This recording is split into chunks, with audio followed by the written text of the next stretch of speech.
yeah, I would probably, you normally put that on the second field and have the closer game, 2 versus 3 on here. I think they're both going to be as good as each other, those games. I think every time I've watched France-Ireland, it's just been, they're just both so relentless in midfield, and it's kind of that back and forth. It's like just a war of attrition, just going back and forth against each other and trying to knock each other off. So, yeah, that'll be a cracking game. So we're not far away from the start of this one, a couple of minutes away. Both teams in a white strip, but England with the red trim and Ireland with the green trim, so they should be quite easy to tell apart. Yeah, I think you'll be fine. Not as hard as France-Scotland. France-Scotland, that was good fun, wasn't it? They give me nightmares then. So it's Ireland who are going to have the tap off. They are going to have the advantage of a set of 6 from halfway. And, you know, if they can get a score from this opening set, it makes it puts a marker down, doesn't it? Yeah, it does. And again, like already, it'll be interesting to see what Ireland run here. But like, are they gonna go into their tap off move that they're gonna run in potentially in the final later or in the semi-final later? Are they gonna practice that tap off move? They need to perfect it a little bit more, or are they gonna save it for later? Are they confident running it? Yeah, it's this will be interesting. So still waiting for the start. I think just a few seconds away now, and there's a crowd building up around this. There is, yeah. I think you know, obviously people know this is going to just be high level, and I think just something to note already how relaxed both boxes are. I think normally a game of this magnitude and these two playing each other, you know, you'd all be on your feet, you'd be clapping, you'd be shouting, you'd be, you know, rallying each other up for the opening touch, just to get a little bit of contact in there. But yeah, both teams are quite relaxed at the minute. I think it's the first time I've seen chairs in the box. Yeah, and yeah, I don't know. Yeah, to be fair, I think I've not really seen that before. I saw 1 or 2 the other day. Whether it's day 5 or Adam Brimlow and Camille Shabdeen just want to have a little sit down and a chill. Well, it is Ireland who are underway. Good D. Grade up to the 7. That's really good defence from England already. Ireland going into a 32 short. Josh Henderson making the touch just to put it off a little bit, and he did well there to recover. Did, yeah. But they'll break back into 32 short and work their way over, and I think that's the turnover. So Ireland giving nothing away to begin with, nothing too crazy, and England will just work their way back towards the box. And a little bit of a different subbing move for England. I've noticed already that's a heavy touch, but it's giving it on Max Howard as a loss of control. Looked like Darwin came in from the side there, but already seeing a bit of contact, a bit of heavy collision. Like I said, it is about setting down a marker, and these two could face each other in the final at 6 o'clock today. So in that respect, they're not going to want to give anything away, are they? No, not at all. Then again, you might want to put a good marker down against your potential final opponent. But I think both teams are experienced enough, and maybe humble enough to. That's a great pill over the top. Good defence from England. Really well done. They forced him into that throw over the top, that big pill over the top, and England have just been able to turn and chase out and put the pressure on the wing. And quite a relaxed start from both teams. Good yards from the betrays. Solid defence from England though, from those two Irish drives, and now England get the opportunity to drive at the line themselves. Yeah. Good yards that they made here. Got another touch in the bag as well. They've managed to get down to the 7. That's excellent midfield transition. Sam Jones on his 50th cap. Is he going to get a score? No, I think they're giving the touch. Yeah, the touch has been given. Sam's holding his hand a little bit there. He's okay, he's carrying on. I don't know what he's doing then. So Ireland start again very deep in their own half. That's great transition for England. What they do really well when they come on third touch is they have that little tip-on play, and it for a second it's like it seems like they've got an extra player on the field. They do that really well.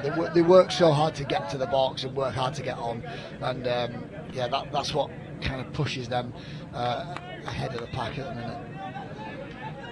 So England have the ball again after the handling error. We might see a couple of handling errors early on. There's a bit of dew on the pitch. Yeah. It has been quite cool overnight. It was very cool this morning.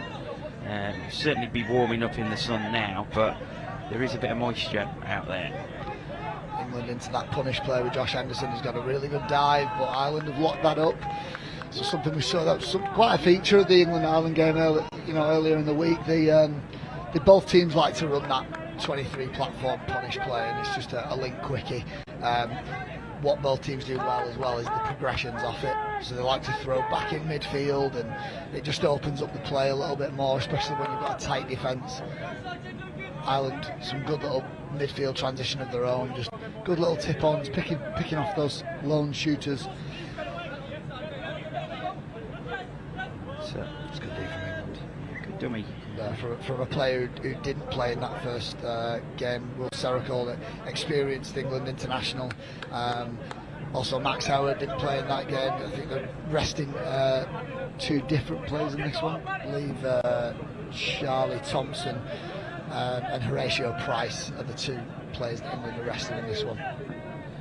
Yeah, it's the benefit of having a full squad of 16, isn't it? You get that opportunity to rest players, and being day 5 is probably imperative that players do get rested. On the flip side of that,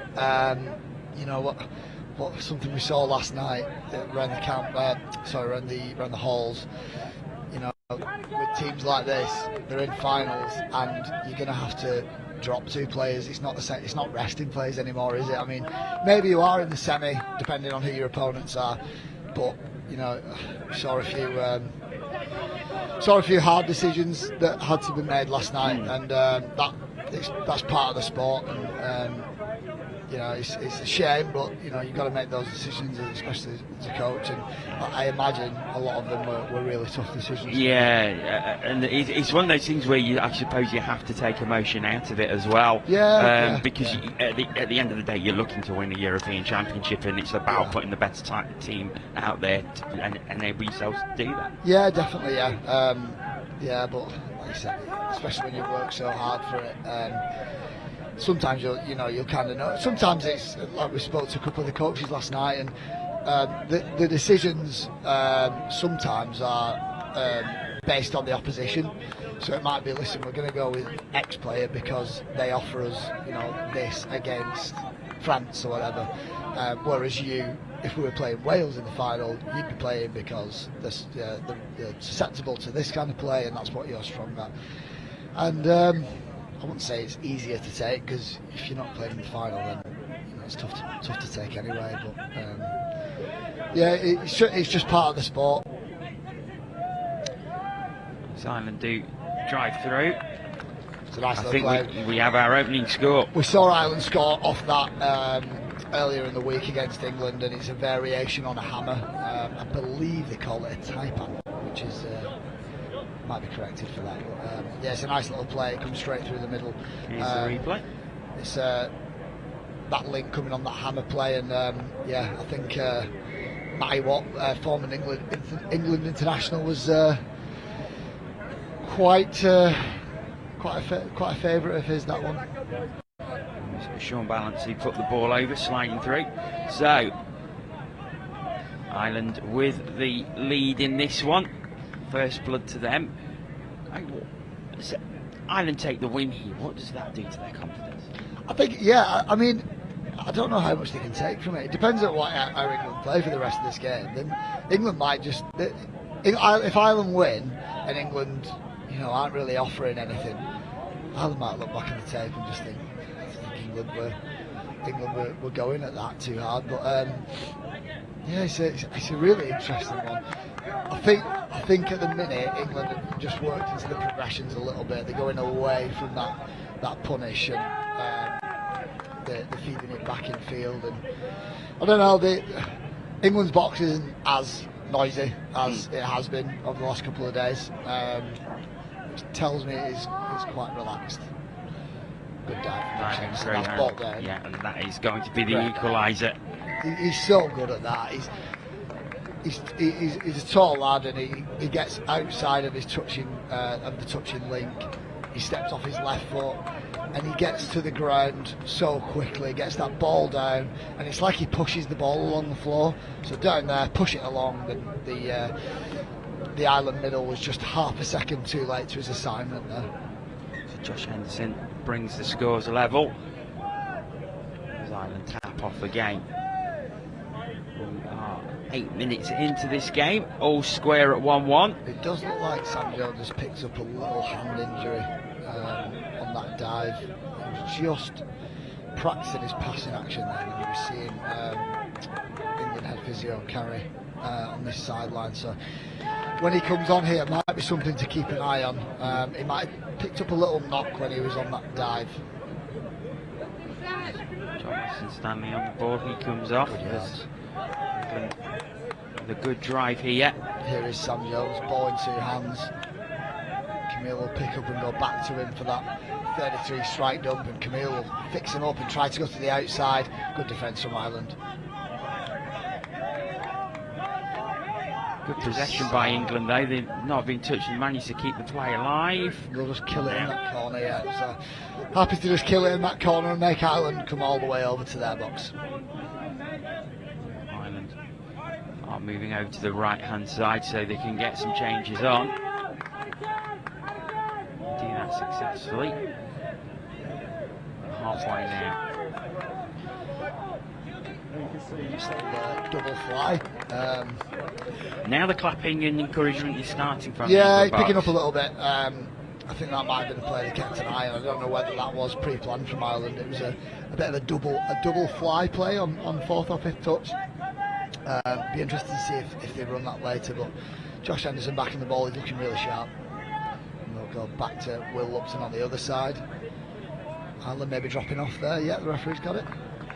So fresh 7-6 for England on the 7 metres, so this is dangerous. Yeah, hard to defend from Ireland as well. 2 big threats on either side, 2 young, gifted players. Will Lupton being one of them with the ball now. He'll go into that punish play, and Ireland have locked it up on that side now.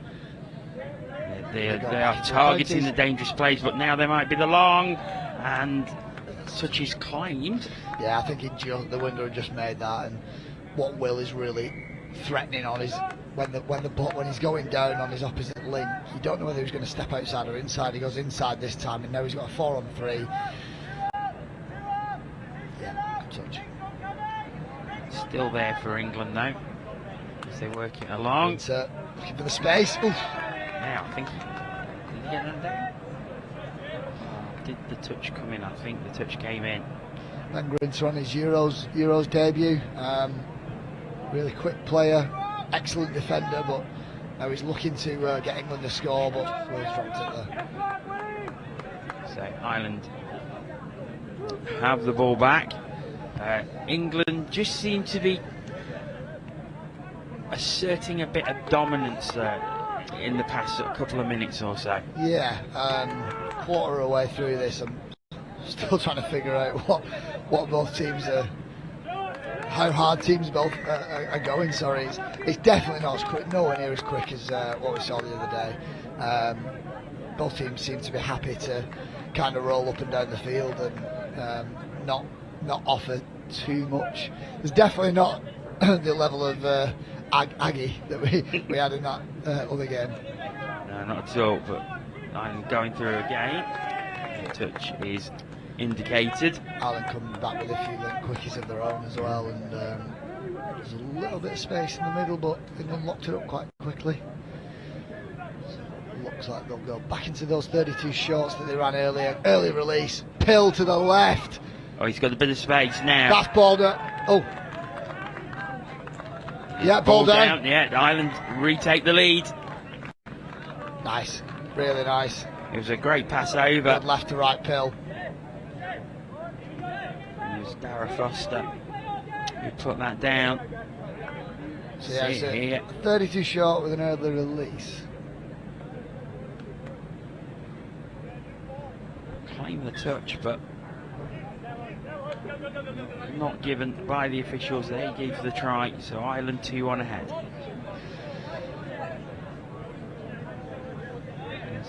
Louis Reyes just looking for his options to go right. John Weston Stanley in there. Good defence by Ireland. They're just blocking up any holes. Now that one may appear this space on the right hand pill. Oh, that's forward. Might have been forward off the ruck. No, it's giving the last passes forward. So England don't equalise. But that was really good defence because Ireland know the threat that England pose here, and they just plugged up them holes really, really well. Yeah, no, that's smart. I think it looked like Dom Tripp was trying to get on his opposite link for a punish play, and what Ireland did really well is move their middle across to make those touches and make the space for Dom really, really short for him to work with. England did well to come back the other way. Good ball from Louis, but yeah, the referee's giving it forward. England have the ball back and are making good yards towards the Irish line. 7 metre now. Quick passing, but that's not come off. Irish ball again. Something quite interesting here. I don't know whether you'll find it interesting.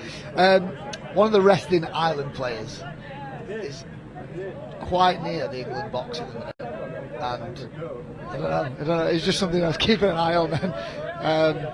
It's not something you normally see. And you reckon they might have trying a bit of eavesdropping? Do you reckon? Maybe, I don't know. Maybe just trying to get a vibe of what England are feeling. To be honest,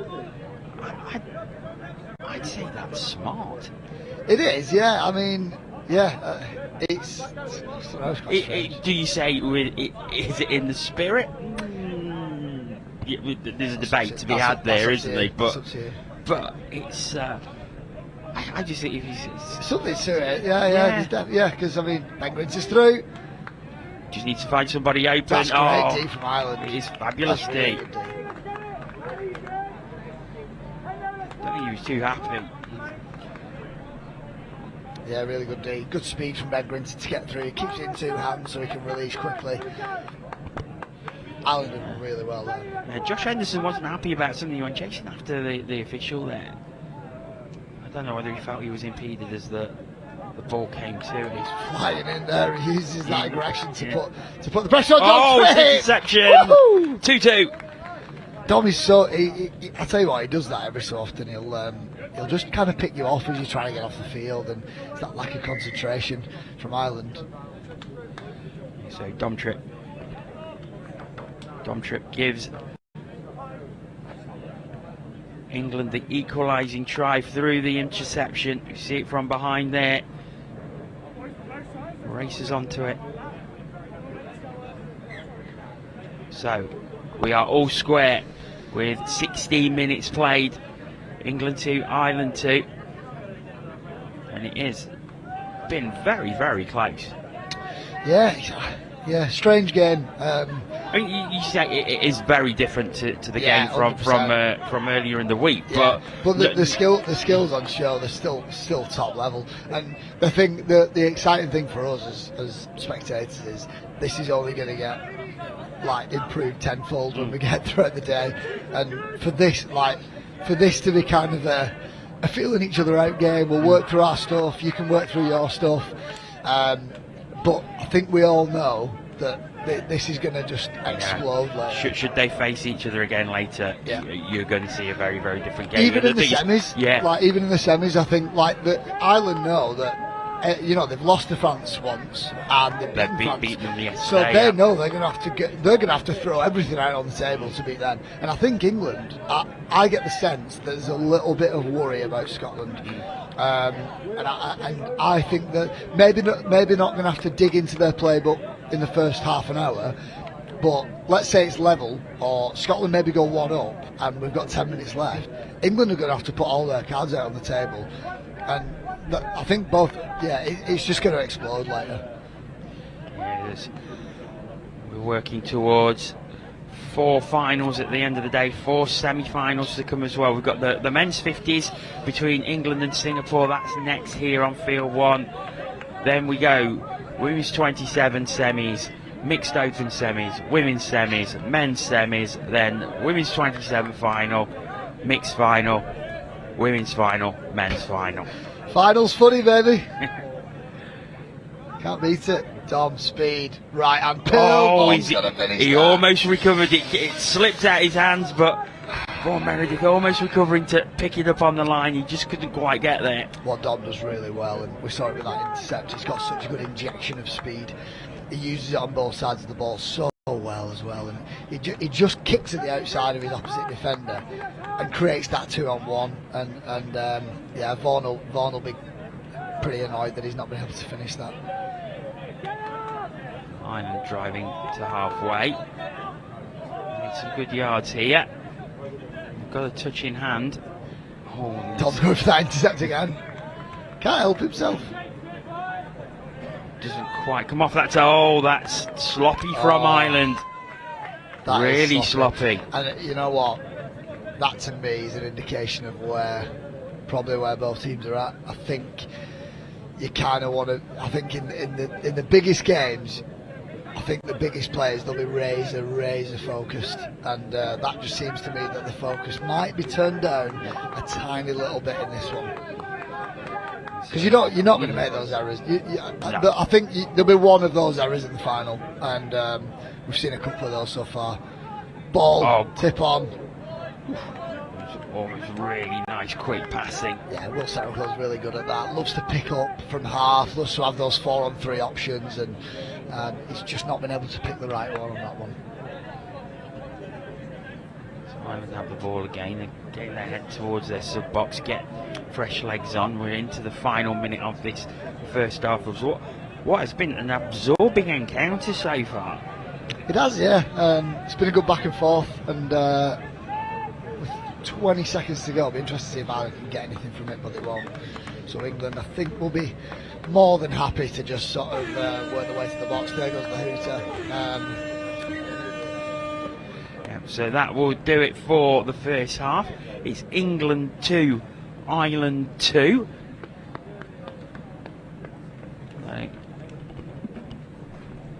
Teams going back onto the field to get into their huddles. The energy's just not where it was at the other day, or kind of what we've been used to with these games, and it's a strange one, this. We've seen the tries again. This is the first one as Ireland took the lead. So it's similar here as well, utilising that dive. Josh Henderson's so good at that. Gets nice and low, ball on the ground, pushes it along. Watch this, off his left foot here. There's your hole. Get it down as quick as you can, and the middle player's just not there quick enough. Early release from Ireland gives him that 3-on-2. Beautiful pill over the top. Great finish. First pull of the day, Jono. You love your pills. Can't you beat it? There you go. So off your left as well. No spin, bit of a rugby league pass. Very much appreciate that. Touch was claimed but not given. And here's Dom Tripp doing what he's done a million times over the years, just picking you off and ripping your heart out while you're trying to get off the field. And that made it 2-2. He took his time putting the ball down as well. Yeah. He knew that he was under no pressure. There is no rush. So it is England 2, Ireland 2 at half time. And this is a game to chill atmosphere, isn't it? It isn't. I was expecting maybe it to be a little more intense, this one, but yeah, it is incredibly relaxed around it. quite like it. And not just, love it. we're not talking just the players, even Yeah. there's a lot of spectators around here. Yeah. But even there, it's very relaxed, very calm. I mean, that could have something to do with very the cordial fact, from both teams so far. Yeah. that could have something to do with the fact that it is not quite 9:10 on Saturday morning. True, yeah, but, everyone's still crawling out of bed, yeah.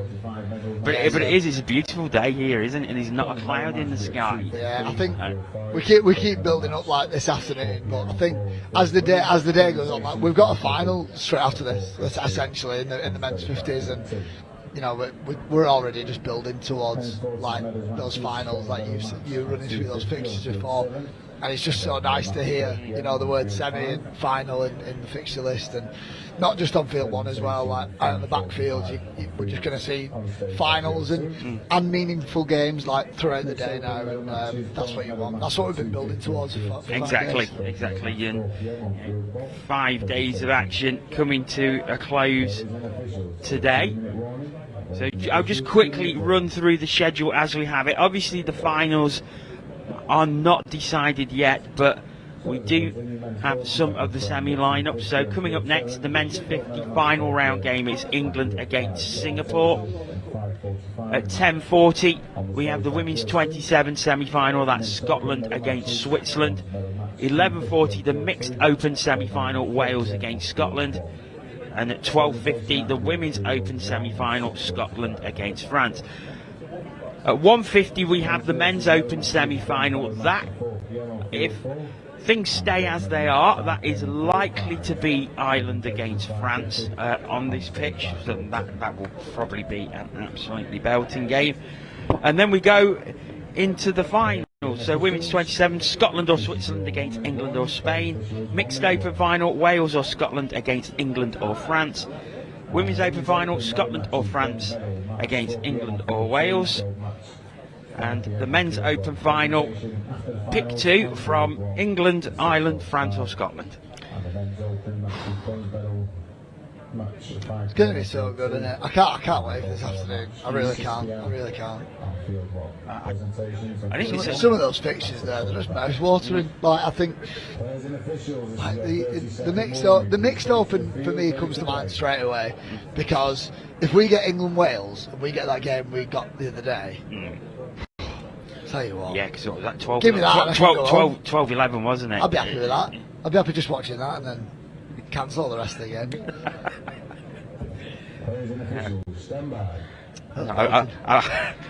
Sure. Well, I'm sure those who make the women's and men's final won't be too chuffed with that decision, but I will. I'll be fine. I'll be alright with it. Yeah. How is the voice this morning? It's alright actually. Yeah, I'm not that bad. I think people who know me know that I've got quite a gravelly voice anyway. So I'm alright this morning. How's yours? Yeah, it's fine. You're just a pro, aren't you? You are an absolute pro. Maybe because I chugged a jar of honey when I got home last night. I did that this morning, yeah. I just dumped it. It's an interception. And he's gone. Now, John Weston Stanley sprinting. He's going to chase him down. Will Lupton gets him. Lupton and Weston Stanley really put on the burners to catch Luke Cian Mollen. I can't even read me. Your voice is alright, but your head's gone. I tell you what, that's probably the one thing you don't want to be doing at 9 o'clock in the morning on day 5 is chasing down or having to do a full length interception. He was good, but the determination from Will Lupton and John Weston Stanley there, they was not going to let him get the full length of the field and put the ball down. No, and that kind of relentless chase down. That's what this. Oh, that's good feet, but good deep and Dom trip. He's not going to let somebody run around him there. But that's kind of what this England Men's Opens team has kind of been built on for the past 4 years. That kind of never give in, chase everything down kind of attitude, and it's awesome to see that. Yeah, very much so.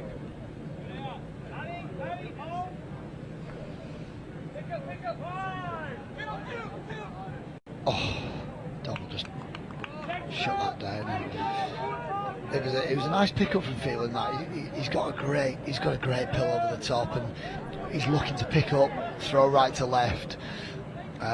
He opened up that 4-on-3, and England have got the ball here, and I'm not sure, I might have just missed that, I'm not sure what happened there, but Ireland have kind of wasted that opportunity. Will Lupton with a mega swipe.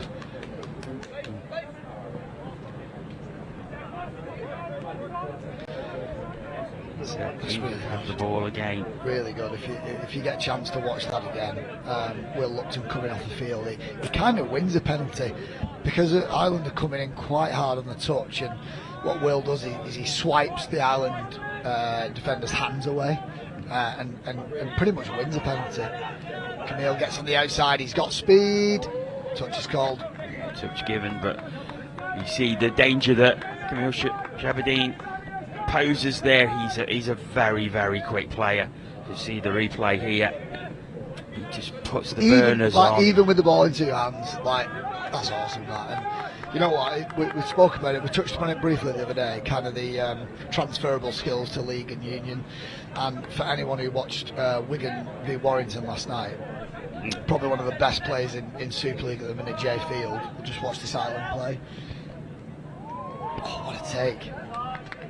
Probably one of the best players in Super League at the minute, Jay Field, the Wigan fullback, was brought up on touch in Australia, and one of his tries towards the end, he has the ball in two hands and he's looking to just beat people left or right, but the speed he can generate with the ball in two hands, that's just from a touch background. So if you're a league or union player and you're looking to improve, your ball playing ability, that touch is so good for that. Don Tripp looking to get on the outside of his opposite number, but not able to do it. Good D from Ireland again. Indeed it was. And it's Ireland who go towards the sub box and look to make the change. The boxes have just picked up a little bit here. There's a little bit of noise being generated, and back to one. Referee's got it, and that's happened a couple of times now where that's such a big oof. I'm not sure what's happened here.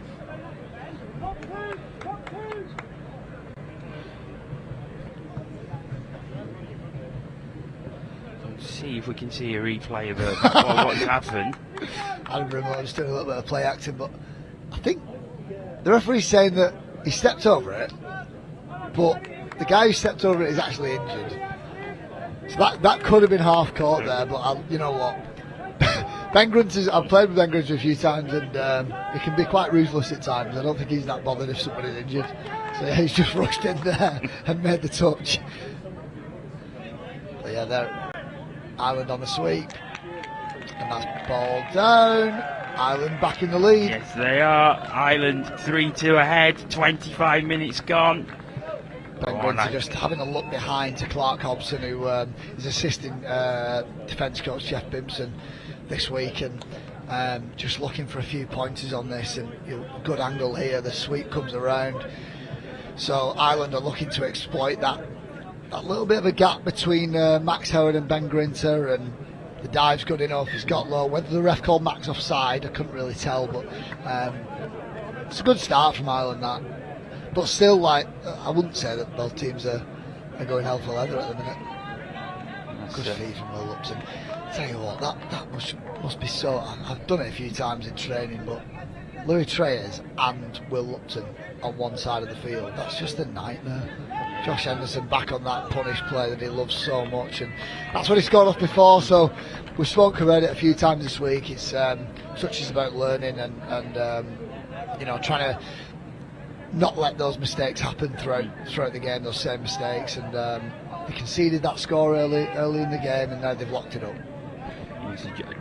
Josh Henderson trying to slide through there, but hit the feet. It was good defence by Ireland as they come towards halfway on this latest drive. England defending high. Have to step back here though.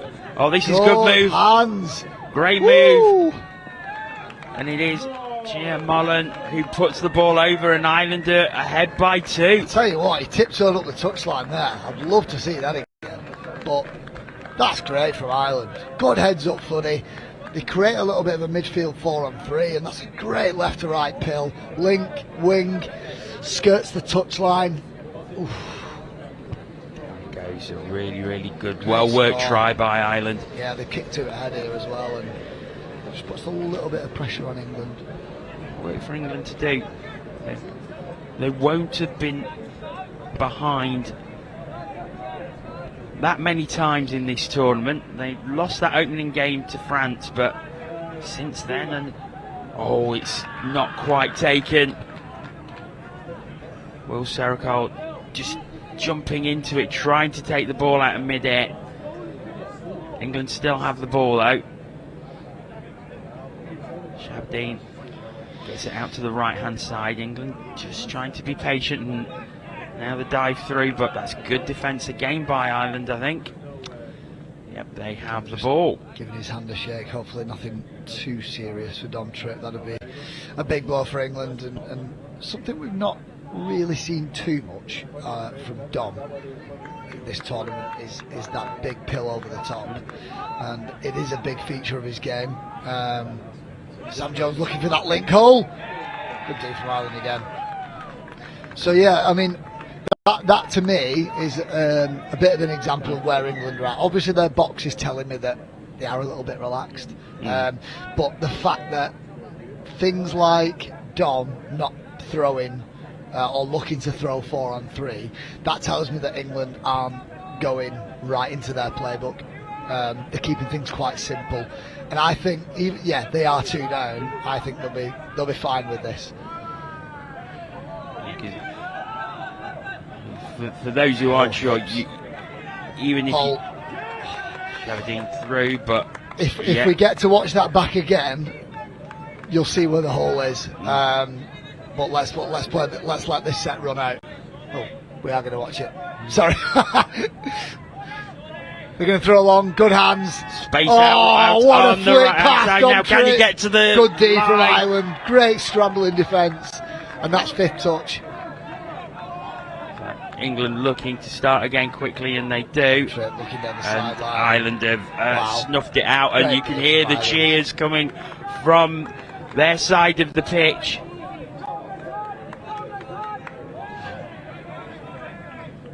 And they'll work their way up the box. So quarter of this game to go, and Ireland looking quite comfortable here at the minute. You certainly are. Yeah, if we do get to watch that little play from Camille on this left-hand side later on, we'll just have a look at where the gaps are for England, and they're starting to open up a little bit. Might be something worth noting for if they do meet each other later. Oh, interception again, So 0 touch. Picking that off, good D from England. So I want to make some yards here, but Ireland pushing up high. This is good defence by them. Recovered well. England working it out. What a pick up from Max Howard. Will Upton, they've got a 3-on-2. Oh, well recovered from Ireland. Really is. They're going to go back Good to hands. 6. Good heads up footy from England. Will Upton will look to make something, pill over the top, but Oh, he's it. Vaughan Meredith decided to dive into the crowd in the corner. Just ran out of space in the corner there. Ireland have it back. They'll probably breathe a bit of a sigh of relief there. Yeah. That was a really good drive by England, and this is a decent That's drive. good for Ben Grint. He's just not been able to make the touch. There's a loss of control. England get it back. So England can work their tap-off play here. They're at halfway. Fresh set of 6. A few little words going on in the England box, just about what we can improve on, what we can fix up on. I think, so yeah, this is the play before we're talking about the punish. Once Camille steps back here, the hole is between middle and middle. That's what we want to be looking for, and that might be something that England want to look for later on. Now we've got the camera behind the in goal. Later on in the day, or throughout the day, once we see those replays, just keep an eye on kind of where the gaps are developing. You'll see, we talked about it yesterday, but when people are watching touch, especially in the afternoon, you're going to see more people behind the in goal, and it's a great view to have because you'll see where the gaps are developing. Obviously, as a player, it happens in a split second, and it's about decision making and being able to process each individual hole and being able to do it in a snap second. And that's why it's such an impressive sport. And we talk about those long balls over the top. That decision happens in half a second. But they do look nice. They do indeed, and we've seen a few of them throughout the week as well, where you just see the hole opening up, and then they're exploited just really quickly, just by a quick pass. Or me and Ian talked about it yesterday. So most moves in touch. Let's play run out. Big pill. So I think that went forward. Most moves in touch, they're looking to create 4v3. Most of them are anyway. And once you've created that 4 and 3, it's then about the ball player being able to make a decision between about 5 options in a split second, and that's why it's so amazing. And sometimes, that wing pass over the top, that is the right option, because as a defender, you kind of want to give him that because it's the hardest option in theory, the hardest option to throw. So when you see those plays later, Louis come back for a 3-on-2 here, he'll go through. Good play from England. Louis having a little bit of a smile as he goes through there. Matt Sandland putting the ball down, but that was all made by Louis Treyes. Yeah, and we might get a good little replay from this, and you'll see Louis quite relaxed as he's scooping through, and I think England are quite happy at the minute, even though they are down. Louis got great feet, comes off his right foot, shows the ball, gets through to the in goal, and then he's just looking for his options. And that's nice from him. And Matt Sandland making his Euros debut for England as well, and he's managed to just lose his mirror. Louis Treyes just nonchalantly jogging away after he made that pass. I think I'm sure he was smiling as he ran through, as he picked up and went through. He was smiling. So Ireland already at the 7 metre from the tap off. They're on final touch. Oh, and he's fumbled the ball. So good defence by England. They've got 5.5 minutes to try and find a leveller. At the same time, Ireland 5.5 minutes where they can probably try and put this game out of reach. Yeah. I think this is going to be a draw, and I think both teams will be fine with that. I think there's another score in England. Ben Grint is quick. Ireland are quicker. Ooh, give him a little shove, and he's got a penalty. Might get a penalty for that. Yeah, you apologise straight away. Yeah. Just give him a little nudge. Ben Grint will be fine with that. He's a big lad now. Max Owen will tip to the side, look for the cut, but then good England defence again. Just like happy to kill it in this corner. Have to make Ireland work to get over to the sub box to make changes. That's so that's the one. what. Yeah, and they're doing it really well. It's something that we noted them for last year, that their transition game's really strong, and obviously they're not going 100 miles an hour, but they're still able to generate good momentum. Fifth touch, a little bit far away, but Field's got a lovely long ball. Ireland have made a little bit of an overlap here, but I think that's touch pass. Yeah, the referee's got it, and England will reply with their sub in transition now. England go towards the sub box. Players poised to come on. Changes are made. Willockson's really good at that, just kicking to the side of his defender, and John Weston-Sander does the exact same thing. Moves those hips, moves those shoulders, puts the defender on the back foot. Louis Treyes, dummy cut. Oh, then great! Throws the court. Woo! That's what a score! Great try. And Louis Treyes involved again, but that was all about the quick passing between John Weston-Stanley and Will Lupton earlier in the move. Yeah, dummy cut, comes across, then link cut. Dom skips over the top. Nice, really nice. But yeah, going back to how Will and John managed to create those extra little bit of yards and a bit of momentum, literally just with movement at your hips and your shoulders. If you're able to watch that back later, watch those two on how they're able to skirt round their opposite defender and create those extra 2 yards. Not only yards, but it puts the Ireland defender way out of position, bends the line, and Louis is able to exploit it. Good D from Hanro on this side. It's been a good comeback, but from England, it's almost as if they thought, right, well, we need to get back in this game. Let's bang, we'll turn it on for a couple of minutes. I genuinely think both teams are going to be happy with this draw now. And Adam Brimlow off for a full lengther, and off he comes to the box for a sit down. I think there's an injury to one of the Irish players. This is kind of you don't want to see this on day 5.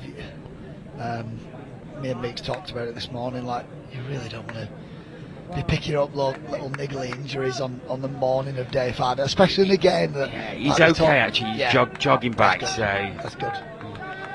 Like we want, as spectators, we want both teams at full, full noise, semis and finals. We don't want, a couple of players to be missing or injured. Let's have both teams going full noise at each other come 5-6 o'clock. I think what's interesting in looking at both of these teams is just watch this England attack here. Little bit of showboating. Yeah, I don't know if Will's practiced that before. That might be the first time he's done that one. One thing I noticed yesterday, we saw so many teams coming in. They're all patched up, it's strapping, and what is pretty obvious from both sides is the lack of strapping on a lot of players. Yeah, that's a good point. They've obviously been managed well. Interception! Vaughan might finish this game off. He's not known for finishing interceptions, but he's going to finish that one. Good on you, Vaughan. Vaughan Meredith puts it down, and England go into the lead as we get to the final throws of this game. So they've come back from 2 down, and they now lead by 1-5-4. Yeah. Vaughan's actually finished an interception. Amazing. See here.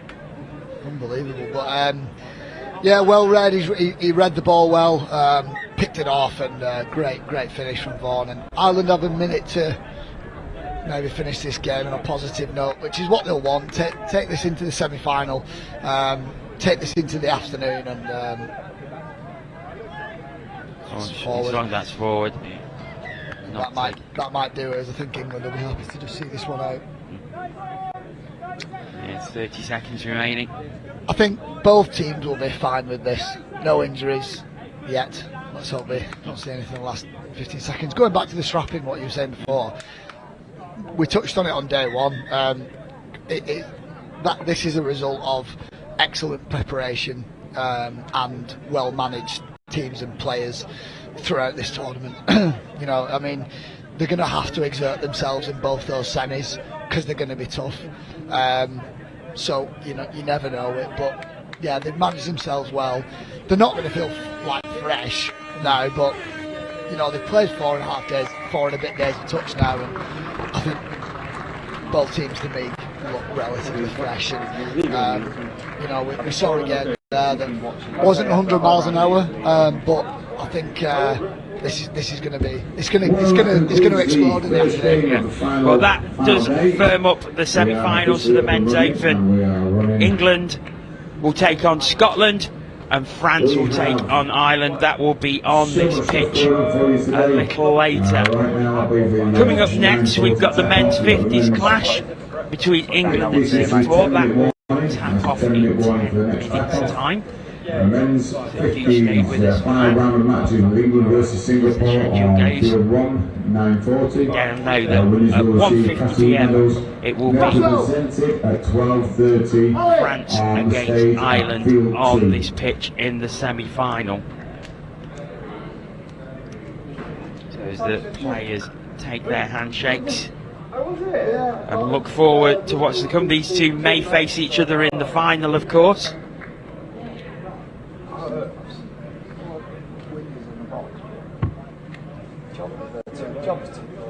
But a really good game to start this final day of the European Touch Rugby Championships. So England win 5-4. Great respect from both teams here. Mr. Langford, can you come to control upstairs, please? We call for Mr. Langford. So to summarise that game, let's head back over to the studio. Please, ready, staff, please. Ian, over to you.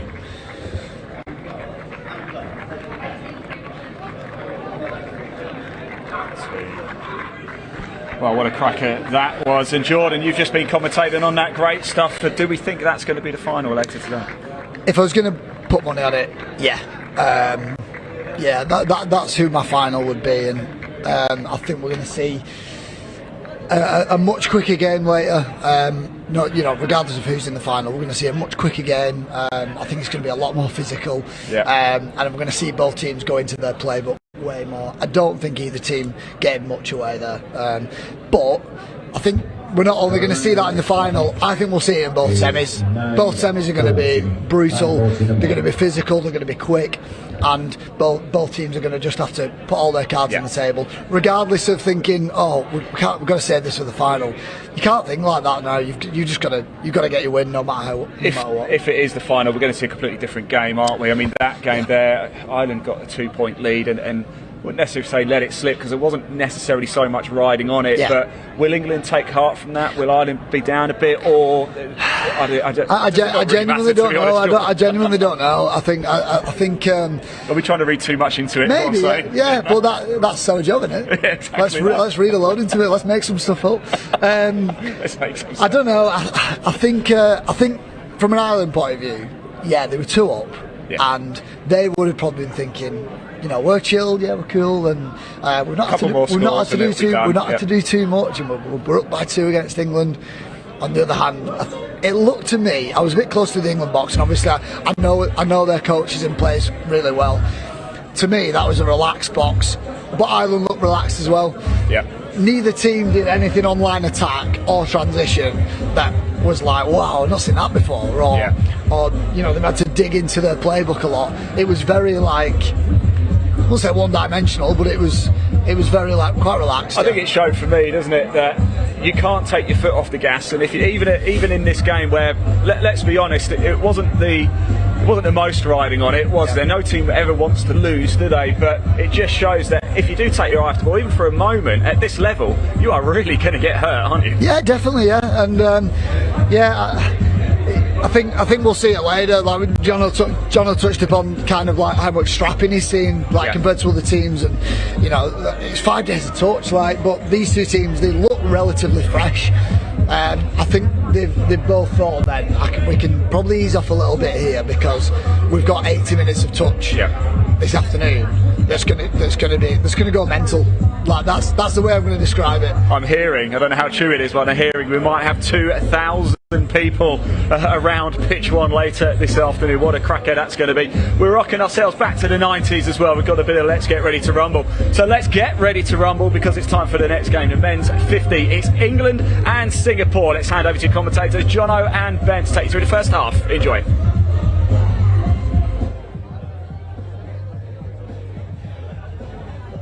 Welcome back to Field 1. We're ready for our second game. We'll be tapping off in about 5 minutes' time. Delighted to say Ben joins me for this one. Good morning, Jono. Ready for this day? Ready for this day. Well, we've already had a great start today with that match between England and Ireland, 5-4. Really good, close match. Yeah, I was just watching that from up here, from behind the comms team, and it was a great game. England and Ireland both not showing a lot because they're going to be maybe playing each other in the final or other teams. So people, and I could see Scotland and Wales and France all watching that. So I think it was a great game, and it'll be interesting to see what happens later on in the day. Let's look ahead to this one. Men's 50 final round, England against Singapore. Of course, you have I've got personal interest. I've got a tie in this here. Yes. I think he's number 13, Mark Hobson. Very excited to see that. I think if they get this win today, they win the gold. So they're very excited. I think it's already 1-0 from the coin toss. Singapore wanted the near side box, England won it, and they've got the near side box. So it's going to be a great game. And it's been a good battle in this men's 50s competition. Only 4 teams in it. Singapore being invited, of course. So I think we've explained it before that it won't be part of the European Championships overall because Singapore have been invited in, but all these games do have test match status. Yes, they do. So everyone's getting caps for this. And yeah, this is going to be a good game. I think England have you looked back, John? I think England beat Singapore and Singapore beat England. So this is a third, and this is going to be the one that decides it. Yes. So let's look back at the results. England beat Singapore 5-2 in their first game on the very first day of this competition. That seems a very long time ago now. And then Singapore beat England a couple of days later on Thursday 5-4. So yeah, it's all to play for in a best of three series. Yeah, absolutely. There's been a bit of boxing around the ground, and this is the best of the three bouts. So as you said, if England win this, they do take the gold medal.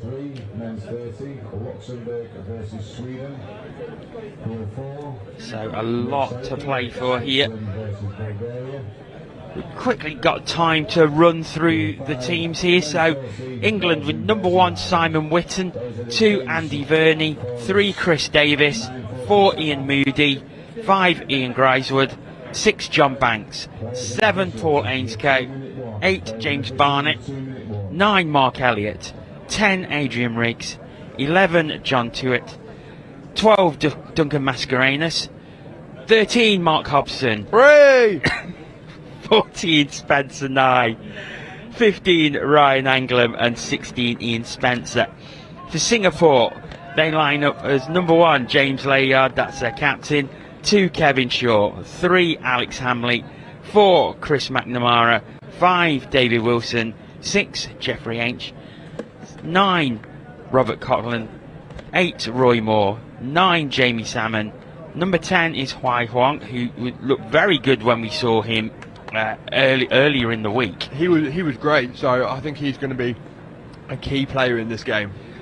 Number 11 Matthew Toga, 12 Sean Donovan, 14 Chris Rogers, 15 Lee Sanders, 16 Alistair Wood, and number 18 is Will McCormack. So they are how both teams line up.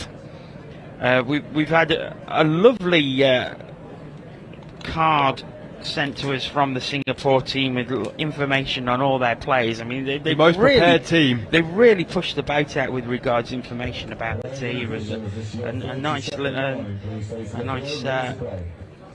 booklet of information on all the players here. So we'll leave that out. see if we can refer to that. I may need to quickly read over it to check that it is suitable for broadcast. I'm sure they've vetted it. So we're about to start. England in the white and red, Singapore in the black strips. England playing from left to right in this first half.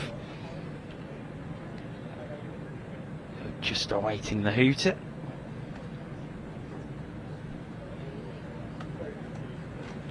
And there we go. So it's England who get us underway. Patient build-up from halfway. England send the sweep on. Does he get caught? No, he's got some footwork. Is he on the outside? Pass the ball! Oh, the winger was open. And number 9, Mark Elliott, wide open there. But Ryan Anglem wanted to dodge through all himself. Showing some good footwork there. So England are going to try to do the same setup. They're going to send the sweeper. Can he go down this time? They're going to go short side. They've got an overlap. Inside ball. That was well defended. I think yeah, you're it was right. Indeed. So Singapore will have the chance for their first drive of the half. They're starting very deep. So I think a trip to the sub box is probably in order first. Indeed it is, and they do get fresh legs on. So this is the final game for both teams today and the tournament. So they're going to put everything out of there because they know as soon as this game's finished, win, lose or draw, because we can actually have a draw in this game. It's a final, but there can be a draw because it's the round robin. Yeah. So whatever happens in this game, they can go. Oh, we've got number 10 that we spoke about there. Huai Huang. Yeah, he's got it in, but the touch was made. The touch was made. Touch and pass. Yeah, well, we saw Singapore against Wales earlier in the competition. A narrow 2-1 win for Singapore in that one, but they pretty much dominated the game. and Hua Huang was absolutely superb. He drove everything for Singapore, and then he seemed to take a knock towards half time, and he was rested for the rest of the game. If you look close, he's got a lot of strapping on both thighs, so one groin, one thigh actually by the looks of it, so he's definitely feeling the effects of 5 days. Let's see if he can get on the outside. He can't. Oh, lucky. Just fumbled as England were looking to open the scoring here. Yeah, I think it was a feature of the men's 50s that we've watched so far. They go very short side and don't look to go open side as much as the other teams, the other categories. So we'll see if they continue to do that. So they start again. Once again, Singapore will make changes. They've had a couple of drives with this set.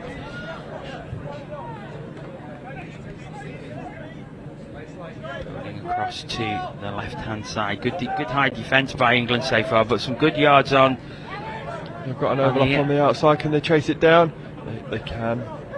That's 6th touch. So England will have the ball back, or will they?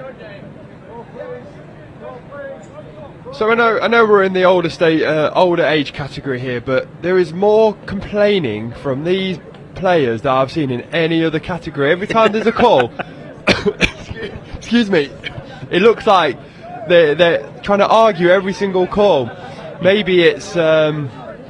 I'm not going to guess what it's down to. I'll let them come and tell me after this. But they do complain a lot. As someone who is nearing 50 in a couple of months, I could sort of see why. They know better. And Mark Hobson was out in the corner, but he's flicked it back inside. Who was that did the flick? England's number 3, Christopher Davis, just flicked it inside. The ball went to ground. It didn't used to be like this back in my day, you know. So Singapore go again. They use the sub box. I think we've got a slight injury down in the England sub box. England's number 40, and Moody's swinging the legs. I think he's got a bit tight hamstrings. He's doing his groin now as well. Stretching quite vigorously down there. 1 game to go, Ian, and then you can have a beer, mate. I think they will be starting this early.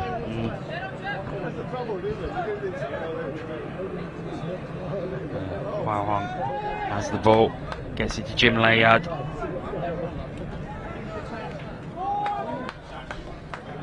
And again,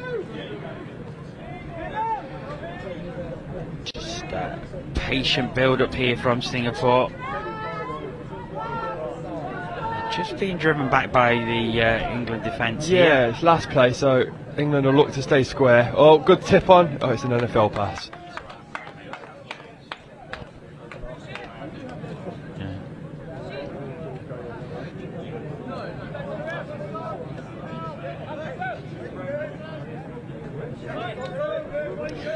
Well, as this game continues, we're going to hand over to the studio. Ian is with England Open player Sam Jones. Well, welcome down to the studio, everybody. We're here with very special guest Sam Jones. And Sam, we've got to say congratulations because you've just made your 50th international cap. How's it been out there this week? Yeah, thank you very much. It's been excellent. 5 days is bloody tough. Never done that before. Can't say the B word. We're live here. Brother, tough, I said, yeah. Don't worry about it. At least it wasn't a different word. Yeah, that's right. Yeah, 5 days is tough. We put so much training and stuff into it. That it's kind of adrenaline kicks you through the last 2 days, I think, and various other coding and paracetamol and stuff. But no, I feel pretty good. Yeah, I feel better than I did when I was in my early 20s. So. And hopefully 2 more games at least to come up for you guys. Now let's talk about how you got into touch, because you've just made your 50th cap. You only look about 18 to me. When did you get started and what was the route? I started at school. A shout out to my old coach, I guess, Nicholas Martenga, who was our first team coach at school. He's probably watching. He loves touch. Kiwi guy, grew up playing in New Zealand and then got our school team, first team 15, playing in the summer and stuff. So just work on the skills, and then as I got older I just enjoyed the pace of touch more. Quite a small guy, so union was pretty tough. Just moved into touch full time, I suppose. Jordan, I know you've got a couple of questions. Yeah, we asked this to Dom yesterday, but I'd like to get your views on it as well. Obviously, the men's have maybe not had an easy ride over the last 10 years, but on Tuesday that was the first game you lost in 10 years in Europe. Has anything changed for you in terms of your preparation throughout the tournament? Because it is that little bit more intense. There's a genuine top four this year. Has anything changed for you in terms of the build-up or during the tournament? I don't think so. I suppose this year we're playing each teams twice, which my memory's a bit lack, but I don't think we've done that before. No. So it's kind of less emphasis on each game, more of an emphasis on building throughout the tournament and finishing at a good pace. It was good, to be honest. I quite liked that first game against France. It's the first game I've ever lost in Europe. Just kick up the backside that we needed, I think, to get us into shape, because we weren't mentally prepared at all on Tuesday. Do you think that was anything down to? Obviously, there's quite a lot of debuts. Is that anything to do with that, or do you think the guys needed that loss, or is that just day one nerves that you thought would have helped you through? Bit of all of that, really. Okay. You're good. There was, I think there was a lot of new caps, and we've had a chat with our leadership group and stuff, and I take that quite personally as well. Like, I don't think that's part of my responsibility to get the team in that mindset to fire from the blocks at day one. So as long as we make that mistake in game one, day one, we can correct it and build throughout the rest of the 5 days. Cool. Thank you very much, mate. Yeah, you're right. Cheers. Right, fantastic. Thanks, Sam. Great to see you, and at least 52 caps by the end of today, right? Yeah, something like that. I've lost count. Right, let's hand back to England, Singapore, and Jono and Ben. As is often the case when we hand over to these interviews, it's been the Tri-Fest. Sam Jones being a real inconvenience having an interview while there's been 3 scores. So thanks for that, Sam. But there were 3 good scores, 2 by England, 1 by Singapore. Singapore going to hit back. No, yeah, I think he's good touch. Yeah, he's calling the touch. The applause from the England sub box in front of us suggests that was a good touch. Absolutely was. It was a 32 scoop. Everyone hit holes, and the right England link, as we look at it, made the defending touch. That was number 8, James Barnett, that made that touch. Same setup play. They're going to go long instead this time. Just balls in between the wing. Yeah, that was and the link. That was Singapore's number 10, Hao Hong, that just couldn't get the ball to hand there.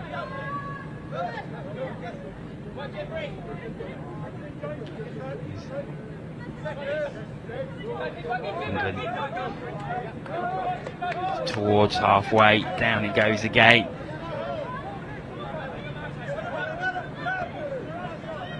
Down again. Oh, it's just not quite completed. And here's one of those things where a referee's about to make a call and they're all deliberating again. It's the over 50s for you.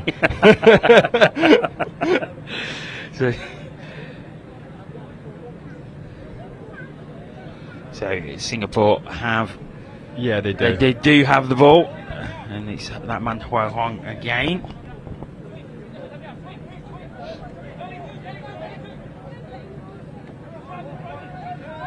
So it's Singapore make changes on their sub box. They're going up that right hand side.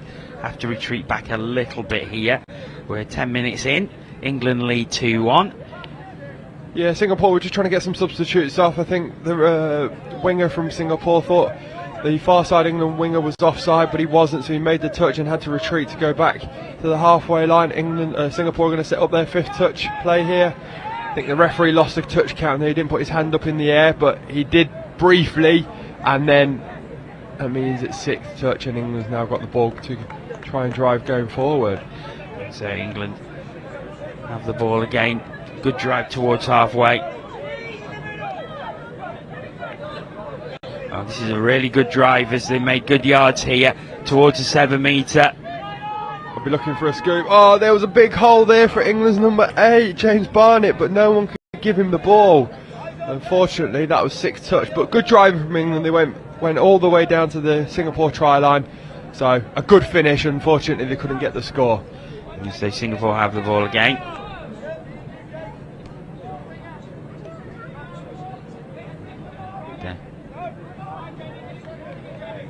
towards the sub box.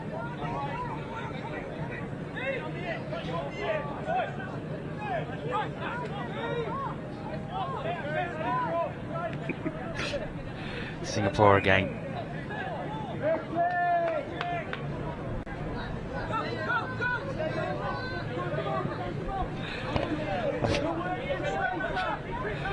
Over halfway, England come. It's touch 2, third coming for England. They've got an overlap if they pass the ball. They should he comes get on this down, and now outside. they've got Can they space do on it? the left. Space on the left. They've done it, Gee. and it is down. Yes. England 3-1 ahead, and they've enjoyed that in the box being in front of us. So England take a 2-try lead, and a really good drive here. Yeah, the driving was great. And then they just got on the outside with the 3-on-2, didn't they there, Jono? Yeah, space really did open up well for them. And there is the try scorer, Ian Spencer.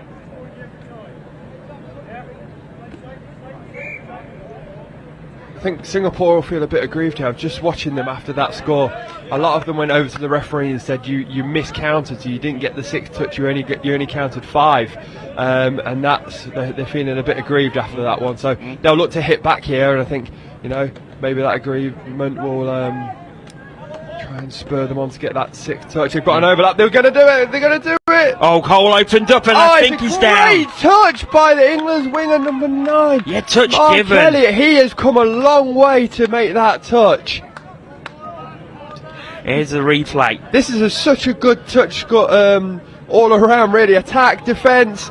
It was just in time on the back. It was. Singapore created an overlap. They had 3-on-2, and England just managed to get that final touch.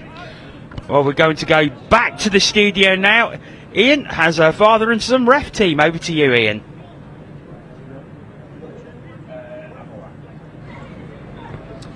Right, I've got a couple more guests here, and yes, thank you to Jono there, father, son, duo Julian and Theo, refereeing here this week. Let's start with you, Julian. A real family affair. Has it been nice having Theo here this week? It has. It's been great. We've been supporting each other. We've been sparking off each other, giving each other tips. We're both at the same level, so it's really easy to kind of work together. Theo, have you been in the same games as your dad at all? No, we haven't yet. We've carried water for each other and stored for each other, but we haven't actually on the side for each other all the time. But we've not actually been appointed to one together yet. Julie, let's start with you. How did you get involved in refereeing in touch? So I started out as a union referee, Right. and then basically I found that I was spending a lot of time taxiing Theo and his sister to touch, and so I thought I'd better get involved whilst I was there rather than just being taxi driver. And Theo, I suppose same question really. Is it just wanted to be like Dad, I guess? To an extent. I mean, I was playing. I'm still kind of a player at heart. Yeah. I ref when I play, when I don't play, and play when I don't ref, basically. And I just saw that he could do it. We've all done the courses at the same times and just come through the system together. And so when I have a free game I'm not playing in, I'll ref it. Well, we must say a big thank you to you guys and all the referees here, because what a job you've all done. It must be quite hard. The game's so quick, isn't it? And I don't know how you do it, because getting the touches right, it's so difficult, Julian. It is. It's a real step up from anything that I've ref before in the UK. But you kind of get into a rhythm, and you get to spot things, and you get to know what happens regularly. So eventually you kind of get tuned in. It probably takes about 24 hours to get tuned in. Now, am I right in thinking it's not just you two involved in touching the family? You say your daughter's involved as well? Yeah, that's correct. She won't thank me for telling you, but she's next weekend we're all off to France because she's playing for England Mixed 15s in the junior version of these Euro Championships, and Theo and I are both reffing. And their mum also is involved because she takes amazing photographs. So are you allowed to ref a game with your daughter in? Is that allowed, or is it deemed conflict of interest? Technically, I probably am. She probably wouldn't enjoy it very much. I have had occasion to ref Theo in the past, and that's been interesting, let's say. But yeah, we're on an even keel at the moment, so that's good. Superb, Julian, Theo. Thanks so much for this week. We really do appreciate it. Superb job, wonderful story. Let's hand back to Jono and Ben. And as you hand back, Play coming back into the middle as England have just gone 4-1 ahead, and they're taking control of this game, Ben. Yeah, I've been doing some dancing up here, celebrating. So England just do a traditional sweeper, they get on the wrong middle, nice little scoop, step back into hole one, and good dot down there. So England 4, Singapore 1. Singapore really need to hit back early. James Barnett putting the ball down. Singapore just getting caught in a cul-de-sac. Great defence by England as they completely blocked out that right-hand side. Yeah, they did. That's a really good defence by England. They allowed the Singapore players just to run that short that they do, and they ran into, like you say, a cul-de-sac, so there was no space for them there. England trying to gain some yards, but this has been a good high defence by Singapore, to be fair. And they're on final touch already. Well played by Singapore, but they almost got away down the right-hand side. They needed them extra yards with that final touch, though. Yeah, I think when the pitch is big enough to, if you move the ball laterally enough. There's a bit more complaining here, like I've said before. This means that this means everything, though. So they want that, and if that means they're going to they have to complain to try and get an extra call later on in the game that helps them, then so be it. They get some fresh legs on, and you've got to really admire the commitment of this Singapore team. It's a long way to come here, and the fact that they've taken the invitation really is to be highly respected. Yes, absolutely is. Like, they might have only had 1 week of holiday off work this year, and they've chosen to come to Nottingham and play in a touch tournament. So yeah, the commitment to the cause is great. It certainly is. As England have the ball again, we're coming towards the final minute of this first half. England looking very comfortable, 4-1 ahead. They take the gold medal if they win this game. That'll be the first, if they do hold on, that'll be the first championship of this championship. Yes, absolutely, and I think if England can win this one, then it will set the tone for the rest of the day, and hopefully England can take more medals. Yeah, I am being a little bit biased, but I'm allowed to be. Well, considering you play for England, exactly. I think that's allowed. Here comes Singapore again, driving as they come to the left-hand side, going to go back towards the middle now. Final touch. To go from a static start. Yeah. The England defence has been really, really good in this first half. Just the one score allowed from Singapore as the hooter goes to end the first half. We'll just have this one final play, and there goes the whistle. In fact, it's a penalty. It's a penalty. So Singapore will continue, and I think that. No, he's still continuing. There's a lot of confusion here. Out to the right hand side, and that will put a lid on the first half. A few whistles, a few penalties. Of course, if you are new to touch and wondering, you cannot finish the half or full time on a penalty, so play has to continue. But that's it. 4-1 after 20 minutes, and England looking very comfortable here, Ben. Yeah, if we just look at some of the replays here, England have gone down the middle very well, and you can see by this first goal that they've just driven on them, and then the big hole in the middle and go straight through. So that was right now England putting England ahead. Singapore came right back, right? They did. It's a great right of reply, wasn't it? I think it was straight from the tap off, and they've gone straight through on the outside, and really good speed by Chris McNamara there to put the ball over. So it was 1-1 there, but then England just slowly started to take control of the game.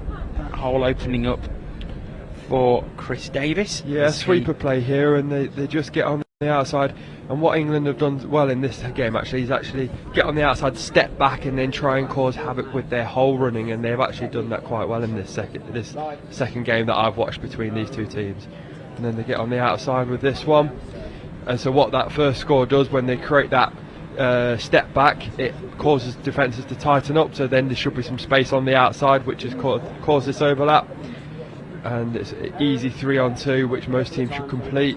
So that was another good score for England. Ian Spencer with that touchdown, and then it was 4.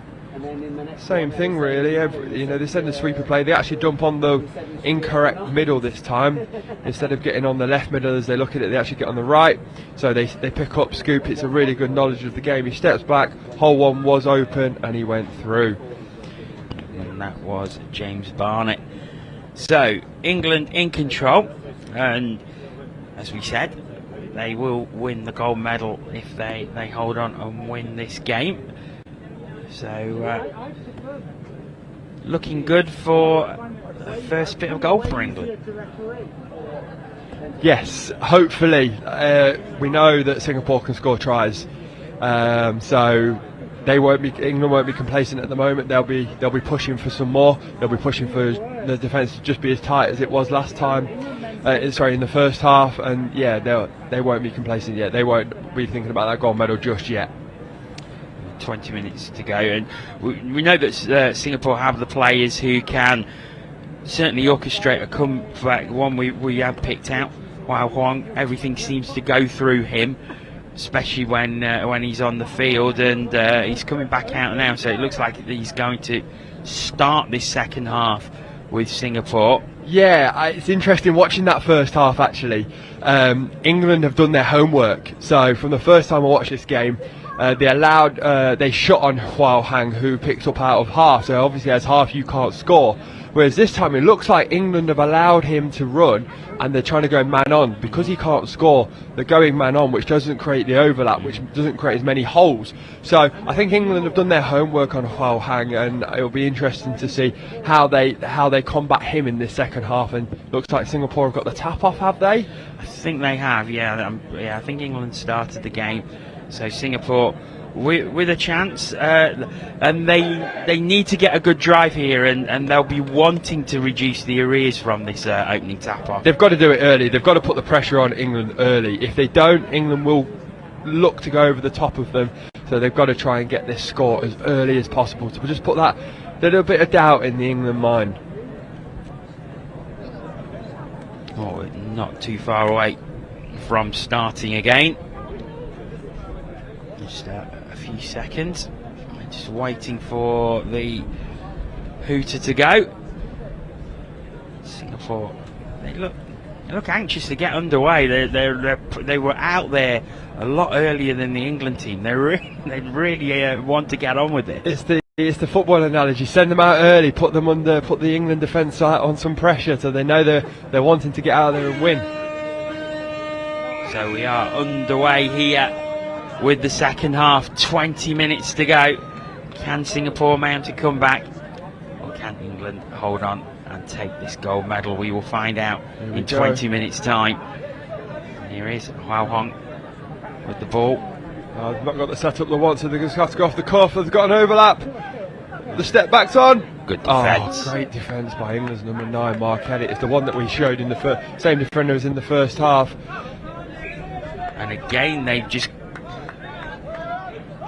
plugged up that hole on the right hand side. The defence has played so well for England in this game. So far, yeah, absolutely. They're allowing a big enough gaps to think Singapore can get through them, but then they're able to close them up. So good defensive policy. England are going down the field. 15. Oh, what have we got? Oh, we got cramp. We've got. No, this is. I think it's cramp. It's nothing else. Number 1, James Layard. Number 7. Apologies, Robert Coughlin. He dived to make the touch. He got cramp. I'd be running at him right now. He's moving a bit gingerly, isn't he? It was a great touch though by Robert, so fair play, and he's going to go off and do some stretches on the sideline. He's got 18 more minutes to go, so keep going, Robert.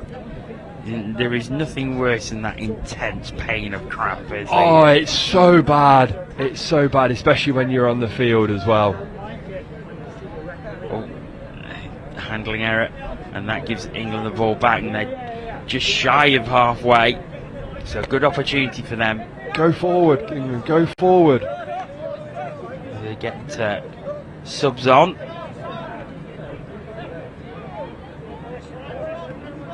So they drive down the middle. Overlap. Oh, there's an overlap here. Oh, it's just behind Ian Spencer. Yeah, Ian Moody should have just took the ball on a bit closer and tried to draw that far Singapore winger in, and then it would have been a 2-on-1, but he passed a bit too early. So, oh yeah, again more deliberation from the referees here, slowing the game up for the players. I think the players want to play a bit more, a bit of quicker speed. So Singapore have got the ball. That's their first touch. So Singapore building down the left-hand side again.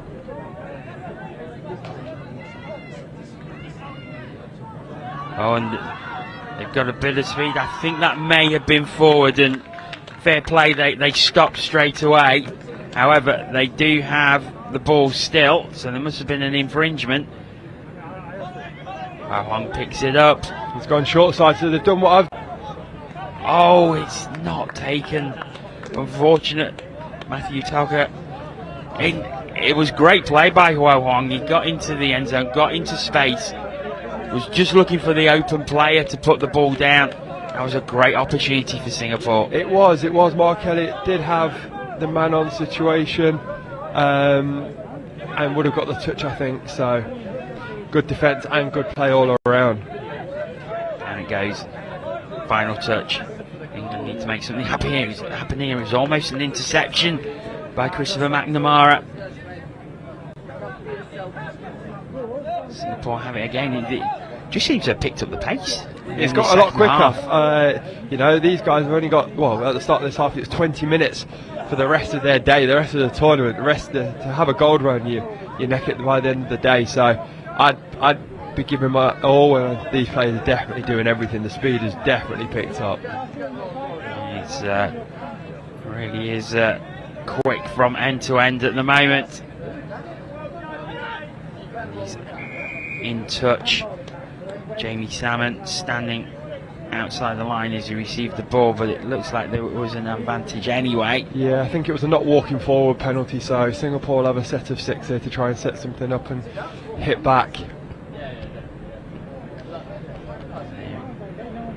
Just going back a bit now.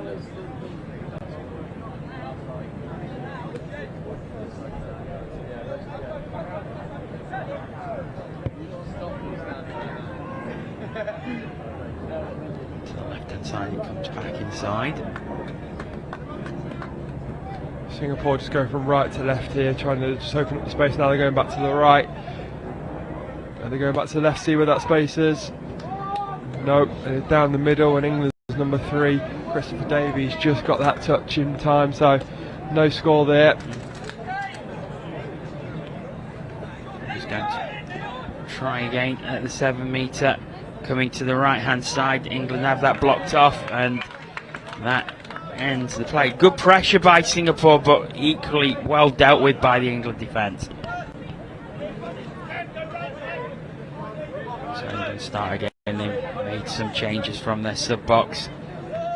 5 minutes gone in the second half. And it's stepped over by Simon Whitten. I think Singapore are going to get the ball back, are they? No. No. England have got a penalty for Singapore being in the ruck there. So England will get a tap-off move. Essentially, they'll look to run their tap-off if they've thought about it. That second touch. It's pointing away. Comes back in the middle. Good sweeper move. Have we got an overlap? We do. Oh, just a little eye. Mark Elliott, he really tried hard to bring that down, but it was just on his fingertips. He's tall, but he's not that tall. See it again here from behind. It's just a little too high. Yes. Singapore starting very deep, and a high defence by England. They're not allowing them. Great midfield press so far. Get to their sub box, but they've used 4 touches and they're still not at halfway. And England managing to force the turnover. And that's why the game's going to be won or lost this second half. You know, we've got just under 15 minutes to go. England's midfield defence have just won out on Singapore there, so they've got a penalty, a new set of 6, and I'd like to see them get down the field and score this 5th touch. And I think I'd breathe a bit easier if England can get that 5th touch. Yeah, they're very patient in the build-up. Drop down. Avoided the touch twice there. He's finally touched now. Just at the 7 metre. Again, England just looking for the holes. And that's final touch. It's a bit of a scrappy set from England here, isn't it? So they've created not a lot, and they've not really got towards the try line. They needed to get to that try line and really put the Singapore defenders under pressure, but they didn't do that time. It was almost as if they just ran out of ideas and wasn't quite sure what to do.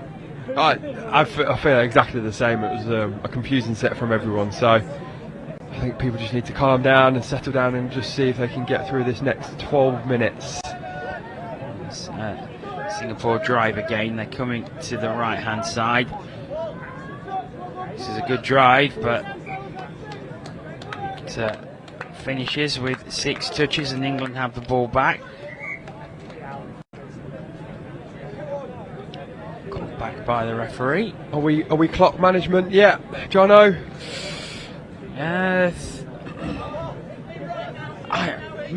Good question. I think England ideally would probably like to try and get another one on the board before they start doing that. I think so, but every stoppage would be great for England. We've got another one here, so just a couple more seconds of being eaten up. The referee's explaining what's happened. And Jim Layardu is the Singapore captain. He's getting in the ear of the official. He knows that time's running out. Yeah. And they've got to get 3 scores just to get level without conceding. So England try to get it out to the right hand side, but it's turned over to Singapore. Yeah, you can see the pressure there. I don't think England should have gone to that side of the pitch with that last play. It was last play. They should always come back to their own sub box, because that means Singapore can get substitutes on and off very easily, and they can now put the pressure on England. So, bit of a disappointing last play, but they're going to have to work hard to just defend this set out, and Singapore are going to look to try and run towards the short side as we look at it. He comes back into the middle, down at 7 metres. Wow, short side, he needs somebody open. He still needs somebody open, and he finds it. That's brilliant. Great ingenuity there from Wao Hang. He just popped it up into the air, and it dropped lovely for David Wilson to pop the ball down. But that was all about the play from Wao Hang. England did pretty well defensively. It's the short side, so everyone should stay man on. You can see Mark Hobson slipping around. Wao Hang doesn't have anyone to pass, but he does. He pops it in the air, and he gets it to his winger, who cuts inside to dot it down. We've got a 4-2 score going now. Pressure coming back on England, and that will give Singapore momentum. They've got 10 minutes. They pull one back, they need another 2. Sweeper play, got on the outside. This space here. Oh, they've hit it straight back. Incredible. And that is celebrated in the sub box. They know what that means. Finals footy, you've got to keep calm in their head, and they step back and dive between the posts. Adrian Riggs. Oh, he put it up try. his jumper, and he has scored. And there's a lot of backslapping in the sub box. They know how important that try was. That was huge. So Singapore work to do again, and they've got 9 minutes left.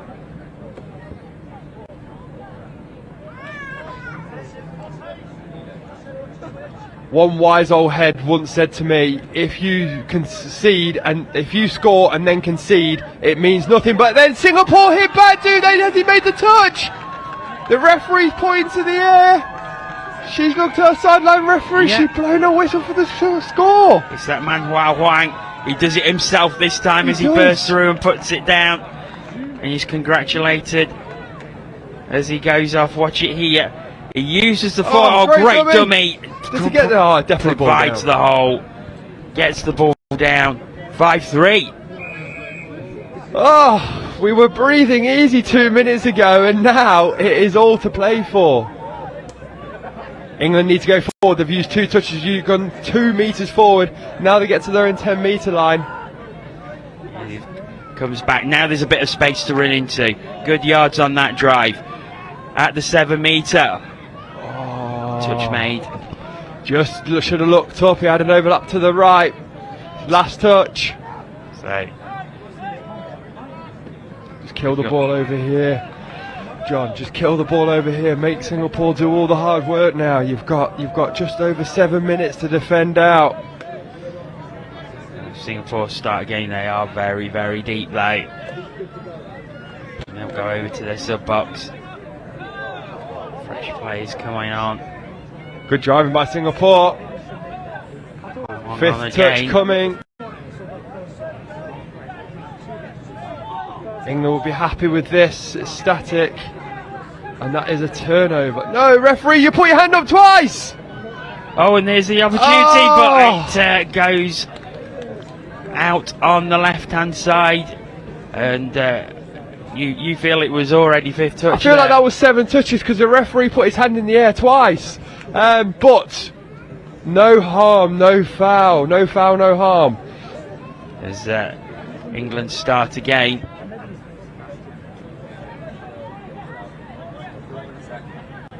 Oh, good handling there from England. Good driving forward. That's from the far winger, who was at number 16, Ian Spencer. Great driving. He then jogs out to the wing and look forward, but England have got away with it.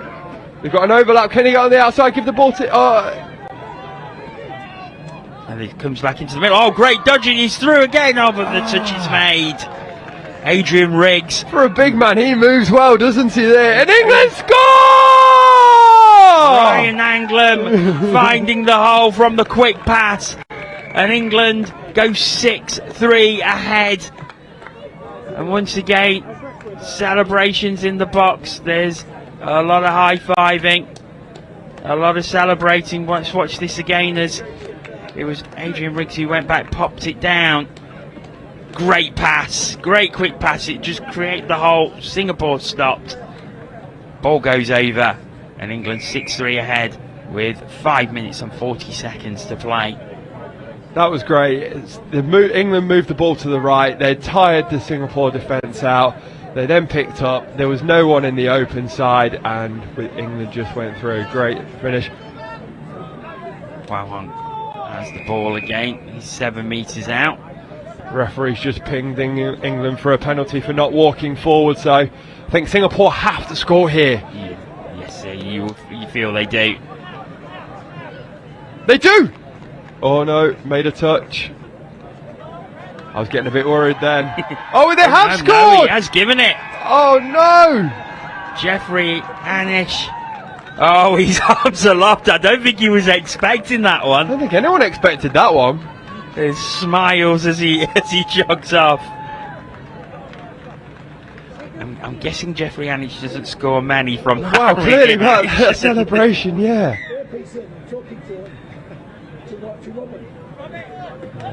The nerves are jangling here, Jono.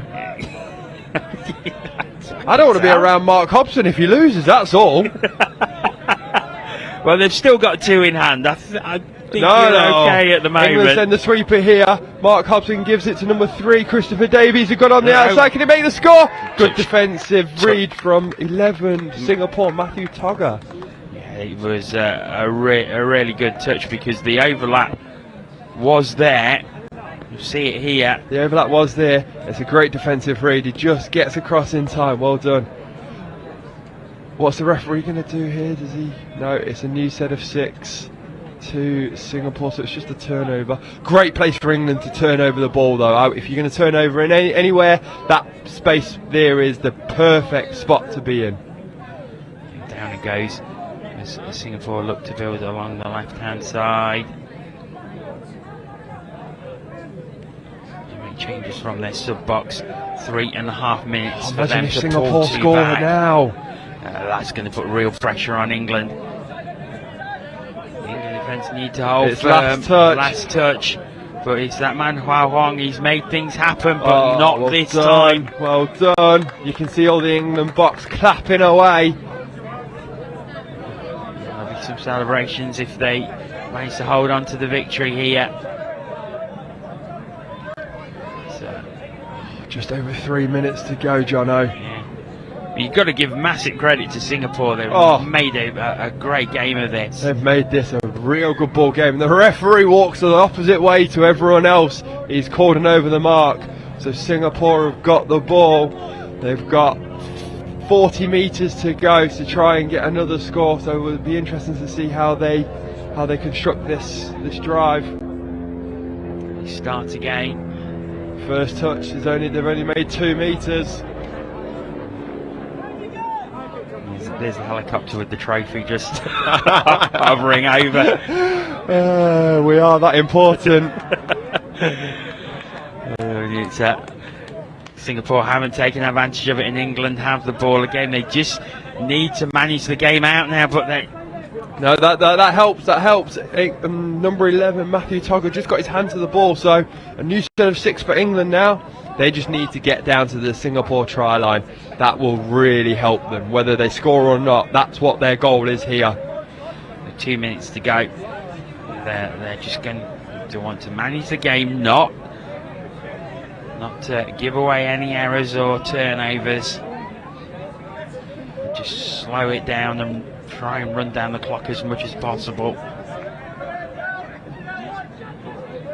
Final touch. That's okay. That's a good finish for England. That's where they want to finish the ball. Yeah, Singapore very deep. They've got 90 seconds and they need to score 2. It's typically about 45 seconds to 60 seconds per set, depending on the age category, should we say, Jono? So I would say England are comfortable here. They just need to see this one out defensively. Singapore will be giving everything to try and get over that try line. Mark Hobson makes the touch, his 5th touch. The space on the left-hand side, there's a player over if they use it. Oh, I think they're down. They're down. There's cheers from the Singapore supporters over on the far side. They are down. They've got it within 1. It's 6-5. But there are only 40 seconds remaining and England will have the tap off and they will not rush to take it. Absolutely, you can tell they're not.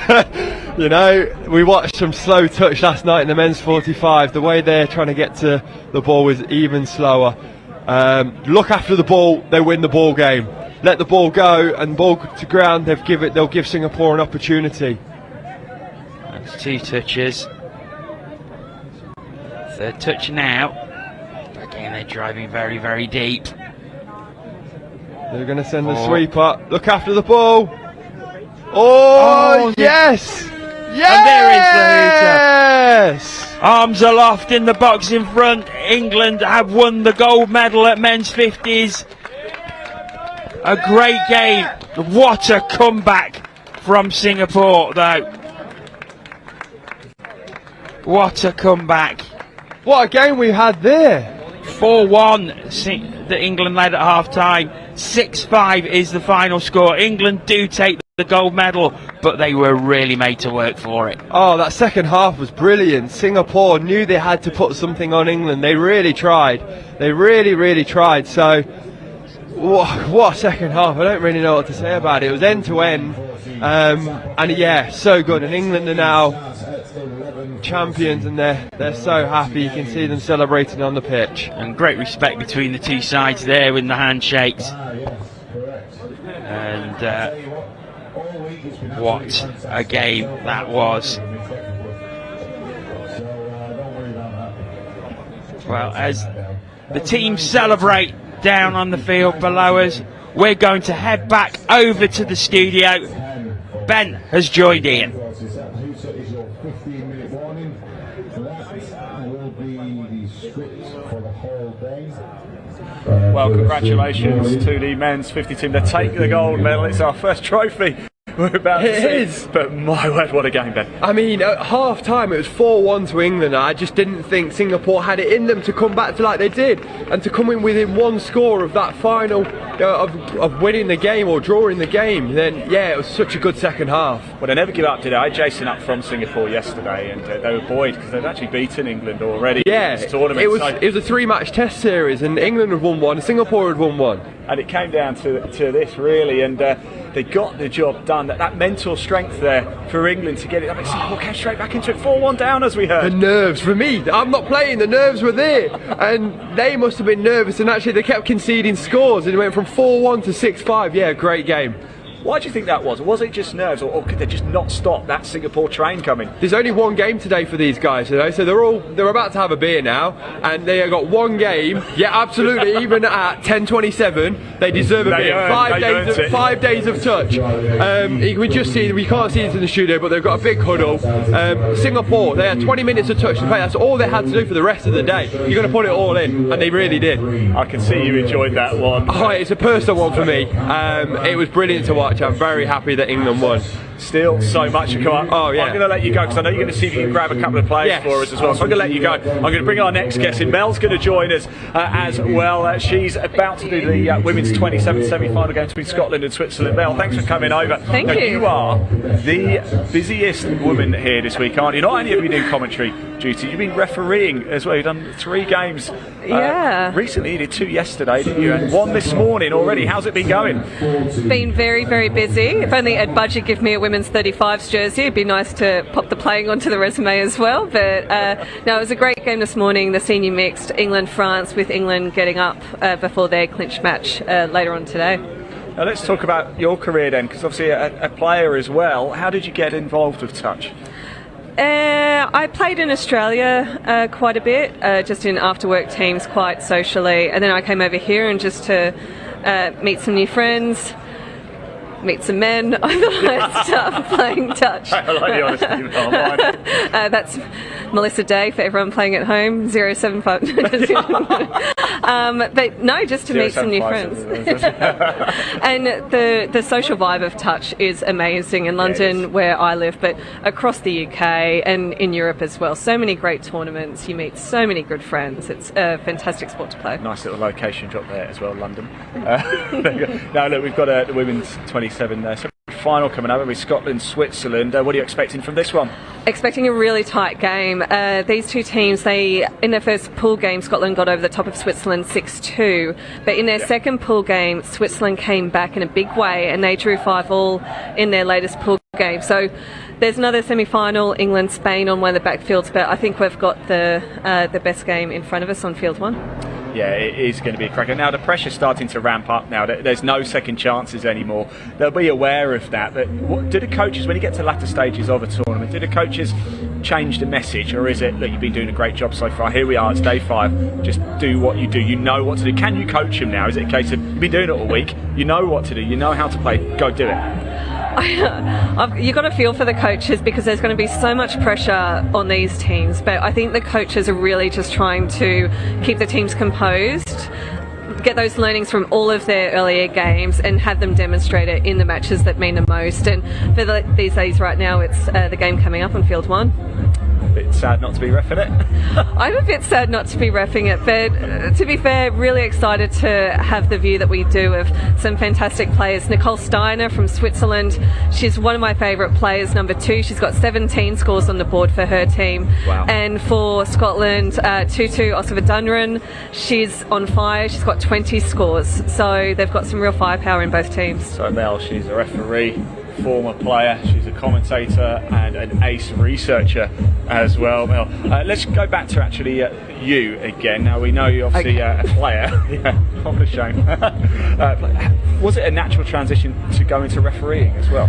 Yeah, I actually started refereeing when I got dropped from an England team for the Jersey 2018 Euros. But turning... I didn't know that. Would have brought it up and was. But, I mean, it's a great experience because I went into Euros as a level 1 and just had an amazing experience. And the referee teams, you'll see water carriers, you'll see scorecards. It's an incredible team of referees that we've got here at this tournament, and they've got their own goals, they've got upgrades, they want to facilitate really, really good games, so they've got their own internal pressures as well. But I love refereeing. I think you meet a lot of people, and when you get compliments after great games like you sometimes do, it makes it all worth it.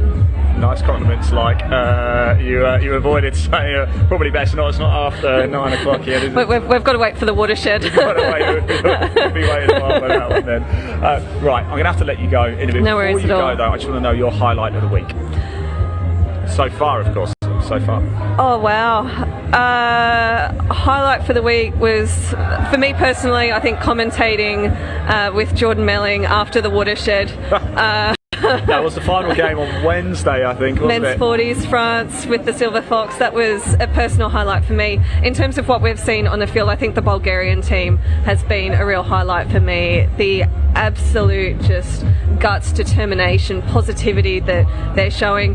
Their mixed open team, they haven't, scored a lot, but they scored a great try against the England mixed open team, and the celebrations that I saw on one of the backfields for that, it was brilliant to see. So they're my team of the tournament. Isn't it? That really is what it's about, because they knew they were coming here, small player pool. They only had 5 females in total. 2 of them unfortunately got injured and were out. And I mean, listen, that's hard, isn't it? That's hard going. But I've spoken to Stefan yesterday from Bulgaria, and it's about growing the game. You've got to play these tournaments. You're going to get beaten, and you're just going to have to accept that. But you've got to play them for 4 years' time, 2 years' time to progress. Otherwise, you just won't, will you?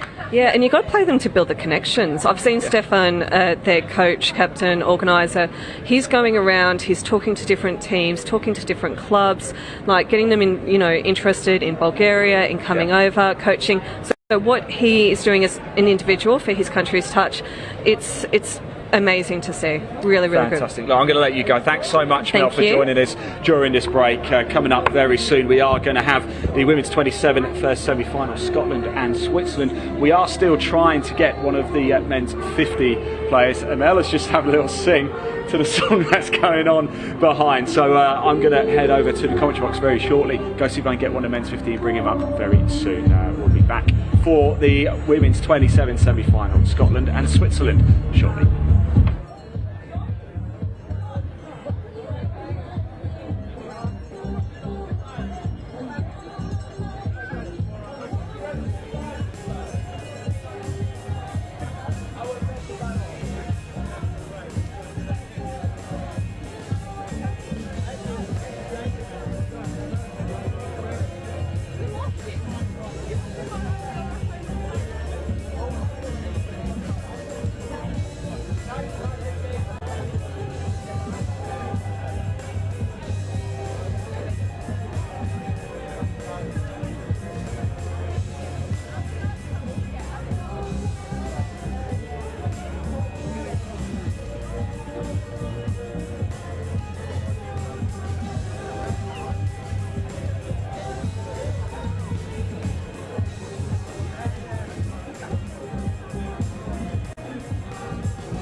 yourselves, this is an announcement for supporters. There's a nice little red line dotted around the fields. This is the safety distance that regulations state we need to be from the pitches. So if all supporters can be behind the lovely red dotted line, that would be absolutely fantastic. Anyway, we carry on the party with a bit more like a prayer. Welcome back to the Highfield Sports Complex here at the University of Nottingham. And from now on in, the next 8 games are all knockout. Everything to play for. We should see a huge ramp up in the intensity, I'm delighted to say. Mel Day joins me for the first time today after a hiatus on some refereeing missions. You was replaced by Robin Budd yesterday. I was. We did a little swapsies, me and Rob. Yeah, sub-box in the commentary box. Yeah. I'm not sure what we're most ideally suited for. I heard some of Rob's commentary yesterday and I think he was talking me out of a job. I thought it was class commentary from Rob, and he's been everywhere today. He's the England referee director, all-round organising talent, and yeah, a very, very decent commentator. Well, let's look ahead to this one. It's the women's 27 semi-final, Scotland against Switzerland. England taking on Spain in the other semi-final on field 3. Final coming up later this afternoon. So how do you see this one going on? Well, we previewed it in the commentary box just beforehand, but it's going to be an absolute cracking game. I mean, this is the game that people will want to watch this semi-final. These two teams in their last pool game, they drew 5-5 after Scotland won the first one 6-2. So Switzerland having an absolute resurgence, and they're the ones who are on a high. They're the ones who now have that self-belief that they can mix it with their Scotland 27s team. So yeah, it's as close as the last game. They really took momentum from that Scotland draw as well. They beat Wales 8-5, beat Spain 3-1 in a game we saw last night. And now they are into the semi-final against Scotland, 1 game away from the final. And if we look at the overall table of the women's 27s from the round robin, Scotland finished second, 26 points. Switzerland third, 23 points. And look at tries scored and conceded, and this is where Scotland probably have the advantage. 76 tries they scored in their 10 games, Switzerland 48. But it's on the defence, Scotland only conceding 26 tries in their 10 games, Switzerland 46. Yeah, which is something, you look at that going into a semi-final like this and you think, okay, you know, Scotland do have the upper hand, but Switzerland have the advantage that, you know, if they tighten up their D, it's a real controllable that they can do. But you're right in terms of the firepower across Scotland. They've got the top try scorer for these two teams with Tutu Osibadunran. She's on 20 scores for the tournament. She's just been absolutely outstanding. But across their team, most girls have, you know, 3, 4, 5 scores, whereas for Switzerland they really rely on that number 2, Nicole Steiner, who just has driven up the ball now. So look for that number 2 for Switzerland. Switzerland with the tap off, and they have the first drive up the field, but good defence so far by Scotland. Switch back, goes to the right hand side. Feature of this morning, and something that is very, very noticeable, is how many people are around field 1 now. This is the 3rd game of the morning, and there's been big crowds around this field. Amazing crowds. The supported bases of both of these fields. You'll see the camera pan across now, and all those Switzerland supporters in those grandstands. The team ran onto a tunnel that was 20 metres long, that was matched only by the Scotland supporters when they pulled out their tunnel. So a great atmosphere on field 1 today. As we see Scotland driving up the board. This is great momentum by Scotland. Going off by half, the defender judged to be onside, so touch made. And great to see end-to-end touch with these ladies in the first couple of minutes of this game. Well, Switzerland start this new drive. We are going to head back over to the studio. Ian has a couple of guests from Singapore.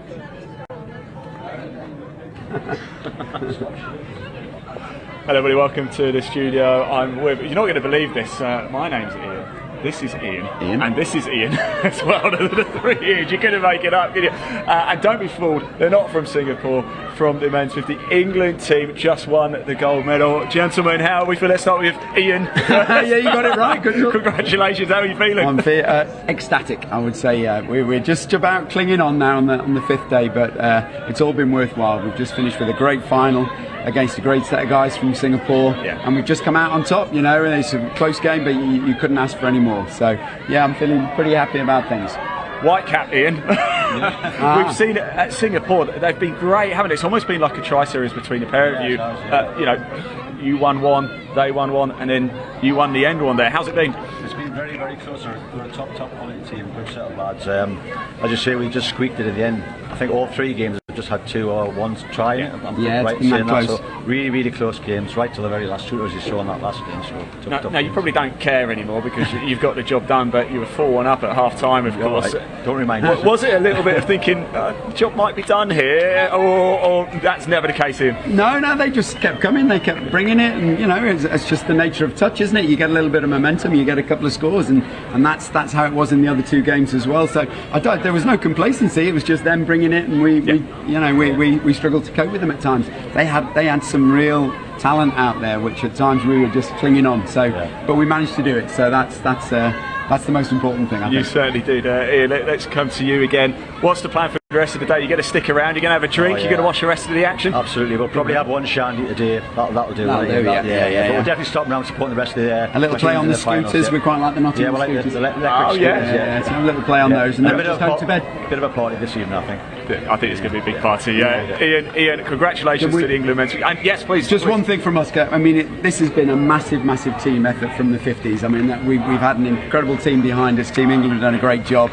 The coaching staff, Andy Sharps, Clive Lovering, Mark Holmes, Claire Knight, and also Will the physio, you know, as well as the 16 players. It has been a massive team effort, and you guys up here have done a great job and really supported us. So from us, massive thank you to everyone. Really. Well, no, thank you to you as well. Thanks for coming up, thanks for talking to us, thank you for representing England. What a great tournament it's been. It is Ian in men's 50 take the gold medal. Let's hand back to Jono and Mel for the resumption of Switzerland and Scotland. Beautiful. Welcome back. No scoring, and thank you to the 3 Ians. I think that's possibly a new sitcom we can get out of that.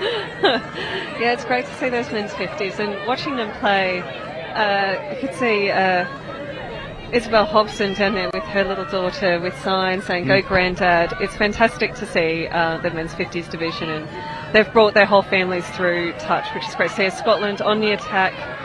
Almost an interception there. Got that. Michelle Coco. And she would have had the whole field to run into. It's great to commentate these teams when we have commentated them a few times over the course of the tournament. You get very familiar with certain players, and Michelle Coco, she's definitely one of my favourite players. I think in defence she's just extraordinary. She just demonstrated there. Some great drives as well from her as well.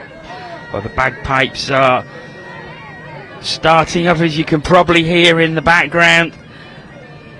Great support for both teams around the field, which is fantastic to see, and that's really what makes this finals day really special. Yeah, the country support, bagpipes versus the cowbells of Switzerland. It's great to see. This is an arm wrestle between these two teams. This is where that 5-all draw nature of play comes in, where it's just great attack against great defence, and Switzerland are going to be very happy with their defence right now, but Scotland testing it on the outside. Scoop goes through, but touch has been claimed by Switzerland. Excellent touch. Or is it? No, it is the touch, so it is still 0-0, and that's a couple of times we saw it while the interview was taking place, that Scotland have managed to get a half into the end zone, but just not quite found anyone open enough to get the ball down. Yeah, Irene Valti with an absolute try-saver for Switzerland there. They'll be very happy with that, because that was looking very dangerous. And they've backed it up with a superb drive. This is 5th touch. And it turns over back to Scotland, so a real cat and mouse game to start this one. No quarter being given, and a lot of nervous energy down there. They know what's at stake, a place in the final. drive again down the right hand side. Lovely. Centering the ball with Frankie Alcock. She's got the ball now, passing off to number 14, Alexandra Watson. Final touch. Good defence by Switzerland again, and look how eager they are to get on with it. I love that. I love that aggression, that quickness in getting a really quick turnover. It's fantastic to see. That kind of attitude, that's going to be reflected in your attack all the way up the field here. Oh, great driving by Switzerland. They were looking a little bit static in those first couple, but they've gotten 10 metres. Yeah, indeed. There it goes. Oh, it's a handling error, unfortunately, and Scotland will have the ball back. Ooh. Or will they? No, they won't. No, and offside. We've got the current control ref. He's actually from America, and they do have a different style in America where sometimes they walk up to that penalty mark, and you can think the call is going the opposite way, but an offside as Switzerland going for the outside. Attempted dive going in. Stephanie Cool with the touch there. Good close defence by Scotland, but still advantage Switzerland at the moment. Space out on the right hand side. Touch is claimed though, and touch is given. Oh, another try saver there over on that far wing. Scotland have the ball now. Oh, this is fantastic touch. Oh, Scotland working it towards their sub box. They're going to get fresh players on. Oh, fabulous drives here by Scotland over the halfway mark. That's going to be fourth touch. They can set up for a strike dump here.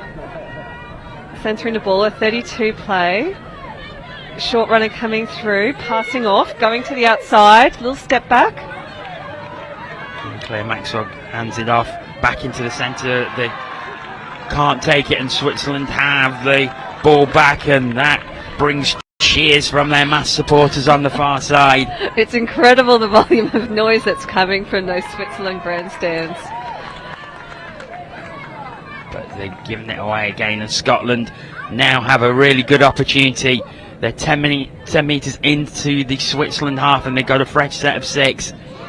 Already at the 7 metre, 2 touches used. They'll just regroup. Tutu Osfer-Dunran on the field, the number 13. You can see her right in the middle of the action here. Passing from half, wrapping around. Just a little bit flat-footed in that set of attack, but they've still got some touches up their sleeve. Great strike down. Bang Final on touch. Oh, and it's just drops in front, and Switzerland have the ball back. It's 10 minutes gone. We've still not had a score. It's so close, so tense, so much at stake. Bagpipes start up again to try and boost the Scottish 27s team. Oh, nice. Nicole Steiner, great drive by her through the middle of the field. It's turned over again, and Scotland have it again, and they're so eager to get on with this, both teams, whenever they can start an attacking drive. Yep, they're continuing here. Suzanne Brownie, number 2, with the ball now. She's been a great attacking option for Scotland. She passes from half. The Switzerland defence. We were talking about their defence. They've let in a few tries this tournament, but you wouldn't know it from this game. No, they've really tightened up, and I reckon they've been watching video, because they seem to be shutting Scotland down at every single opportunity. Yeah, it's fantastic to see, and they're really aggressive. They're getting up in their face, and you can see the Scottish attack. I think the Scottish attack, it almost needs to start from a little bit further out. When they are setting up those attacks like bang on the 7 metre lines, it feels like they're just lacking a little bit of momentum, and Switzerland are doing a good job at shutting them down as they race towards the Scottish line. This is that really momentum good drive. when you're it's attacking. The final touch, and unfortunately it's a roll ball, and Scotland will get it back. it's that kind of momentum coming into the line. Switzerland looks so dangerous, and I think that's what Scotland's got to recreate as they drive towards their own box. Good drive themselves. Got fresh legs on now as well as they build down the right hand side. 4 touches. They'll be looking to set up here. This final touch. There's space out on the left hand side. Can they use it? Oh, it's a good defence by Switzerland again. Fantastic defence. And a lot of scoring options there happening. Scotland just looked that little bit hesitant, don't you think? In terms of calling those plays and structuring their attack. Yes, I think you're right. They just seem to they realise that the Swiss defence is very, very tight, and I think they're just trying to work out ways they can draw them out and draw the gaps for them to exploit, but they've not been able to do it yet. They have got behind twice, but not been able to find anyone open. And they know they're in a game here, but with so much at stake, it's one of those games where you almost see that both teams are really frightened to make an error that could let the other team in. I think so. Marie-Claire Maxwell drive it, dumping the ball and saying, great play! And it was going to take something special to get the opening score, and Scotland do it. That was a fantastic play. They tried that on their last attacking set, one of their last attacking sets, and they have that whole hitter coming in. They pass around behind the back of her.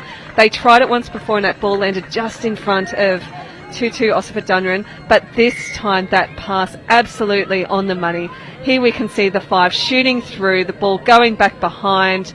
Oh, what a score. It was a great score. Tutu Osipha-Dunran puts Scotland ahead now. Can Switzerland strike straight back from the tap off? They're at the 7 metre.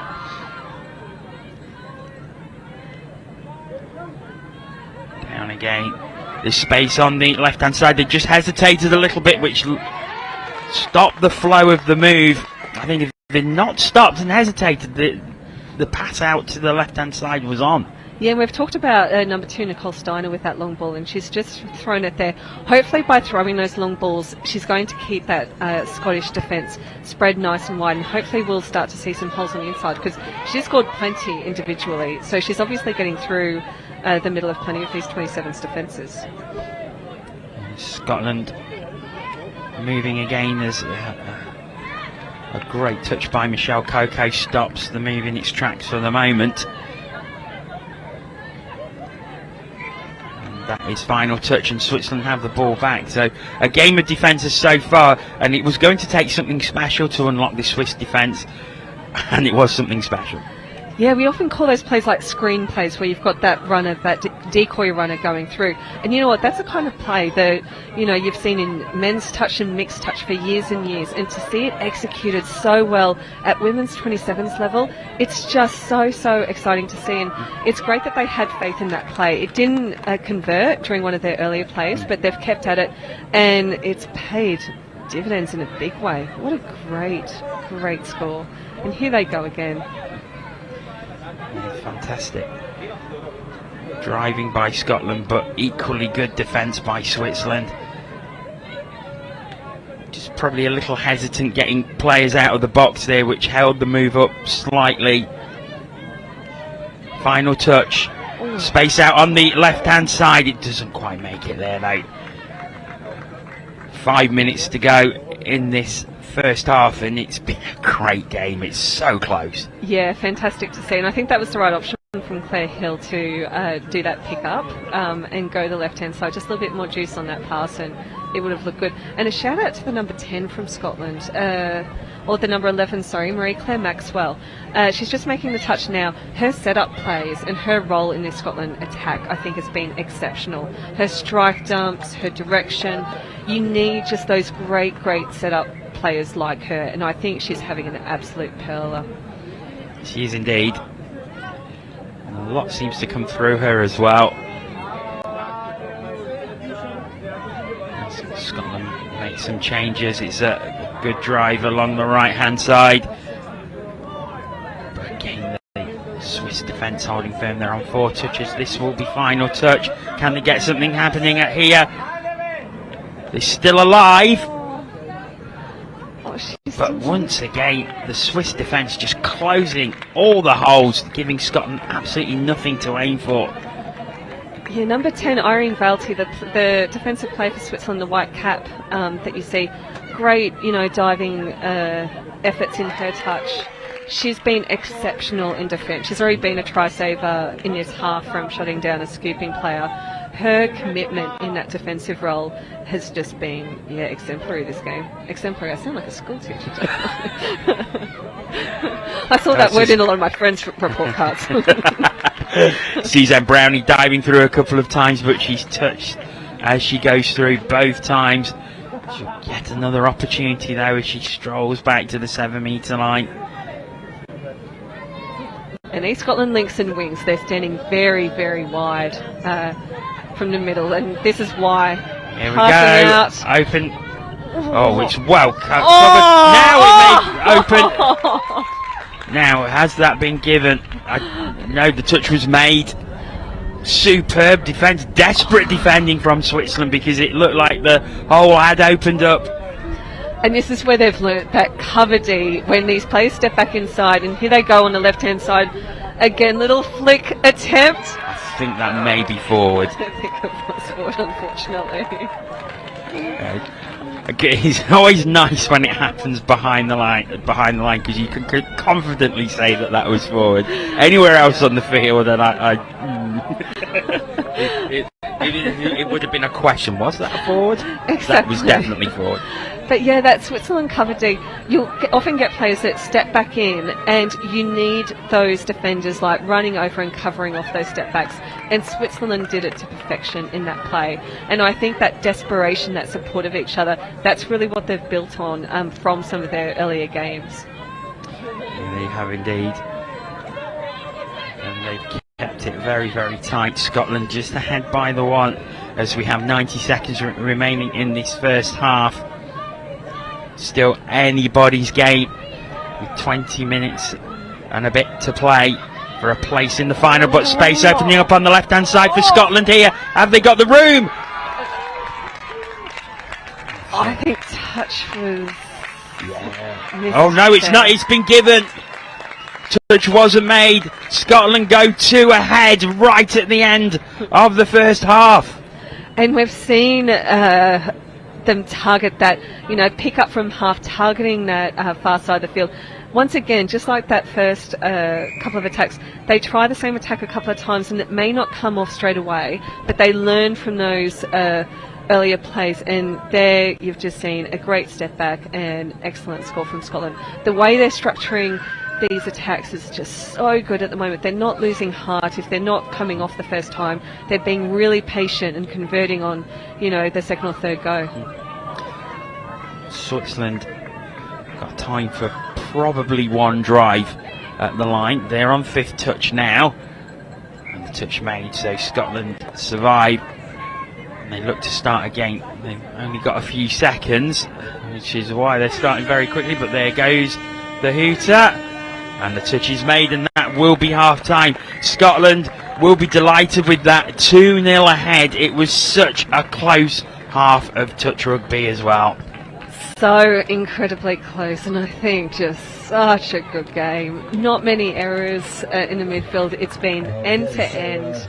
We've seen both teams with real attacking opportunities on each other's line, but Scotland just seem to have that composure and those really set plays that are definitely coming off for them. And worthy of a semi-final, it took 2 moments of brilliance to open up the Switzerland defence and Scotland to get those 2 scores. Yeah, we've seen so many holdouts from the Swiss defence that it really has taken incredible talent to cut through it. I think Switzerland is still going to feel very confident. They've demonstrated that they do have try-scoring ability in their team. As we said, their last game against Scotland was 5-5. It's 2-0 now. They just need to get across that line. I think they just need to get across, as we see the Scotland scores from earlier. Yeah, this was the opening score. a piece of absolute brilliance, some great passing there, and it just opened up Switzerland. And then this was the try number 2. Yep. You'll see the player just pick up from half here, go in the opposite direction. Those Switzerland defenders just kind of getting caught with their back turned. Brilliant long ball out there by number 14, Alexandra Watson. And great score out there. And fingertip difference between that being a try or not a try. The commitment of that Switzerland defence has been great. It has been absolutely superb. They've defended so well throughout that first half. And as we say, it took a couple of really special plays for Scotland to put the ball down. Really special plays, and but yes, just so much to take from Switzerland. Their defence has just been outstanding, like dives all over the field. I really hope they can come back in the second half, and I genuinely think they can. Yes, we will see what happens. I think we're really anticipating this second half now. 20 minutes to go, and Switzerland, they possibly could only have 20 minutes left in this championship. So they've got to give everything. They really do. They've got to make it hard. They would have come in knowing that they were a genuine shot at this gold medal game. And they really, the thing about this semi-final, it guarantees you a medal, and everyone wants to come away from the European Championships with a medal, so they're going to want that guarantee. Wow. My co-commentator Jordan Melling trying to distract me on the commentary with his slinky hips. Congratulations, Joe, if you're watching from home.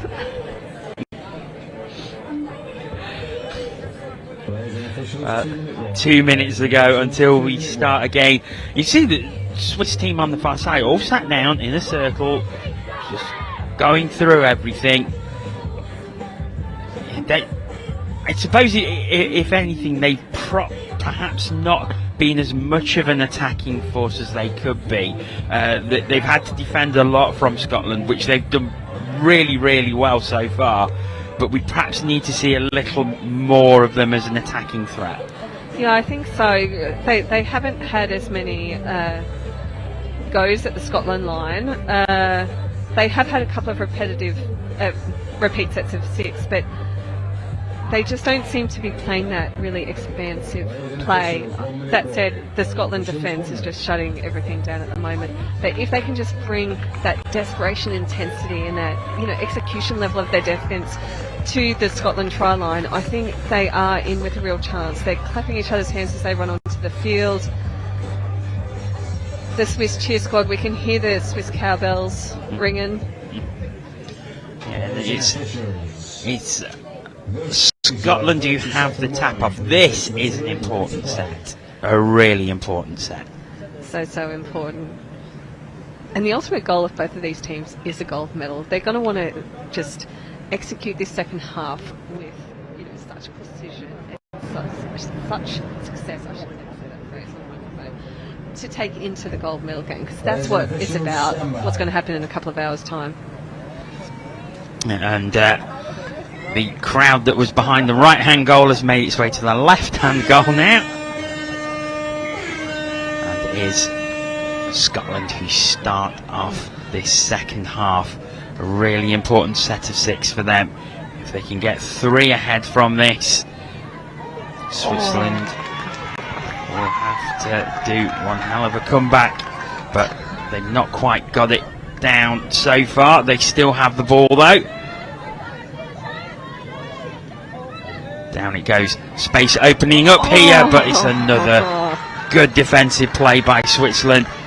And they've seen out Scotland from the tap-off, and they have the ball back. Yeah, great defensive effort once again. And you can see these wingers coming 20 metres off their wing to shut down some of these plays. Look at that. She is 25 metres infield to shut down that play.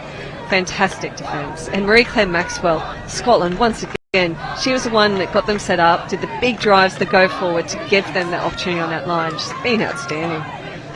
She has indeed. This latest Switzerland drive comes to nothing as Scotland have the ball back. Again, they come forward. Some real pace in this Scotland squad. Makes some good yards around the left-hand side. Comes back into the middle. Down again. Space on the right now. But again, good defence. Touch claimed and given. That was their 5th touch, so they've just lost some momentum on that strike dump there. This is 6 touches. Very hard to create something from this static play. Nice Switzerland defence. Getting the hand over, they just need to breathe. I think it's almost like they're driving now. It's like they're feeling the pressure to scoot from a fair distance out, and sometimes it's this driving, they're just not quite making the yards, that they just need to have that go forward, try some of those check-offs to get around this Scotland defence, because I think once again we're going to see the 5th touch just over the halfway line, and it's so hard to get through the defence. I think that's the 2nd time now that they've just kind of gotten, 12 or 13 metres into the Scotland half, so they really need to work on their driving and try and get through that line. So Scotland have the ball again. Not really panic stations for Switzerland yet. They're only 2 behind, but I think as time goes on, if it remains like this, they're going to have to start to take a few more risks, aren't they? Yeah, and I think maybe taking risks in those drives, we talk about check-offs, they just need to take a really deep breath, make sure that Scotland defence is all on side, and then just try and get through them. This is good. Go forward here. So this is much better. It's going to be 3rd touch over the halfway line. Switzerland. So they're going to have a strike dump. Oh, she's taken off from half, passing through. This is play on here. She's racing to this far wing, but a much better drive. And the further they can drive, the further they can keep Scotland away from their O-line. And it's just going to take a Scotland error in their driving, an over the mark or a loss of control that, Switzerland just need that field position at the moment. This is Scotland driving again. They're 10 metres away from halfway. Coming back into the middle. Here we go, 2 tails for Donovan going on the outsides. And she got it down. And that touch was in again. That amazing defender, Irene Valti. She's been everywhere throwing her body around in defence.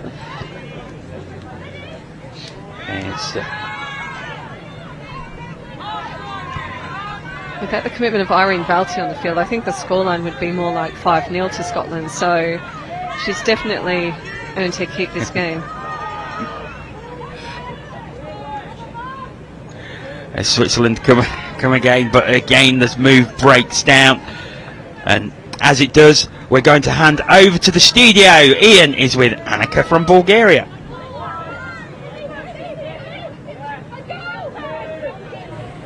Thank you, Jono. Yes, Annika from Bulgaria, and it's been your debut in the Euros this week. How's it been? Amazing. Like, to be very honest, there were some really tough days. Oh, yeah. It's a five-day tournament, which is the longest I've ever had. Yeah. But it's awesome. Like, you have the best players, the best teams playing here. The level is really elite level. Never played this before, so awesome. But it's good experience, isn't it? And you talk about a couple of tough days. I was watching your game, actually, the mixed game, when unfortunately 2 of your female players are injured, and you had no subs. You had to play the entire game with 5. We played the entire game with 5. 2 girls on the pitch, no sub. It was really tough. Like, that was the toughest day. It's tough not only physically but mentally as well, right? But we survived. We're here. You've done amazing. You've done absolutely amazing. We just had our last game against Switzerland. Very good lads. But yeah, it was perfect. It was really good. So kind of relieved it's over, but going to miss it a bit, I imagine. Oh, definitely. Like, the last day, like, at some point I was like, I want it to be finished, but now I'm like, oh, can it be like 1 more week or something? But definitely a lot of knowledge to take back home. We have a lot to develop. We have our juniors and kids, and we want to push there strongly. So yeah, we have a lot of learnings that we are taking back home with us. Is that one of the reasons you've come over to compete as well? You mentioned the juniors there. They're going to be inspired by this, surely, aren't they? Yeah, definitely. First of all, like, we don't know if they are gonna be inspired by our results. I think they will. I think they will. It's not been about winning this, has it, this week? It's been about the experience. Exactly, but we cannot progress if we just stay on the same level, right? We have to be playing competitively, we have to get beaten, we have to get better, right? And that's the way to get better, to play with people that are better than you. Well, Bulgaria, it's certainly been one of the big success stories this week of the European Championships. Annika, congratulations for the week. Thank you so for much. coming It was up. a pleasure. Thanks for coming Thank over. you, everyone. I'm going to hand back to Jono and Thanks. Mel. Thank you very much to Ian and Annika. And as you probably saw, Switzerland have pulled it within one. An absolutely fabulous try that they scored. It was Solange Seppi getting into the end zone and was really patient and found Lisa Luthi to put the ball down, and they really enjoyed that. But I think as we say that, no, it's a touch, so it still remains 2-1. Everything's happening. It always happens when we throw to these interviews. I know. Always happens. And Solange Seppi, the Switzerland captain, scooping through, and she was just looking for a support player as Scotland go wide, but just putting the ball down. Solange, she's just a leader within this team, and as she was scooping through, the ground was erupting, and when she found Lisa Luthi on her inside, just absolutely incredible. And they've just got to take that exuberance and drive with it. Yeah, we're going to have another look at the Swiss try in a moment, as Scotland have the ball back. Here we go. So this is from the behind, and we'll see it here. As Seppi runs in, and she doesn't panic. She knows she's got to find someone open, and Lisa Luthi gets open and puts the ball down. And you saw from the reaction and celebration, they really knew that brought them right back into this game. It really did. Unfortunately, Switzerland, their drives have just broken down a little bit on the last couple, throwing a few errant passes. And as we saw, good little pass out. Oh, there's space out open here. And Scotland have opened Switzerland up again. Jessica Antes with space on the left-hand side. And Scotland breathe a sigh of relief. You can see by the way they celebrated that try, they really wanted that.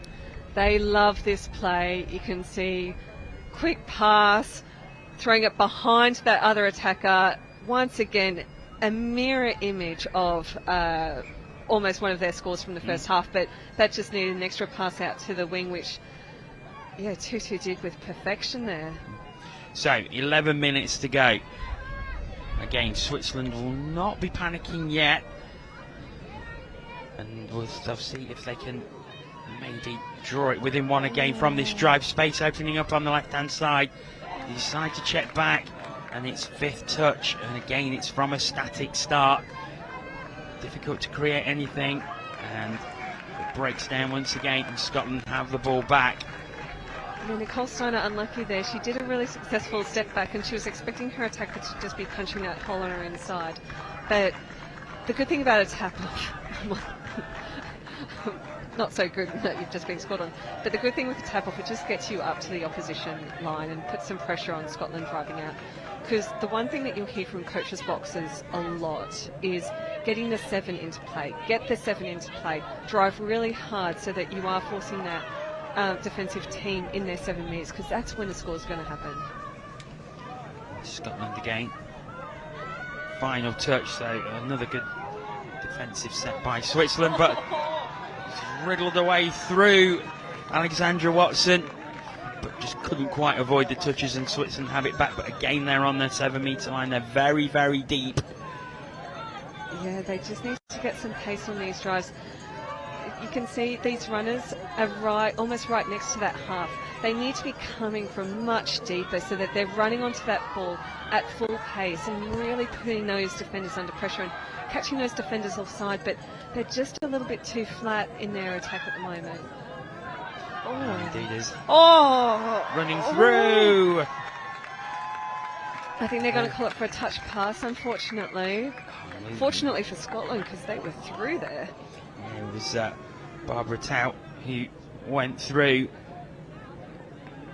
Oh, nice little pass there from Irene Valti. You can see she was through here. Yeah, I think the touch just came in, didn't it? Alexandra Watson, great defence from Scotland. And remain 2 ahead. We've got 8.5 minutes or so left in this game. But again, huge positives. Switzerland were down on their line with the scoring attempt. That's exactly what they need. And they've forced the error.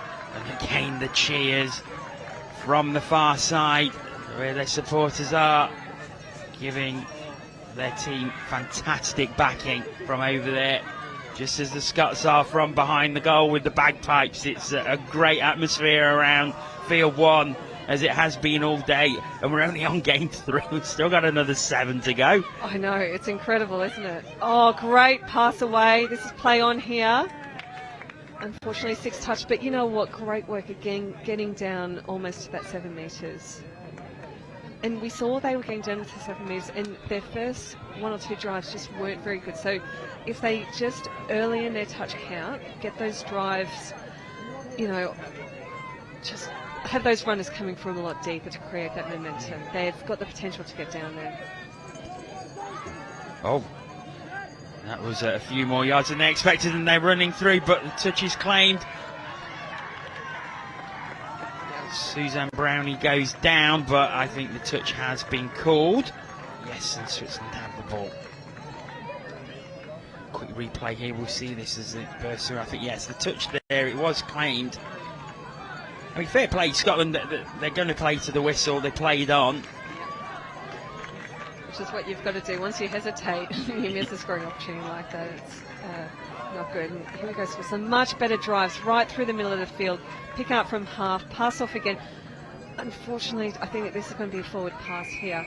And you know what, this is where that depth comes into play. Their runners aren't coming from really deep, and they've had a couple of little suspicious passes that are just line ball, which if you're coming from on deep, you're going to avoid those.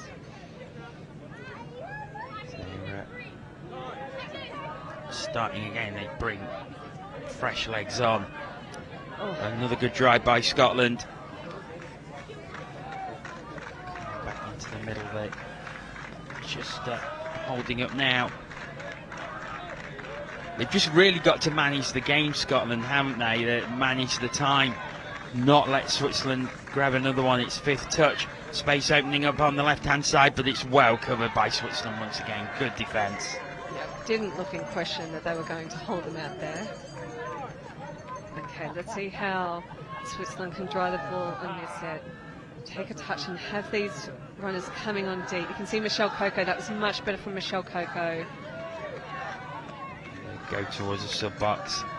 Much better. Keep on the go forward. Still going over halfway now. You could hear some Switzerland appeals for a hard touch, but I think that was just a loss of balance. And that's 5th touch. Once again, they're just that little bit far out, but they're going to spread the ball here. A couple of quick passes off. Just seem to get into each other's way there. They're going to have to start taking risks, I think, with 5 minutes to go. They're 2 behind. And that place in the final, it's still there for them. But they have to probably take some risks now. Scotland just looks so strong, and their error rate, Scotland, it's. I don't think they've had a handling error this half. They've just been so good in their drives and holding this ball. It's 5th touch. Oh, nice pass back onto the outside. The space opening up on the right. They come back in the middle. It's really good ball handling by Scotland. It's still alive for them. Oh, they've done it, have they not? No, there was a pass while she was on the ground. Who is it? Irene Valti. She was on the ground full length, has reached out and made this touch from nothing. Look at that.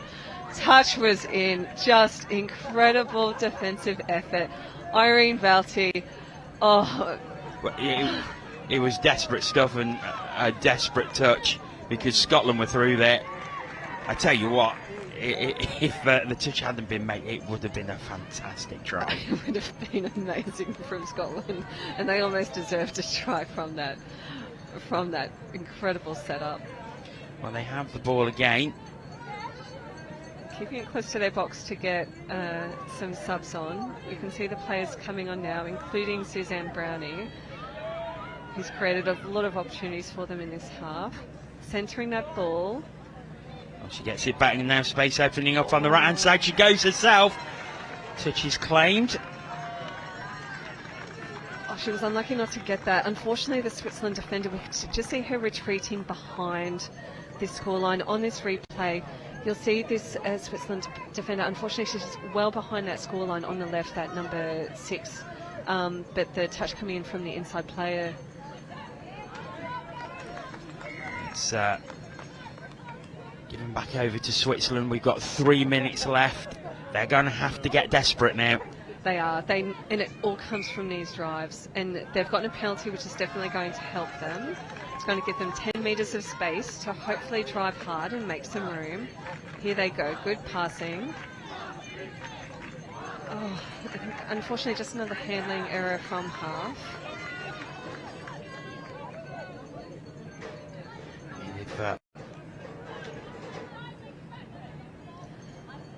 Scotland just calming it down. They know they're in the box seat here. There'll be somebody communicating from the box.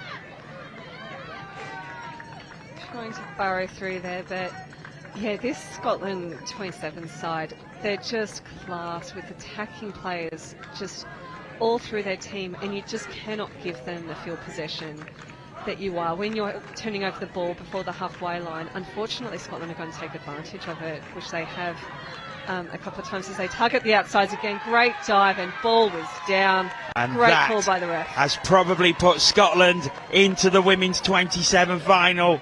4-1 they lead with 2 minutes to go, and you can see from the way they celebrate that. Jennifer Wright, little quickie play. Oh, just a great dive. Jennifer Wright scoring at the right time. I'm so sorry. Yeah, the right stuff from Jennifer Wright. Oh, incredible. What a dive. And yeah, that's clinched it for them, unfortunately, with less than 2 minutes on the clock. And Switzerland try and take as much momentum as they can into the bronze medal playoff. And if they can get a score, that will give them a lot of confidence. Oh, she's through. She's down. They have made it 4-2. Unfortunately, a case of a little too late, but that will give them a lot of confidence going into their next game. I thought she was, oh no, I thought she was half, but no, she's received that from half and just going on the outsides. What a score. Just really used some great speed there. Marianne Patzot, who pops the ball down. They've brought it within 2. Scotland are still going to win this as we're into the final minute. So Scotland go to the final later today. Nice. Good D. Michelle Coco, she was definitely onside there. So we see Scotland back on field 1 at 1:50 p.m. in the final. England-Spain taking place on the other pitch. And we'll see if we can find out who Scotland will be facing. And another score just to consolidate their win and bring some confidence into that gold medal match with England. And there goes the hooter. 5-2. It finishes. A great defensive display at times by Switzerland, but Scotland in the end just having that little too much.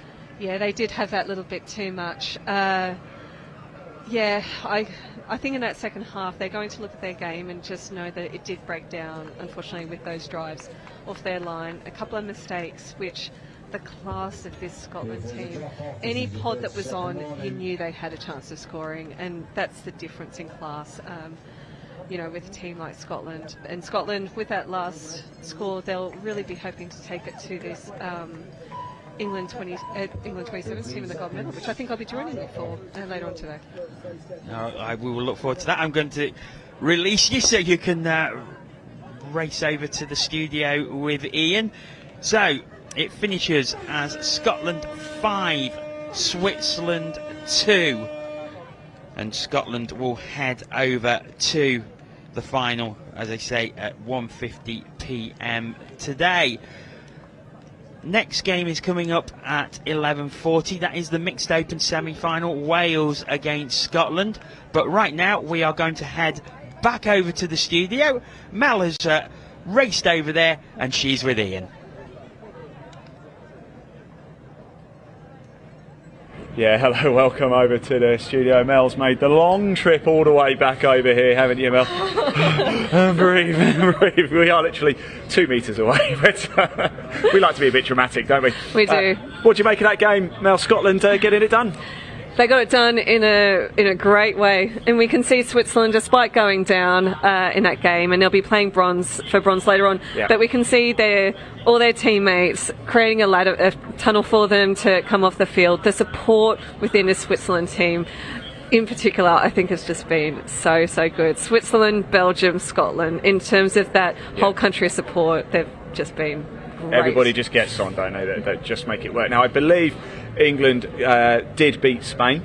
I believe it was quite a high-scoring game for England. I'm not totally sure. I saw it a few minutes ago. I think it was 13-1 to England. So that's going to be our final, England and Scotland. Who's going to win it? Oh, it's so hard to tell. I thought Scotland played incredibly well. Tutu Osford-Dunran, she was spectacular, and the plays that they've got going, and I think both teams are going to look at the footage from both games and look at these particular plays and how they can shut them down. But as I said, the Scotland team, every single pod, they've got so much attack. Suzanne Brownie, I thought, was exceptional that game. Maxwell, I thought, she doesn't score a lot of tries, but the setup plays that she does to enable the girls around her to get across the line, absolutely impeccable. In terms of versus England are a very classy team. Anna Wilson, who's one of my favourite players in the England team, when I've commentated her. I only met her for the first time yesterday and got to put a name to her face, but if she's on her game, I think it's going to be very hard for Scotland to run over them. Absolutely. Now, I've got a bit more of a technical question to ask you, because now we're getting to the latter stages. We have to have winners for the games, don't we? And that means they can go to traditionally what is known as extra time in other sports, but in touch it's known as drop-off, and it's really exciting, isn't it? For those who don't know, explain what happens if a game is tied at the end and we have to have a result. We go into drop-off. Yeah, absolutely. So, and the procedure has changed a little bit from the last Euros. So what will happen is, if it's a draw at full time, then both teams will have 4 players on the pitch. They'll play 2 minutes of extra time. If there's a leading team at the end of that, they'll be declared the winner, and if it's a draw after that 2 minutes, they'll go down to 3-on-3, and then it'll be sudden death. And in the case of mixed, they'll have 2 men and 2 women on the field during that drop-off, and then they'll usually go down. So how do you, it's difficult to plan, but you must have it in your head. The coaches will have it in their head, won't they? And I assume if you do drop 3-on-3, you just want your 3 strongest players out there, and you just got to suck it up and go for it, haven't you? Yeah, coaches will definitely have drop-off teams that they know who those players are, who's going to go on, and it might vary depending on whether they've got the tap or whether they don't, because it's at this stage where even the toss at the start of the game is very important, because the team who defends the first tap-off, they'll have the tap-off in the drop-off. So you'll often see the toss happen, and for the teams who win that, they'll choose to defend in order to have that first attack in drop-off. But it's really exciting. Everyone loves a drop-off. I haven't seen a drop-off game yet, but I really want to see one. I almost gave you one with the mixed 30s quarter-final on field 1 yesterday, but unfortunately it didn't happen. But yeah, we've seen some classic drop-offs, but all the teams will be training for this as well. So they've all had their camps leading into this tournament, and they would have trained these different scenarios and taken it down to 4-on-4 and 3-on-3. So it's the most exciting touch around a good old drop-off. Fantastic. Look, Mel, I'm going to let you go have a little rest. Thanks so much for jumping in and commentating on that game. It's a real treat to have had you this weekend. If you're wondering why I'm wearing a jumper, it is absolutely freezing up here in the pavilion. Yes, it is sunny down there, but up here it's actually really quite cold. I was wearing a jumper all day yesterday. I look quite crazy when I go out for lunch up to the food vans, because it is baking hot down on ground level. but up here in the studio it's like its own climate. Right, I'm going to very shortly we're going to hand over to Jono for the next game. Coming up, we have the Mixed Open semi-final one. We've got Scotland and Wales. That is going to be an absolute cracker. We'll have a short break. When we come back, we'll hand over to Jono for the Mixed Open semi-final one. Enjoy. Well, a couple of big announcements as well for this next game that's coming up. For Scotland and the men's 40, grade 7, and for the Irish 40 Scotland, we have Nick Wood getting his 50th cap for Scotland. 50th cap for Nick Wood, Scotland, and the men's 40 going to John grade 7 and 11 40. We're going to step it up to this match with the next one. Congratulations, you're about to step onto the field and take your 150th cap. Dylan Evans, 150th cap for Wales men's 45. That's also won for Mustafa on field 5. Dylan Evans, 150th cap for Wales men's 45. Field 5, 740. I know he's done something with him there.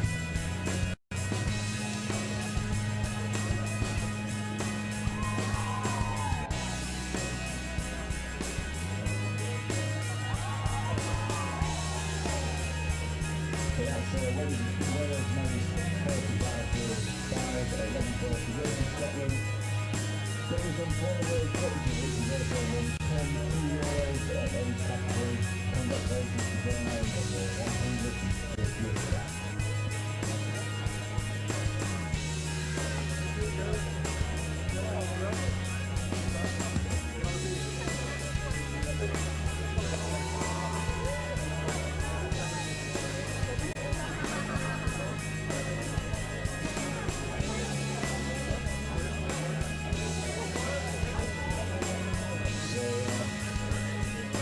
Announcement from the referees.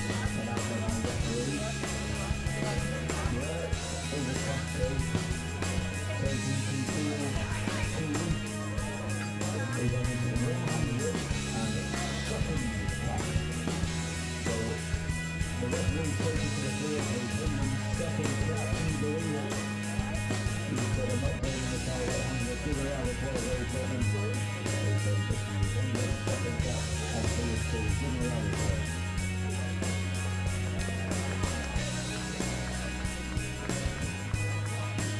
So we've got Runner, we've got Nick Wood, and we've got Dylan Evans, all celebrating big milestones on their caps. Nick Wood for Scotland, Dylan Evans for Wales, and that's for the referees.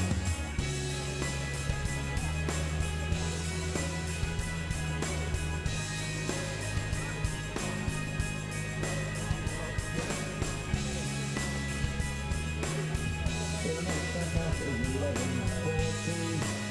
Let's see a little bit of time for that kicks off.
45. England versus Switzerland. Yeah, welcome back to the studio, everybody. Just before we get underway for the first Mixed Open semi-final, I'm delighted I'm joined by Jay Austin, all the way from the States, and you have just got your black badge for refereeing. It's the elite level, isn't it? Congratulations, Jay. Thank you, I appreciate that. Has it been a long road? Yeah, it's been a very long road. I think we're from 1999, from playing until I started refereeing 2003. Here we are. Now, the black badge is the elite level, level 5, isn't it?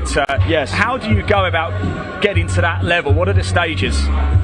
Well, you have to start off with your park rugby, and then you move on. You get to go to some international matches. That's your level 3, 4, and 5 from there. And yet it takes a jury of your peers to make sure you get it done. So, of course, you get caps, don't you? You get international. So, just like players, the referees get international caps. Yes. Do you have to get a certain amount of caps before you move up to a certain level? Or, I mean, you said it's judged by a panel of your peers. Is it as simple as that? It is, yeah. So that is how it goes through each station, 1 through to 5. Correct. You think you're ready to go, or do they tell you you're going to get the next step? No, you have to put in for it. If they ask you, you put in for it, and then they judge you. And if they see their product on the field, then they'll give it to you. Fantastic. Yeah. Well, huge congratulations. Thank you. You're from Chicago. You're from the Windy City, of course. How popular is the sport of touch in Chicago? Well, there's only one team in Chicago. We're looking for some more teams to come in our general area. We're working on it. Fantastic. Yeah. Any more games? I have one more, yes. One more. Which game is that? Don't ask me, because I don't know. You don't know yet? Yeah. There will be another game. Yeah. Deservedly so as well. Jay, huge congratulations. Very much. Black badge, level 5, now joining the elite ranks. Jay Austin, thank you. Right, Thanks, almost Ian. time to get underway for the Mixed Open semi-final. Let's hand over to your commentators. Cool. Thanks, dude. I appreciate it.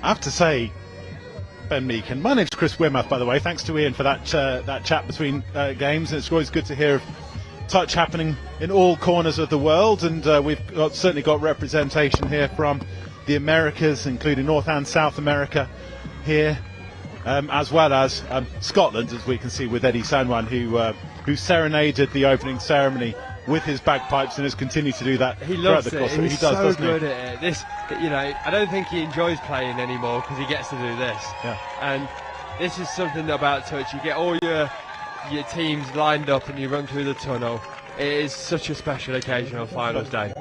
But I have to say that, notwithstanding the bagpipes, this is turning into a bit of a disco already. The atmosphere is buzzing, and it's only 20 to 12. You're dancing around, you are. And I've got the Haribo. Other various jellied sweets are available, but it's only 20 to 12. So imagine what it's going to be like when we've got a couple of thousand people around this pitch for the men's open final in 6.5 hours' time.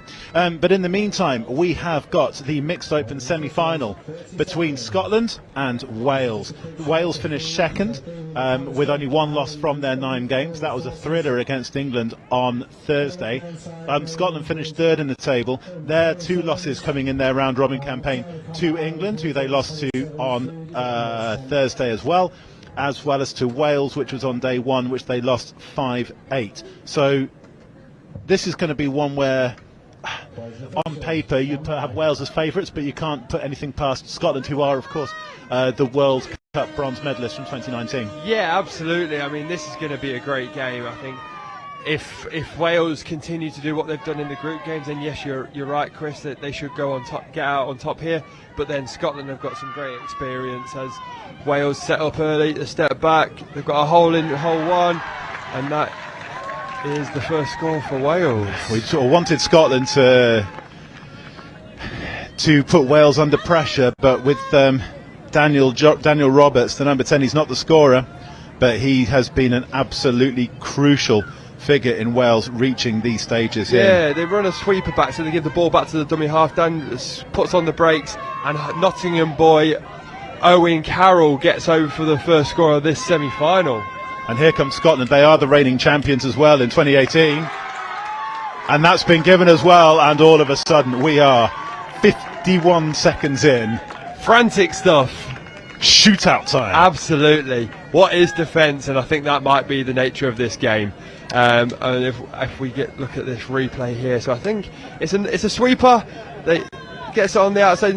No, there's no pass to the sweeper. The dummy half picks up, goes short side, and throws the ball to 4-on-3. So it's a great start. I think Wales here are going to try and do exactly the same setup they did last time. Owen on the sweeper, they give it to him, he's going to step back, he's going to belly flop to the floor. It's Cameron Hart who gave that pass, must have been doing a massive amount of core work in the gym to be able to get that ball going 40 metres, even though it's perfectly dry conditions here in Nottingham. But Wales now, that's the key player. Yeah, we've got a score! We've got the score! Daniel Roberts, once again, he sends the ball out to the right, and it was the Welsh try scorer, Francis Campbell, who is unable to stop Wales from going in front once again. So we do have the shootout. So if we just look at this replay here, Chris, they pretend that they're going to get the dump, they give it back to Dan Roberts. He throws probably the wrong pass, actually. He throws it out to the wing, but that makes the inside ball on, and that is 2-1 Wales. Lovely handling there. Amberley Ruck with the finish. Great awareness there from the Welsh, and fantastic teamwork. As you say, it's not so much, it's choosing the wrong option is one thing, it's what you do about it if that happens is another. And hey presto, here comes the dive. No, touch. We've got a touch. In his filth there's touch just diving on the way through. Great one for the stills, not for the moving camera. And he's there running a dump, and it comes right, so it comes left again, this time from Callum Streenan. But this time Wales have held out. The ball died a little bit as well. Yeah, so Scotland tried to finish off with their last touch by going short side again on away from the sweeper. The far side Welsh winger doing really well to just chase that ball out and get the touch before the Scottish could get that ball down. If you're watching on the quad box, you can see France against England in the other one as well, but we'll just let this game play out, this fifth touch play out from Wales. It's a scoop through, it's run, that's James Ainan, he's taken the scoop and he's fed the ball off on the inside. Kieran Evans is the man on the end as Scotland's defence melts away. Yeah, so it's just a scoop. He goes short-sided, so he takes the Scottish number 14, Innes Phillip, just short-sided, and he gets to in goal because he can't get caught. And then Wales just escape the Scottish defenders. So we've now got a 3-1 score game here. And Scotland's just been caught at half. And just an update on that England-France game, it is 1-1. So the timings are exactly the same as what we've got here, so it's still 1-1. So we'll keep you updated with that scoreline as well. That's if you're watching the Field 1 stream. If you're watching the quad box in the middle of 10 hours of uninterrupted touch live from the University of Nottingham, it's the only place where you can see the European Touch Championships. Or watch us back. If you're watching us back on Sunday, then happy hangovers to you. Dan Roberts with a scoop. Oh, unlucky. Ross Taylor just fails to grab the ball in, but this is already being played at a frantic pace, this game. Yeah, absolutely. The driving from both teams are both looking to sub every time. Dan Roberts with a 32 counter steps back short side. He goes in for the score. Does the touch get in by number 4? Luke Bishop makes the touch short side. Good recovery defence there. Daniel Roberts is the heart of this team, isn't he, in terms of the attacking? Yeah, absolutely. He's calling everything. You can see him with the ball up to his mouth, trying to filter out what the Scottish can hear with Owen Carroll. Look at that ball. That has gone a long way with so much ease, and that is another score for the Welsh defence. That was lethargically brilliant, wasn't it? I think that's probably what you could call Owen Carroll in general life. Rachel Thomas-Evans catches that pass, catches that pass superbly to dot down. So many times at club level in particular, see those balls hitting the deck, but at international level, that's one thing this week, we've seen them stick like glue. And Thomas Evans increases Wales's lead as they start to take firm control with only 5 minutes gone, and we've got another 35 minutes left to play. As Scotland, ball comes inside, Lucy Preston, good defence by the Welsh, she gets shut down, it comes back inside, Alan Clephane, and he's looks to be darting through. No, here comes the touch. Wales's defence holds firm. William Smith there on the touch in the middle, number 9. And Wales now drive up their own sideline, bringing fresh players on. keeping the momentum up, putting Scotland onto the back foot. They're over halfway already. Here come the Welsh. Alice Malcolm Wilkinson, and now it's inside. Emilio Grattarola. Sorry, he's darted around. Scotland unable to stop him, and he's over for try number 5 for the Welsh. So that actually started from where the Wales were defending. They defended very well. They got the Scottish. The Scottish couldn't really get to the try line of the Welsh line, and they drove 70 metres and scooped on fifth touch. Everyone went short side, and as you can see, they just little switch back inside, and no one else was underneath. So good score, really, really good score. And already it's starting to look like hard work for Scotland. They've got to put in a lot of effort here. They are the reigning champions, but they've got had a lot of changes to the team which won that title in 2018. But here they are, they're building up, continuing to play, spreading it right to Ruth Ferguson here on this near side wing. Scotland are looking to try and get on the outside. They're trying to sweep on the links, and the middles are doing a lot of work to make sure that the dumps aren't on the links, so they're having to chase from left to right. I think if the Scottish could actually just take off on those touching middles, there's a lot of holes through the middle, so I'd like to see them exploit that instead of trying to get on the outside as much. Douglas Johnson's pass inside just rebounded off a Welsh player, and it then counts as a turnover, not as a fresh set of 6. That's just one subtle rule change, or one subtle rule within touch, is that the ball's got to be played at for the attacking team to retain possession. But here comes the danger man, Daniel Roberts, dictating play once again for the Welsh. They look to go left, but instead they go right. He's got dancing feet, and that came very close to being absolute brilliance from Owen Carroll on the collect. But the ball just hits the deck, just can't control it. Behind the try line view, Dan Roberts picks up, shimmies, he's in. Does this go down? Does he score it? Oh, close. It was interesting. I was talking to a few wingers recently. They were saying that if you've not actually got the ball in 2 hands, the referees aren't giving it, whereas we see in Union and Rugby League where there's downward pressure, we don't really get that in touch currently. So that's definitely a subtlety between the 2 different codes. And no TMO here either. Here come Wales for the dive. For the dive, that's Reece Lynch going over, but Douglas Johnson's defence for Scotland, superb there, from working really hard to shut the Welsh out. Had to pull a big corner there, so I'd expect the Welsh to do exactly the same thing, but try and counteract that. No, they go the opposite way. There's another sweep up. Hole 1's open. Daniel Roberts this time is shut down by the Scots, but he's created more than he's not at the moment, and here he comes again, the Welsh playmaker, back inside, blind pass. This time the Scottish defence is not fooled, and they can clear up their right hand wing, start to bring some fresh players on. We can see them lined up ready to go, and here comes one of them now. That's Catherine McHardy, and now Ross Taylor, and Taylor gets the ball back off the floor. Little interplay with Luke Bishop as Scotland are asking questions of the Welsh defence. Here it comes from Taylor, outside to McHardy. She finds Ruth Ferguson, but the defender's there. Amy Rees, fantastic work rate from the Welsh winger, shuts it down, 6 touch, and that's the turnover for Wales. Wales hold out this time. Scotland are needing to score at least a couple of unanswered tries this side of half time to keep themselves in contention, you feel. As we saw yesterday, especially, or certainly a couple of days ago when Wales played England, Wales were trailing by 4 at half time and then came on strong in the second half. There's absolutely no doubting their stamina as they bring on some fresh players and they bring on some fresh intensity. Try scorer Emilio Grattarola, he tries to put some pace on, but Scotland shut it down. 6 touch turnover. Taylor. That was the first time that the Welsh have subbed on without really a plan, and you could see that they didn't go forward enough, and they should have got back into the middles, but they didn't, and they didn't get as many yards as they did when they were a bit more organised. Scotland have created the 3-on-2, pass the ball, should be in, and there's an unanswered score there, Chris.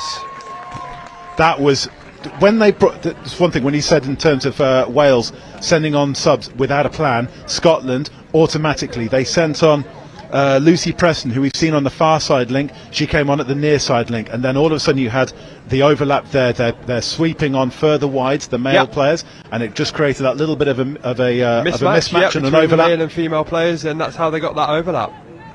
Meanwhile, over on field 2, England-France is turning into a shootout as well midway through the first half. It's 3-3. There's absolutely nothing to separate them. Those are the teams that finished first and fourth. Wales finished second. That's gone. Has that gone forward? No, that hasn't. Has that hit the deck? Yes, it has. Scotland will restart from the 7. Wales are showing a lot here in attack.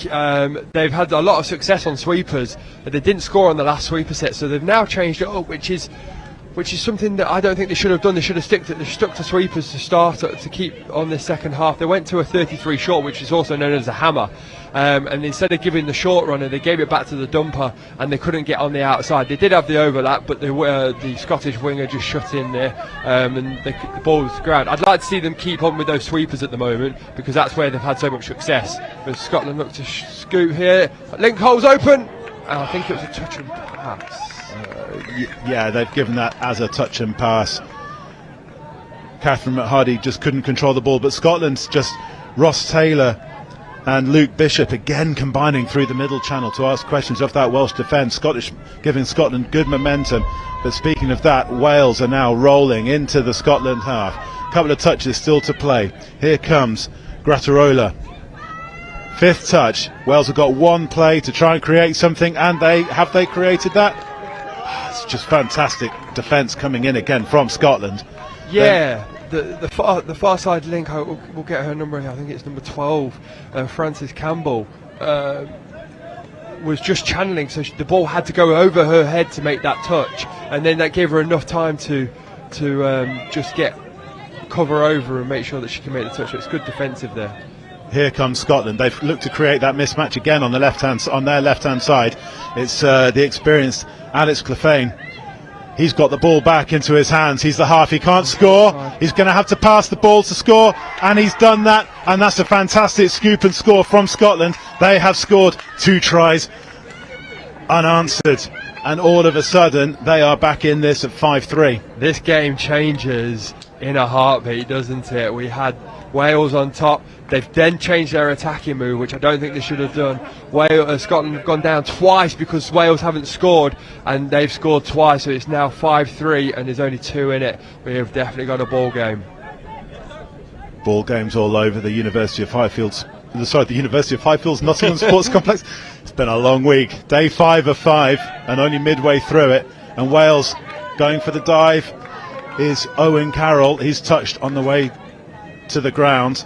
Yeah, I was commentating on on Owen's dad's game yesterday in the Welsh 45s. There's also his uncles were both playing. He's got 2 of them, so it's a family affair here. His mum's, we've got to step back. He's Owen in. He is.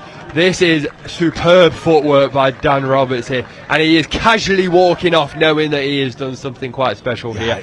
As he steps back, that was very quick replay, but as he stepped back, it created the hole, and he just went through. It was a quick replay, but not as quick as his footwork. No, absolutely not. Roberts says, "Here we go. Here's a replay." So Owen gives it back to Dan. Dan steps, bam. And then that creates a big hole. Owen walks through it. Good reply. Wales needed that reply. They're now up by 3, and that is ball down by Scotland. Unfortunate there. Unfortunately, we've lost the score on field 2. It's so quick out there as well. It is. It's almost like we could commentate for the quad box on this, couldn't we? As England don't score on that side. It's a Josh Ingram long ball. Yeah. But here come Wales, though. We'll concentrate on what's actually in front of us as opposed to what's happening elsewhere. That's their 5th touch on Callum Richards.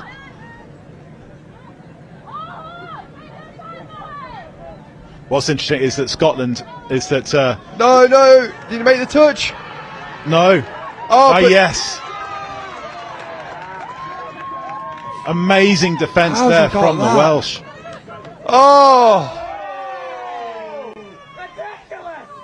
The Scots aren't happy with the touch that then came in from Callum Richards. But what's quite interesting with Scotland are rotating really well between having their male links up against female links. And defending. Just this time it just doesn't come off Frances Campbell. But it's interesting to note that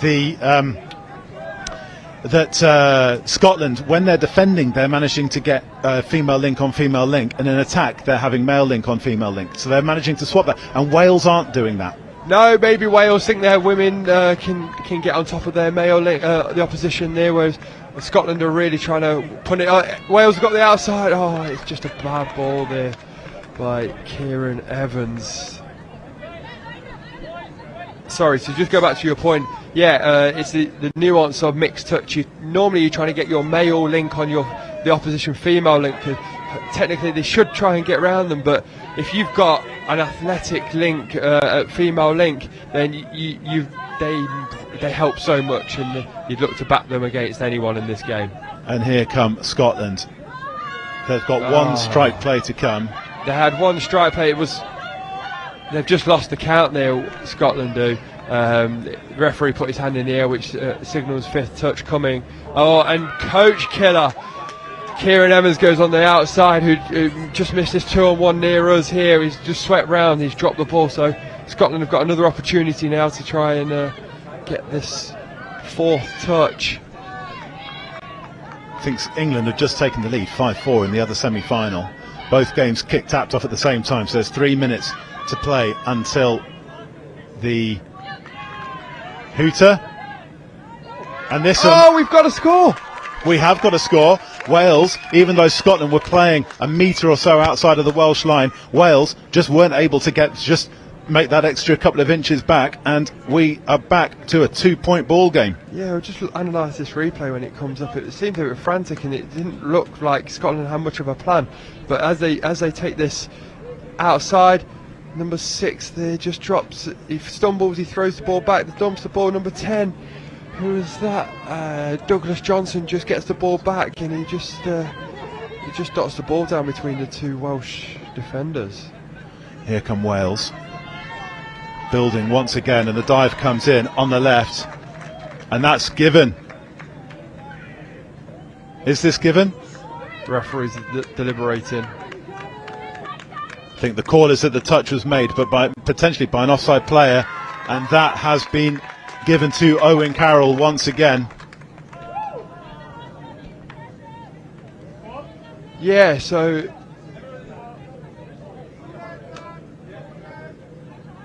as the touch was made here, he's gone short side, Owen Carroll, and he got caught just as the pulled corner. Oh, Wales have run this move twice already now, and it's absolutely lovely. So we'll just look at this replay. Daniel Roberts is, as I say, he's just got that little bit more time and space that some of the if you look at completely. So Reece Lynch and Dan Roberts actually went to university together. They know themselves inside out, and what they do is they check the ball back inside. They go down, and as the defender starts going towards Reece Lynch, he then checks it back out on a quick play, and there's a 3-on-2, and Wales get in at the link hole. It's a fantastically simple move that's difficult to execute, isn't it?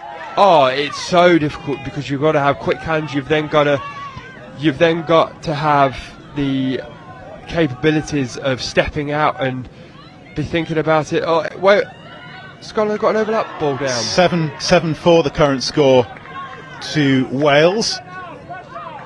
We've had a little bit of a technical glitch, but we're catching up with everything now. But more importantly, it's a technical glitch with the score, with the graphics. It's not a technical glitch with being able to watch stuff, because you can't take your eyes off this game as Wales flood the attacking channels once again in the final few seconds of this first half. Scotland scramble and shut things down. James Ainan gets the ball back. One play for Wales before half-time. They're getting the ball wide. Dive comes in, and that's the score, and Wales are going to have a 4-try lead going into their break, and they have scored at exactly the right moment. That was great heads-up footy there by the Welsh. They didn't get a really good last touch set-up, so they had to come from static. He steps in, he takes on short side, he flick out the back into hole 1, and the female link of Scotland couldn't get into that hole to cover it. So great score to finish that first half. We have got a pair of ball games in the mixed open semi-finals here at the University of Nottingham Highfield Sports Complex. If you're driving past on University Boulevard, slam those brakes on, turn to your left, turn to your right, come and park at the Nottingham Hockey Centre, because we've got some outstanding sport. Wales and Scotland are going toe-to-toe here, with Wales having just scored that crucial extending try at the end of the first half. Meanwhile, on field 2, it's England 6, France 4 in the other one, and we can see on the pictures, if you're on the quad box you can see this as well, but if you're watching field 1, we'll just describe that there's a nice, I think the England team will be a little bit frustrated because they will think they're further ahead, but there's certainly no panic as they're coming off. No, absolutely not. You know, touch is a 40-minute game, so 20 minutes in and they're already 2 up. I think they'd be quite happy. I know, speaking to actually the Scottish team, the Welsh team and the English team, no one really wanted to play France in this semi-final. I know Dan Roberts was very happy about playing Scotland over France in this semi-final, so it looks like England's got the tougher one. They're doing okay at the moment, but they'll be looking to try and improve on that in the second half. England trying to overturn more than a decade of history in terms of the mixed open winning the European title, which has been dominated by Wales and Scotland, who are putting on a show, and the show in particular, and talking about no panic. Daniel Roberts, as we've just said in commentary, but I'm just going to reiterate now, he always just seems to have that half-second extra time, and it's like the game slows down around him. I think, has he been... Did he do a theoretical physics or something like that? And with Stephen Hawking's brief history of time, or Einsteinian theory of relativity, because everything slows down when it comes around him. Good players make touch look so simple, and he actually does make it look so simple. When people are running around, sweating, Dan Roberts has got his hair slicked back still. He's looking good. He makes the right decision 95% of the time. He's calling the moves. Everyone's listening to him, and that's a real key point in what I've just said there. Everyone is listening to him. He's making the decision on what they're doing, and everyone actually moves off around him, and that means that everyone is in the right position at the right time. What we're seeing as well from both teams is the ability to be able to the timing of the pass in terms of creating. We saw that previous one there from Frances Campbell, where the ball was given out, and she was perfectly well aware of what's going, but it was created by the timing of the pass, and we saw that on that previous switch play from Wales with Grattarola taking the ball off James Aynon. They're just dragging across and and the brain is working as fast as the hands, and vice versa, and everything just seems to be in sync. Yeah, absolutely, and that takes hours and hours of practice. We talk about 10,000 hours to perfect things, and that's what the Welsh have been doing over the last 6 months to a year. Since we've come out of lockdown, essentially, they've been working together. They've been, hidden away in Welsh camps in probably the rain and the wind and the cold to make sure that they've come to this summer tournament in peak condition. So you're captain, you're Mr. Coach now, Ben. One thing in attack, one thing in defence for each team. Okay, so we'll start with Wales because they're ahead at the moment. I would like Wales to just continue doing what they're doing. They don't actually need, in attack especially, they don't need to change anything. They probably need to just shore up their fifth touch. They've got one pod that hasn't made the right decision on fifth touch currently. In defence, they need to stop chasing as much. I think they need to trust their links to make more touches and allow the middles to just be a bit more still in that middle, because that's where the scores are coming from. Scotland, I think they need to keep that movement. They need to keep the movement. They need to go left, and then as soon as that ball goes left, they get the dump, they get the sweeper. Then they need to exploit what the Welsh defence are actually doing at the moment, which they're not doing. And in defence, now this is a real tough one, because I think Wales have played a very, very good attacking game in that first half. I think if they can really take the time off Dan Roberts, that's what we say. Dan has got a lot of time. Go up, kill his time. Let him make his decision making at a quicker speed. See if he can do that, and then they should be able to stop that. Scotland conceded right at the end of the first half, and they're right in attacking mode at the start of the second. They do need to get another try on the board, and of course these teams, it's the stage where they're going to have a very tough final as well, whoever wins this game against either England or France. Just one, when we'll let this play out for Scotland. Oh, it's long, it's loopy, it's not the greatest of passes, but good kept it, keeping alive by Scotland's number 12, Francis Campbell. Yeah, the ball came out from Ross Taylor. Just a quick one. Wales seem to have a different attacking shape when Daniel Roberts is on the field compared to when he's off it. How difficult is that as a defence, because you have to adjust to what's coming at you as well? And that's the nuances of touch. Wales are playing with 3 pods, so they'll have 3 different pods, and they'll all show something a bit different. So Scotland need to identify who's on the pitch and what their there's a bit of confusion on the pitch. I think there's been a bit of back chat, so Wales have got an extra 10 yards. They need to. The Scotland defence need to identify who's on the pitch and change their defensive policy. They should have 1, 2, 3, even 4 different defensive policies depending on who's on the pitch. Owen just goes short side. I promise you this is going to be a set-up play, so they're going to do exactly the same thing. I'm going to call this one. They're going to do exactly the same thing here because they've gone right, and now they're going to try and get the ball to go left.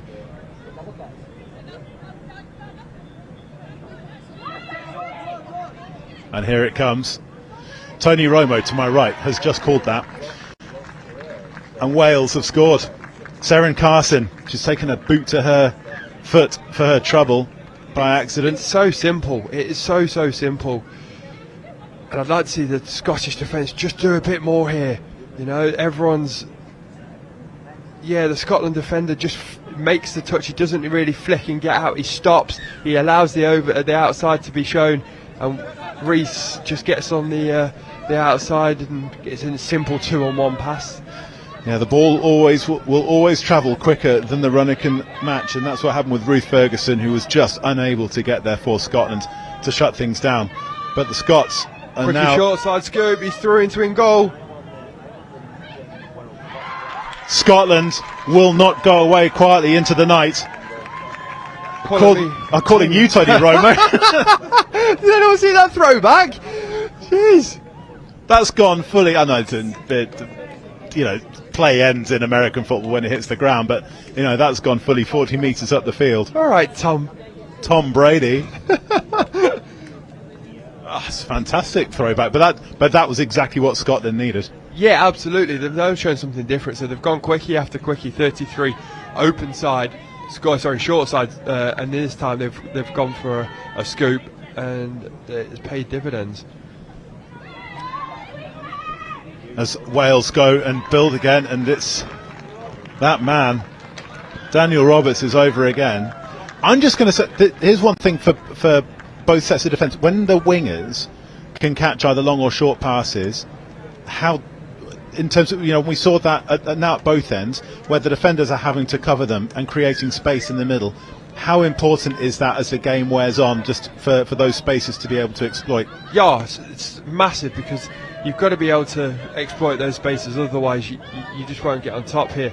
Just as Scotland go... Oh, great long ball. We're talking about the importance of catching. That was a fizzing pass from Ross Taylor, and Alice Malcolm Wilkinson's catch. She had to dip down to catch it. She's on her knees. She stretches out. There is nobody there to stop Scotland. So this is all about Ross Taylor. He actually open side quickies. He gets on the outside of his man. It's a 3-on-2. He's got the long ball. They snipe him, but not quick enough, the Welsh defence, and there's a 3-on-2. And he has got the pass. He's come from men's open to mixed open this year. He has got the pass to unlock this Welsh defence a bit more, and I would like to see that happening a few more times. Owen Carroll and Daniel Roberts, the pair of lanky. He is lanky. I know his dad very well and his mum. They're tall, but not that tall. His uncles aren't as tall, so I don't know where he gets it from. We'll have to find out. And short side scoop. But they've got the talent very much, and we've seen that. And that's great honesty there from Lucy Preston. It's, this is a semi-final, and it would be so easy to say, when the referee's saying to you, did you make the touch? To say, yes, I did.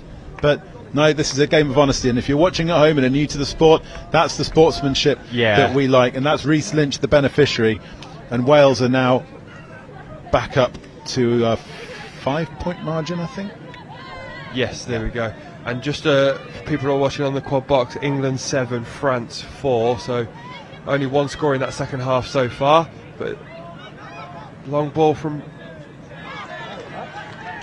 Just going back to that previous, just the England-Ireland game that we were watching away from the commentary, the men's open game, and Ireland have put a winger out to defend that long ball now, it seems. Yeah, so it's interesting. We've not seen him on the wing in the games that we've watched. We've not watched every game, have we, though, Chris? And I think they put the tallest player on the right to left wing as England are attacking, because a lot of the England men's open players are right to left throw, so they're going to put their tallest player as Wales comes through short side. He gets it to in goal, and that's number 7, James Ainan, getting a free from his player to get another score there. So that's it, 12-6 Wales. Yeah, Wales starting to pull away once again. But it's not clear who they're going to be playing just yet, because England are having a really stiff test against France. That's 7-4 to the English over on field 2. The feed we've got from there is about 20 seconds behind what we've got here on field 1. But both matches tapped off at the same time. Ross Taylor just gets touched. One of the great things about touch tournaments is that everything's centrally timed, so you know when a match is starting and you know when one's finishing. Yeah, absolutely. I just like Ross Taylor there, just to use the ball rather than his feet there. He actually stepped back into a man on. I think I like him to get on the outside of the middles and let the ball do the work, because he has got such a good pill that he should do that. Cameron Hart was on the scoop there for Scotland. It's something that we've not seen massively. Run away? No, referee's in the way. We've not seen that massively from Scotland in terms of that scooping play in the same way we have from Wales. But here they come, and they're setting up, bringing fresh legs on. Owen Carroll, he's scored quite a few, and he takes the touch on just 8 metres out. Gets the ball back again, looking for a dive. But Scotland are there to shut the door in his face firmly. But Carroll, the youngster, gets the ball back inside to Rhys Lynch and then to Daniel Roberts. This Welsh pod is on once again. Roberts, we've seen him go through the middle, but this time he fizzes the ball out. Has he? Well, he has fizzed the ball out. It's a touch. That was quite clever from Wales. So this time, the far Scottish winger oh no! So the winger didn't say she made the touch. So it's a score to Wales. This is very clever. So when we get this replay, we'll just talk through it. This time they look to send the sweeper, but the far link from Scotland just stands up the defender, so he can't give the ball because there's no real overlap. You see, he just steps in, he makes that touch. Dan Robert goes, yeah, I know what's happened, I'm going short side, and there's a 3-on-2, and it's a good finish. So far winger from Scotland, Amy Rees. Amy Rees was the scorer. The thing that's impressed me most about the long passing like that is that there's no wind up to it. So you don't know, as a defender, if the ball's going to go short, if it's going to go medium, or if it's going to go long, because it's the same action all the way through. As Scotland, they needed a try, and they've just got it. Fantastic number 7 for Douglas Johnson, the Scottish number 10. But Scotland need to hold Wales out multiple times now, and you just can't see Scotland outscoring Wales by 7-0 or 6-0 to tie things up. No. We're just seeing on the England versus France game, I think both teams have got a score since we last gave an update. It's now England 8, France 5, with England coming on the attack. And that's 6th touch. So back to the Welsh-Scottish game. This dangerous attacking pod. It's so good. They're so good. Owen Carroll number 8, Rhys Lynch number 13, Daniel Roberts number 10, and it's Roberts who so much has revolved around that 3, but particularly him. And Wales are now 14-7 up midway through this second half, and it's fair to say that I think this contest is pretty much over in terms of the final result, because like we say, Scotland are scoring, but they're scoring 1 to every Wales' 2. And that you just can't do that at this stage. No, and that was the first time we've seen that score from that set-up play from Wales. What they did there, they had Owen stepping on a short side quickie. He then steps back, throws a passive, and that gets Dan Roberts on the outside. But we've got one for one in the last 3 sets. That's a Scotland score on the scoop and short side. Yeah, we've not seen Scotland do that too much in terms of the scoop play, but here it comes, a little dummy, couple of dummy, quick pump at the ball, goes wide. Wales' wingers caught napping. Ruth Ferguson is over for the score. Lovely work score there by Scotland. It's back down to 6, but they're going to, as you say, they're going to have to stop Wales from scoring, and that is a significant challenge in itself. As Owen Carroll comes on. Different playing partners as this time, so I think Owen will look to organise this one now, try and give him a bit more responsibility. And asking more questions of the Scottish defence. As we said, you need to be able to adjust, and Scotland are now going to have to adjust to different, as you say, Owen Carroll. He's so chilled, isn't he? If you watch him, he's like his mum and dad. They are so chilled. He's just got the ball. He's looking at different options consistently. So, he's standing here. If they don't give him what he wants, he'll do something different.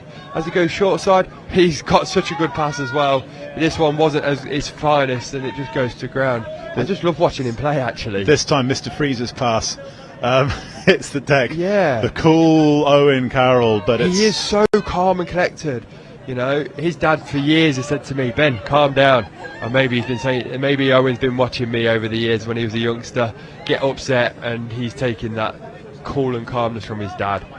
Wales and Carroll getting into the faces of the Scots, and it forces a fumble, and Wales now have a fantastic position to both launch a strike play, but also to manage the clock a little bit. It's now coming down to a bit of managing your resources. Maybe, if you're the Welsh coach, do you look at the 6-point margin and go, okay, 8 minutes to play, should we save the likes of Daniel Roberts for the final? Maybe they are. I think you said it's 6 points in it. Scotland won't come back here, I don't think, and they can just tick over, and now they'll be hoping for a really hard fought game on field 2, and it's still England 8, France 5, so it looks like it is a tough one, and they'll be loving that. That's a hard game. But England are building slowly into the Welsh half. Meanwhile, Scotland are struggling to get out of theirs. Wales still getting into Scotland's faces, but here come the Scots. Ball comes off the ground to Ross Taylor, the near side winger and link combination of Catherine McHardy and Alice Malcolm Wilkinson have both done well to get Scotland onto the front foot. That's you can't overstate how important that interplay is between players when you're rotating the box on, and everybody's really working to get off. If the ball goes down, you could be potentially at 6s and 7s. So you've got to keep hold of it. I think I said to Jono on day one, the most frustrating, annoying situation is when you're about to come on, you think we're going to do this in an attack, and someone drops a ball, you're like, it's almost a panic state. You have to just start running towards your own try line. And Toby Phillips is adding to his own personal highlights reel. We saw him spring over Scotland a couple of days ago. 10,000 or so views on Instagram. That was against France, actually. That was against, yeah. So pinged over, and this time he's gone for another dive. Oh, he's doing it, and do you know what? He's going to be celebrating all of those tonight. And he's going to be letting us know as well. Unfortunately for us all. Scotland. This is a repeat of the 2018 final, this semi-final. That occasion Scotland beat Wales, but this time it's the Welsh who are firmly on top. Good diving touch from Reece Lynch there. And Scotland are now in scramble mode. They know that they've got to put a lot of tries past Wales in quick succession. But really, you're looking at, it's 5 minutes to play. You're looking at maybe 5 attacks. Taking about 45 seconds to a minute per attack. Something drastic has to change for Scotland to win this game. I think Wales have just looked to go, as they go through here again, they're just so much quicker. This time on the scoop, it's Callum Richards, and the ball's down on the ground. The arm is out, the whistle goes, and Wales have got 1.5 feet in the mixed open final, which you will see here on the live stream at 4 o'clock, whether it's the Field 1 live stream or the Quad Box. That's the third from last game in our 10 hours of uninterrupted touch here from the University of Nottingham. And again, that was a fantastic finish under pressure from the Welsh link. Yeah, great scoop there. So I couldn't quite catch the number. A great scoop. The space in the middle of the park just opened up, parting of the waves, went straight through, and yeah, it was a good finish there by the far link for Wales. Scotland build from close to their touchline, and here they come into midfield. As Catherine McHardy took the touch, and then now she's a spread play out to the left, and it's come from, though, Ewan Campbell out to Francis Campbell. Good defence here, everyone stayed man on, there was no overlap. And that Campbell's ball to McHardy just hits the ground. Scotland just running out of ideas in front of that structured Welsh defence. And Wales, who've got a very young team with them, and I think this is something that we said yesterday when we were watching the Ireland mixed open game against, I mean, it was against Bulgaria, to be fair, but when you see the age range of these mixed open teams now, is that this is going to be a very competitive division for years to come. Wales, this is one of their star players. He's back on again. He took a bit of a breather, did Daniel Roberts, but he's back on. Yeah, he's just scooped, he's gone short side, he's got really deep into goal. He found the pass, but they couldn't catch it. I think they were probably touched at the same time. But Scotland traditionally have been very strong in this area. As I say, reigning European champions, that crown is going to be handed on this year. World Cup bronze medalist in 2019, so they've got a great tradition in mixed open, as do Wales. And as we say, with Wales, Ireland and England, and now France as well, all building young squads, young promising squads, this is going to be a fantastic division in subsequent European championships, and potentially becoming World Cup medalists as well. Yeah, absolutely, that's what they're building to. We're going to have a new gold medalist in the mixed open division. I'm not sure when the last time Wales actually won a gold medal, same for England, so we're going to have a cracking game for a new gold medalist in European touch. But Roberts this time showing his defence, Cameron Hart on the dive. But everything is building towards 2024, wherever that World Cup is. We've got another European Championships next year, and then the World Cup. So that's what everyone builds for.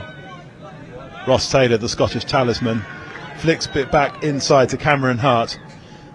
But Wales have shut that down again. England go through. Ball down. It's still 10-5 to England. I think that might be the ball game as well there. So 2 minutes and change to play. Scotland have got a penalty, but this is now too little, too late. There's no way.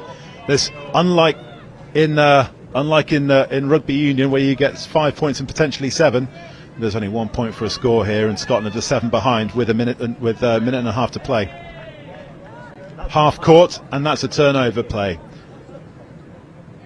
So Wales will restart with with a roll ball on the 7. No, they won't. They'll restart with a penalty for a forward pass. Doesn't matter really so much this late in the contest. Little inside step from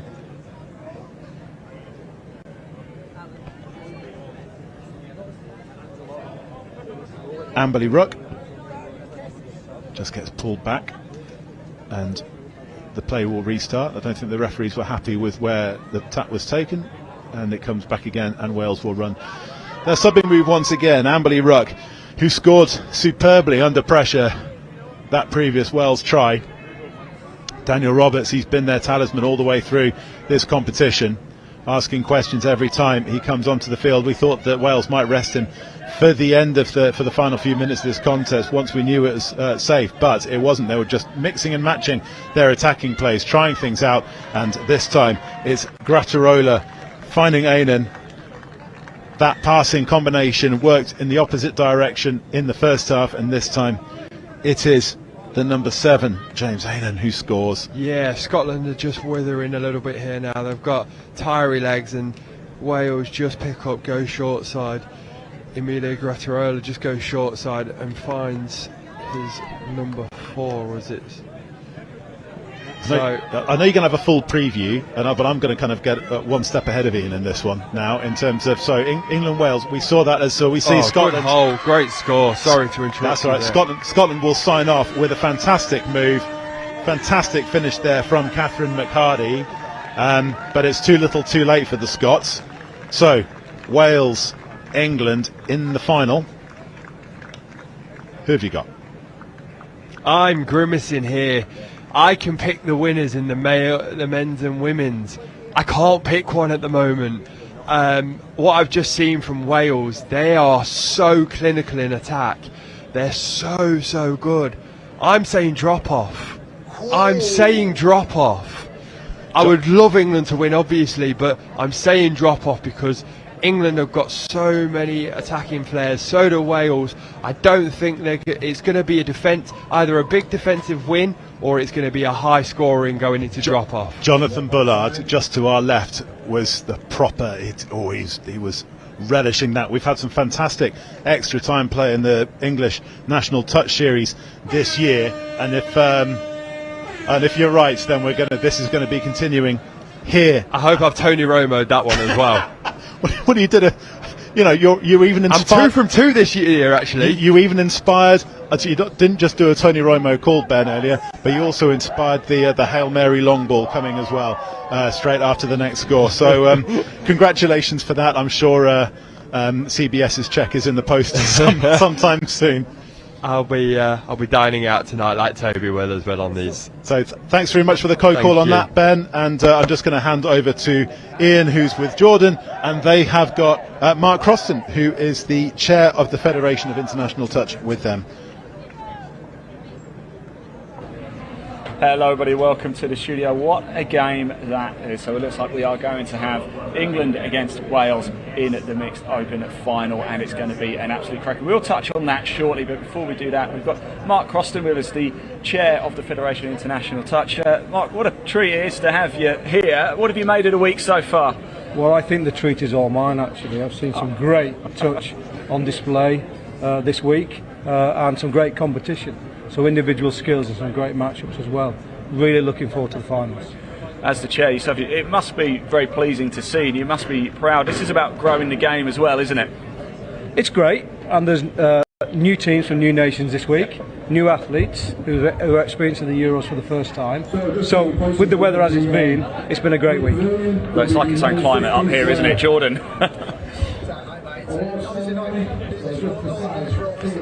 Where do you see the sport going? How do you see? Obviously, we've got Euros again next year.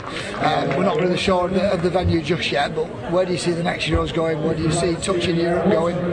Well, it's interesting times. The COVID situation and lockdown and everything we've been through means that everything's a little bit jumbled up at the minute with tournament dates and years and so on. So it's really quite difficult to plan in advance. But next year, the Euros, probably on the mainland, it would make sense, wouldn't it? And making it more accessible for people, and that's more athletes and more nations, is really important to think. So your role then as chair, what do you do on a day-to-day basis? Well, that's a really good question. Well, I mean, it's a voluntary role. I've got to fit in my other roles around it. Yeah. Nevertheless, there's never a dull moment, and the email inbox is full. The WhatsApp messages are constant.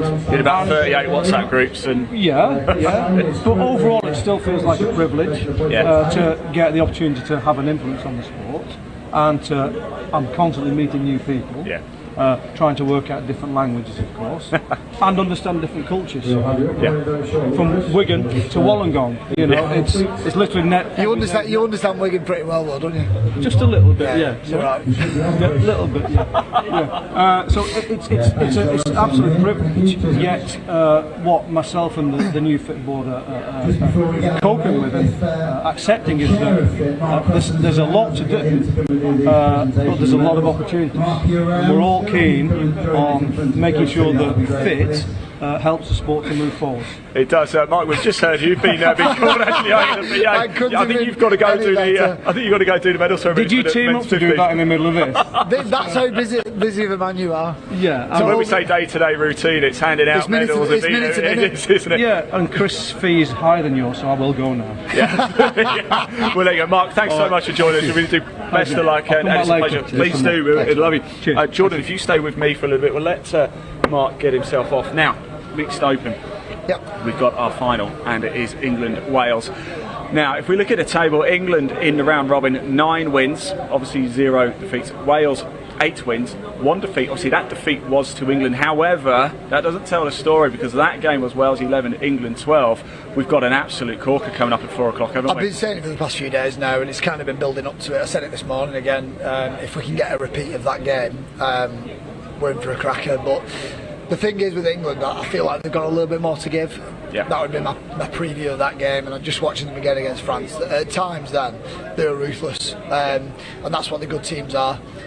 Wales, they're a little bit. They are reliant on Dan Roberts quite a bit. Yeah. That's not a bad thing, and especially when you've got a exceptional, player of his level. Like if he can pull out a performance anywhere near that he was like the other day, Wales can match England. The thing that England were really good at, for especially the middle portion of that game, was their midfield D. They shut down Wales' transition. Wales can't get near the line then. As soon as England leave the door open a little bit, Wales can creep in, and Dan Roberts can open the door, step in, start throwing pills.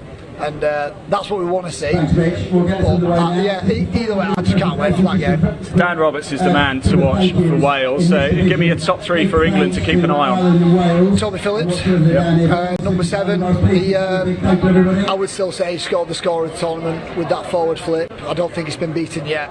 If anyone's going to beat it, it might be himself. He was box office in that semi-final. Then he looked ice cold. Like every score, he was either staring down his own fans behind the in goal, or he was staring down a French player who was in front of him, who was just stepped over. He's your main one. They've got 2 mega links, England. They've got Danielle Evans and they've got Anna Crossley. 2 young links. I think they're both making the Euros debuts. I keep saying it, but the reason that mixed teams go from good to great is because they've got good female links who are just as good as the lads. And if you've got that, it just nudges you over that little step. Especially on line attack. You watched England on that field too then. You noticed that Danielle Evans and Anna Crossley are being used in line attack. I wouldn't say that's unusual in mixed, but it's not the norm. If you're able to do that, it just gives you, as a defence, it just gives you a lot more to think about. And those have been my top 3: Toby Phillips, Daniel Evans, Anna Crossley. So if you're the coach, how do you prepare for this one then? Is it just a case of, look, you've come this far, we're in the final, we've chatted, we've spoken about it, just go out and play? There's things that Wales can do that if they look back on France then, and they look back at their own game. So England's main attacking play, there's a few things that they do, but a lot of the things that is a little bit of a pet play is when Josh Ingram and Toby Phillips' pod is on. What they like to do is run those link quickies with the female link, and then they'll throw back inside to Toby Phillips. And what France did really well is they shut that down from the link position, forcing Toby to come back inside. When France did that, it slows them down a little bit. Yeah. So yeah, hopefully Wales can do that for a little bit. Get Dan throwing those pills about. Hello, well, welcome. Just right on cue, isn't it? We were just chatting about Wales and what you can do in the final. We saw it. Well, congratulations, by the way, for making it to the final. I know you probably just want to catch your breath a little bit. A little bit. But I want to talk about that final because you've already played England, because it was the tightest of games. What are you expecting from the final? Yeah, I think it's going to be a really tough game for us. You know, it's like I said, obviously last time, first half wasn't our best performance. Unfortunately, they got that lead. We did really well to come back. You know, we did lose by the 1 point, which was a bit gutting. But hopefully in the final, we won't get those errors in the first half and we're a better shifting. And fingers crossed we're going to win. But yeah, it's a bit of Welsh and English rivalry is always on the cards. We always like to see it, don't we? The final's not till 4 o'clock. So what's going to happen now? Are you going to have a bit of time, obviously, with the team? You're going to have a briefing session. Yeah. We know all that. Then there's going to be a warm-up. Then, is there anything else that's going to happen in the next few hours or so? Is it just stick together as a team? Yeah, I think we'll stick together as a team, stick to our process that we've been doing all week, you know, like just make sure that we cool down, you know, make sure that our bodies sort of recover, ready for the final. Same warm-up we've had all week, you know, we're not going to change anything because there's nothing that needs changing in our opinion. So yeah. Everybody okay in the Wales camp? No injury concerns or anything? Thankfully not. Yeah, everyone's holding up well at the moment. So no serious injuries. Obviously, everyone's tired from the 5 days of playing touch. But no, I think we're all you up the stairs as well. Sorry, yeah. so sorry. Yeah, no, but I think you can use the lift on the way down. yeah, I think I will. But no, I think everybody's obviously in the same boat. We've all played 5 days of touch. All played the same amount of games. So I think we're doing well with injury management and things like that. So I think we'll be fine. So. Jordan. No, obviously, we don't want to give too much away for the final for your own game plan. Is there anything that you've noticed from England, maybe over the past few days, looking back on your game? I'm sure you would have reviewed it quite a few times. Is there anything that you're going to look out for that you want to try and shut down straight away? Yeah, I don't think there's anything specific. I think, like I said, we want to focus more on our game than theirs, really, if I'm completely honest. Cool. Like, when we played them last time, like I said, it was more a case of our errors were the things that let us down, so we just need to make sure that we perform as we want to, and hopefully it'll be, we'll do the job on the day, obviously, in the game. So, yeah, I don't think there's anything specific that we want to look at them. It's just more focus on ourselves. We know what plays we want to run, and just make sure we execute. Should we set a little tradition for the afternoon, actually? Yeah. I'd like you to name one good thing about England. Can't be touch related. I know that's tough. That's tough as a Welshie. I was going to say. Can I say the Queen? Am I allowed to say that? Yeah, go for it. You said it. She's the Queen. I'm happy with the Queen. We will get an England player. We'll do the same. Yeah, make sure you do them. Yeah, I was going to say. I'm hoping that they'll say Dan Roberts, because that's what I. Yeah. Drobs is great. Yeah. Before we let you go, I've just noticed on your wrist straps there, you've got Graham and Nan and their family. Family, and obviously clearly important. Have you got any family coming over? Yeah, my fiance and his 2 children are here with my dog, so so it's really nice to have family around. Obviously we've got a lot of family of the players and things as well, and the supporters honestly have been brilliant, and like even support from other teams and things, as and I think come finals is the one thing that really gets people going, is having everybody sat around the pitch watching, and is always a great atmosphere. Couple of beers as well. Oh, afterwards, 100%. I think it's going to be a messy night tonight, put it that way. So win or lose, I think it'll be a bit messy. We're on the booze. Yeah, definitely. Well, thanks so much for joining us. I know you've got to get back to your team, and you've got to prepare for the final 4 o'clock for that one. Thank you so much. I'll let you go. Thank you. No worries. Good luck. Thank you. I was just wondering, actually, Jordan, if we could just grab Ben as well over there. I was wondering if you wouldn't mind grabbing. Well, I'll go and get him. Yeah, you go get him. Ben Meakin, of course, he was commentating on that game we've just watched, so he can maybe give us a bit more insight into the Wales-France game and see what he thinks, what his analysis is going to be of that game. Ben, here he comes. We just want to quickly talk to you, a little preview of the mixed Open Final. You were obviously watching that game there. What did you make of Wales? Oh, they were incredibly good. Their nuances around every single move. They had 1, 2, 3, even 4 options after every move. And I've just said to Chris, I think it's going to go to drop off. I think it's going to be so tight in that final that I can't pick it. I really can't pick. I can pick women's open and men's open. I can't pick that one right now. Where is the strength for England, and where is Wales's biggest strength? Wales is easy. They can attack every hole on the pitch, whereas England should be defence. I think they can score at will. Their defence is better than Wales's defence, so that's where it's going to be won. Can Wales exploit the holes in the English defence? If they can, they might come out on top. England have probably got a better all-round game, but that Welsh attack is special. England looked impressive in that second half against France. Yeah, they did.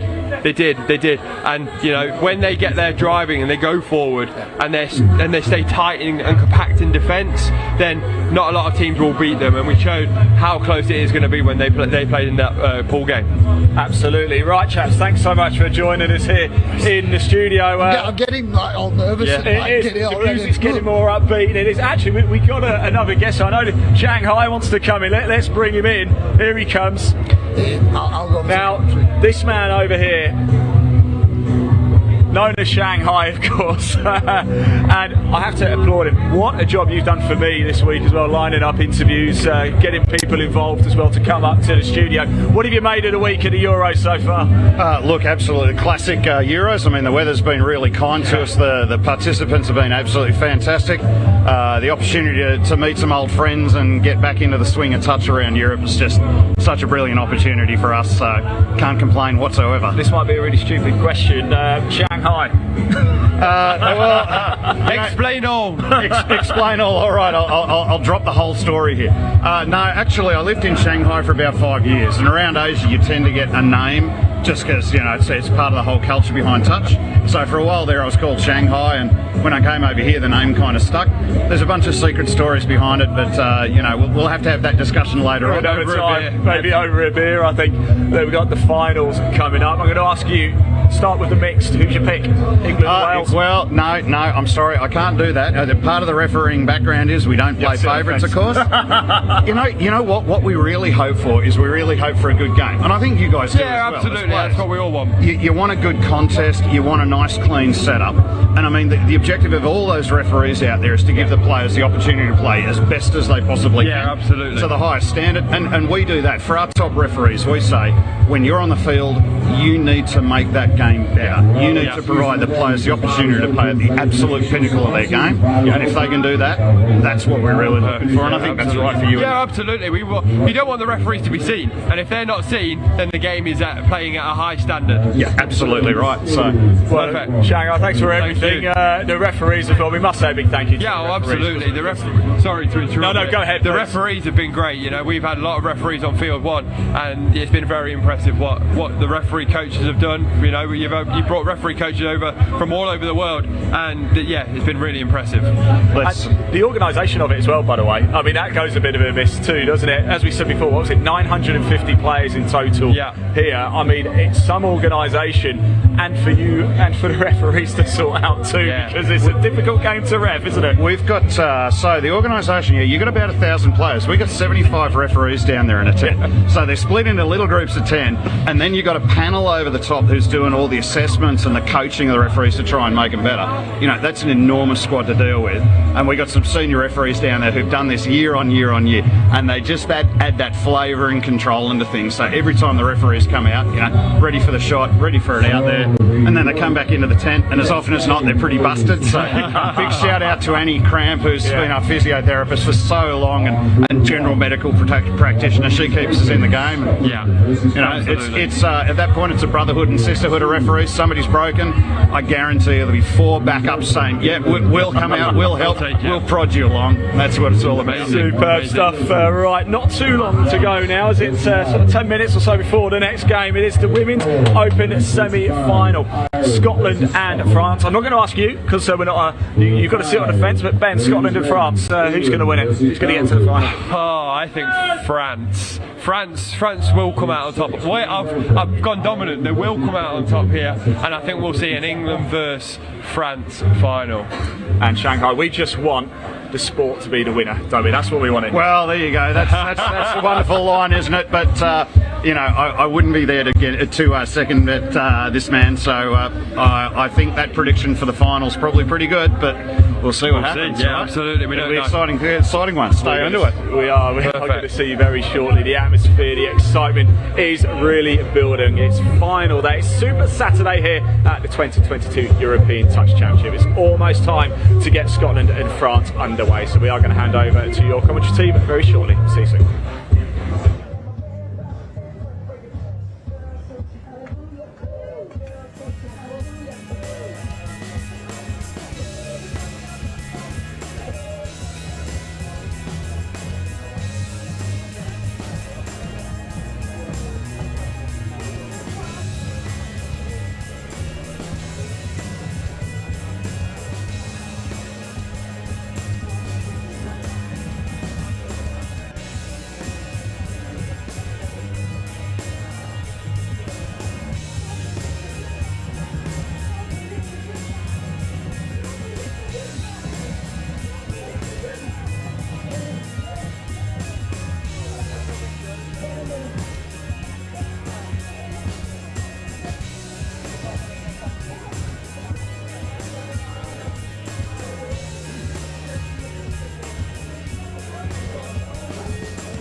officials. This is your 5-minute warning. Closing officials, 5-minute warning.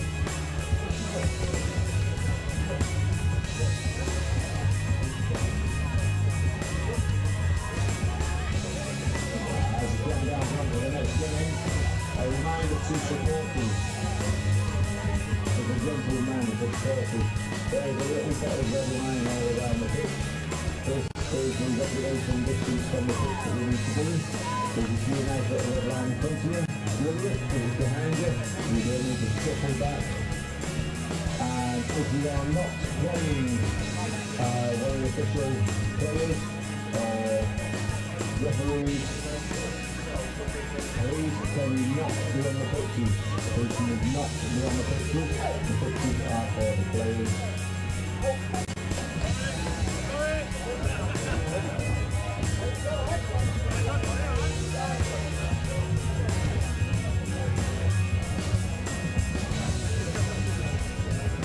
Well, as the countdown is on for the next game.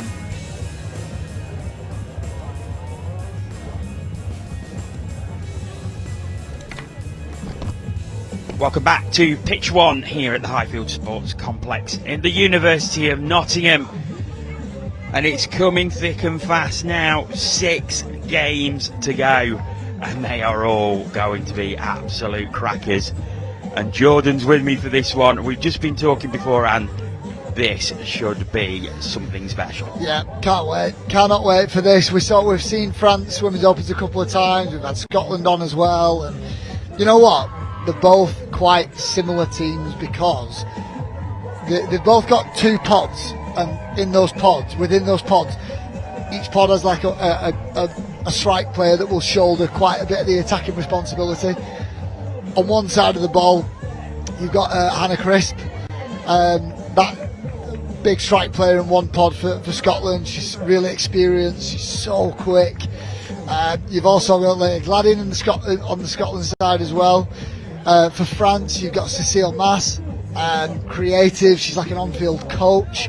I think it's Marie Henry as well, the number 10 for France. Yeah, she scored a lot of tries. I said it the other day. She's like a sevens player. She's like big stride, great step off the left foot.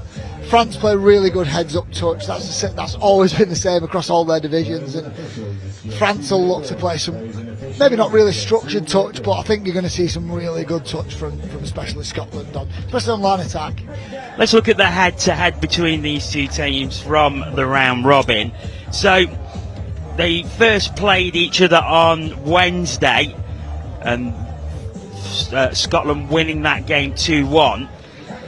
They then played each other again on Thursday, and France won that one 6-5. So there couldn't be anything between them really. That's what you want. That's what you want going into a semi-final. It's same on field too. Like, we'll probably update you on the scores from the other game as well. But you know, we're at crunch time now, and you know, you said it the other day. We're coming to the games now that mean everything, and they're the games that you've been training for 9, 12 months, and you know, those long weekends away, those late nights in the gym, those early mornings on the field.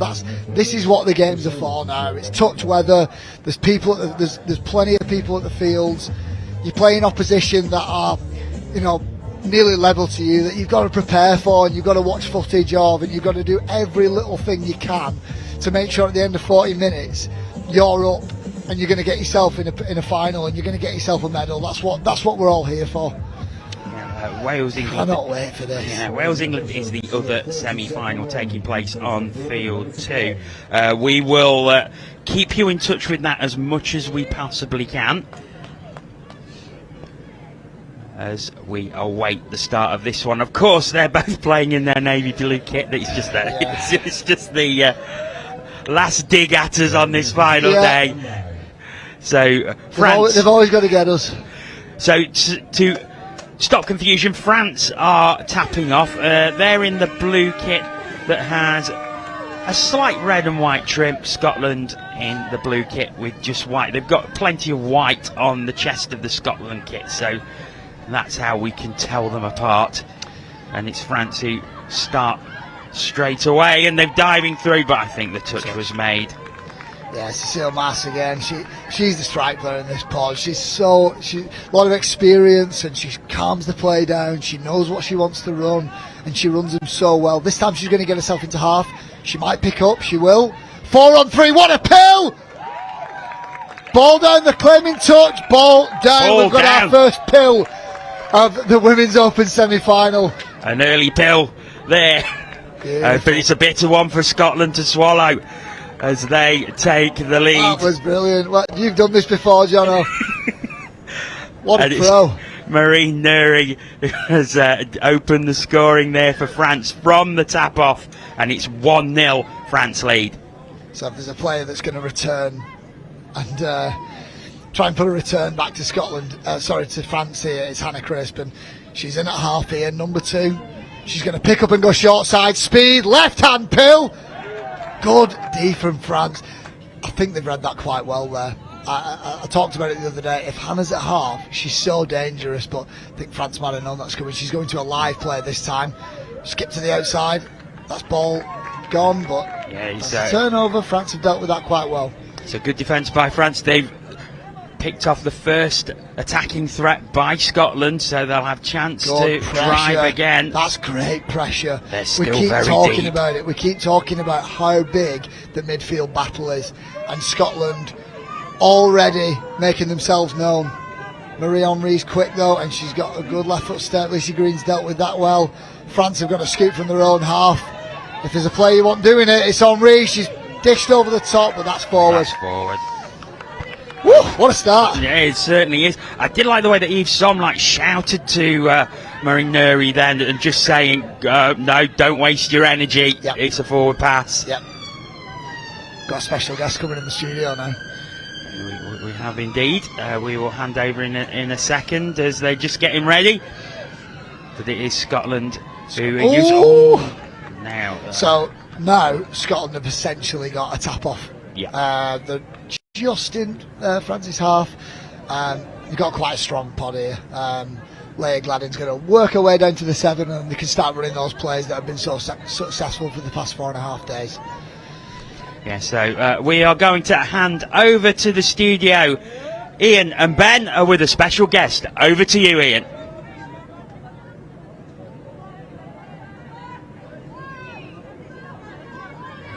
Hello everybody, welcome to the studio. Thank you, John O'Dea. Now we're joined by Danielle from the Mixed Open. Congratulations into the final. How was it against France? I was so nervous, but yeah, I'm glad we got the win.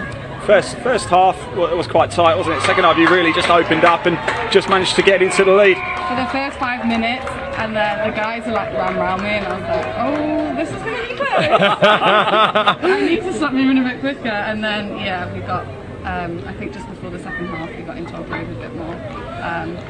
So you've obviously played Wales before, you got them in the final. It was a tight game, wasn't it? 11-12 I think England in the first one. Yeah, there was only one in it, so hopefully we can get the win again, but who knows. So Ben, I've called drop off. I called drop off in the final because I've just watched Wales play. Obviously I've watched Mixed Open play quite a lot. I think there's a lot of nuances in there. It's going to be a battle of the probably England's defence, because they can score at will, and how you can stop the Welsh attack. I think that's the big key.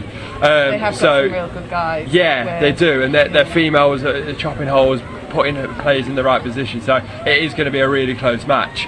It's your first tournament here, first 5-day tournament. How have you found it? Physically wise, I feel okay. Good. Like mentally and the stress, I'm like, I'm never doing this again. It is tiring. It is tiring, isn't it? Yeah. 5 days of touch. Yeah. You know, you're not sleeping well, you're not eating well, Yeah. you're running around obviously, so it's difficult. No, it's just the nerves for me. Yeah? Yeah. And how are you going to manage those going into the final then? I don't know. I think adrenaline will take over, won't it? Started, I'm okay. Yeah. So what happens now, Danielle, with the coaches? Do you actually analyse the game you've just played, or is everything now centred on Wales? I think that game's done. We don't analyse that. We'll probably have a debrief before we go out for Wales. The guys are really good at preparing us for their what they'll run against us and stuff like that. And then get ourselves out there and hope for the best. Well, Ben, I think we better let Danielle go. Get that debrief done. Thank you so much for joining us. We're going to hand back to Jono and Jordan in the comms box. Wasn't that bad, was it?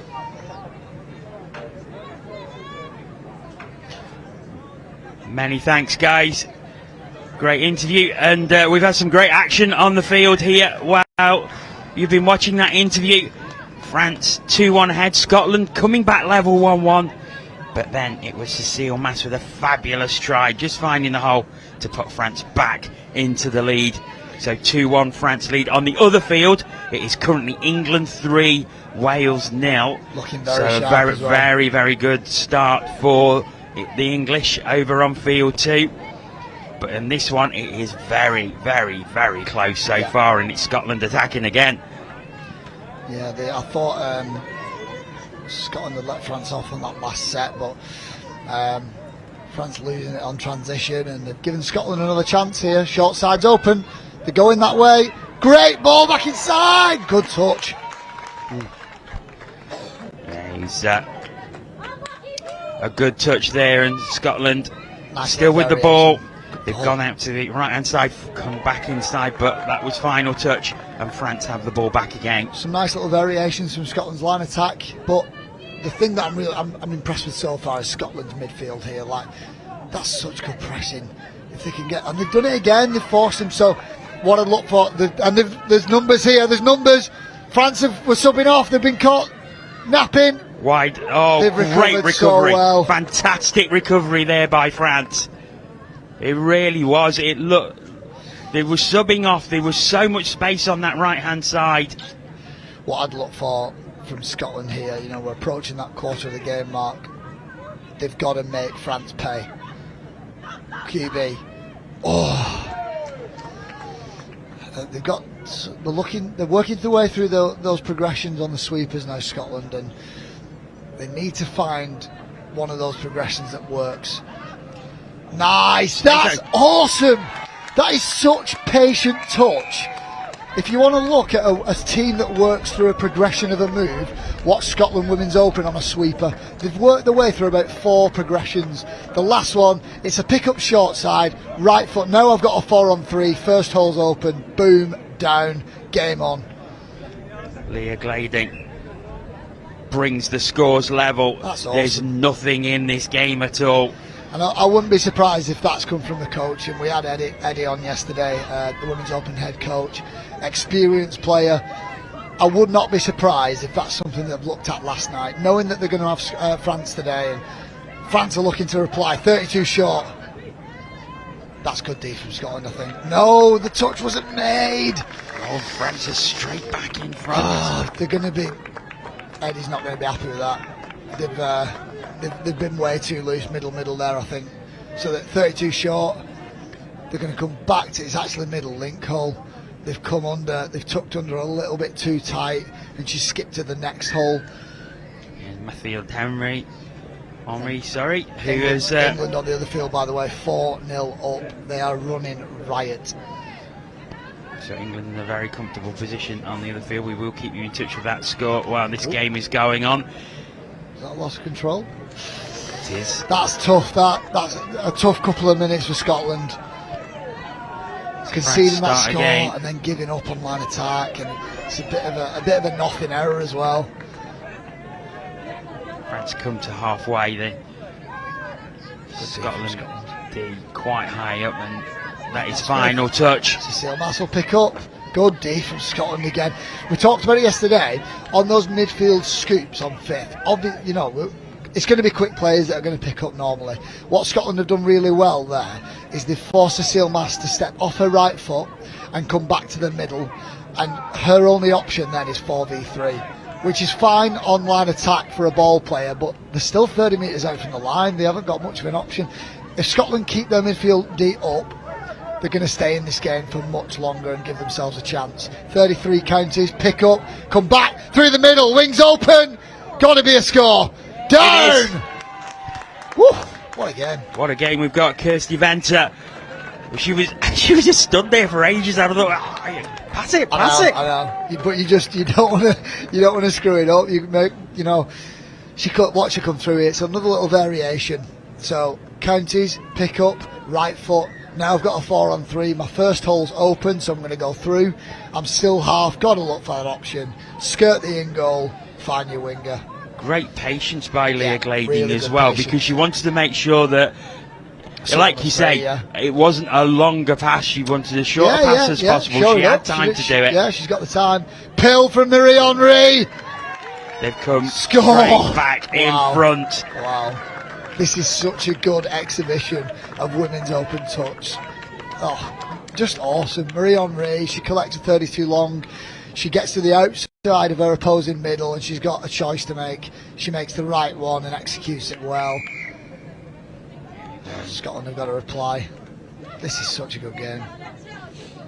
Huguette with the latest score. We're going to work our way down to the 7.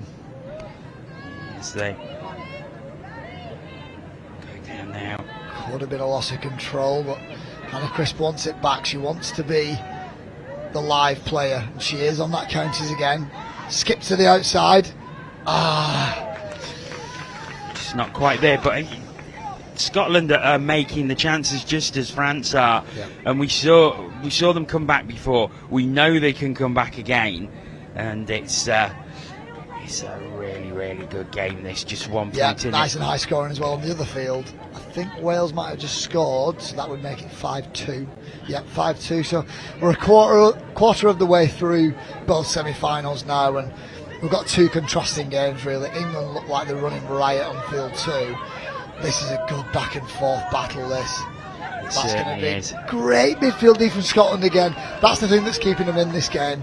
I'm not saying France are looking like they're running away with it at all, but France at the minute, obviously, 1 score up. The reason France aren't able to get to their good transition, which is what they've been good for, is because of Scotland's work in midfield, and they'll be disappointed with that. That's a big error. Yeah, it is, and France have the ball back again. But the thing is, these two teams have played each other twice in the round robin section, both one-try games either way. So they know each other. They know it's going to be close. They know they've got to be at their very, very best to get into that final. Yeah. And we said at the start it's going to be very difficult to call, and you still can't call this. They're off short side. They've got space. That's such good D from Scotland. Great composure. France did well to create something and come back on 5th for that short side play, and Scotland have done well. They've got to work their way off the field now. I've said it a couple of times, but you've done one job. Your next job is to get off. So Scotland make the changes. A little bit too slow there from Scotland, and that's 4. They've got to get some big momentum here on 5th for that middle scoop, which is what I think they want. Yep, they're just playing around with those 2 middles, and France have done really well there. Scotland a little bit of a Hail Mary play from halfway, and you might get a little bit from it. And they'll turn it over on this side. Good D from France, so they've replied with some good D of their own, and it's a little bit of a midfield battle at the minute. We've not seen a score for a few minutes. And Hannah Spear was screaming for the ball back there. Yeah, on the other field, Wales pulling it back a little bit. 6-3 now. So back and forth on field 2. England maintaining that 3-point advantage though. Much closer here. Just 1 try in it, but it's France who have possession. Good ball. They're looking to go to the left-hand side, work it there now. They've got a few players, France, that just see space really well and are happy to move away from structure and move the ball into that space. And they've got it here. Is that down? They're not celebrating, which suggests Grace Burton's that's claimed going the touch. back. Yeah. So we're into the 15th minute of this game. It's France lead 4-3. They are on the attack short. now. Final touch. Get off your line. On the line, and the touch was made. Well done. Scotland have done a little bit better that time, so obviously we keep talking about it, but you've got to learn from your mistakes quickly in touch and learn what the other team's habits are and how they run those plays, what plays they're running, and how to fix it quickly. Scotland have done well there. They conceded a 32 short earlier in the game. They've just run out. They've got to stop these errors though. They've got to give Hannah Crisp a better platform on 5th. It's a little bit better. It's a little bit too far away from the line for me. They've got to up the intensity on touches 2, 3, 4. They'll get the rewards from it like they are on midfield D. They've got to do it on the other side of the ball as well. They certainly have. Down it goes. Halfway, France looking to stretch this lead a bit further. This is a good drive. Out into the wing. Oh, back inside! Now, was the touch made? Did Green make it? I think she's cleared the touch. Yeah, she has. What a touch! Lucy Green. That. You know, in the context of this game and how close it is, yeah. And I know we're only in the first half, that could be a game-saving touch. Yeah, yeah. Oh, is that back to 1? Oh, that's a killer. Scotland have done really well to deal them out, and now they've got to face 6 touches of Cecile Mass. Watch this touch from Lucy Green. She's out the play, and to chase it down and make that's awesome. Right on the back of the calf. So yeah, Scotland have got to deal with 6 touches of Mass now, and this could be tough. This is a big set. 7-3 England on field 2. Tell you what the good players do. Hannah Crisp is not only the general in with the ball, also without big talk, but and they've survived it. Yeah, indeed. The talk coming Marie from Crisp Nuri in the middle. getting space again on the right hand side, but the pass just not on point there. Yeah. And Scotland have the ball again. Oh, good touch. That's great. They seem to be targeting Hannah Crisp because they know that when her body's on, she's driving everything. Yeah, she is. I think she, like we said it the other day, I think she's happy to shoulder that responsibility, but this yards now is much better, and Gladden's going to pick up. Is that 5th? The ref's not put the hand up. I think they had another to play with. The ref lost the missed it. She was half, but that's a shame that, because Scotland had another touch. It would have been nice to see. Maybe they did lose the count. Oh, and France again. They've lost the ball. They've done this a couple of times now, and in positions where you don't want to be doing that. Scotland with a fresh set of 6. They're probably 25 metres from the line or so. Advancing forward now. England going 8-3 up on field 2. Scotland here looking for those sweep plays again, and they'll use the sweep this time. Just had to check back inside as the option to the wing wasn't available. And have a look now on Scotland's progressions on these sweepers. Gladden's going to sweep again. They might pick up. They don't. It's a QB. Left-hand pill. Great ball over the top. Oh, that's great defence from France again. I think that they've run that play a couple of times now, that sweeper QB, and it doesn't seem to be getting them much joy. The play that's looking good for them is when Scotland pick up against the grain, whether they go short side or come back. And again, France have made an error with Scotland's midfield D pressure. Yeah, but it was great pressure from the D. There was up to 3 touches before they'd even hit the 10-metre line. Yeah. And they've been doing that consistently well every time that France have been starting from deep. Yeah, but what we need now is Scotland to convert. We need to see them get a score here. This is a massive, massive set. 2 errors in a row. Scotland's second set of line attack, and yeah, we need to see something here, especially with 1 minute left.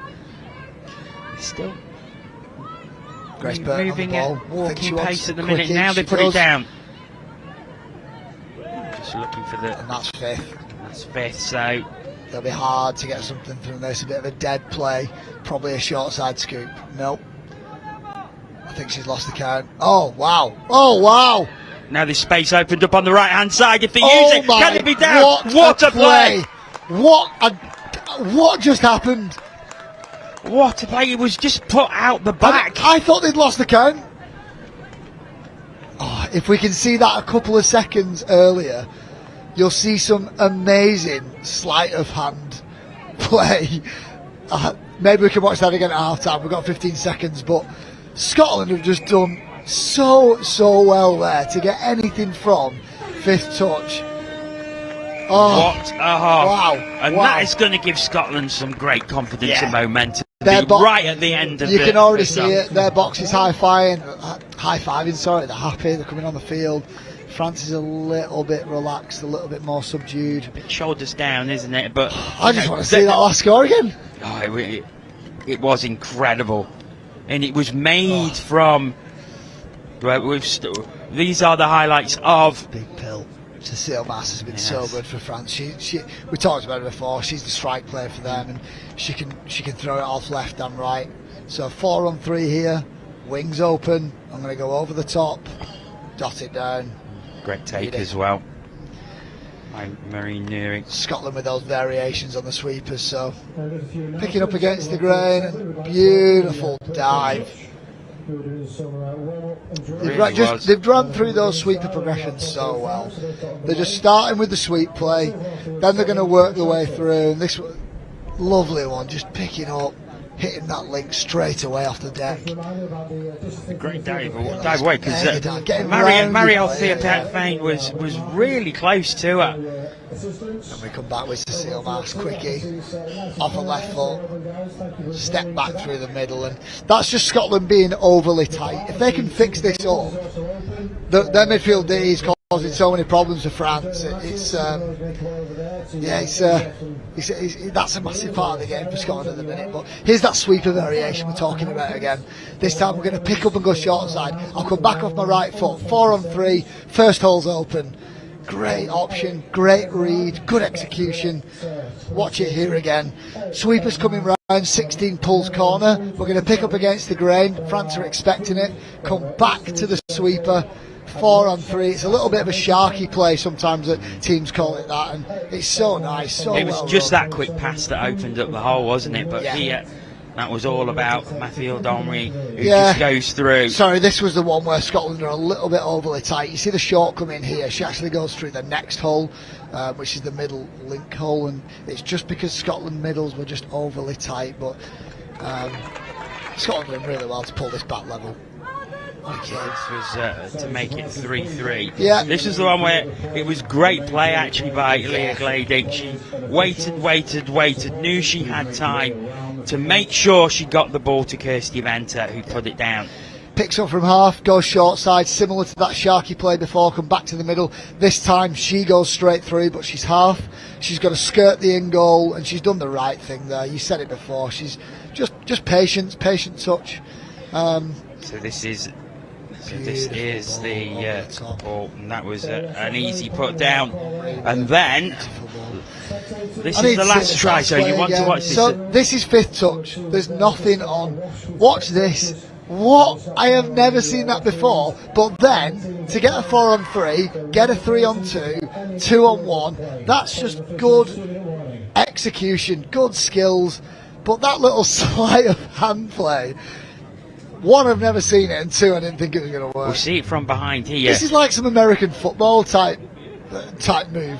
And it really seemed to confuse the French defence, because they're like, what's happening? Yeah, like I said, they slowed down that much. It looked like they were going to run a quickie, and I thought, it's fifth touch, like you've lost the count, you're going to turn the ball over, but they made me look stupid there. Wow, what an awesome way to end the half.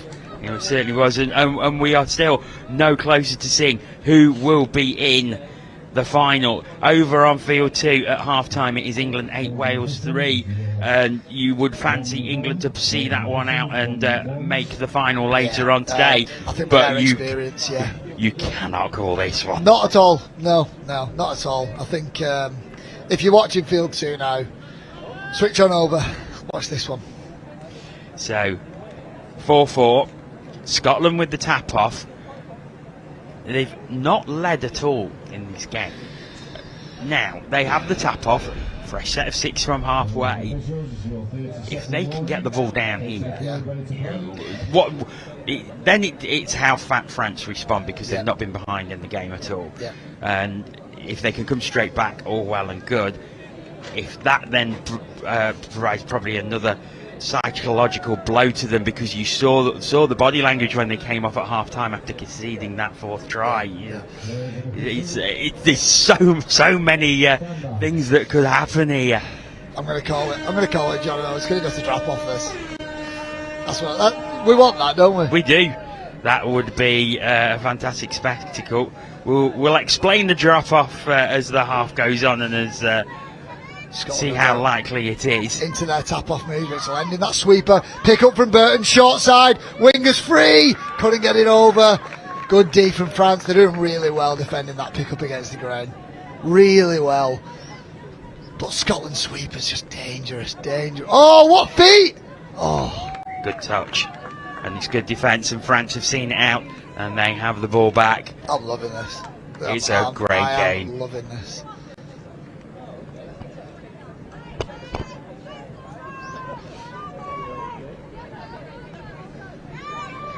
So France turning it up and subbing a little bit, but that's that hard Scotland midfield D again. They work so hard for each other. They shut down that's good from France, that's what you want to see, but from a Scotland point of view, force them into that. Force them to break away from their structure. Make them scoot from halfway. This is fine. That's great from Scotland. Nah, that's not back to one. That's ball down and a turnover. Whew. Getting nervous already. Yeah, it really is an incredible game, this one. So good, and it's just such a good exhibition of touch, of women's touch, and Hannah Crisp, give her a little bit of room, she'll take it. Good tip on, take those yards, don't burn it. Oh, she's angry with herself. Yeah, I would be. I think Hannah will know there that either we should probably take the touch on the wing, or she'll be like, I should have just took that. She'll take that.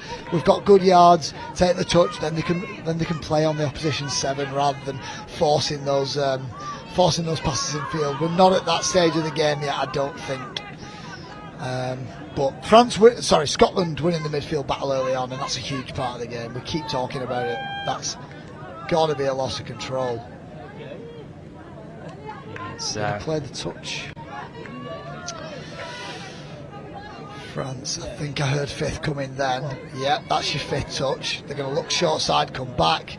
Well done, Scotland again. Yeah, they're doing so well at that, really well. So all they're doing now, they're forcing Scotland to come back into middle off the scoop, and all that gives France then is a 4-on-3 option. They've got a couple of players that can throw 4-on-3 over the top, but I keep saying it, if you're able to force your opposition into doing that 20-25 metres out from your own line, it's a bit of a nothing play, and Scotland are applying well. The tails are up here. Bloody good feet through the middle. Right, Wingers free. Got to find someone. Down. Scotland in the lead, and look at the celebrations. Look what that means to them. Oh, a great play. What a score. What a score. You win the midfield and you're gonna go a long way to winning this game, and Leah Gladden's just off her left. Leah Glading again. The middle, just ball in 2 hands, always able to throw, and she's just roaming the back of the in goal. That's such patient scooping, patient touch play. That's what you want from your strike players, dragging yourself into the lead. Stefan Tulloch puts France the ball looking down, to reply, Till over the top. Good D from Scotland. Not quite made it to Marion Nuri. So France scored off that exact same play. They will get a fresh set of 6, but it's good to see that Scotland have looked at that play from the first half and talked about how to defend it here. France are down players in attack, so if I'm Scotland, go rush that. There's nothing on. Go rush it, go make the touch, waste the touch for France. France have got to get players on so they can run their line attack now, and they will do. There's still a couple of players down. 3 touches. Giving the ball up. That's huge. Oh, that's huge. Big defence by Scotland, and it's forced the error, and Scotland have it back again. They lead for the first time in this game, 5-4. We've got 15 minutes left for a place in the final. And a crisp pod is now on. They're just a little bit too far out. France are trying to reply with a bit of midfield D. Scotland have got to go from their own half. And even Hannah Crisp can't make anything from it. Scotland calling back to 1, but France will get a set of 6, and they'll go into their transition pretty high up the field here. So that's 2 and then they're in the Scotland half. 3, now 4 and 5. Here's where we strike. Marie-Henri will want to get herself to half, and she will do on 5th. And France coming it's been through missed now, this and the time. space What has a ball! opened up. What a touch from Brilliant Hannah defence. Crisp! Hannah Crisp makes yards and gets the touch in and stops France from coming back level in this game. Fantastic D, we'll see it here. Marie-Henri's done well to skip outside. She's made that 3-on-2 that she wanted, and Crisp has just turned, sprinted. That is just attitude, determination. You could see from that replay though, Hannah Crisp was off screen. She was nowhere. She was on the other middle. Like she'd been beaten by the scoop earlier in the set. Like, she's having such a good game. Straight through. Oh, no again. touch called. Oh, that's good D from France. So we keep talking about learning from what you conceded, learning from your mistakes. France have conceded a couple of plays where Scotland is scooping through the middle of them. This time they learn and they've mirrored and shut it down. That was Leah Glading again, the third time she's managed to get through into the scoring zone. That time France managing to shut it down. Glading's so quick. She's playing very similar to how Hannah Crisp is playing in the other pod, and she's going to race across. Not completed it again. Marine Nuri, she's in so much space on this left hand side at times. She was then, yeah, she was. That's good D from Scotland, really. The leaving that short side wing open a little bit, but they're still forcing the France. Oh, that's a big turnover. Huge turnover now. France with a great opportunity to get back on level terms, but they're making the change again. Go make that touch, go make that touch. The down players, they've not got many options on of France, and Cecile Mass is going to try and create something from nothing, but they've already used up one touch. Quickie play from Mass. Good D from Scotland, so now we're halfway through the set. 3 touches so far, they're still on the 7 metre. I'm getting so giddy here. This is well good. 32 short from Mass, long left hand pill. Oh, they've not completed it. And that's ball down, but they've conceded a penalty. I think it's offside. So another set of 6 for France, and there's a bit more buoyancy, and there's sub box in front of us. Yeah, a lot of clapping. Nice and noisy over here. There's a lot of French supporters as well. Another good touch. Back to the 7 they go. This is great defence by Scotland, to be fair. This is a huge set because we're going to be halfway through the second half after this set. We're either going to be level off. Oh, what a ball. Go to the corner. Good D from Scotland again. Good covering by Emma Robson because she had a lot of ground to make up. Comes back into the centre. Cecile Mass. She'll look. Hands it off. She's going to get it back. Diving through, touches claimed, but it's ball down. So they've changed up the line attack a little bit now. They've gone into those punish plays, and that seemed to work well for them. I'd love to see that again. I thought Scotland defended that really well, but we're halfway through the second half now, and we're back level. Punish play. Yeah, I think the Scotland link was about 3 or 4 inches offside.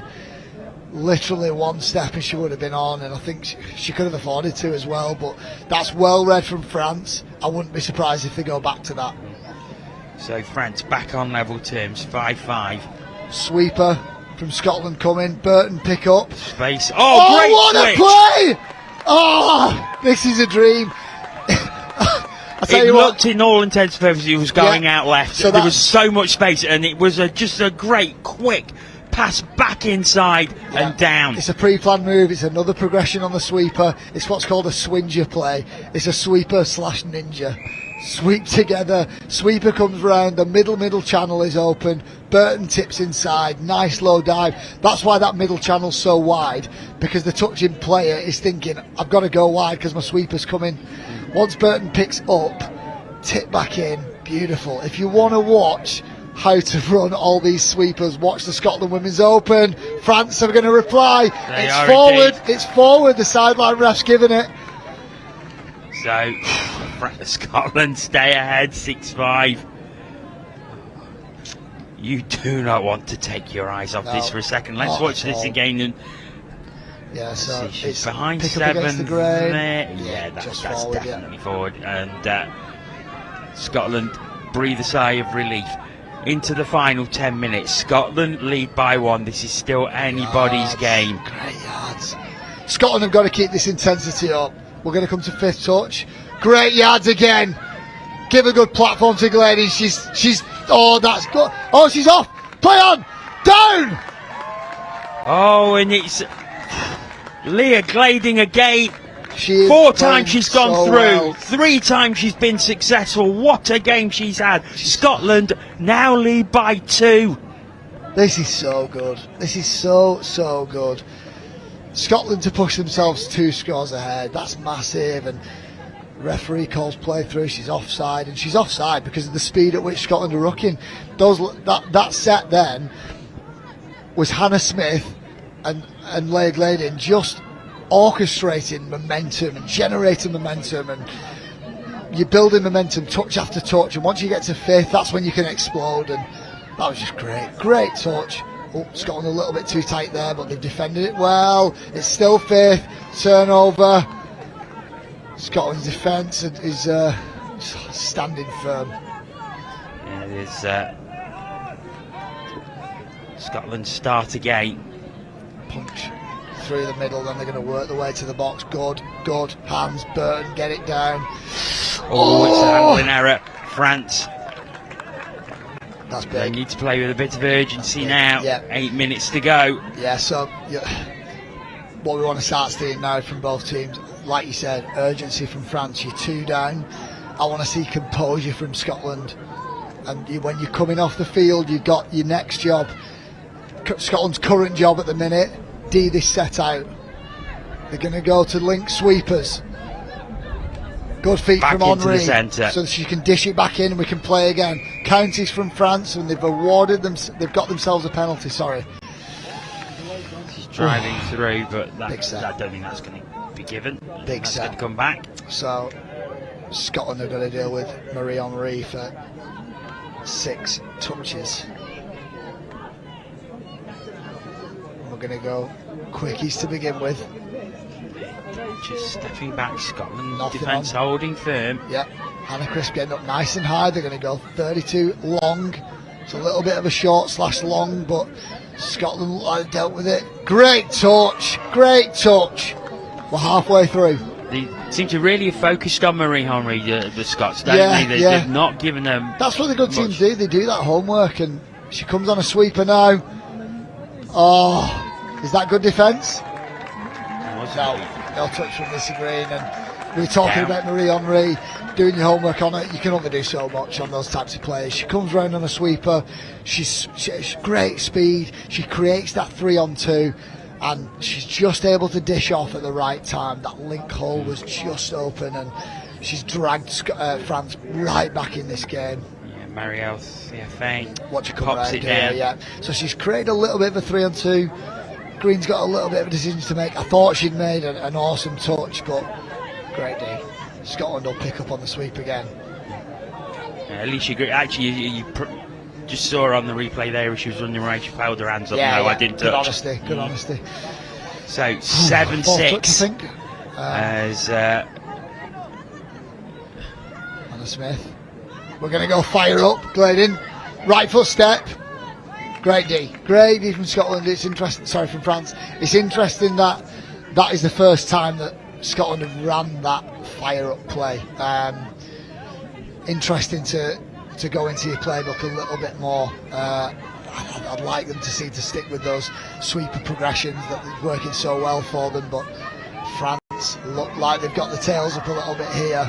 We've got a really good back and forth going, and that's got to be touch pass. I think the referee's got it. Yeah. So Scotland getting the ball back.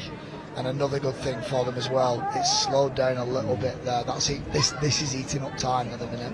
5 minutes to go. Oh, what a game. One try, isn't it? Quickly over on the other field, it's 13-4 England lead. England are going to go into the final. Yeah, they can afford. Oh, that's a huge error. We talked about composure from Scotland before, and that's not it. So England await one of these teams. I'm living every moment here, Jono. I feel like I'm in midfield D. I think you've moved as much. I think you moved about 2k while you've been here. So what you want from Scotland here is to obviously not let France near the 7 and give them one shot, but France have done well here. Get to the 7 as quickly as possible. Then you can run your plays. Scotland not letting them near the line. They've got to run that punish play from quite far out, and they did well to let the middle make it. We're approaching halfway through the set now. Oh, Scotland are in all sorts of bother. They've got to deal with the right-hand peel. Good great dodge. Good feet, good dish off. Mega defence from Scotland. Really great recovery because... I think that's 5th. I'm sure I saw the ref put his hand up then. Oh! France just can't quite make it happen, but great D from Scotland. 3.5 minutes to go. Scotland still lead by 1, 7-6. We need composure here now. We need composure from Scotland. Scotland have got to work their way to the box. It's got to be good intensity, but it's got to be good completion, and it's got to be efficient. They're not making really good yards here at the minute. They've got to generate something from this, and Hannah's going to have to scoop from halfway. Back to the middle. 4 on 3. Back to the middle for Chris. She's got space. The legs. Wide. I think the touch was made. I think that would have been amazing, but Marielle Thifain just getting across in time and making the touch. Do you know what they've done well? Even though they've not scored, Scotland have killed the ball right over in that corner, and with 3 minutes left in a semi-final on day 5, that's not where you want to be subbing from if I'm France, especially with how good Scotland's midfield D is. I think that's 4th touch. I think this might be 5th coming. It is 5th coming. I heard it from the coach in the box. France have got a scoop from nowhere. That's your turnover. No. And France have been I given thought a they did that lifeline. well. I think he's called Hannah Crisp offside. Katie Salmon did that really well. So 2 minutes away. If France can get it down and make it 7-7, then the drop-off becomes very much a possibility. We're in planet drop-off then, Jono. Yeah, drop-off, of course. Oh, it's a big turnover. It's a huge turnover. I don't think she stepped over the ball. So Scotland have it, and we're in the final 2 minutes. Can Scotland manage the game out from here? They've got to look after the ball now. Don't worry about how many yards you make. Brilliant. That's 3rd touch. Well done, Scotland, to get those extra yards. Oh, that's forward. That's forward. Not given to France. The Southern ref's got it. I don't think she was half as well, and I think you just got to accept that touch. And France now have a tap-off, pretty much. A tap-off move to take this to drop off. Even if they score, I think Scotland might have 30 seconds or so, but this is the biggest set of the game, biggest set of the week. As they go down 7 metres, Scotland defence holding Alain firm. Leclerc comes up from the sideline. French Cecile fans. Marsh, she's through, score! She's down. It is 7-7. She is loving that. We're a minute away from drop off. Unless Scotland can do something from the tap-off that they've got. Let's watch the replay. Cecile Marsh is prime time. She is box office. 33 counties. I think Scotland might have thought she was half then. I think they got mixed up a little bit, but I said they had 30 seconds. They've actually got 45. Scotland will run their tap-off move now. They're going to work their way down to the 7. And here we go. Here we go. To take Scotland... So it's either Scotland going through or we're going to drop off. Burton. Touch mate. Oh, that's 5th. That's 5th. We've seen them. We've seen them score off final touches we have. before. And they're going to run that little play This that is they did before. Cut, maybe no. To the sideline. Good D from France. And I think that's it. We're going to go to drop off, aren't we? We are. So. Extra time, 2 minutes, 4 on 4. Woo! So, if you're unaware of the drop off, 2 minutes, 4 on 4. And that was a bit of a heavy touch there. I think we've still got about 10 seconds here. I'm just looking at the clock for the England-Wales game. If that one's correct, then we've still got a couple of seconds for France to play. Last play of the game. Yeah. There is a touch. Here we go. We are going to drop off. So 4 on 4. What you need now from both teams is to get off as quickly as possible. You've got a couple of minutes. They'll have a plan in place. They'll have a plan in place. They'll know who they want to go on. I can't think who's got the tap off here. This is going to be so good, Jono. Scotland had the tap off for the second half, so I think it's France's tap off. So now, to explain the drop off for you, because there was so much happening, we couldn't explain it. 7-all, all square.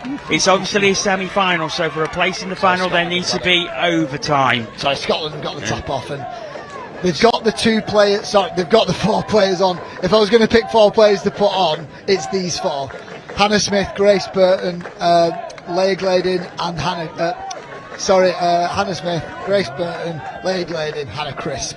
These are the 4 I'd have on, and just speed, just speed. This is what you want. So here we go, 2 minutes, 4 on 4, running clock. If it's still level after 2 minutes, we go to sudden death, and it will only be 3 on 3. I want. So here's the excitement. Here. Burton will kick to the outside. So that's 4th touch. I would look at Glading coming on a sweeper here. Then you can have Chris picking up from half. They're not going to do it. She's going to go touch. quickies. Smith, Crisp. Is that a touch? No, it's down. Hannah Crisp. Hannah Crisp. That's a captain's performance for you. She gives Scotland first blood in the drop off. How good? How good's touch, Jono? Wow. Oh, is that?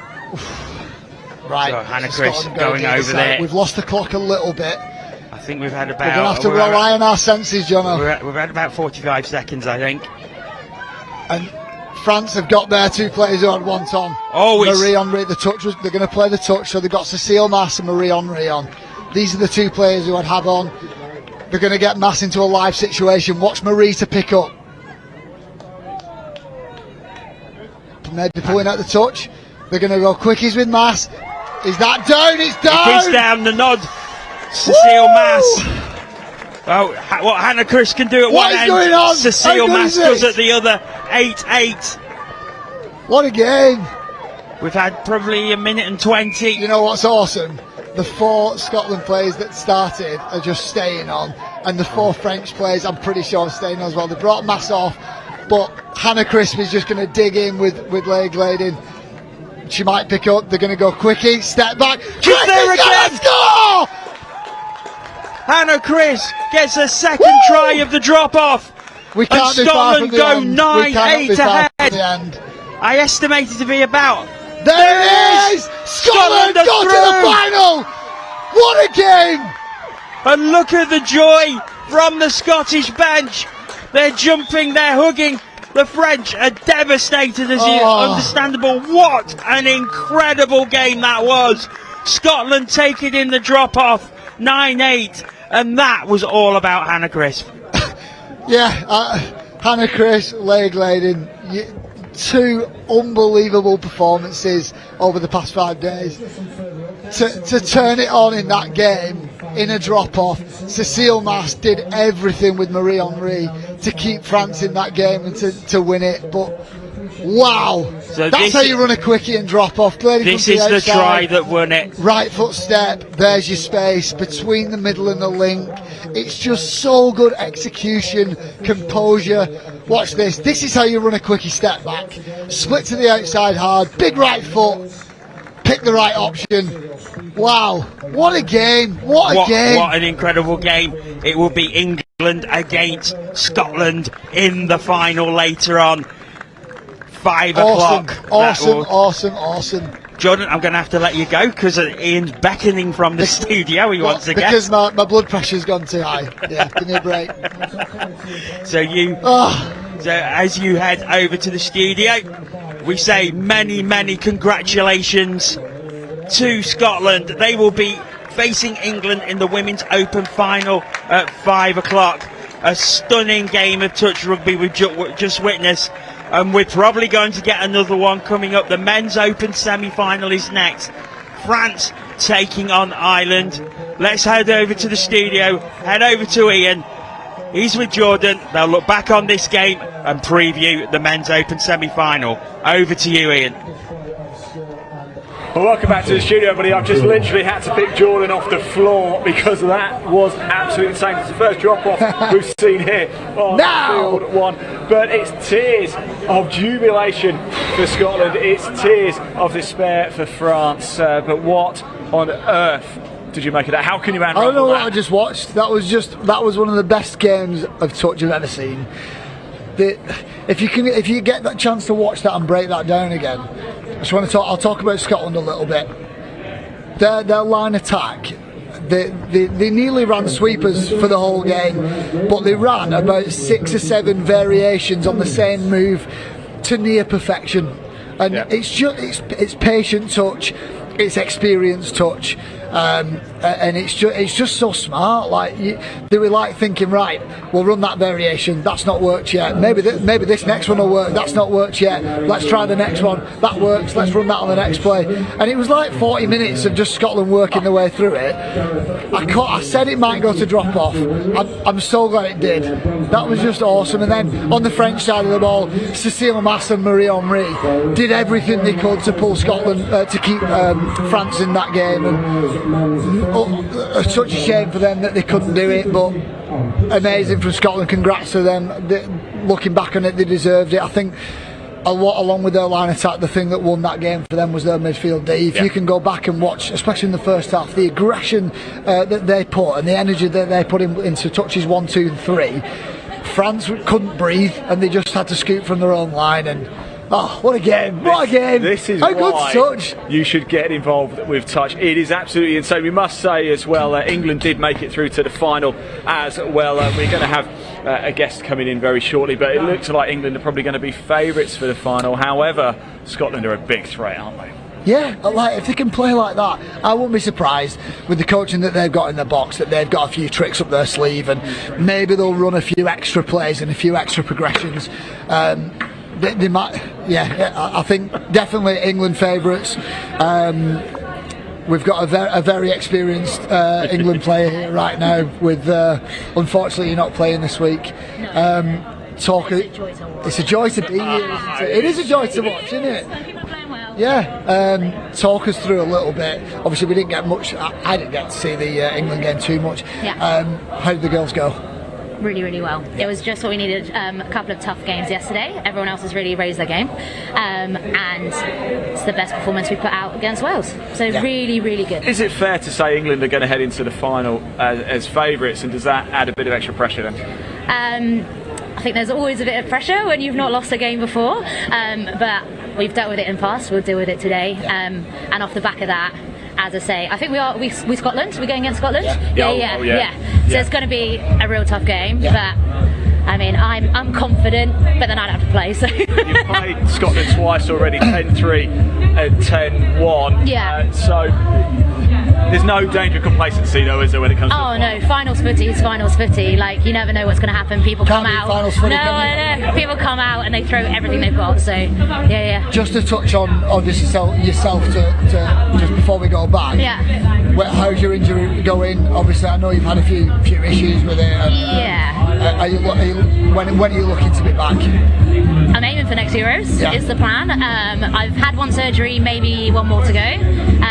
But this is my first week walking, and I think I'm doing really well. I can't believe they made you come up the stairs. That's what I can't believe. The stairs are my rehab. I haven't been doing anything else. That's my rehab for the week, is stairs. Yeah. You can abseil down here. Who's holding the rope? Ian's been doing it all week. He's been jumping off.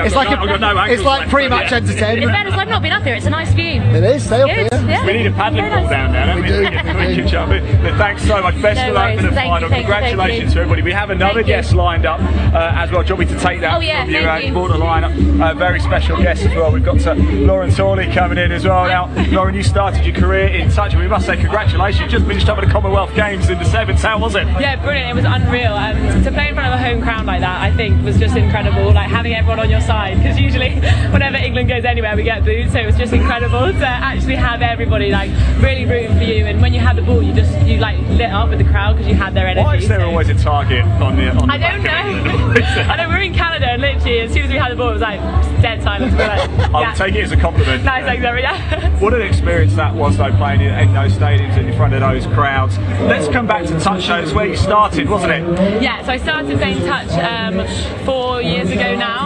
Played down at Thames Valley in Reading, and that's basically where I fell in love with the game. So I fell in love with like the speed and also the technicality of the game, and and then from there I just sort of worked my way through, played 15s, and then I got into the 7s this year. Yeah. Superb, Jordan.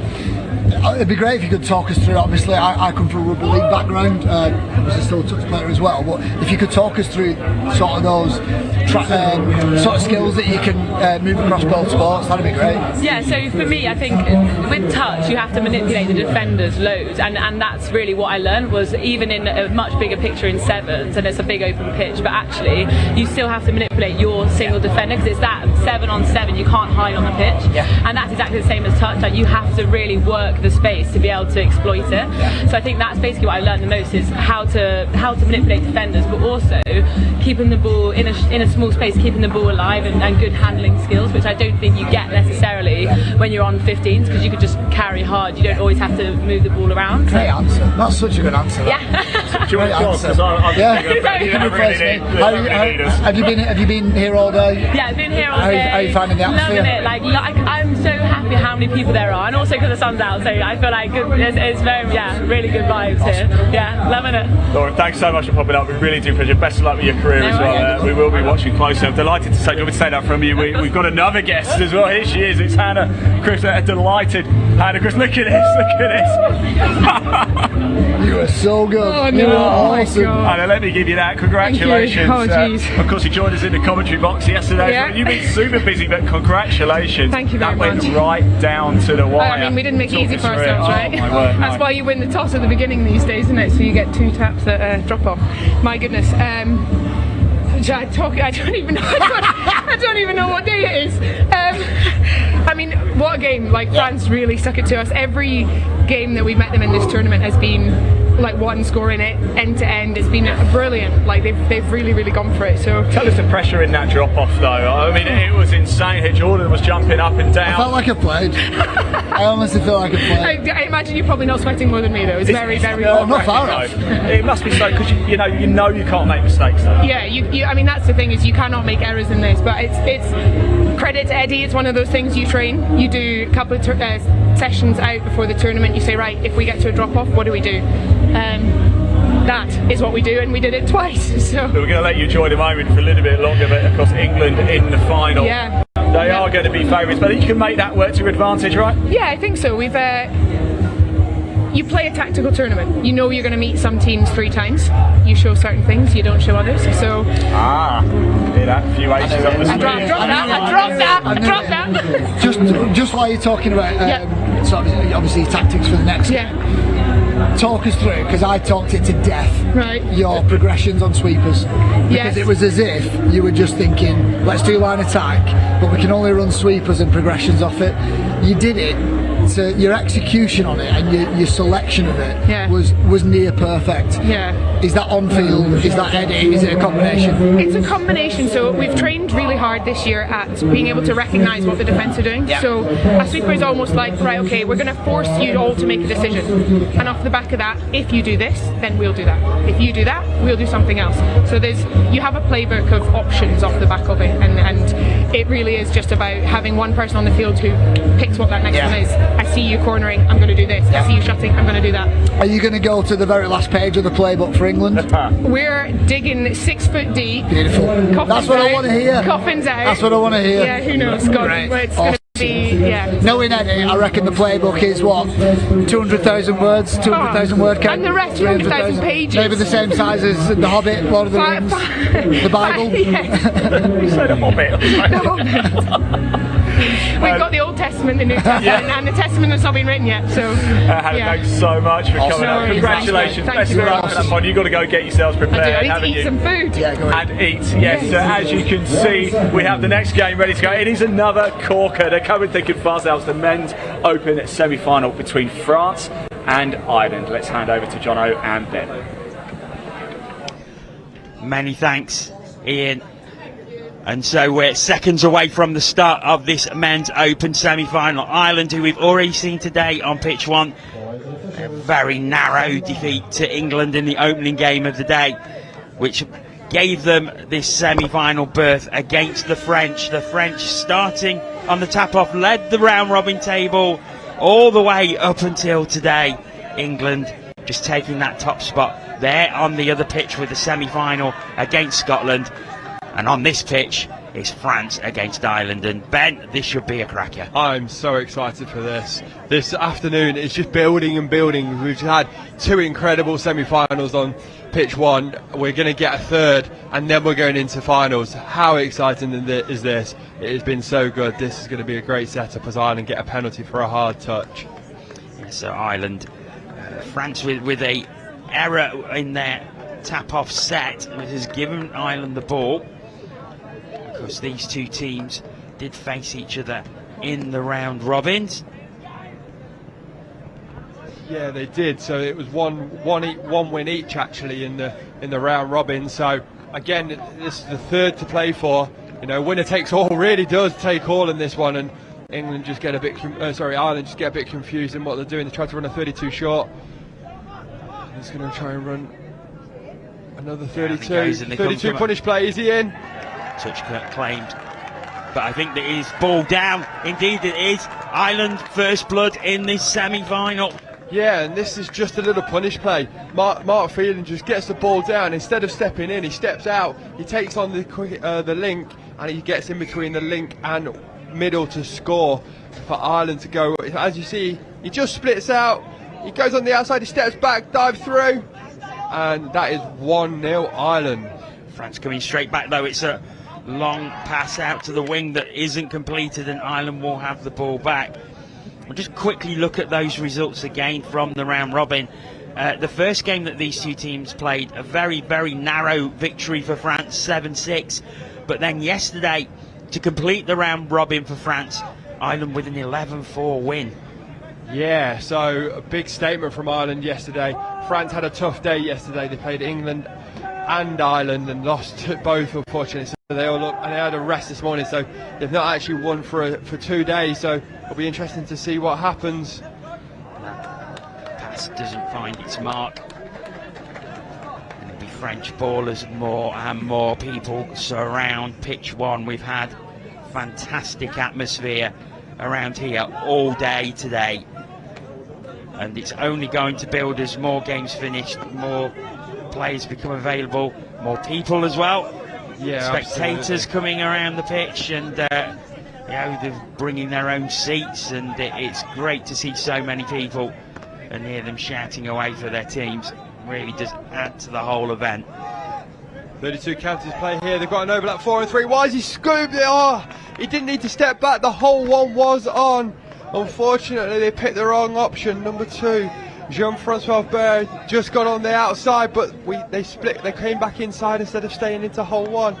And we have actually looking at England versus Scotland on pitch 2 here. If you're looking at the quad box, it's actually 1-0 England. So we're going to keep you up to date on that one if you want the score on, if you're watching field 1 as well.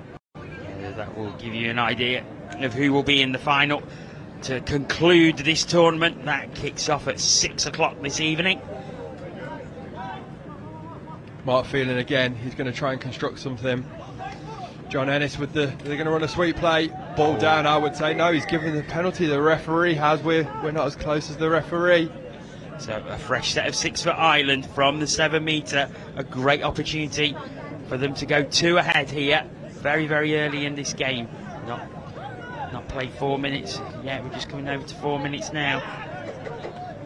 Touch is made. Just a 32 short on the first, with the first hole runner getting the ball back.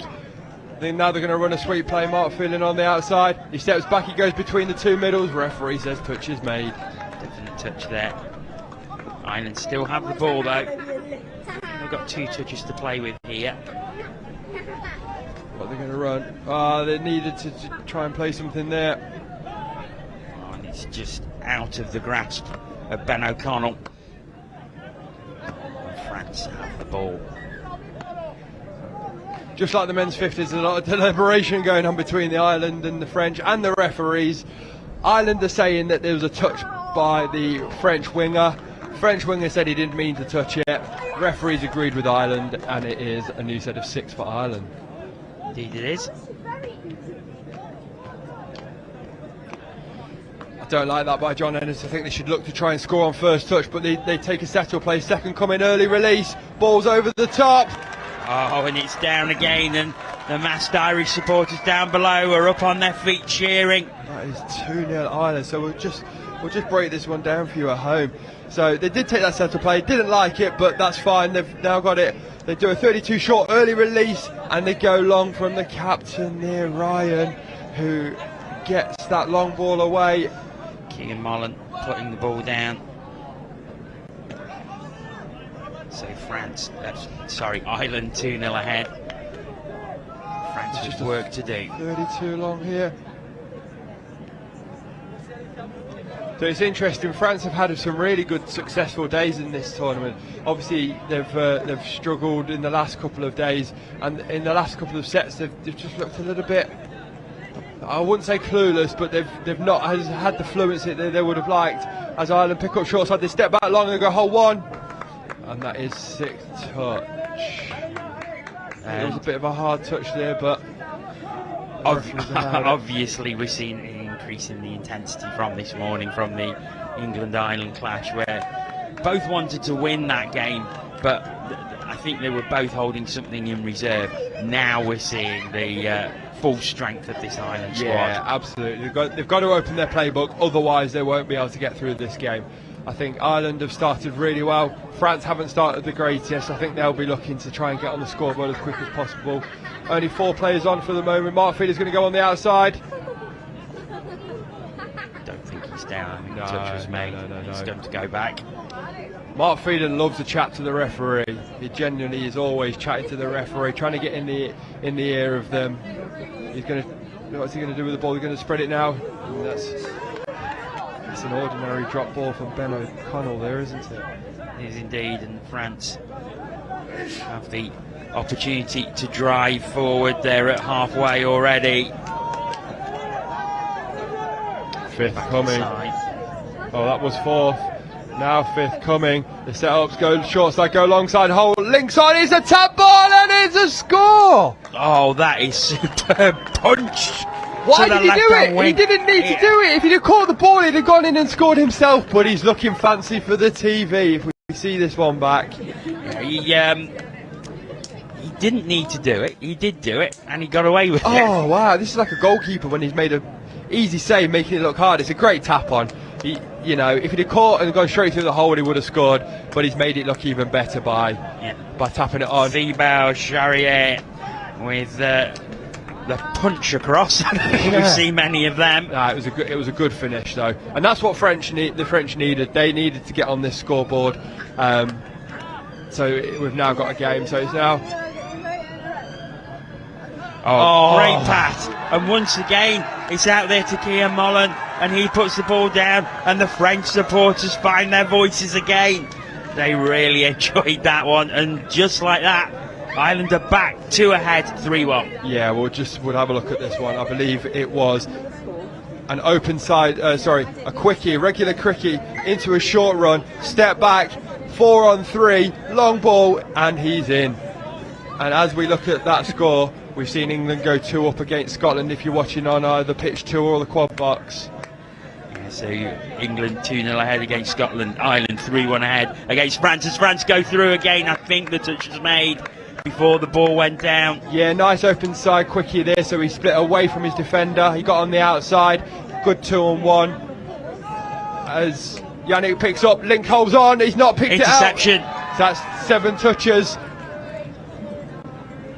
Here's touch 1, 2. Ireland take the opportunity to bring fresh legs on. Only 3 touches for now to halfway.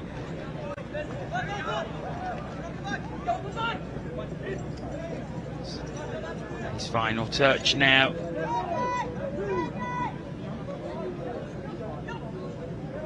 He's got it away. Oh, nice flick out of the back there, but France do make the touch and they do get the ball back. But again, a good high defence by Ireland. Now France get the chance to run. down the wing as they go to their own sub box and make changes. Yeah, good touch by both teams there. That nearly didn't come off. Down, 32 scope, he goes into goal. Hole one's on, he puts the ball down. Oh! It went down very, very quickly, but there was a big collision. Oh. That wasn't nice. And that's sometimes what happens when you're putting your body on the line. You're unfortunately getting in the way of certain things, and yeah, it wasn't great to see. Hope Ryan's okay. He's integral part to that Ireland team. Yeah, it was completely accidental. There was, and you can see there number, and Remy Merlot, he's devastated as he comes off. He knows it was a complete accident.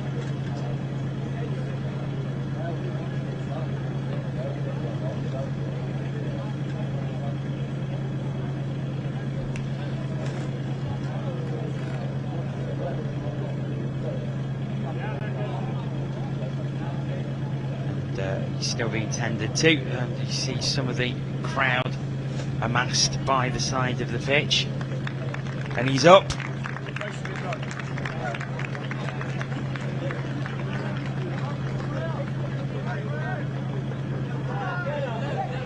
It looks like it is Ireland's ball.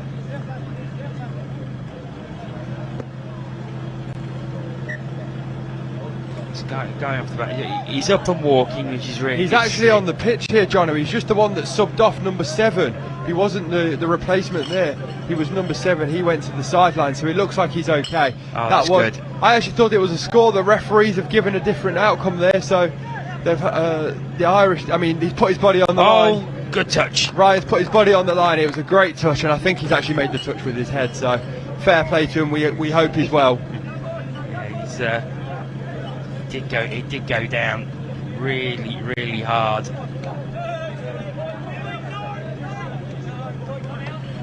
As France come again.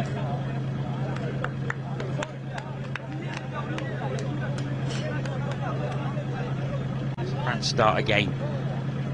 Down it goes. They're going to come into the middle. There's space opening up on the left-hand side, but they've decided to come back to the right. Still in the middle now. Down it goes again. Step back to the 7. Good defence by Ireland so far. Still 3-1 that the Irish lead in the 13th minute of this first half.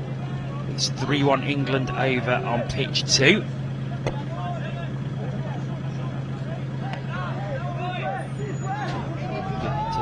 passing, but the Irish defence holds firm, but it looks like it's a fresh set of 6 for the French. The French kept trying to get into the 7, and then the Irish defence have got open side quickly. Yannick's into hole 1. Good touch. Yeah, the French got the penalty because Ireland weren't walking forward. We've got another injury delay from the Irish. He's holding his elbow, or his elbow by the looks of it. He made a strong touch, and sometimes you can put your body in the wrong place. He's okay. He's carrying on. Good. We've got a few troopers. Troy. There's going to be some sore bodies out there anyway, isn't there, at this stage in a tournament? Absolutely. You're in finals now, so you're going to try and troop through if you can. I'll get the adrenaline pumping. 3-2 now, England versus Scotland, if anyone's watching that one or wants an update. Yeah, so tight game. It was always going to be. 2 tight games. As Ireland come racing through. Good quick passing, but the touch is made. And France have the ball back. A really good effort from Ireland on 5th touch there. France would love it to be 3-2. He certainly would. Comes back into the centre. Down it goes. Now at the 7 metre. Final touch. Oh, this room opened up. I think it's down. It is down. France have pulled it back to within 1. I said on that drive they'd love to make it 3-2. They have done, and this is just a simple 33 scoop. He goes short side, he steps back, hole 1's there, and Ireland's number 10 Caldwell could not make it across in time to shut that hole down. There's nice little inside pass that goes to Remy Malo, and he puts the ball down. There's Ryan, who had that head clash. He's organising things. Touch made. Ryan and Mark played a lot together over the last couple of years. They come together, they go for a 23 punish on short side, and they'll look to do something again together here. So Mark's going to go short side on the punish play. He's going to score. No! I think they're indicating touch the referee. Yeah. Ireland still have the ball though. Yeah, first touch. I like that on first touch. I like them to try and give a scoring option. So this is this is third touch now. You're going to do the same again. Down and goes, but again the touch is made. Just watch this sequencing from Ireland. So they're tucking the French defence under. I don't know what that was for, but next time they come on, they're tucking the French defence to one side. I'd fully expect them to be going back open side as French now get over halfway. They do indeed. And it's a good drive by the French here. Switch back, coming down the centre. Whistle has gone. And it is Irish ball. I think. No, French ball. Yeah, so the referee just indicated he didn't play any advantage because the advantage had gone. That it was a hard touch from the Irish. There's another penalty just in the ruck. So there's two. If it is a third penalty, Ireland have to go will down to 5 players just for that set. Ireland have to be careful in defence not to give away a penalty. So They just won't want to go down to 5. Just a settle play. Now Yannick will try to set it up the open side quick. He's got on the outside. The follow play is on. And that is your third. Yeah. Okay, so the referee's indicated that the hard touch wasn't at the try line. So this is now a second penalty. It's 3 on the score line. So if France get another penalty, they'll be down to 5. We all heard the referee say that. Another touch made.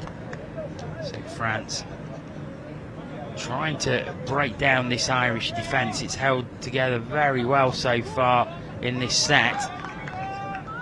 Was quickly down and a bit too quick, and the chance is over for France. Yeah, a bit too casual in that last set, I think. 2.5 minutes remaining in this first half. It's been a really intense first half of action. 1 score in it. Ireland lead 3-2. Driving forward very quickly. We've got They're going to bring it to the left, but there is an infringement and France will have the ball here. The Ireland love a good complaint when they've got something against them. So it looks like France have got, and there's a penalty. It's going to be a penalty against Ireland. Ireland. I mean he's playing touch, not football. And this is the first time I've actually seen Yannick, the French captain. He's now running off towards you, as you can see. He's getting a bit frustrated. You know, everything's not gone his way so far, and you know the first 2 or 3 days did. He's now getting a little bit frustrated. I commented on how calm he is. He just needs to come to the sub box, take a breather, and try and get back into that mode that he has from day 2 and 3. The penalty against Ireland, I think, or is it final touch? No, No, it's final touch. Back inside. Oh, this space opened up on the left-hand side if they use it. Now there was a touch made in time. No, it wasn't, and France have brought it level. And the referee's turned his palm to the air and blown his whistle. That is a score out of nothing. It is literally 5th touch play. They go inside. It's not a traditional switch. It's a check back inside. There's an overlap. There's a 3-on-2, a 2-on-1, and France get the ball down. We've got a score draw at half time, it looks like. Unless Ireland can make something happen from this drive. Won't put it past them. No, they've done it before from the tap off. I'm sure they can do it again as they look to pop it down now. There's space in the middle, but I think the touch was made. Yes, it was, and So John Ez is not giving the ball back early enough there, and I think it's just might be a penalty. The set-up play that Ireland are doing, it's looking very, I would say, clunky watching it. They can't get their half to get to the ruck earlier, so that the short runner can't get to the ball, and that looks forward to me. Referee's not pulled it back, and that's half time. I would like Ireland to change up their fifth touch short, because their half's not getting there quick enough. So we are completely level after 20 minutes. France 3, Ireland 3. Ireland 3-1 ahead for a good portion of that first half. France bringing it back. Here are the replays of the tries. Saying Ireland taking the lead. It was Mark Phelan who went over. And then they went 2-0 ahead. It was the pass out to that left-hand side, and Keir Mullen popped the ball down. France coming back into it. They made it 2-1. Okay. It was the punch to the left-hand side from Thibaut Charrier. It was unusual, but it was effective. That was 2-1. This gave Ireland a 2-point lead again, and once again it was the long pass out to Keir Mullen who put the ball down.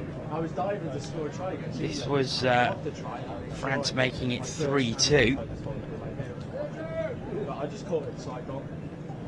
Great quick passing, and Remy Merloz popped it down, and this is what made it 3-3. Another pass out to the wing. Looked like the touch had been made, but the ball had gone down. So it is 3-3 at the end of the first half. Over on field 2, it is England 5, Scotland 3. So a bit of a scoring explosion in that one since we last gave an update. Yeah, absolutely, and I think both teams will be pretty happy with that result. And over on field 2, Scotland won't be worried that it's only 2 scores. England will look to try and go ahead, but I think Scotland will stay in the running in that game, and this one's just as tight as ever. It certainly is. Very, very tight game, and 20 minutes to go for a place in the final, and it's very similar to the France-Scotland game in the Women's Open that we've just seen. Very, very close at half-time. Shall we mention those two words, the drop-off? The drop-off, I called it. It's going to happen in the mixed final. This definitely could go to drop-off. I think this is a massive 20 minutes for both teams. They've both not been in a final for a long time in the Men's Open. They've both got a huge opportunity. France have come on this week and showed us that they've been doing a lot of practice. Ireland have been working well in the last 2 years, 3 years, and they both want this spot to give whoever wins the other semi-final a real shot in that final. So this is huge. Let's go back to 2018, and it was England-Wales in the final. Wales haven't made the semi-finals this time, but France played Ireland in the bronze medal playoff in the last European Championships, and they won 12-7 in that bronze medal game. So a lot's happened since then, and one of these teams now will progress to the final. And in 4 years, whichever team does progress, they're going to take that improvement, aren't they? I would say whatever happens in this game, both teams are going to take the improvement. They're technically, skillfully, mentally, the knowledge of the game, their fitness has increased by so much since 2018. Both teams are going to take so much out from this tournament. They're going to build again. They're going to come again in the next European Championships next year, and then look to build for 2024 World Cup, wherever that might be. They will be very proud of what they've achieved so far. Obviously they want more, and that's their winning mentality. Well, both teams ready in the centre for the start of this second half. And more and more people seem to have joined the crowds that are forming around field 1 here. They've obviously heard what a close game this is, and there's quite a few come over during the half-time interval. That's only going to add to the atmosphere And of course, as more and more games finish over on the other fields and more competitions finish and more players are going to come over, we could have quite a throng here for the finals a little later on. It's going to be very good. It is 950 players here. Even if they bring one spectator, that's nearly 2,000 players here, 2,000 people here, and it should make for a very good final series. It certainly should. Well, there goes the hooter. We are underway in the second half of the Men's Open semi-finals. A reminder, 5-3 England lead on field 2, 3-3 here on field 1. All to play for, as Ireland from the tap-off looked to go over. I think the touch was made. Indeed it was. Yeah, again, they're running the same tap-off play where they look to run the short. It just feels a bit too tight. There's not enough space. They're going to run it again here. That's a better short line. They run the early release. The ball's on long. Has the referee called it forward? Yes, Bruce Lockie has called this one forward. So that was a better short. I would like them to see the short ran a little bit wider and a little bit more archy, and then you can step back short side if you need. It was almost a hat-trick for Cian Mullen there. They worked that one very successfully, Ireland. Oh, that was a heavy touch. Nothing called. I think John Ennis will be fine there. I think he was trying to milk the penalty. France still have it, and they come bursting through, but the touch was made, and they'll have to give the ball back to Ireland. This seems to be as if they both started this second half. There's a little bit more aggression out there. I mean, there's obviously so much at stake. They want to play in that final, don't they? The referee's about to ping something up here. Not sure why he's given Ireland a penalty, and it was not sure what it was for. From halfway, Ireland have a fresh set of 6. We'll see what they can do here. I think the midfield battle is going to be the biggest one here. Both have got very good midfield attacks. If their defences can stop each other's attacks, it'll be whoever defends out best. And they look to run a sweeper here now. Ireland's number 14 gets on the outside. He goes short side. Does he make the line? He does. The referee says he is onside. That was Ireland's number 14, Sean Balance, just getting on the outside but being caught by the right middle bar of France. So they start again from the 7 metre. He goes through it again, Sean Balance, but the touch is made once again and France have the ball back. No further scoring in the second half so far. We've only had 2 minutes, but you can feel a tension out there now. You know, there's so much at stake with a place in the final. And both these teams know that they're going to have to be at their best to beat the other one. Do not rule out the drop-off. We've already seen it once today. And that's a really good defensive set by Ireland. Yeah, not the greatest fifth touch. Oh, we've got 5-5 on field 2. 2 big scores by Scotland. I told you they wouldn't worry about that. It's 5-5. It'll be interesting to see how that finishes up. Yeah, that fifth touch from France wasn't very good, and Yannick couldn't picked up into man-on situation and couldn't get through. As Ireland looked to pick up, the man's fallen over. Yannick's chasing inside. They've got an overlap, but the ball goes back inside. Is the referee gonna? No, he's not. Oh. Yes, he has. It is Irish ball. Yeah, he's decided that the French did get into the ruck. So Ireland have a set of 6 here. I wonder what they'll look to run. It's England 6-5 if you're watching that. If you're not watching that, so we're keeping up with the score here.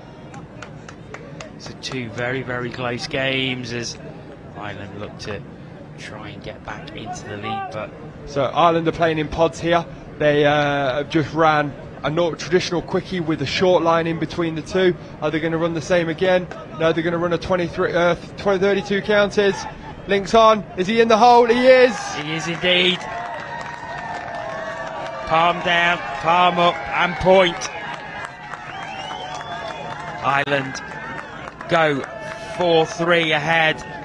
And this was just Irish's number 9, Sam Bewley. He goes 23 counters. He steps inwards. Nice flat pass.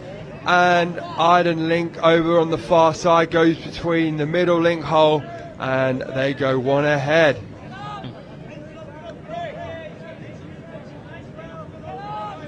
So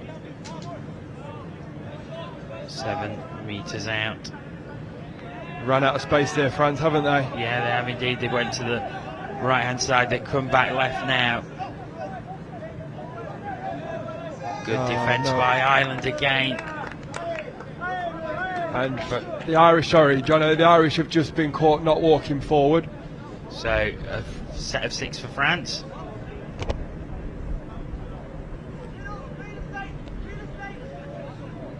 Chance for them to get back on level terms.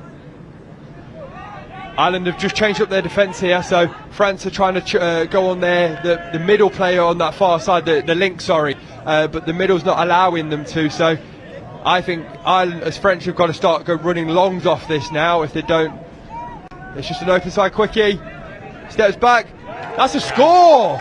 It is a score, and France number 9, Hugo Berrier, has put France back on level terms. 4-all. They're chasing every score, but they're always getting back. And steps back, and the middle, unfortunately, of Ireland couldn't tuck under enough to make that middle touch. And here's John Ennis with the ball. He gives it to Mark Feeney. He's going to run that punish play. Ennis to Feeney, it's down. But Mark does very well to get behind the touching player. He then steps back, which probably allows the middle to make the touch. If he'd have kept on going on the outside, I reckon he would have had him. So, sweeper play, Mark's on the outside. Well, the touch was made, number 7 for France, Alexandre Hubert. Now France have the ball back, they're going to build down the left-hand side. Comes back inside now, another good touch. I think we're going to start seeing some penalties given because there's a lot of hard touches coming in now. There certainly is so much at stake here. Good final touch there by Ryan, Ireland's captain. Great red touch there by Ryan. So this latest French drive comes to an end and Ireland have the ball back. They're starting very deep though. They're going to go to their sub box and get some changes. New players on. That's making some beauty. Hit that link hole again. Can they get over? Good defence from the French there. Some beauty. Picking up short side. He's stepping back. He's ripping link hole every time. And looks like it's an Irish ball. Got players coming on from their sub box. Drop ball there from France, so unfortunate mistake. Ireland are trying to put players on, and actually they've wasted 2 or 3 touches here. It would have been nice for them to try and actually have a go at the scoreline. Down it goes. They may get the opportunity now, but once again the drive just stutters a little bit. Open side quickie. There it is. Was a touch made. There's a big cheer. Indeed it is. Down. Ireland take the lead once again. So we just look at this one. As the open side quickie comes, the middle couldn't get on the outside, and the ball just went between the Lincoln wing hole for another score for Ireland. There it is. It's top down. And then straight over.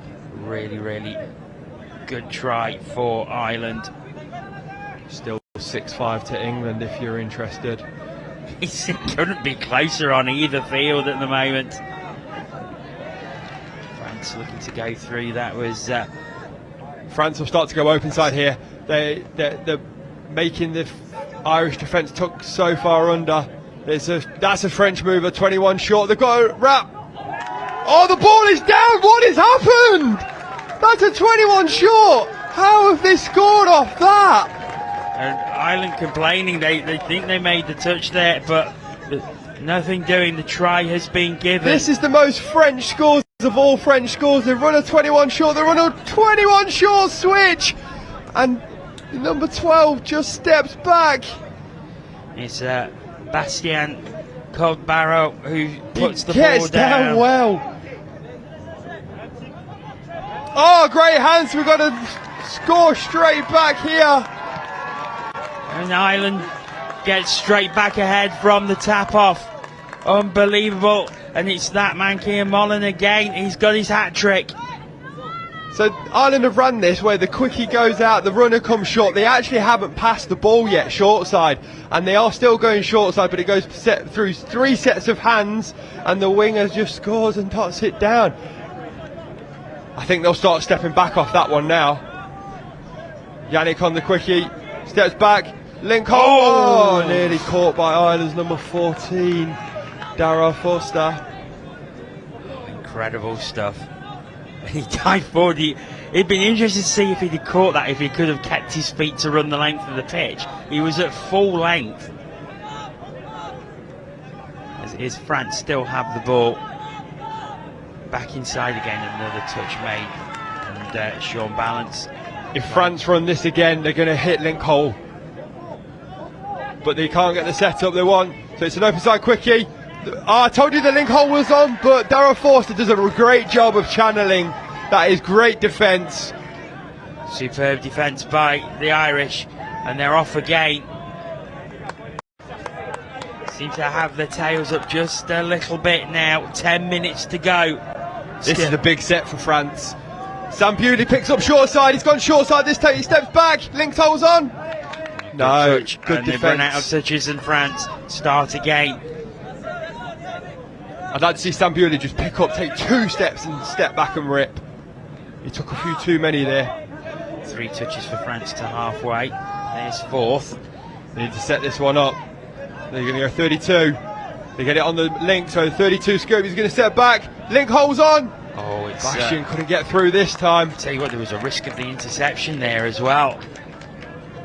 A couple of times that's happened. It's the same score on both fields. Ireland leads 6-5 here on field 1. England leads 6-5 on field 2 against Scotland.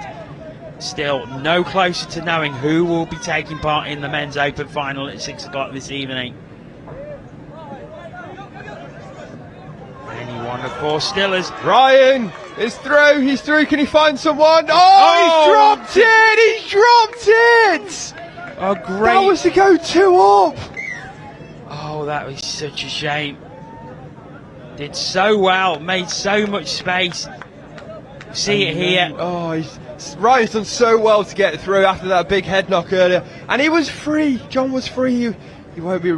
He'll be ruining that one when he goes to sub off later. John Ennis, full length, but just couldn't gather the ball in to pop it down. It's all level on the other field. 6-6 England, Scotland. Oh, there is some nerves around these 2 pitches. There certainly is. I'm glad I'm not playing. Oh, Ryan's put a big touch on there. Is the referee going to call it? No. 32 platform. Going to go short side. Space on the left-hand side. He's missed the interception. Cian Mullen, who has a hat-trick himself, he realised he'd made the wrong decision there, and it had left. It left Jerome Mazur's wide open. This is what finals footy does to you. Ireland have dropped the ball in the French's goal and the French's try zone. France have driven down, got a penalty, and the winger, number 16 of Ireland, has just misread that ball, and it's gone over his head. He's 6'5", but he's let that ball go over his head. I think France have got in the ascendancy here. There's 7 minutes to go. It's 6-6 on both fields. If you ever wanted any indication that all 4 of these teams want to make the final, short side, links on. Oh, the switch is on. They've got a score. France take the lead for the first time in the game. This Remy is Merlos. Amazing. France have just done it twice, back to back, full 70-metre scores. They've picked up, they've gone short side, he's step into the 2 middles, there's a switch back, and the score is down. Ireland with work to do. The first time they found themselves behind in this game. Oh, there's space. There was space on the left-hand side. Just a short run from Ireland then. I'd like them to start using the ball now when they run this short, as they're going to do here. Hole 1. Oh, what a little pass by Mark Phelan here. He fakes long. He pops it into hole 1. Oh, that is brilliant. Ryan Rutner-Singh pops the ball down, and it's all square again. So I said I want them to move the ball. 32 done. Ryan to Mark this time. Mark fakes long, pops up, hole one, 7-all.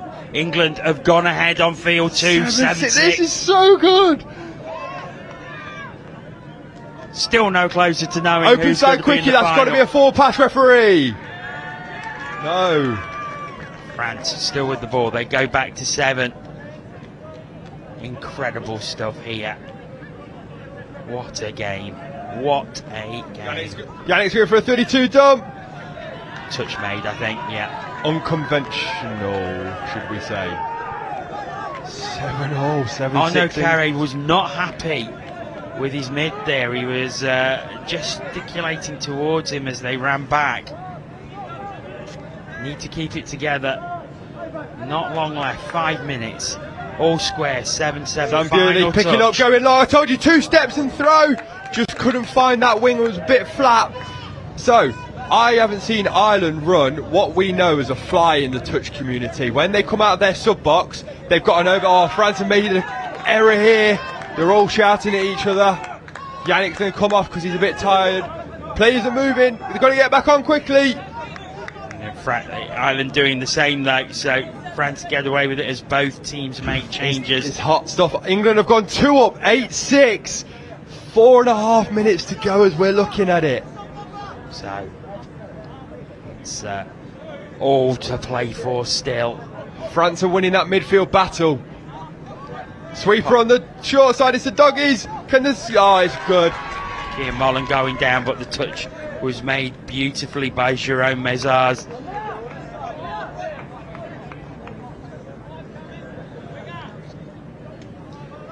So, what a big ball! long play! Has he got it? He has. So the referees decided. Yeah, it started from behind. He was over the line when he took the ball. France is a forward pass. Given a penalty away for not walking forward, though. Down it goes, but we're going to get a second drop off in 2 games here, Jono. You wouldn't bet against it. There's still 3 minutes left. I need some more sugar. They're going to run this. Forward pass off the ruck. I could hear the referee. I think it's Goody saying forward off the ruck, so they've got a penalty. And they're going to go. I think if France can do that's a hard touch there. The referees are allowing it. Fair play. Yeah, it's down the left-hand side. France make the changes as they come at speed. Again, some really hard touches being made. France still have it. Cut on him for space. Oh, has he made it? No, the touch was made. Ryan is putting his body on the line for this game, isn't he? He is head, shoulders, knees and toes touching here. Certainly is. Oh, good defence from France. Ireland need to get some go forward momentum. Oh, that's what we wanted from Ireland's number 12, Matt Kennison. Last touch. Really good Kennison's drive. picking up. Oh, he's one. through. No, the touch was made. Touch. Oh, brilliant defence. Great attack as well from Ireland. Jean-Francois Briet, he made the touch there. Really important one. It's still 7-7. 2 minutes left to play. Still 8-6 on field 2 if you're interested. So 7-all. France with the drive. Last Final touch. Yannick's going to pick up. Can he do anything? No, because everyone's in front of him. Ireland gets it back.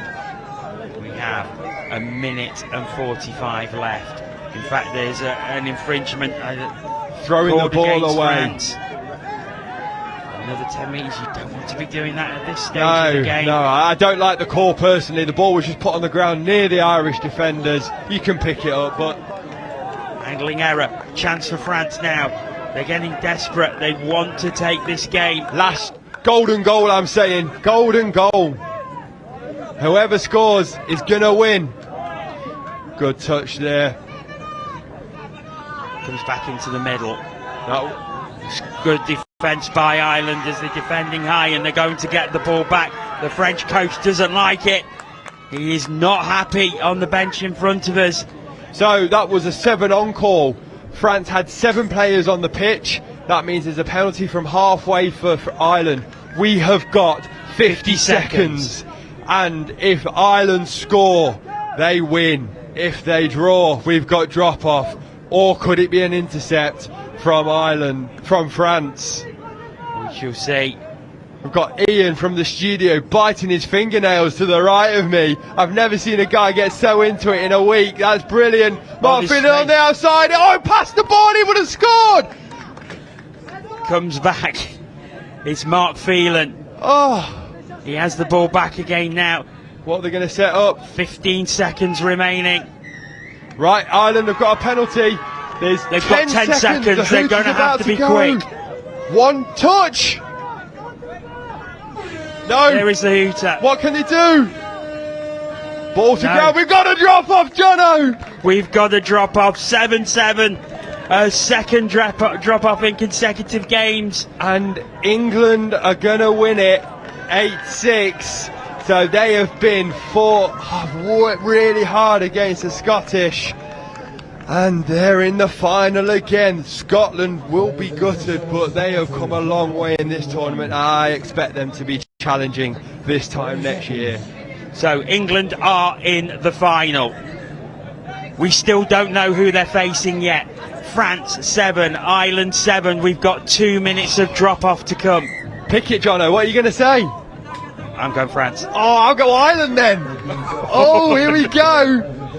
So we have 2 minutes, 4 on 4. Loads of space out there. Ireland will have the tap off.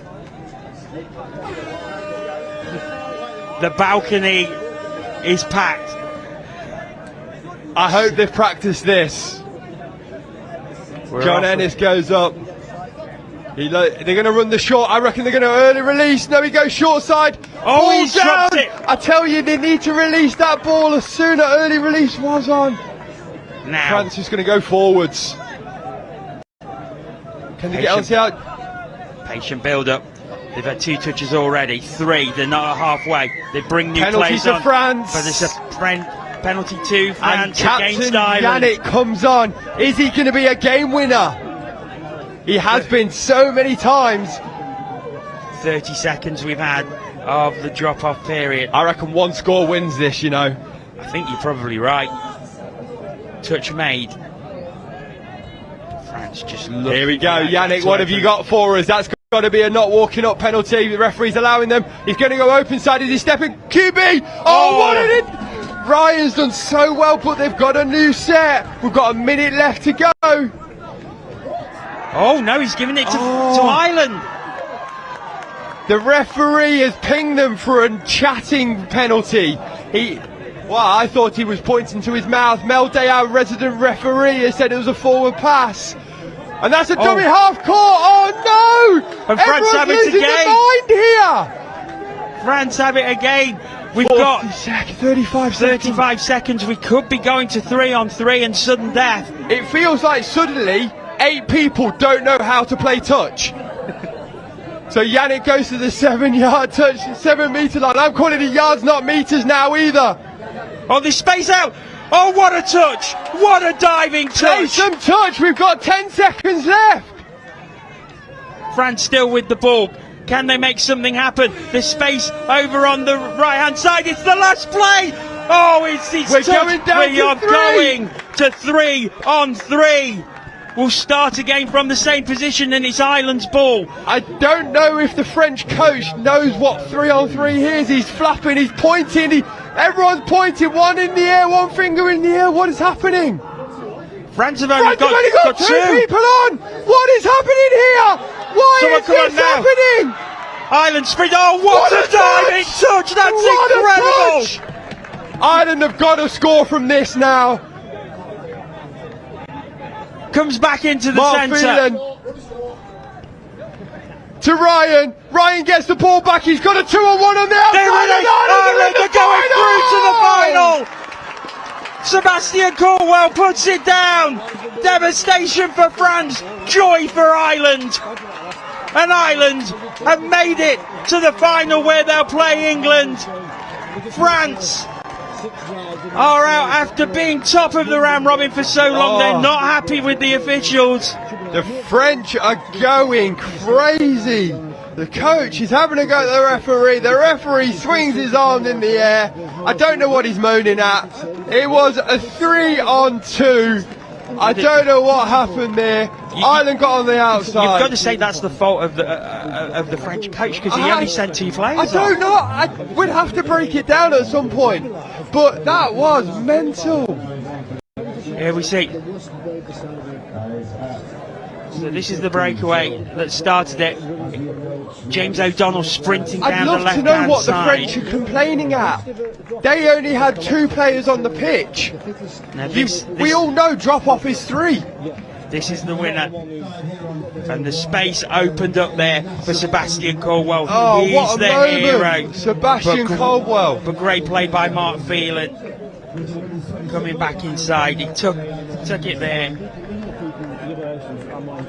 And then down it went. And Ireland get through to the final. They will play England at 6 p.m.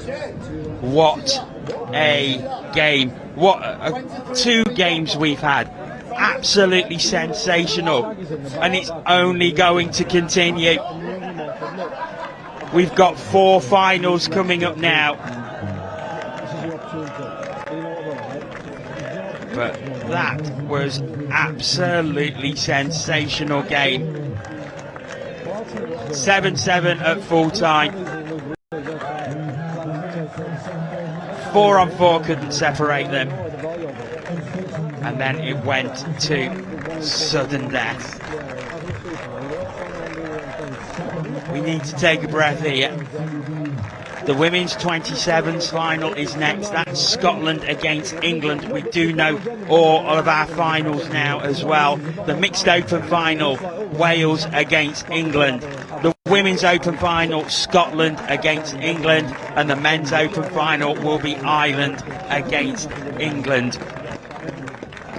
We have 4 great finals in store for you. They are coming up very, very soon.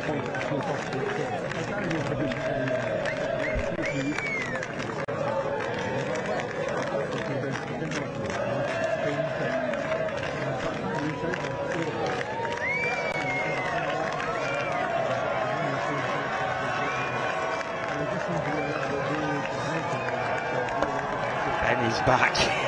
I got too excited. I've gone to pick up my daughter. I'm shaking with excitement. It was so good. It was an incredible game, wasn't it? And the fact that it had to go down to 3-on-3 to separate them. I mean, do you mean 3-on-2? Well, 3-on-2. I can't believe what happened with the.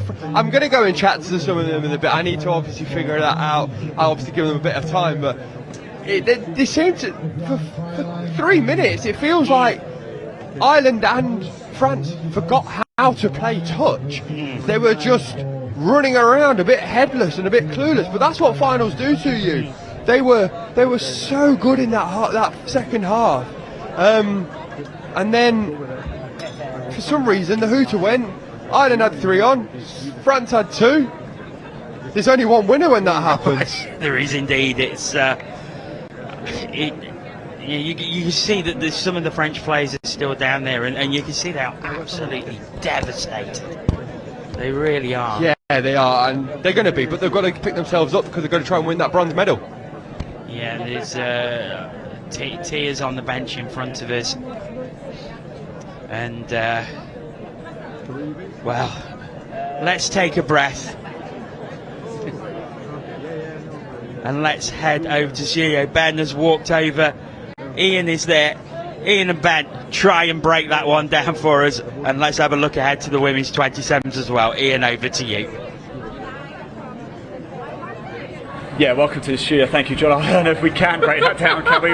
That is an incredible game. Second drop-off we've seen here on Field 1 today. And that was even more mesmerising, Ben. First off, I've never seen you bite your nails at a touch rugby match, so I'm proud that we've made you do that. Do you know, I wasn't even sure who I supported. I'm an Englishman, so Ireland, France, you know. But I was just exhilarated by the atmosphere, the tension. I mean, this is absolutely it's brilliant, incredible. This is my first ever touch event, and I've got to say, oh my word, this won't be my last. I can tell you that. This is some of the most look.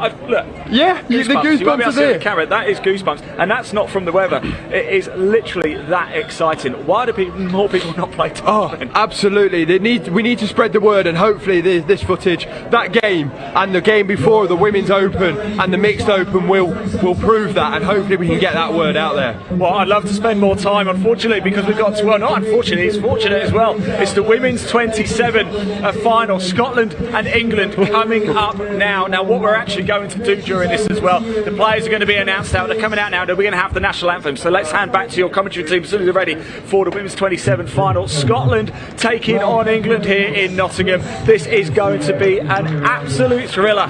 Over to the comms. Oh, wow.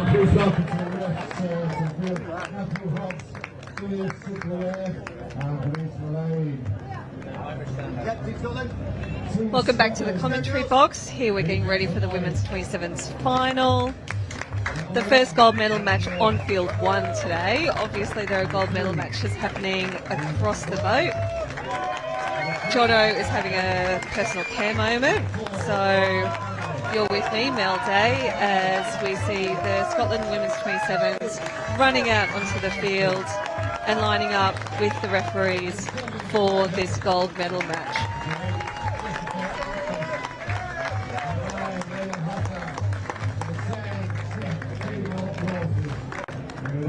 And this is going to be an exciting game. We saw the Women's 27s for Scotland on field 1 earlier today, where they had, in the end, a convincing win in their semi-final.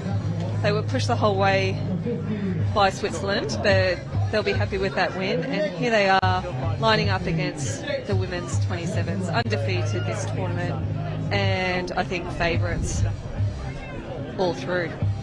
Mel, can you hear me okay? Can you hear me? Coming through loud and clear. I was just giving Jono a quick rest. I'm not going to stick around. I'm going to head off. Just what a game we've just seen. Jono's just eating. It's like well-deserved break for the man. It's an absolute thriller, isn't it? Scotland, England, Women's 27. Oh my word. I have goosebumps from today. This is the most excitement I've had in a long time. This is incredible. Touch rugby, very, very best.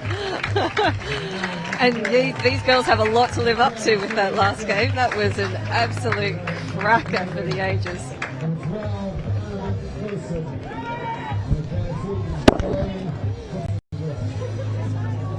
Oh, quick. I needed a quick break after that one. And now we have to get into this Women's 27s final. Scotland taking on England. Scotland, as you see both teams lining up, the Piper is out there as well. And we have the Scottish anthem now being played by Eddie Fletcher.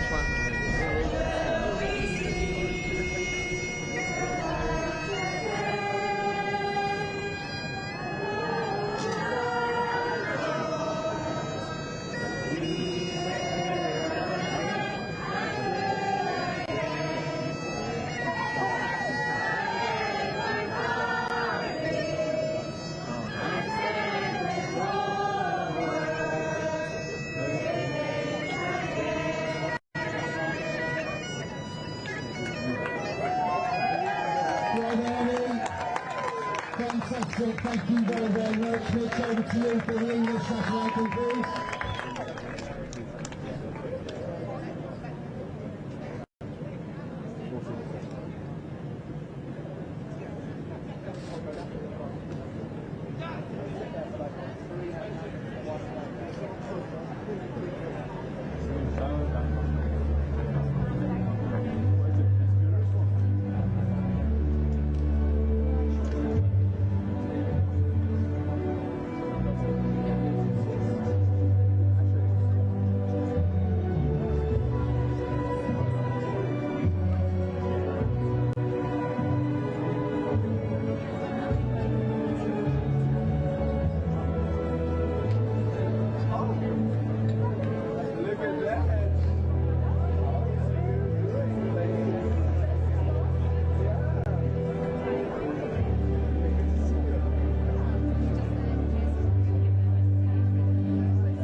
anthems over. And the game will get underway very shortly. We'll quickly look at the semi-finals, how the two teams got here. Scotland, we saw earlier, with a 5-2 victory over Switzerland. And then England with a 16-2 victory over Spain. England against Scotland. In the round robin, England won 9 and drew 1. Scotland won 7, lost 1, drew 2. Who to go? So the game is actually underway, but neither of the teams are ready at the moment. Might come into play when there's 20 seconds on the clock with a score desperately needed, but the teams adjusting their tap-off setup. Emotional watching those anthems. The Flower of Scotland being played on the bagpipes. I'm not Scottish, but yeah, it always gives me goosebumps. And Jerusalem for the England team as Scotland tap off. So Scotland driving through. Of course, that one draw of England was against Scotland, 6-all. So Scotland will know that they can hold England. They just have to go that little bit extra if they want to take this. It should be a close final. Who can bet against another drop-off? I think everyone would love another drop-off. You can just see the crowd streaming over to Field 1 for this gold medal match. The crowd's here already in the middle of the day, absolutely packed around all the fields, but especially here on Field 1 for this gold medal match for the women's 27s. So, England starting again, over halfway. Comes to the left-hand side. Now this is fifth coming, so they're going to have to set up a strike dump just over there halfway. Great drive by Lucy Snape. And a loss of control there, so Scotland with ideal field position. Now, the thing that Scotland need to do to win this game is really hold the ball for their set of 6 and really drive down and get that 7 into play. And that's what they did in that last Switzerland game. I thought their error rate was so low. It was really exceptional. They've got some players who are resting on that last game. Pamela Gillespie wasn't in that team, so they've got fresh players on there as she scoops through. Oh, no touch. Oh, ball down. Oh. Yep. Scotland take the lead in this one. What a start for them. That is what they would have wanted. Fabulous start, and you can tell by the player celebrations how much this first score means. We've got a scoop by Jennifer Wright. She's been on fire. Such incredible pace. And then we see the forward just get free from her player, and first score goes to Gemma Campbell from Scotland. You saw the England defender just when she missed the touch, just devastated that she'd not made the touch. This is England coming straight back though. There's space on this left-hand side. It's found, but oh, that's great covering defence by Scotland. What a right to left on Anna Wilson in the red hat. She's been outstanding for this team in her ball-playing skills, her dives. Oh, I think she's down. Yes, she is.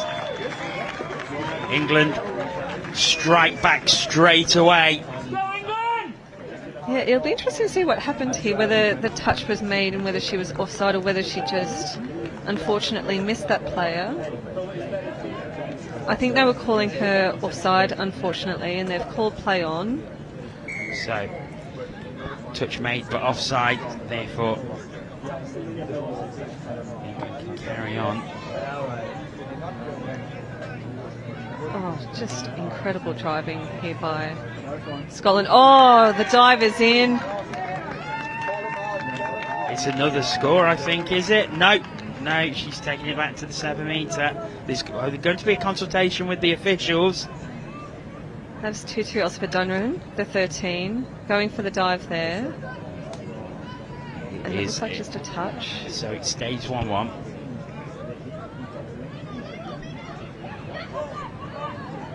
There's now a bit of space opening up here on the left-hand side, and Scotland retake the lead. Loads of space over there for Hannah Marshall. What amazing play. During the break in play, I had a chat to Marie-Claire Maxwell, the number 11, and I told her how amazing her setup play has been. And she was the one that took that strike dump, created that momentum, and I told her, yeah, you haven't been scoring a lot yourself, but you've been setting them up like gold for your teammates. And she's just done it again, and they're in a gold medal final to put them ahead. So Scotland scoring, England equalising, Scotland going back ahead again. It's a good start to this game by the Scots. We're into the 5th minute. Loads of time to go. But it'd be interesting to see if Scotland can pull further away here. They have the ball again, they're at halfway. Driving through, it's good yards from Scotland here. Pamela Gillespie, she's got fresh legs and she's showing them with those exceptional drives down this wing. She's been great so far. Now he's going to turn the ball back over to England. Yeah, I think they might just have miscounted that touch count there, Scotland. I think they were expecting another touch there, and they've given England a lot of space down the field. This is third touch for England. Bit of a dicey pass there, but referees haven't spotted that. Oh, they have. Oh, all credit to Team Ref. Sorry to have underestimated you, guys, but yeah. Oh, ye of little faith. It's Scotland who have the ball again, and towards our way, it's essentially a tap-off play here.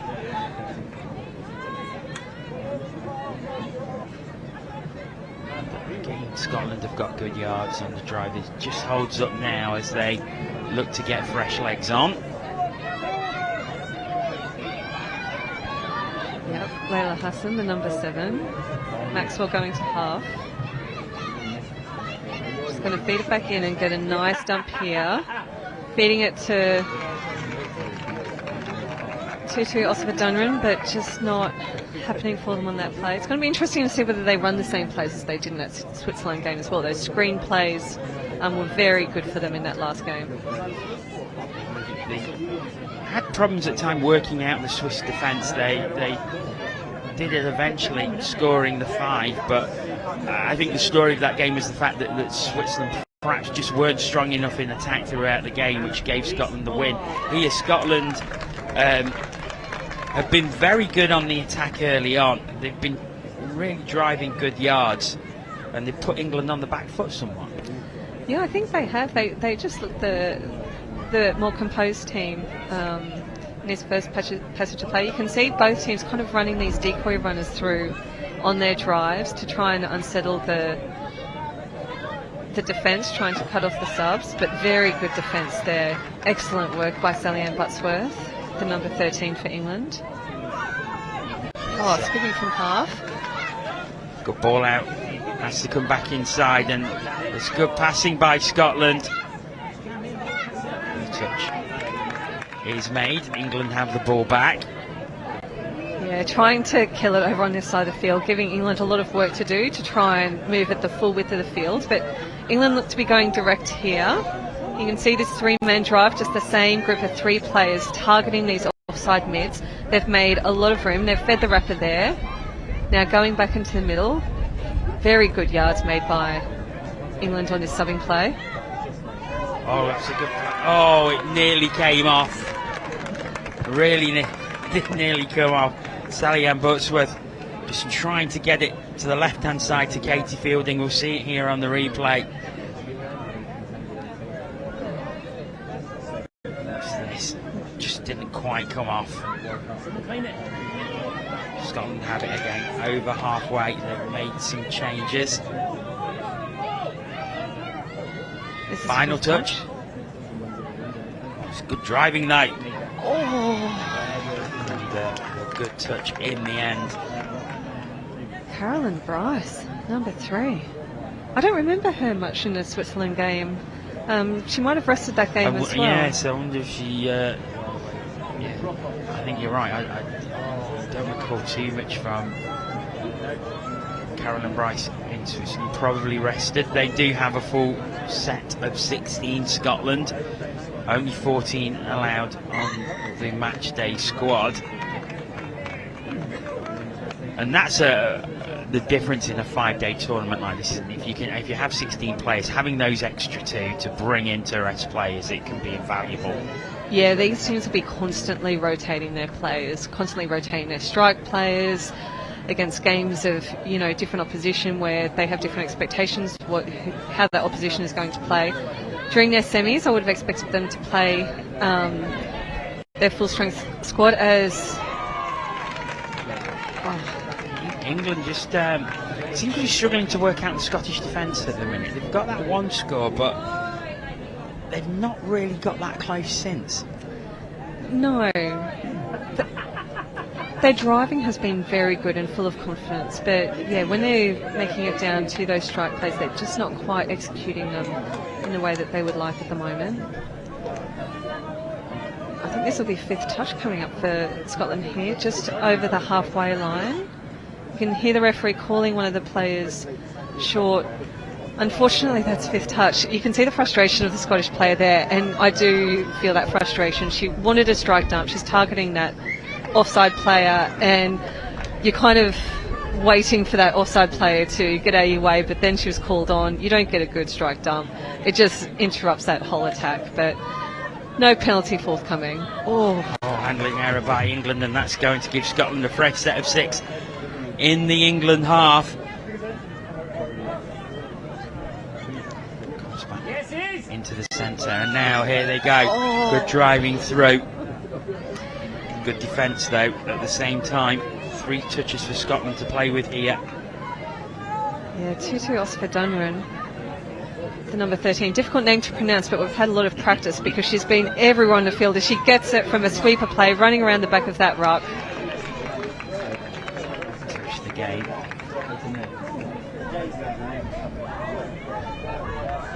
Now they'll still have a 5th touch here as they drive the ball forward.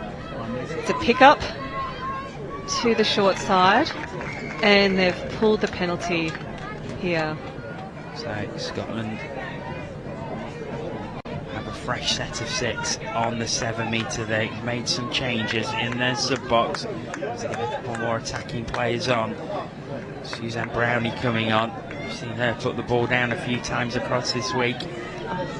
Great subbing by these ladies. They are sprinting off the field, and when you've just defended 6 touches, you've just driven the ball all the way up the field, to sub like that is incredible, and it's that kind of intensity that you create in subbing that translates into your attack and everything else. And they've just got a second penalty on the line, Scotland, so England have to be careful here that they don't get a player excluded.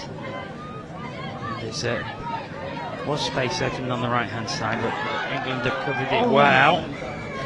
Now you could see there the Scotland player had gone through. The referee was calling for an offside play through, wanted that ball down, and the Scotland player has just hesitated. But what we've got now is an England player excluded for 3 penalties on the line. Not gone through. So another 5 touches for Scotland to play with. And England down to 5, so a great opportunity for Scotland to stretch the lead further. Good defence so far by England. They're really defending this well, and they're under a great deal of pressure as well. And they've got another penalty here, so they've got another fresh set of 6. By targeting this side of the field, you can look at that open side over on the left, and there is so much space out on the left. Referee just double checking that the Scotland player is okay. Jennifer Wrighty went down. She's fine now. And we've got a 4 sub, so now there are 4 players on the England team. Scotland need to take advantage of this. There's another England player coming over in defence now. They're targeting this hole open. Oh! Great touch. Great touch. So frustrating. Scotland just needed to take a quick tap and take advantage of those 4 players on the field. They're still only up against 5. Here they go to that open side. Ball back in. Suzanne Brownie, but I think the touch was made. England really holding out here.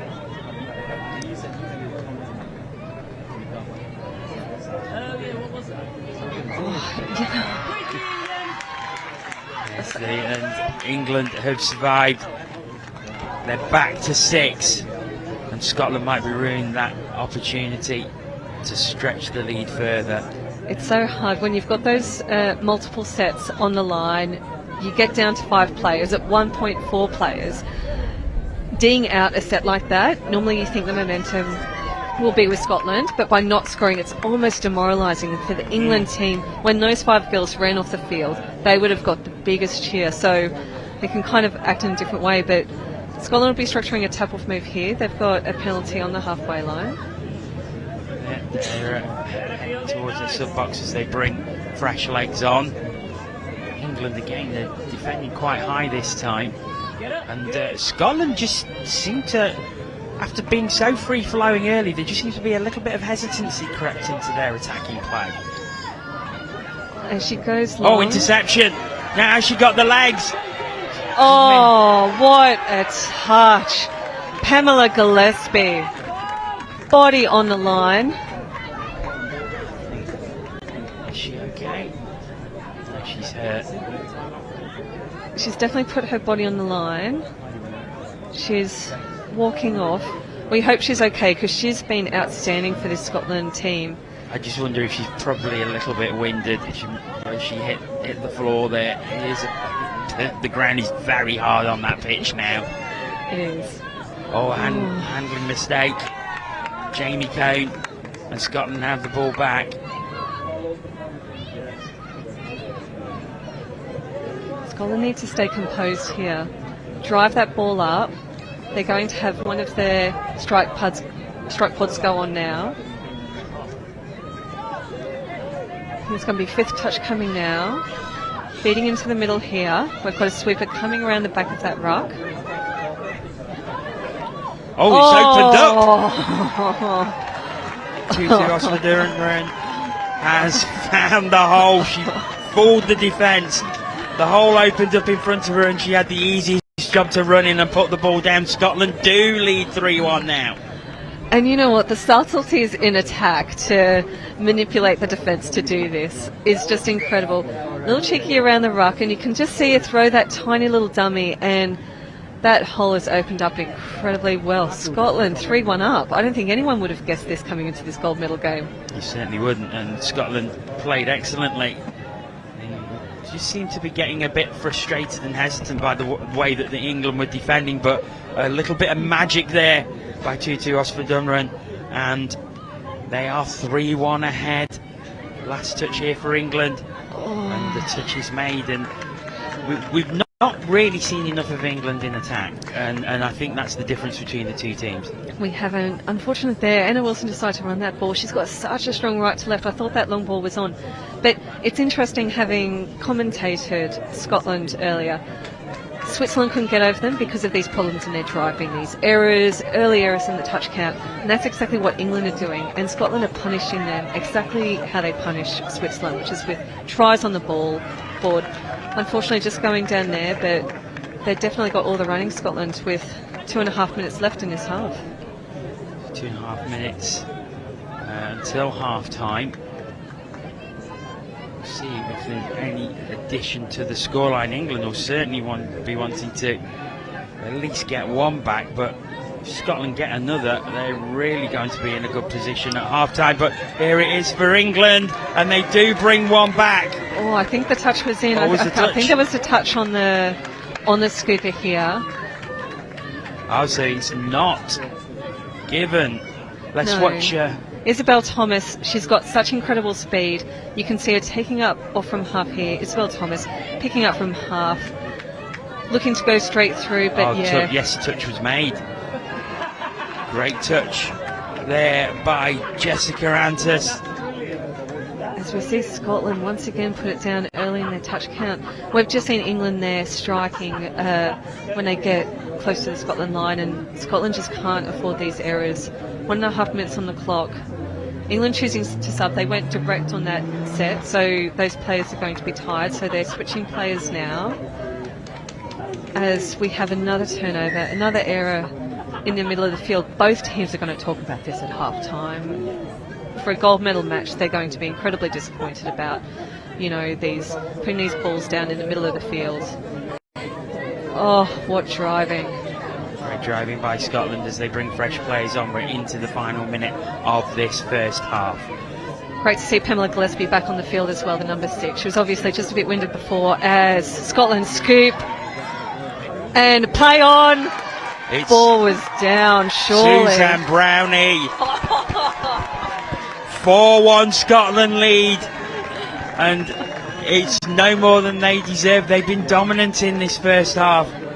Oh, it's going to be interesting to look where this ball was put down, and she's gone in for the scoop. There was a touch here, but the referee's called play on, and I think the 5 did make that touch, but it looked like she touched her before she was in possession of the ball. I think that was a really, really good call by the referee. Agreed with it completely from where we're seeing it from the commentary box. And 10 seconds remaining in the half. Scotland are going to be the happier. Can England make something happen with its last play? I think they will, you know. Oh, and England needed that. Katie Fielding putting the ball down, a great pass, and it is a superb end to the half for England, but an end that they certainly needed, because they needed that score. Watch it here. Courtesy of Anna Wilson. I keep on talking about that right to left, and she has just absolutely sent a pill to the wing, in Jordan Melling's words, and they really needed that going into half-time. But advantage Scotland, they lead 4-2. And we're going to head to the studio as Ian is with Kylie Hutchison of the England Women's 35s.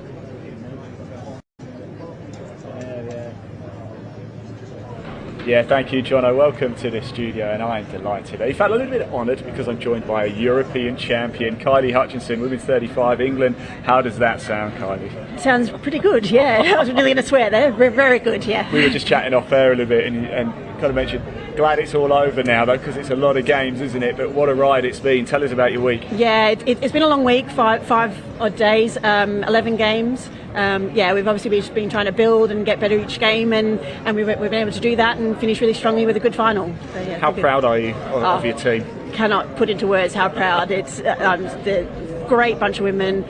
We've just had a brilliant week, and yeah, absolutely proud as punch. What does it mean for the category, the Women's 35, then, to become European champions? Yeah, it's really important, I think, because 35s category was the first time it was run 2 years ago. Well, the last Euros were a few years back, and there was only 2 teams then. There's now 4 teams, and so it's just getting bigger and getting stronger, and it's just really good to see, and it's great to be part of that. So it's growing and growing and growing, and that's what we want. That's kind of the point. It's great to have it here in England. Of course, you play in London, don't you? And there is a Super League down there, isn't there? Yeah. Tell us a bit more about that. Yeah, so we're pretty lucky in London. We get some good competition on a weekly basis. There's 4 really strong teams, so yeah, much luckier than probably some of the European countries where we get to play on a regular basis at really good standing competition. Now, Kylie, I know for a fact you don't want to stand here talking to me. You want to go and celebrate, then you want to get in with your team. Yeah. I'm going to let you go. Thank you so much. No problem, Kylie Hutchison, European champion. How good does that sound? I'm going to hand back to your commentary team for the second half. Thank you. Thanks very much, Ian and Kylie. And Mel, still here. Here's the highlights of this first half. A good first half for Scotland, and they took the lead early on. just some pearls in here. Racing in. Jennifer Wright there. Opening space was Gemma Campbell, who put the ball down. England coming back. Got the equaliser. Yep, Jamie Cohn straight through the number 1. Previous Women's Open player. There was a touch made, but she was offside, so it was allowed to play on. Then Scotland really started to take a hold on the game. That was a great pass out to Hannah Marshall, who put the ball down, and then this was a bit of magic. It really was. Oh, see that just little slick dummy on the left. It just creates so much space. You see it better from behind here. Just watch this. Just there, it's so subtle, but it created such a big gap to run into. It got even better for Scotland as they went 4-1 ahead. Bursting through was Jennifer Wright, who gets it back to Suzanne Brownie, who put the ball down. But then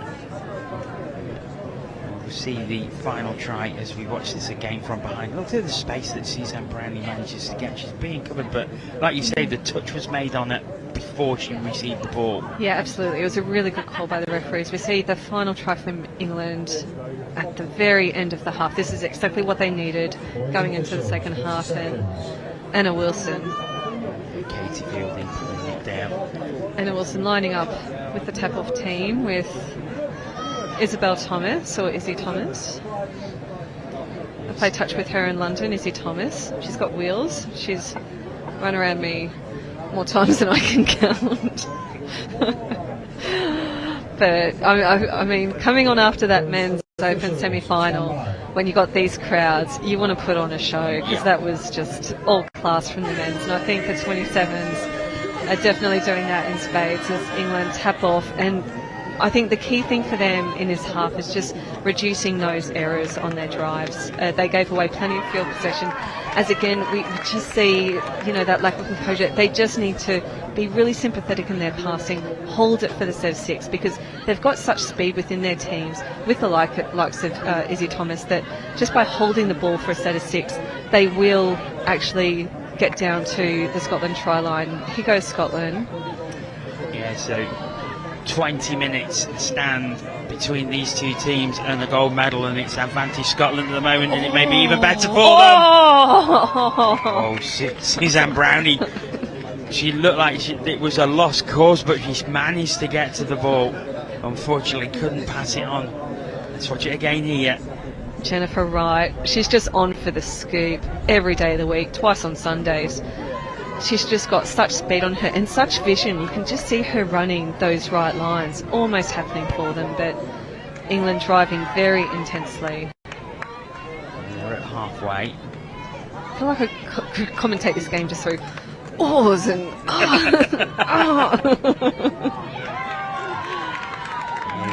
but that was like Ben and myself in the last game. Good to know I'm not the only one moaning on the mic. I do believe he was filming part of it at the end of that game. We were all lined up in the commentary box, and yeah, good call by the referee, just calling the touch. You could just see an England player with contact on that ball.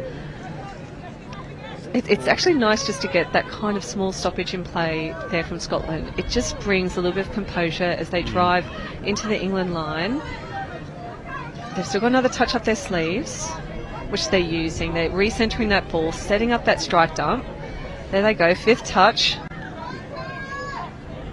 It's touch made. They ran out of goal. Have they? No, the penalty's been called, and Scotland will have a fresh set of six on the 7 metre line.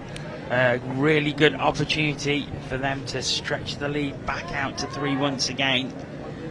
Yeah, England have to be very disciplined here with their defence. They've, off the other end of the field, I think they've got about 7 penalties in a row on their line, and they're not going to want to give away any more here. But really good so far. They're really tight in their mids. Look how close those mids are covering each other. Diving through, but I think the touch was made. They'll go back to the 7 metre. Yep, Jamie Cohn's defence has been good. You can see her pulling in her link, making sure they're really tight, and Scotland just putting the ball down here. It's back to England. 17 minutes left in the game. No further scoring in this second half as the wind starts to pick up again here in Nottingham. Not really felt much of a breeze here today. No, I think this has been the most, the best day of weather for the touch since we've been here, which is great given it's finals day. Yes, it was incredibly hot and humid that first day as England go through again. Oh, bursting through there, Jo Devine, and she puts the ball down, and they're within one, and just like that, England are coming right back into this game. We've seen her in a lot of her pool games, especially on the outside fields, and she has got legs on her, just so much pace. She's been fairly quiet in this game so far, so it's great to see her come onto the field, make a huge impact, and that's going to give her a lot of confidence. It is indeed. Great setup. Oh, I think she's down there. Oh. She's going Referees back. are going to have a little bit of a chat. And she thinks she's down. They're just had a high five. Let's see what we're given. Yes, it is. Yep. We've got it on replay. Oh, great score. I think Sadie Musson is claiming the touch there, but I think she was offside when she made that touch. I think that's an excellent call by the referees, and Scotland back to that 2-try differential. So 5-3, Scotland lead after England have bought it within one. Scotland stretching it back out again. Still plenty of this game left. 15 minutes to go. I mean, it feels like we've got 2 minutes to go. There's been so much quality touch played in this game. As Anna Wilson gets on the outside of her leg, she's going for the line. And she's going to get the line. Great speed by Anna Wilson. Runs right across and then darts in. Or is it? No, I don't think it's been given. Touch being claimed. Oh, this is going to look great on a replay. Yeah, it looks like there was just a touch made in there. Possibly she was running laterally across. She's being nipped by her defender. But gosh, they've got the better of this game, don't they? Oh! No, forward pass. So Scotland have the ball again. I've got to say, England. We will take another look at that chance in the next break in play. Here it is now. So here she goes around. Here she goes. She walks. Oh, great touch! Great touch. She called it straight away. But England's back on the attack. I tell you what, the first part of this half, England look like they are the more dangerous team. There's obviously been a few words at half-time, hasn't there? And I think definitely from their coach. Because they were very much second best in the first half. I don't think anyone would argue against that, as Anna Wilson goes diving through. Great defence by Suzanne Brownie there. You can just see her. You can see getting up off her line. She was 2 steps off her line when she made that touch, and it just makes it so easy for the referees to call it. It's broken down, and Scotland have the ball again, and they get going very, very quickly.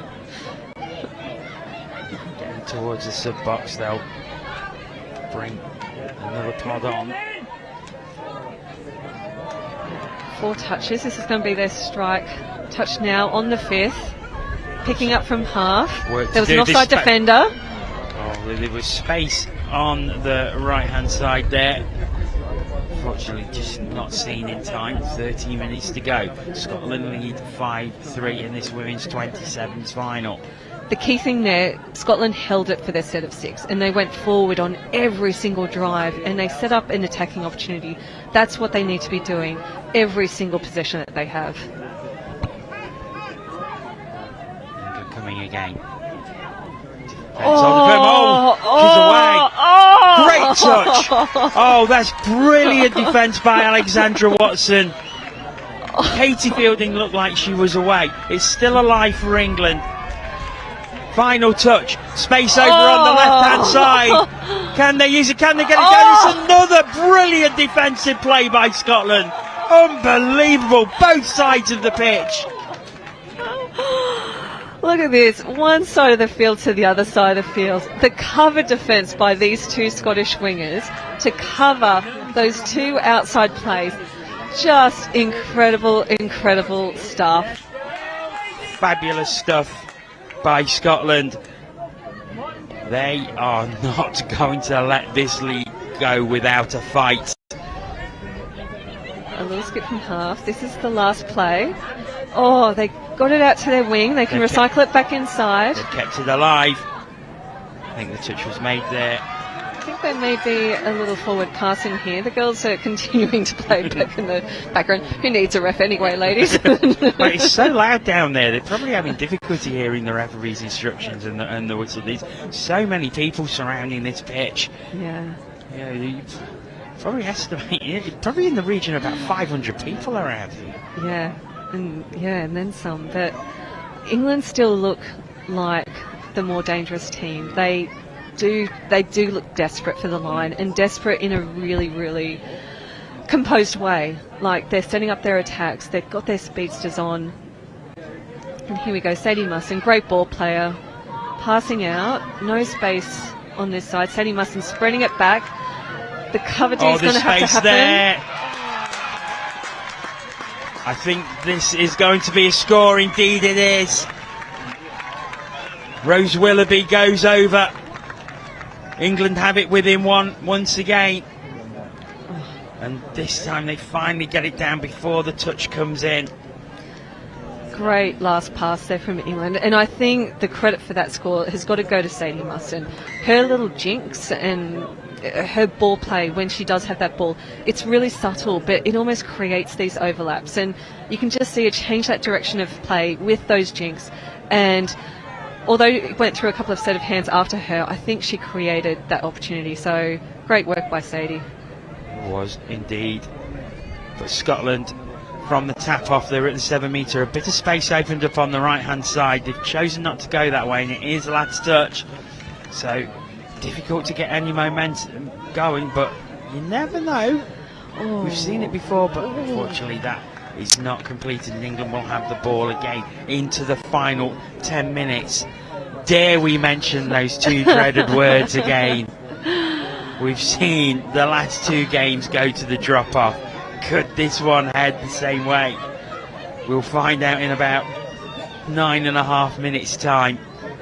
I think we can confidently say that outside of these two sub-boxes, everyone here is having for a drop-off. Jo Devine scooping through. She's got support on the inside. Oh, was that completed? Yes. I think it was. The ball was very low to the ground, and I think that's what the Scottish team are complaining about. We'll see it again on the replay, I think, but England have brought this level. What a performance by them in this second half. I mean, from the naked eye, I thought it was a good plant of the ball. Here we go, pass out. Ooh. Very hard to tell from the replay. Referees are closer than us. We will give them the benefit of the doubt. They know they do know what's going on. So, all square. And England with the momentum, but Scotland coming right back. Oh, and they're being forced into mistakes now. Yeah, they are. Forward pass. They're on the last pass. I mean, from the second half, England have just looked like the more dangerous team in terms of their attack, and they're starting to bring out those incredible attacking weapons as we see Izzy Thomas showing that pace on this close side of the field. England driving again. They're going to go infield to the centre now. Yep, they start driving up down. Final touch. But they've used them all up, and Scotland have the ball again. I think that was on. If she just passed out to Izzy Thomas there. Izzy Thomas has such speed. It looked like she was in quite a large hole there. And good call by the referee. Some of these touches are just getting a little bit too physical. And sometimes a penalty like that can just calm things down again, so people are a bit more mindful of their touches. Yeah. Into the centre it comes. And 2-2 Oscar Dunran. She's on the field. She's been fairly quiet this half, but she's got the ball now. Just stepping back, I think. At least another 2 touches here. We can see the coach is telling them to push it right, hopefully to create space. Final touch. She's through. Is she through? She is through. She's produced a bit of magic again, and Scotland retake the lead. Watch this again. How has she gotten through this space? She checked back and went left. Amazing stuff. That step back, I mean, to step around the defender like that, inches in it, she's put them back in front. Especially when you're going that speed as well. It's incredible dexterity to manage that. Absolutely, and England have just got a not square turnover. So Scotland, exciting game. We've got 6 minutes left on the clock. Well, we set this up for Super Saturday. You cannot have been disappointed if you've been watching all day. We've had 2 drop-offs. And now we're in our first final. There's one score in it with 6 minutes to go. This has been of the highest quality, and there's still 3 more finals to come after this one. Absolutely. And Scotland, with a penalty, they've got 3 or 4 more touches up their sleeve as we see a little run from half, but they're being patient here. They are indeed. They'd love to get 2 up. You know, this performance by the Scottish team. We get a little sweeper out the back, going to that line, but... Defence closed down well there. Yeah, great defence by England. England would have been coming into this game red-hot favourites. They've just been smoking the competition. So for Scotland to perform like this in the gold medal match, it speaks to what teams can do once they're competing for these medals. But we saw in the round robin that England, the 10 games, won 9, drew 1. That one draw was against Scotland, and that will have given Scotland the confidence that they know that they can hold this team. Yeah, absolutely. As England, again, there's going to be a turnover here for an over the mark. This is where these penalties really do impact your team. You're giving away field position, and you're giving away a shot at the line. And unfortunately, these are the controllables that the girls need to take control of. The over the marks, the hips not square. They need to really focus on this in this last 5 minutes, because it could come down to these turnovers in the middle of the field.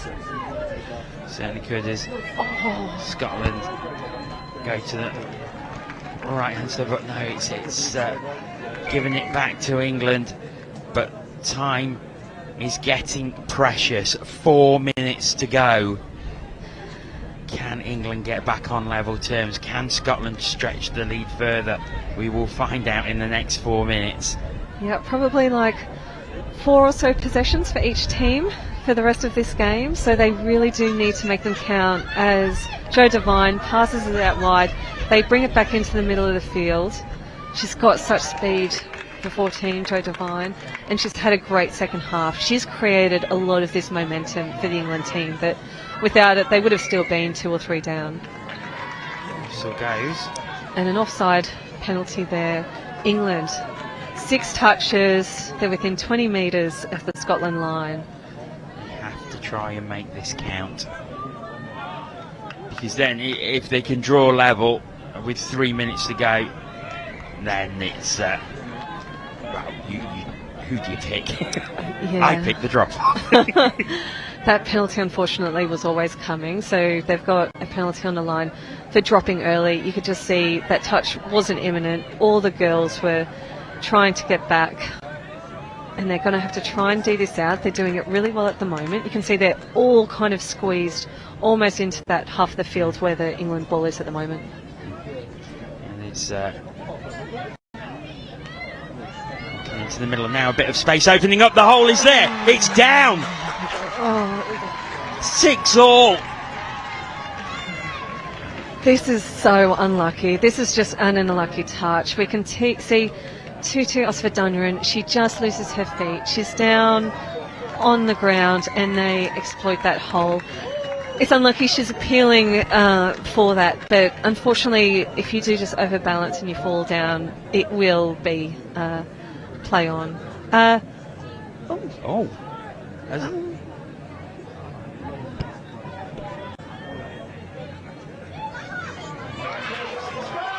not sure. Yes, it seems it wasn't given. I'm not sure whether they reversed that score based on her falling over. So England still with the chance. Oh, good touch. Excellent defence here by Scotland. They need to stay tight here. Down it goes. Back into the middle. Oh, this screams coming. Izzy Thomas with a strike dump. Lucy Snate feeding that rapper. They're going space wide. Out. They've got it. I think they've got it. Or was the touch made? No, they have got it. The referee is going to point down. It is 6-all now. What a try. Yeah, I thought that last pass might have been line ball, but the referees are bang in line with it. We can just see Anna Wilson throwing it over the top, and ball was definitely down before that touch. Desperate dive from Claire Hill across, and I think she thought she made it. To be honest, with the naked eye, I thought she made it as well, but the ball had gone down. We are at 6-all. We are in the final minute, and you know what that means. Unless Scotland can get the ball down here, can they be heroes? Its final touch. A penalty would...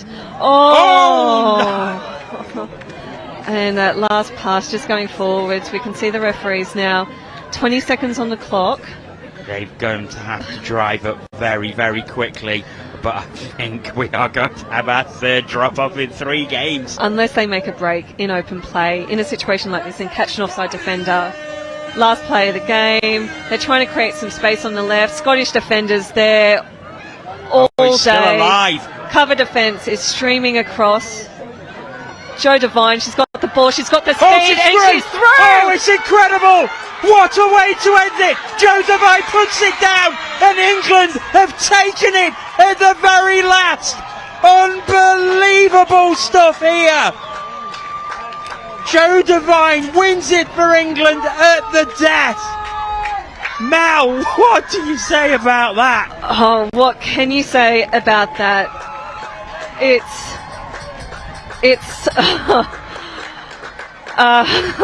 wow. All credit to the England girls. They knew the time. They knew they had to create something in open play. Jo Devine, she's been fast and fierce in this second half, and she has just found the gap. I mean, I think incredibly tough for the Scotland girls. I think that game deserved to go to drop off. It's going to be so tough to come second on a play like that, but we can see them gathered at the moment. It's going to be tough, but I hope they watch this game back and hope they can see the contribution, the attack, how much they brought it to this, and I think that was about being unlucky. It was incredibly unlucky, but you have to give a massive amount of credit to England. 40 down at half time, and Scotland were by far the better team when it came in that first half. But that try that they scored in the final seconds of the first half, that seemed to give them the momentum to come back into it in the second half. I think so. It's a heartbreaker when those scores happen, and I think we said it when that score happened. It's scores like that that can be the difference, and it was the difference. So unlucky for Scotland, but kudos to England. They were facing a lot of errors in that first half. They were down, but they never considered themselves out. They came out in their second half and just attacked with quality all over the field. Well, Mel, I need to release you to make the massive journey to the studio, and I need you need a few minutes to get there. So. No worries at all. So thanks. I will see you a little later. What a game! What a set of games we have had here. Just unbelievable. It's incredible what we are seeing here, and a great game. England winning 7-6. Jo Devine with that last second try from the last play of the game as England kept it alive. Incredible stuff. We've got 3 finals still to come. The mixed open final is next, Wales against England. Then we have the women's open final, which is Scotland against England. Then we have the men's open final, which will be Ireland against England. Just incredible touch rugby still to come. We've seen so much today. Don't go away. There is so much still to come now, as the women's 27 final, the players just taking their handshakes there. England with the last gasp victory, but you have to feel for the Scottish. They were in the lead for most of that game and then just lose it at the last gasp. An incredible final from both sides. But anyway, time for me to shut up, and I'll hand back over to Ian at the studio, and he's with Mel. They're going to go through that game. Over to you guys. I don't know how you're going to do it.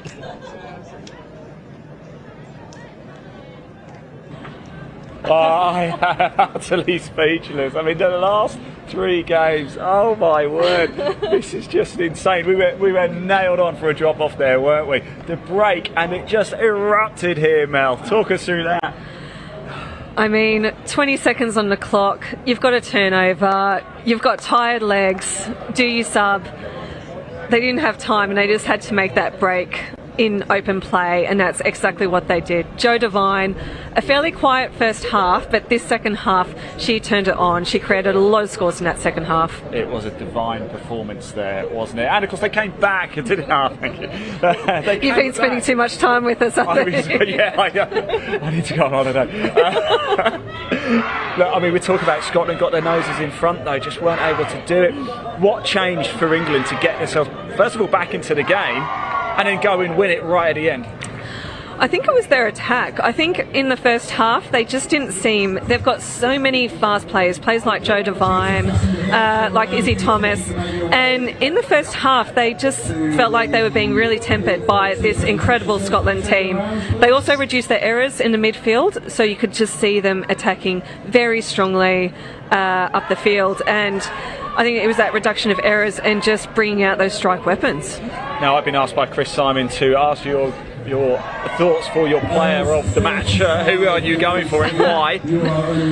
I think there are so many options. I think, you know, in the second half, Jo Devine was, as you say, just perfection. I thought Jamie Cone had an incredible game and, you know, made those differences. I thought Sadie Musson in attack, those little subtle plays created a lot of opportunities, but I'm going to be controversial and say that my player of the match is from Scotland, and I thought there were a couple of options, but Tutu Osava-Dundren, I thought she was just exceptional. I think without her on the field, it would have been a 5 or 6 touchdown difference. Thought Pamela Gillespie also was exceptional in that final. Same with Marie-Claire Maxwell.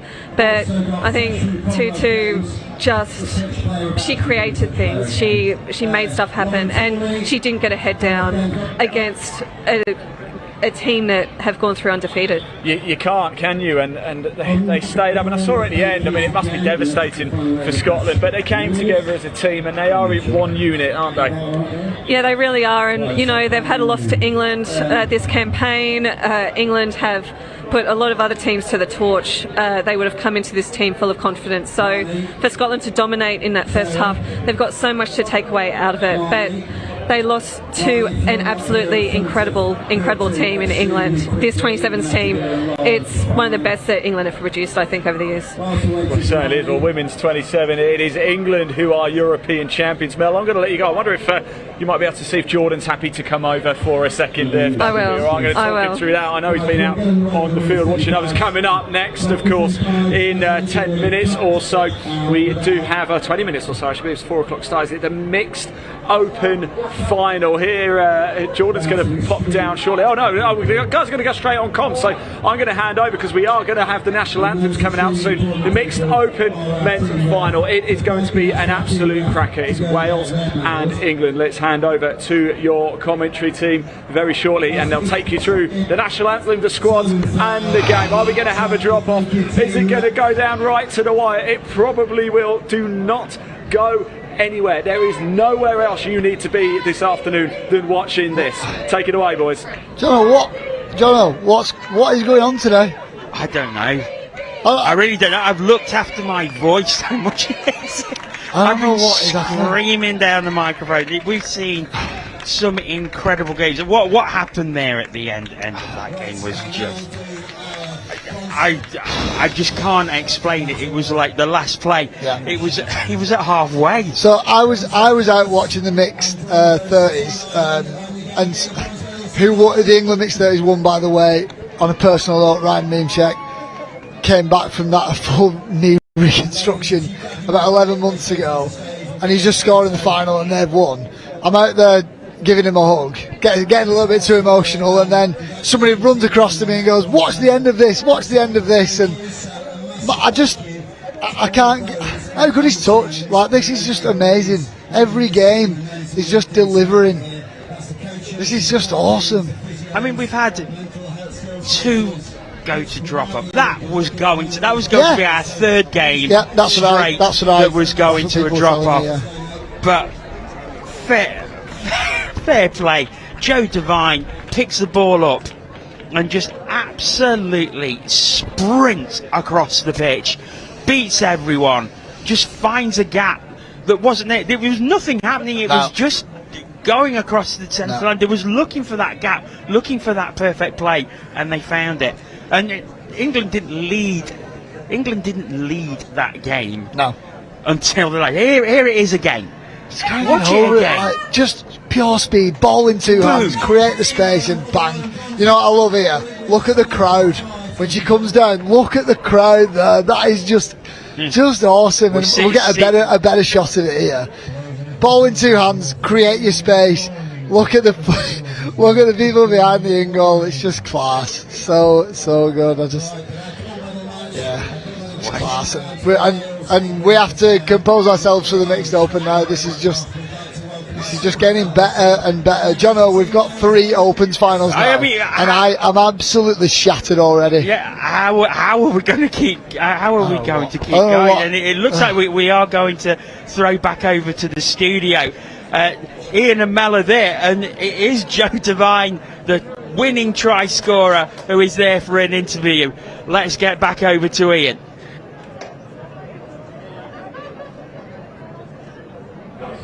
Well, what a treat this is. We are joined by Joe Devine, who just put in that divine performance there. I mean, it had to be said, didn't it? They're shaking their heads in the back, but it had to be done. Joe, that was insane. When you were sprinting down there, was there anything in your head, or was it there's the line, just go? It was just get to the line. I didn't even know what the score was at that point, but I'm pretty sure I knew that we needed it, so I was just thinking get to the line, get the ball down. That pressure, you're obviously aware of what's going on, you can hear the crowd, you've got coaches probably shouting and screaming at you.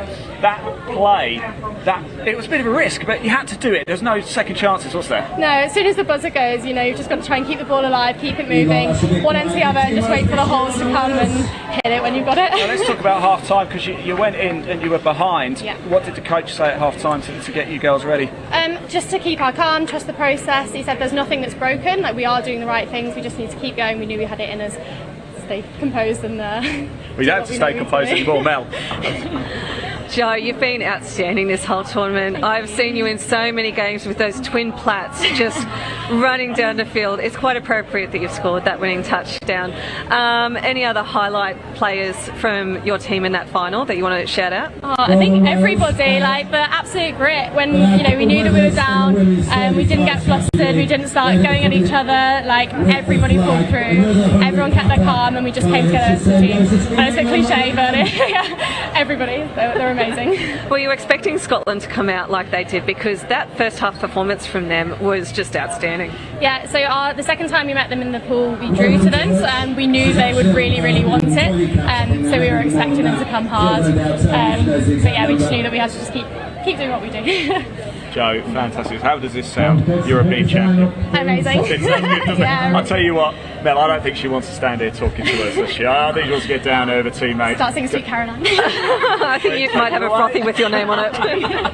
Joe, thanks so much for coming up. Go celebrate. Have a wonderful time. Joe Devine, European champion. That sounds pretty cool. Let's hand back to your commentary team for the mixed open final. She'll be joining her teammates Joe as she leaves the studio, but I think that will probably be at the beer tent. Correct. Yeah, don't blame her. And who can blame her after 5 days winning the gold medal with a last second try? I don't think she'll have to buy a drink tonight. You'd hope not. No, you'd hope not. I'm near speechless. I mean, I think when we start getting into the preview for this game, I'll be able to muster some words together. But at the minute, I'm always gobsmacked by how this sport delivers, and at the minute, I'm trying to compose myself. We've got 3 Opens finals to play, and it's just, I feel like the finals have been done already. It's just amazing, and as we kind of look ahead a little bit to the mixed open final, England-Wales, doesn't get much bigger than this. Like the game they played the other day, one score in it, and it was just prime time, absolute prime time viewing. And if we get anything near that, we're in for an amazing afternoon. We are indeed. We've still got 3 finals. I know. I just can't believe it. It's always great looking at the fixture list on day 5 or the final day, and just seeing semi-final, final, playoff, things like that, rather than the round robin games. Because, like you said, they mean more. It's the reason why we're here. It's the reason you put all that effort in, all that training. And I'm gonna pop over to the studio for this one. Okay. Yes, we've got more and more people coming in. I think it'll be like this all afternoon as various guests. So I think we'll be back and forth between the commentary box and the studio, and they just get ready. So just to remind you, the mixed open final is coming up. That is tap off in 10 minutes time. Wales against England, and just got another guest at the studio.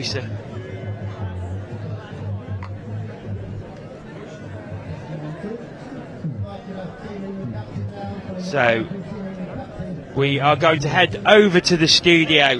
We've got Jordan, Ben, and a special guest. Over to you guys. Cheers, Jono. Ian's left me and Ben in charge.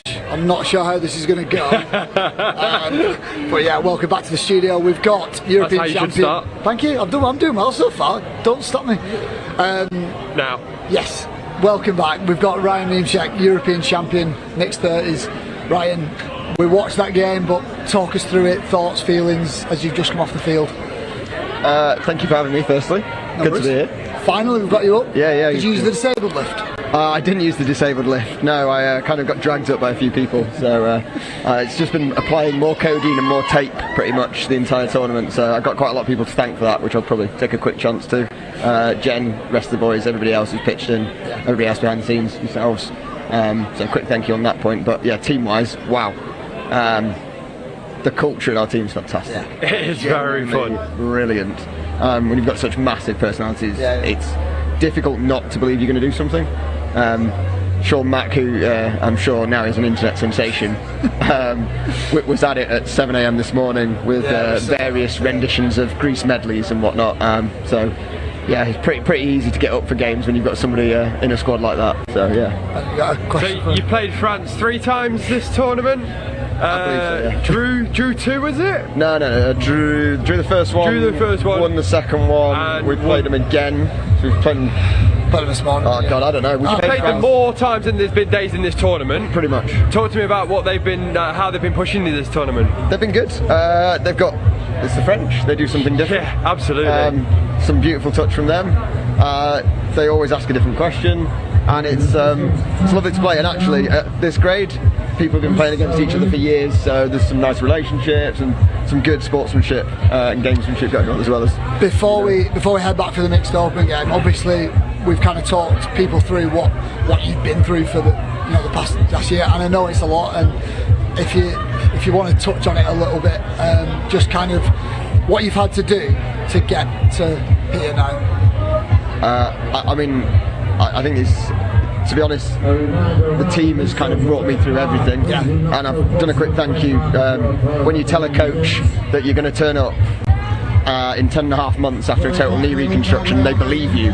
That's pretty impressive to put that amount of trust in people. So just being surrounded by good people has been phenomenal, and there's dark days and all that sort of stuff, but you both know that if you just keep going after something hard, you'll eventually get there. Does anybody who's just walking from the camera do it well? I feel I might have been timed out. Yeah, I feel like he doesn't believe that we're actually doing this. He's done it again. Before we actually head back for this game, we're live on the stream. I want to publicly say, from all your mates, all your friends, all your family, absolutely, I want to say how proud we are of you. Unbelievable effort. I'm on the verge of crying, so we're going to go to mixed open. Jono, we're going to head over to you, mate. Cheers.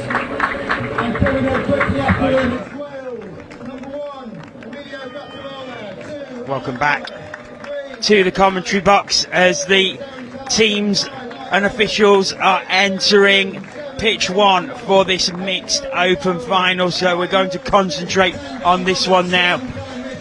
Jordan's back in the commentary box as Wales come on, and this should be a cracker. We saw an incredible game against these two sides, England and Wales, in the round robin section that finished 12-11 to England. Here we go. This is going to be good. Led out by Josh Ingram, experienced player. He's played in World Cups. He's played in mixed open World Cups. He's played for the men's open. He's been to New South Wales State Cups.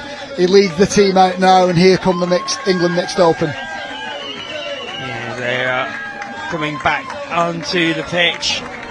The England mixed open team will quickly run through the teams before the anthems if we can. Wales, number 1, Emilio Gattarola. 2, Anna Melmoth. 3, Caitlin Allen. 4, Seren Carlson. 5, Michael Roberts. 6, Kieran Evans. 7, James Enyon. 8, Owen Carroll. 9, William Smith. 10, Daniel Roberts. 11, Callum Richards. 12, Stefan Prudhock. 13, Reece Lynch. 14, Rachel Thomas Evans. 15, Emily Ruck. And 16, Amy Reese. It is the Welsh national anthem.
So with the anthems over, let's continue going through the teams. So the England team will line up.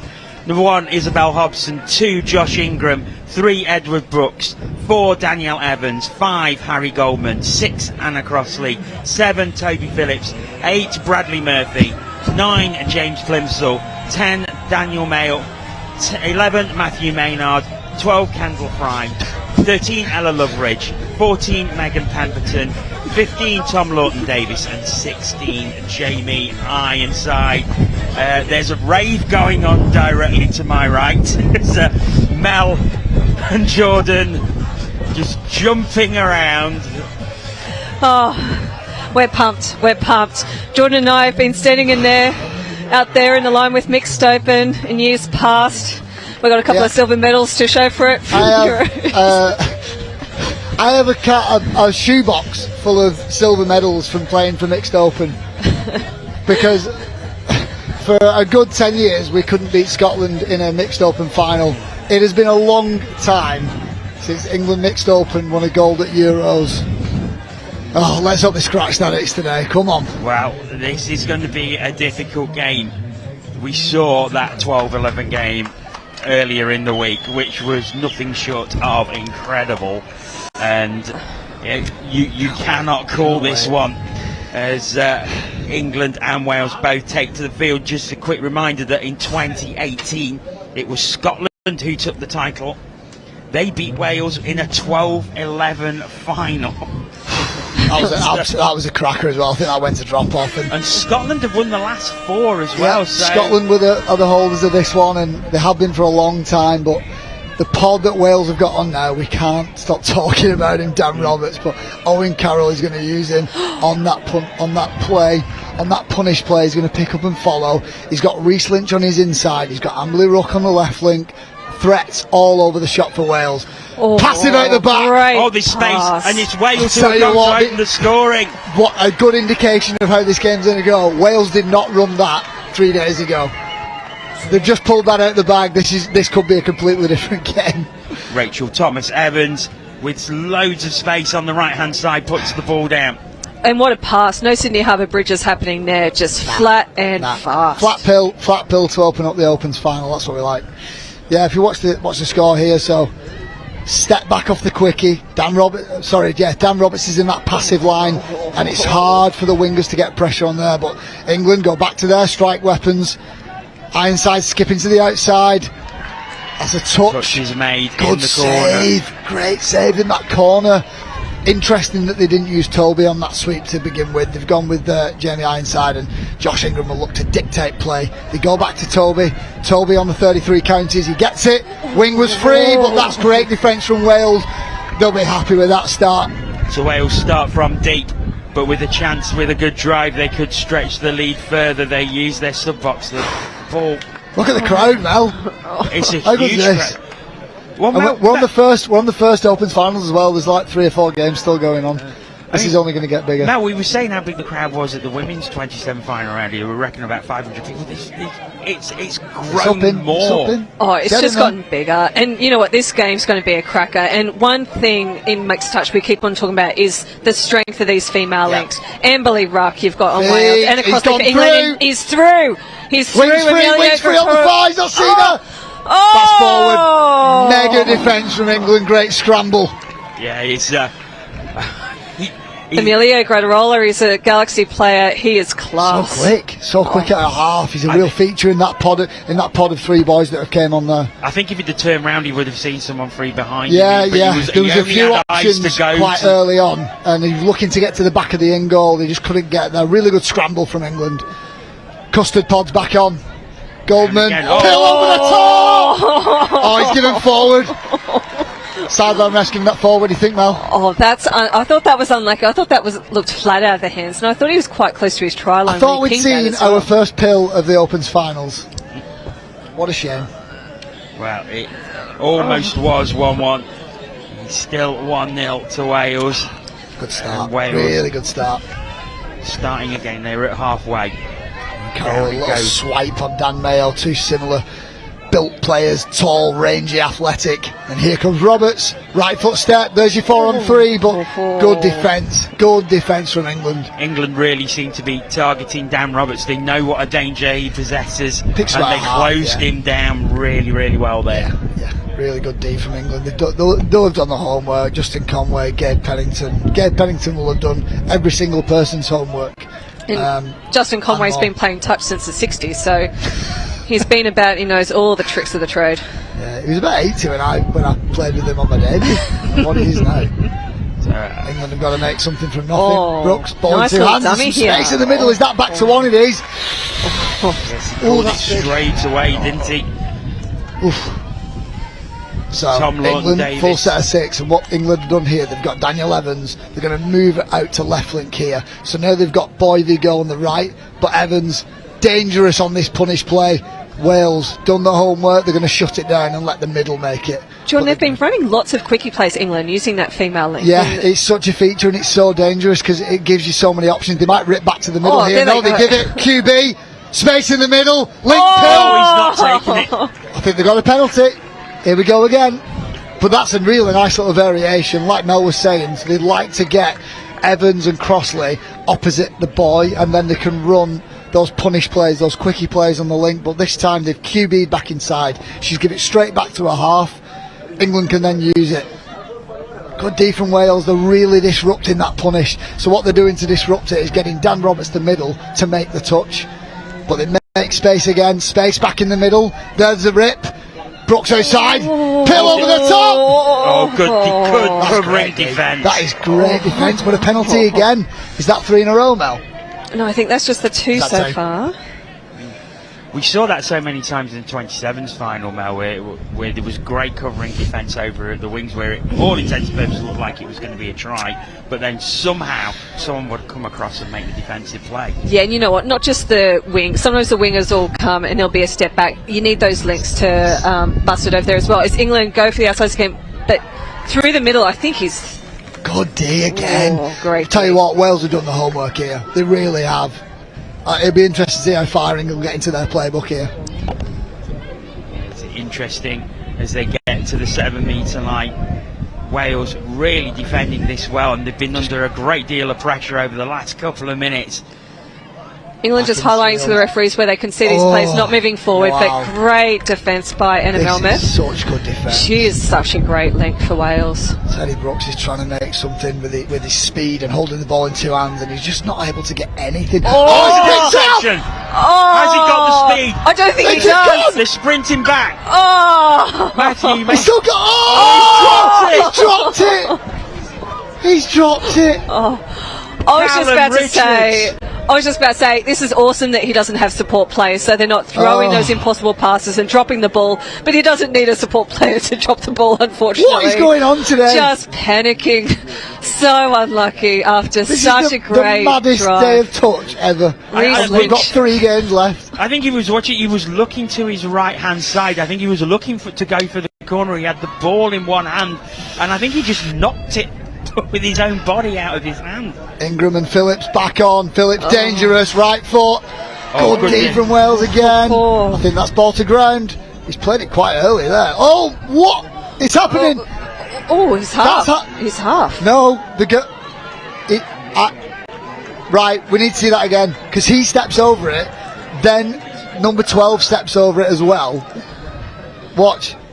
He's already stepped over it. We need to see it a little bit earlier if we can. But that's a huge a double play the ball. Wales. I don't know. Yeah, it was essentially a double play the ball. So I don't know what's happened there. That was mad. I mean, I suppose until the half picks up. So he's his own half. He's played the ball to himself. England have the ball on the 7 Take your time, composure, Mel.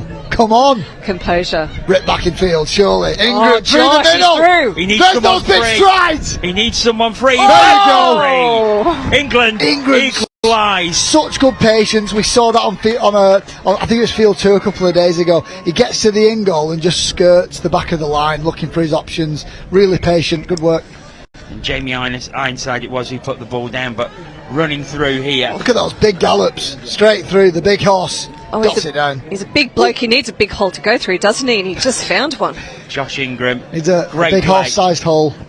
So, England back on level terms, and they've had a great deal of pressure, probably since the 2-minute mark. Yeah, lots of penalties on really that line. Surprised that England have taken 8 minutes to score, to be honest. They've got so many attacking weapons, and we talked about it before. If Wales up their line defence, they're gonna cause some damage, because both teams can score. Roberts will go to half. Hammer. This FML. right wing is open. Dan Mayo has been done by a huge dummy. I think it was Reece Lynch. So they look for an ML, but they fake it. They don't give it, and they feed the splitter. It's essentially a 33 counties. Huge dummy back in. It was man on. It was man on.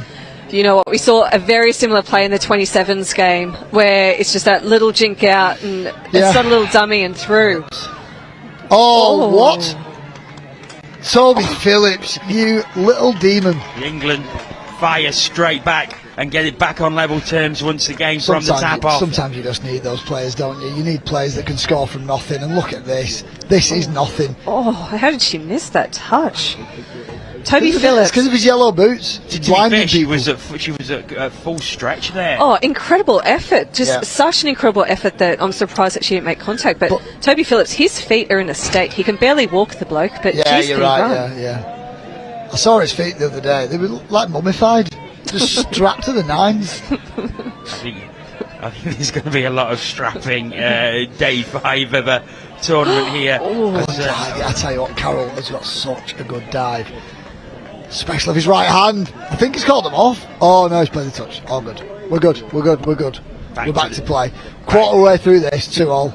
Back to the 7, and it's as close as we expected. I love that. Roberts calling plays behind the ball. Counties. Step back. So light on his feet. I think Wing might have been the play then, and could go back to this. It might be a little variation on the counties. So they go counties again. And they've got space out left. Pill! Oh! Link hole was wide open. It was the right option. It was Amberley Rook. Just wasn't able to chop the hole hard enough. Yeah, Amberley Rook completely clear. If she'd have caught the ball, that would have been an easy put down. As it is, England have survived. And they have the ball again. Getting a little bit snippy over there, Matt Maynard. I think it was Amberley Rook who claimed the touch on him while he's driving off. Yeah, he's just lacking a little bit of composure. Yeah. Things were very tense in their semi-final. Is this Nottingham Heat's getting to people? Nottingham Heat sounds like an oxymoron most days of the week. I think that's a nightclub that Clark Hobson goes to. It's actually the name of the basketball team. But is it really? No. Oh, nice little step back from Mayo. I would have bought that all day. Wales have the ball again. They look to drive towards their sub-box. They'll bring some fresh legs on. Yeah, so in the game we saw the other day, England looked really strong when they up the ante a little bit in midfield, and Wales look really strong when they're able to counter it, and they have done at the minute. Good feet out of half, through to the in goal, ball down. Wales lead. Yep, they do indeed, and Wales take the lead once again. It's a really good play. Just giving the outside a little bit too much. James Enyon, look, kick. There he goes. He's on the outside of Dan Nail, and then that's just man on. You've got to find your mirror and stick to them there. And just the link's just biting a little bit too hard on that play. Good option though. Toby Phillips will come on a sweeper, surely. He wants it. Wings free. Oh, he's in. Outstanding D. Great D from Wales again. Yeah, he goes back to got a penalty though. Full set of 6. I think it'll be really interesting to see what kind of variations they run on that sweeper with Toby and Josh. Knowing Gabe Pennington and Justin Conway, there's going to be some variations. We saw it with Scotland Women's Opens before. Sweeper was a good go-to play for them, but they had loads and loads of progressions off it. Rip back in field. No. Crossley looking for that little gap. Just not been able to. Wales are looking really good at that.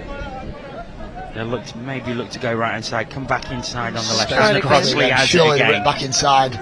Josh Ingram. Oh, that was ripped a little bit too hard. Wales are really shutting down that play for England, and it'd be again. And we've got to see a progression on that play. They've got to dig into the playbook. I think earlier they can't leave it. They can't leave it till the second half. I think England there might have been looking for a little pick up in field, maybe a bit of movement off Toby off the ball, and yeah. We're back again. Wales looking so strong on line D, so strong. They've done their homework here. They're pressing again. I think that's the last touch. Nice great option. Back in field. Back in. It's still alive. We're still on. Cut. Great pass Roberts. inside. 2-1 here. This is amazing. What a score! It was final touch, and they've managed to work something by keeping the ball alive, and Wales go 4-2 ahead. Incredible stuff. You know, there was nothing doing there, and I was just waiting for the touch to be made, but they're recycling the ball. Great switch in here, keeps that ball alive. They create this overlap on the outside, and ball down. Awesome. That was heads up, last touch footy, and a middle court is just so dangerous, and teams only seem to use it like on the last touch, and it's just such a dangerous play. Good hands. England looking to reply. Maynard's through. Wings free. Links free. Everyone's free. England back within one, and they needed that. They really did. Yeah. Good reply, really good response, and it's a play that's getting a little bit too much success from a Wales point of view. That middle channel is way too loose when England pick up here. Watch this space. They come for the doggies play. They're going to pick up and move infield, and the space comes there straight through. It opens right up. Danielle Evans. That middle channel is way too loose for Wales at the minute.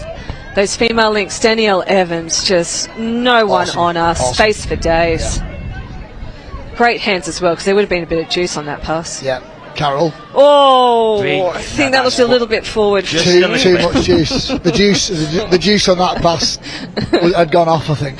Jono doesn't need his level 3 ref badge to see that one was marginally. Yeah, just his contact. I'm back to level 2 now. There we go. England driving again. They bring fresh legs on from the sub box, bring it into the centre, but the whistle has gone. In this type of game, that midfield, that's such a massive penalty. England have essentially got a tap off here, and with Toby on the field, this is going to be tasty. Into the final 5 minutes of the half. Jamie Ironside has been so good in this game so far. Really I think dangerous. his go forward has been fantastic. Really, really dangerous on the sweep. Goes again, diving through. The touch was made, I think. They've closed that gap quite well, and we keep talking about it, but you've got to learn from mistakes and touch, and Wales have shored up that middle channel on this play. Counties from Toby, short side wing. Wow, what a dive! I think she's down. Yes, is she? I think they've gone into touch. Yeah. Whoa. Wow. We'll see this one again. It's a nice play. It's a really nice play from Toby. It's a 33 counties. He steps infield. He gets it back. He just gets on the outside of his middle. Let's watch this again. I think Anna Crossley might have been the play there, but Amy Reese though. What a touch. We talked about it this morning, John. Touch is about creating overlaps and then making the correct decision in a split second, and at that speed, you've been playing for 5 days. That's a tough one, and Toby will look back on that. But we've got to learn. We learn and we move. 3 and a bit minutes left of the first half. Wales, good value for their 1-score lead, I reckon. Yeah, they are indeed. And they are driving towards the England line once again. Emilio going to roll out. He's been through before. So that's interesting from Wales. So they've had joy off that play, coming short side. Not once have they cut from link.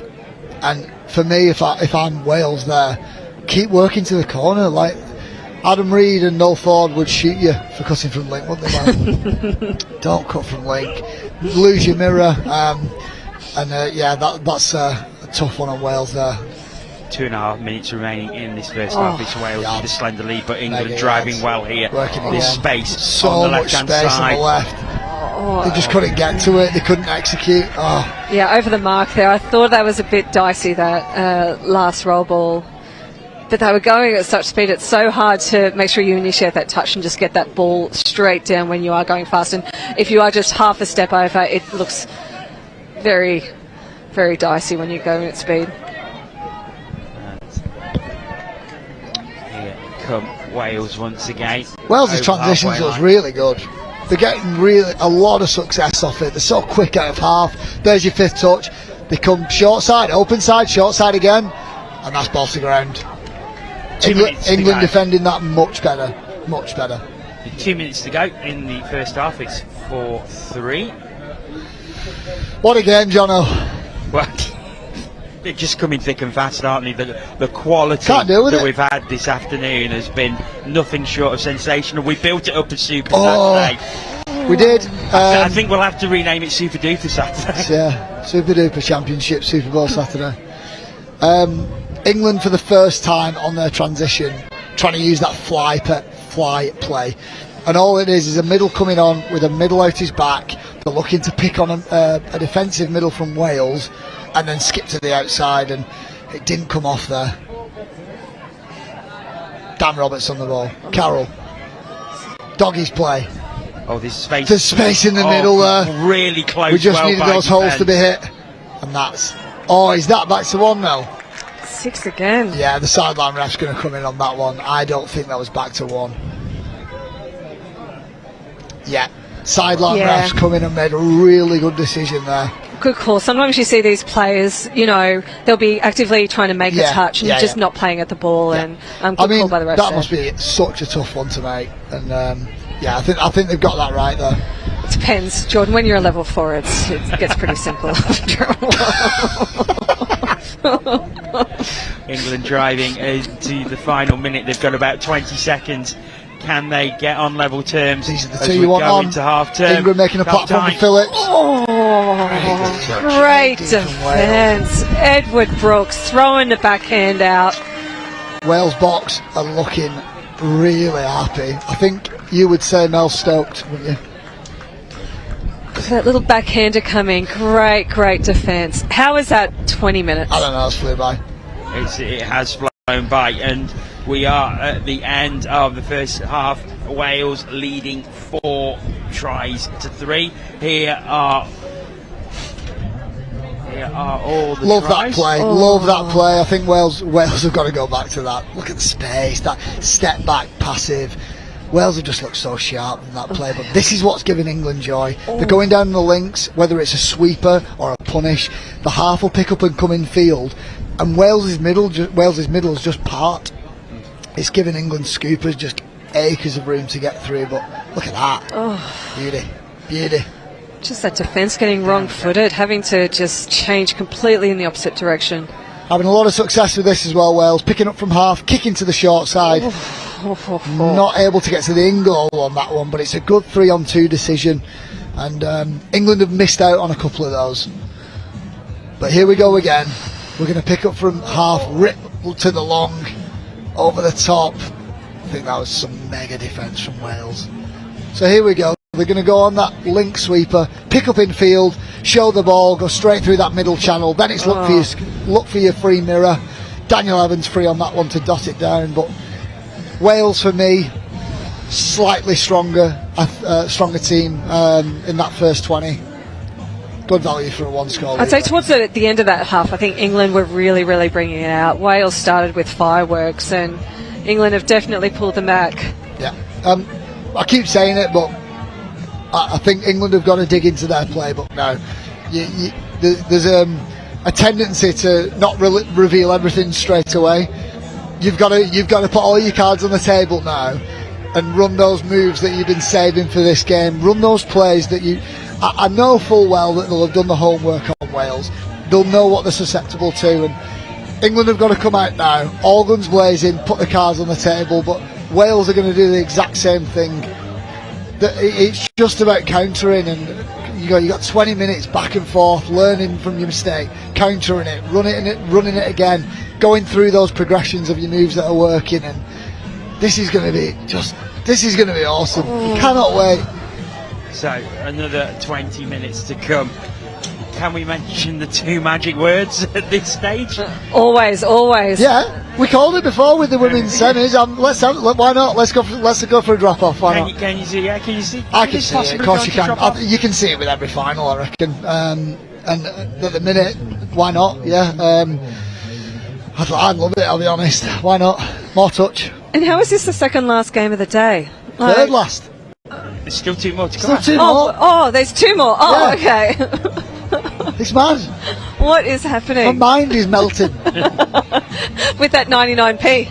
Yeah. Which public service announcement, 99p's do not cost 99p. Can you believe that? 99p's don't. Mel thought she'd bought shares in Flake before. That's right. Fleeced at this tournament. Donated 48 quid of my hard-earned money to the ice cream truck. And they thank you for it. I know. There's some unbelievable timelines going about. Just outrageous. Touch hands. It's very sad. It's getting pointed out by everybody. Oh, amazing. So, second half, 1 minute away from the start of the second half. Guys, how do you see this one going now? Wales had that slender 1 point lead. I can't call it. I'm not calling this. I mean, I think England done the right thing putting this pod of players on. I think this is the pod that you're probably more likely to get a score off, even though there are other pods that I'd say just as strong. But I think just Phillips just gives them a little bit of an edge. I just want to see him run a different progression on what they've been running. Maybe use Phillips as a little bit of a foil. Like he's shouldering a lot of the sweep plays at the minute. Maybe it'd be nice to just see a little bit of a progression, a little bit of a change up on those plays. How important is this tap off for England now? I think this is going to set the tone for the rest of the half. I think, you know what, you need a positive attack. Obviously scoring is the number one aim, but if they have a really positive attack and challenge that Wales line, that's going to put them in the mindset that if they don't score now, they'll score on the even next if they set. get a repeat set. Like, I mean, this is huge. This is absolutely massive. And we've still got 20 minutes left. Oh, link sweeper, I think, for Phillips. Not been able to get on the link. Trying to go to space on the right hand side. Did she get it down in time? Wow! What a finish! What a start! What a finish! What I thought Wales had done really well here is get the middle to make the touch on the when they're sweeping round. So Phillips is sweeping into a man-on situation. How have they made room there? That's unbelievable. I mean, it was a man-on situation, and I thought her winger was right in front of her, but she was chasing quite hard. No room to play with at all. Ella Loveridge makes it 4-4. She has done so well there, Ella. That's awesome. So Wales. Oh, and they've turned the ball over. Like, what a first opening minute for England that is.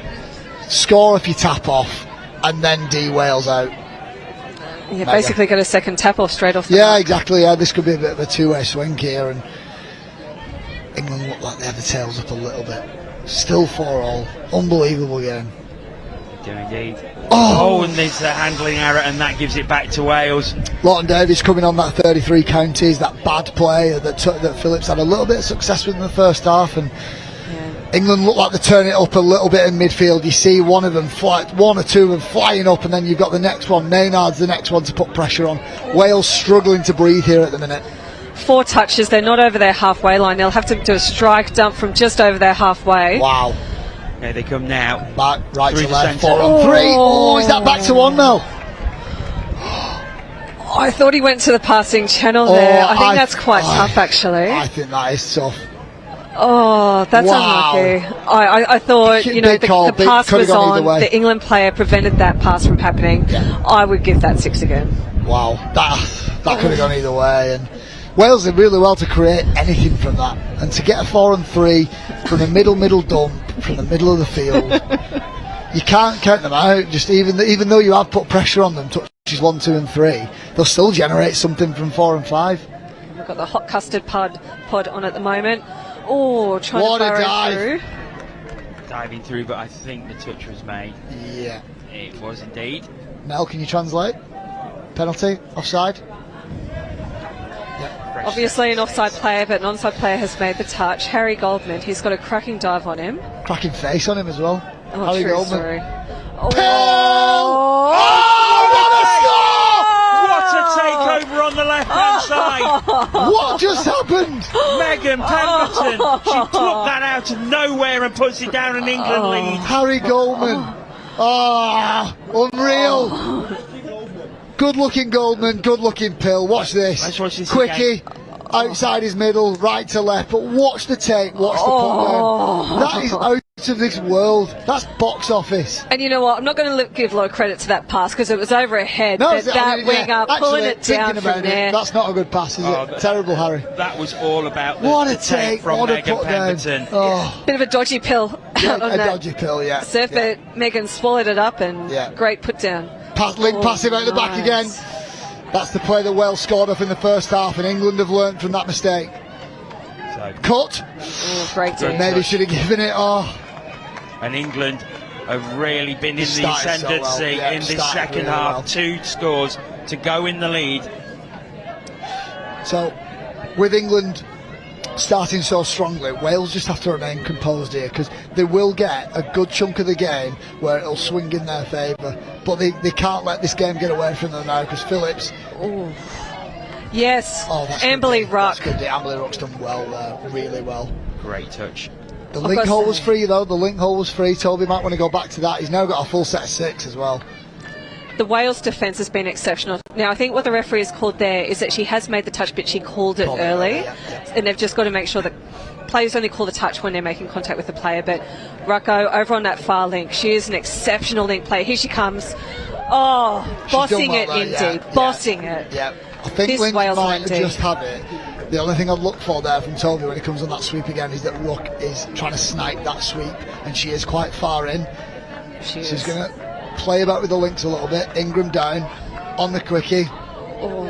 Ingram flick pass, and that's third touch. England halfway through this attacking set. It's been great D by Wales so far. Very, very strong. Phillips on that sweeper again. Will they change it up? Ingram pick up. They look for that little B play. It's a nice little pump outside, and they've just not been able to. I don't think Ingram picked up too much to the short side on that one to make that effective. Wales survived that set. Yeah, Anna Crossley hitting some good holds as well. She looked very open there. Oh, what a game, Mel. Oh, great game. This Wales line D. Yeah. Oh, just so good at the moment. Great pressure from England, but he's been picked off. England are all over the place here. Wales have got to exploit it. Space. Oh, the space was on the left-hand side. James but they've got a fresh set of 6. James Enyon there, he picks up, he goes short side, he goes open side, he goes short side. Make your decision. Come off your right. You've got a 4-on-3 when you come off your right there. He'll want to have that one back, but he kind of has. He's got a fresh set of 6. There's some good players on for Wales here. Kieran Evans in the middle. Yeah. James Enyon on the ball again. Carroll, unbelievable dive off the sweep. He comes off his right foot. He's looking for a gap. Wow. I thought he got under them. Brooks has done well by England.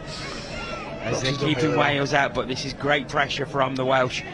Just one behind. That's a wasted touch for me. You cannot waste touches at this level. And another. That's 2 dead touches for Wales. Use every set. Use every play. Sorry. Space on the left. Carroll. Pill over the top. Ball down. They're going to call it. Sydney Harbour Bridge. Pill over the top. Level. Rachel Thomas Evans. Hands. Safe hands. Rachel Thomas Evans. We'll see here from behind. It was just an incredible pass. It turns out he wasn't wasting touches. He was actually being incredibly patient. It's made me look stupid. Rachel Thomas Evans, though, in acres Is that a loss at the rope? Yeah, it is. Wow. This is so back and forth, and we talked about a section of the game where Wales will get it back. They'll get in that ascendancy again. They just had to bide the time a little bit. I would say that Wales have got the tails up just a little bit more now. Both boxes are so noisy. Loving this. We've still got 13 minutes left. We're all square at 5. Oh, that's great from Dale, but he's been picked off again. That's the second time. Wales looking to make them pay. Roberts, short side. Oh, I thought that was back to 1. That's great D from England. Oh, fantastic defence, but they are carving through England in the midfield. What England are trying to do, they're sending up one middle to shut down the transition, and it's not worked twice. It'll be interesting to see if England carry on with that. But the thing is, Wales haven't made them pay for it, and they'll find that really disappointing. Middle scoop from Lawton Davis, short side, he kicks and goes. Unbelievable, shuts it down. I don't think she needed to do that. I think Roberts had that locked up. I think so. England will look to exploit that. Yeah, it was last touch, so they've been given that fresh set of 6, which will put Wales under pressure. They're going to come down the centre. Now he's diving through. Oh, great. Ball down, score. Lawton Davis. Tom Lawton Davis gets England back in the lead. Reece Lynch. Oh no, from the commentary box it looks like he made the touch here, but we've got the benefit of the replay. Quickie outside, comes off his right foot, finds that space in between the middles. I think he just made it, you know. Oh. Oh, unlucky there. That's where you just need to take that extra big step off your line, just to really convince the referees that pre and post touch. We talked about it yesterday. Get to your line quick. Get off your line quick. Sweeper from Carroll. Looks the dish off that right hand again. He was thinking about it. He had those eyes to the wing then. I would not be surprised if we go counties and bomb long. Counties, there it is. Bomb long. Back to one. And Rachel Thomas-Evans is on his close side wing, and she is on her own out there. No one would think hooey. 10 minutes, well, just over 10 minutes. Someone would stretch across just a little bit, because you know what a threat she is. She's already scored. It's going the other way though. So Onion counties now. Left foot, right foot. Just looking for that little space in between. There's nothing there. England are really tight, especially at middle and link. It seems to me that the space is over the top. If Wales can exploit it. Here's Onion on the short. Pill! Oh, ball. That's such good defence. Outstanding. Really was. A lot of ground to make up to make the touch. But did it? It's still there for Wales though. It comes link hole. Oh no, that's not quite complete. I don't think England have the ball back. It's back to one. I don't think it was either knocked in flight. Well, it was knocked in flight, but it looked to me that the link hole was probably open. The wing was open as well, and maybe you're just thinking, I'm in between. I'm in two minds here, and I don't know which one to hit. England have got to get that. They've got to waste that touch. So they've not. Carroll, quickie, good day from Josh Ingram, flying up. We're into the final 10 minutes of this second half. Just one score in England leading 6-5. The drop-off still a massive possibility. QB, Pill! What a goal! Dan Roberts, prime time. Rachel Thomas-Evans in acres of space once again. The ball comes back over. Meeks called it. Meeks called it. We've got Tony Romo in the box up here. He knows what's coming. He knows when it's coming. But Dan Roberts, even though you know it's coming, he's box office, and he did it last time. He's got 10 minutes left, and he's gone up another level. Harry Goldman, space in the middle, link hole. It was the middle channel opened up again, in between both middles. When England pick up off a doggies off that link sweep, the middle channel just opens wide. Harry could go through there for me. He's looking. He looked to feed off early. He could have gone through again. That's so troubling for Wales, but England could get some joy off that. Wales driving again. They're over halfway. Rachel Thomas-Evans just guiding this drive. She's been spectacular today. Don't need to use it. 33 pickup. Roberts. And that's great, dude. Well done, Dan Mail. I can't stand still. This is insane. I feel like I'm playing. England work their way to the box now. They've done one job. Next job is to get off the field. Kevin Fry does well. Really well. Great drive by England. They've got some momentum going into this touch. Passing it in. 32. Lawton Davis kicks to his outside. Cut back in. That's touch pass. Great back and forth we've got going on here at the minute. Dan Roberts, is so good to watch. He's exceptional in his attack, but geez, his D has been great today. Yeah, really good, really strong. He's just leading. That's what he's doing at the minute. Wales will just be thinking, both teams are just thinking, just win. Doesn't matter how you do it. Doesn't matter if you're sticking to your structures or your framework. Just win. Well, we saw these two teams duke out a 12-11 victory for England earlier in the week. Got speed from half. Following the same they've got a repeat set. You are so right. They just need to commit to a change of direction. It just seemed like if it come left, Wales look really dangerous when they pick up at a half. They make a decision on short side or open side and just kick into it. Back yourself and Brooks has lent in hard there. I don't know. The referee. Mel, talk us through that. Without disagreeing with the referee's decision. You disagree with the referee's decision? I can't say anything. Teddy Brooks has just tackled somebody. I think you've got to get that out of this game really quick. I think it hasn't been overly physical. What a dive! What a dive! Makes him pay! And look at the celebrations in the box in front of us. Wales have taken the lead. That'll be sweet. That'll be so sweet for Wales to not have a penalty for that touch, and then Carroll works your way down to the 7, left foot down. What a dive he's got! The best kind of revenge. Snake in the grass. Nice, Jamie Ironside, great strike down, bang on the 7. Toby Phillips. Wales are doing so well, even though England scored on that play before and Wales defended it the same way. Wales are shutting down that link sweeper by getting the middle to be really aggressive. England have to exploit that. Sweeper from Phillips. Oh, is it down? No, I think the touch Great came D in. from Wales again. Is that another penalty? England slow to get up. I think he took a little knock. He's just having a feel of his eye. Hopefully he's all right. They've got to be careful now. 2 penalties on the line. 1 more and they'll have a player down. Good D from the Wales mids, but Phillips has got a little bit of room. Back to 1.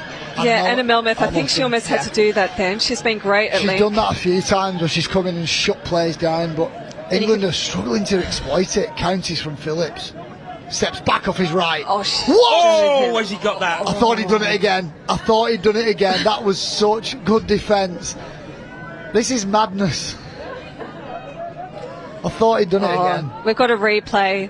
Toby, quick quickie, step back, tries to go over the top, but touch in. Anna Melmoth. She's got a bandaged hand. She's got a hematoma on it the size of a small dog. The fact that she's still out there is just incredible. Counties again. Relay. No. Kill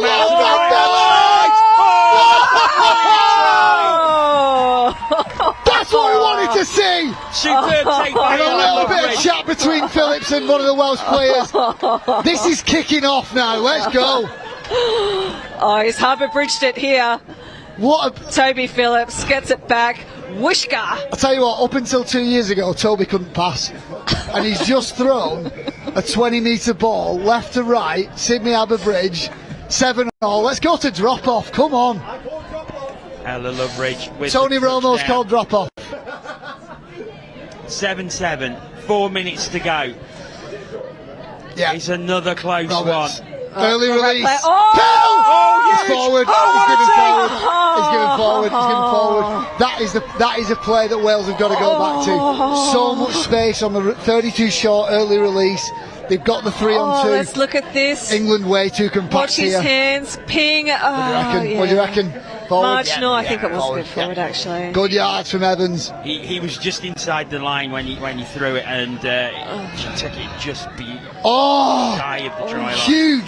Huge turnover. Wales have essentially got a tap off now.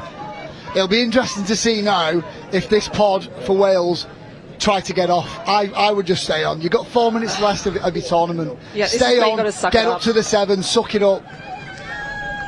Wales coming again now. Oh, Rachel Thomas-Evans, she's used the grippy stick this morning, hasn't she? Roberts, doggies play, sweeper on the link.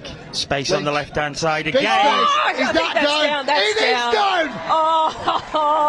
That play Rachel works. Thomas-Evans, she's getting thrown pills, she's getting thrown juicy shots from close up, and she is converting every single one. Rachel Thomas-Evans on the left-hand side. How many times have we seen it? How have they found room there? It's man on, and what a dive, what a finish. Wales by 1, 3 minutes to go. Even when she got thrown out, I was thinking no chance of her Ingram. throwing this. Oh, long ball out. Oh, Touch is made. The middle channel when England pick up off that is wide open. They've got to go back to that. Down he goes. Through the centre, this space out on the right-hand side, but the pass is forward. Ella Loveridge couldn't get onto that. It was the right option. What a play. What a play. 33 counties. Steps in field. Gets outside the saving middle. This whole Wales sub box is just composure. They're trying to calm is, everyone yeah, down. They're up by 1, 2 minutes to play. There's controlled energy at the minute, and it's just they're ice cold right now. Just leave Dan Roberts on the field. Kicks to the outside onion. Cut on. Ball to ground.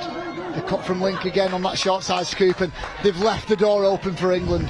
They've left the door slightly ajar for a very good England team. And 90 seconds remaining This now. is your ball game. Is that a penalty? It is. England have got 6 touches from halfway to send this game to drop off, and there's 5 players on until Wales can get somebody on, which they just about do. Hot custard pods on now. Here we go. So back into the centre. Here's your ball 7 game. metres away. Down it goes again. It could come out to the right-hand side. Oh, he slipped over. Oh, there's a lot of space short side. If they can run one of those plays again, there's a lot of space on this right-hand side. Goldman. There's the space. Ball down! Oh, Minute to go on the level. Big cheers around on the balcony, around the field. England have brought it level in the final minute. This is Can the best any day of these ever. teams take this game? It's happening again. We're 8-8 with 40 Best day seconds to ever. play. Best day ever. Let's They've go got to drop time, off. they've got time, they've got more than Wales 30 have got a lot of seconds. time They're here. going to have a full set of 6 here. They've got Dan Roberts on the field. They've got Rachel Thomas-Evans out here on the wing, waiting for those pills. What is going to happen? Here we go. Roberts, pick up, wings open, big pill. Great D from England. Oh, I don't think she made what it. What a touch. Touch was in. Oh, she did make it. What a touch. What a touch. Here we go. Final strike of the day for me. Of the game, sorry. It's the counties. Roberts. Ball. Big goal. Rock. Good touch. We're going to We drop are off. going to drop Let's off. go. 8-8 it finishes as the hooter goes. It's a drop off. We We've got a got drop off. another drop off. It's our 3rd drop off in 4 games. And let's face it, the last game almost went to a drop off because there was a try in the last second that won the game for England. We're going to go 4-on-4 for 2 minutes. If it's still level after that, we will go to 3-on-3 sudden death. Can't handle any of this. Big question, Jordan. You're the England coach. Who are you sending in? 4 players. Phillips is definitely one. Lawton Davis has looked sharp, he's looked quick. I think my other guy would be Harry Goldman. You girls, I think any of them.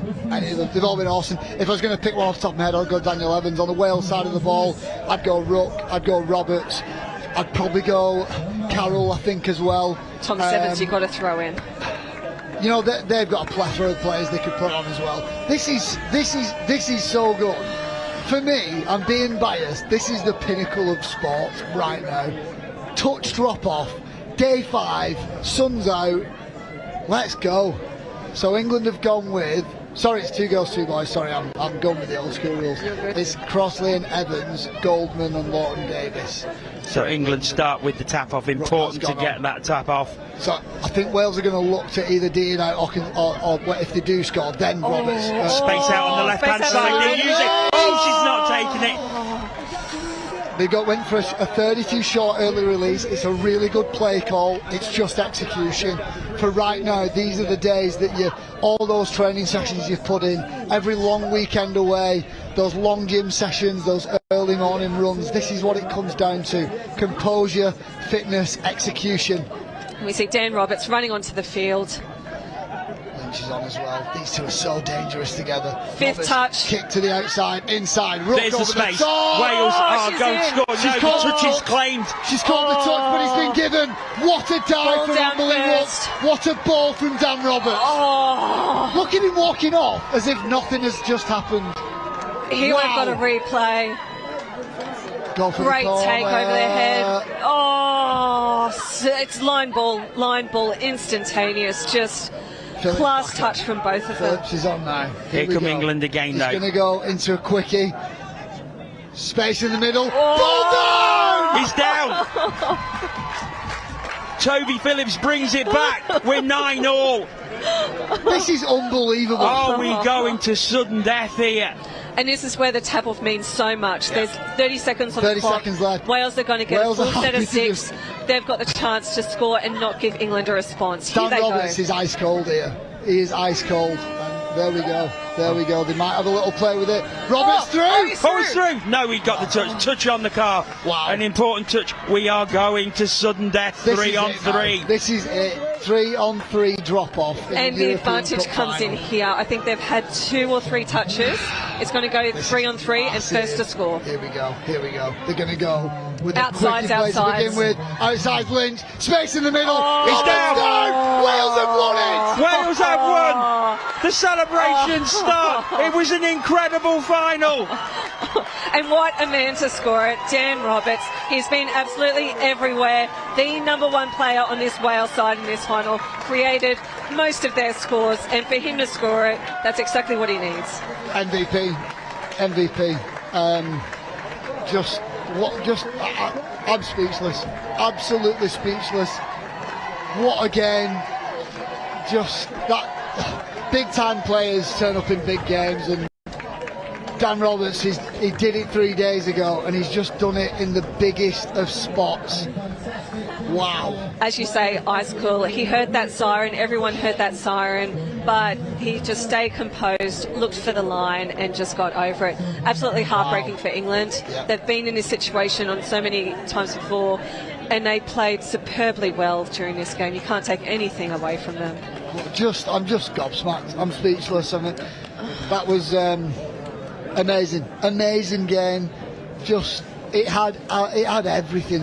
It had everything, and what a great advertisement for mixed touch as well.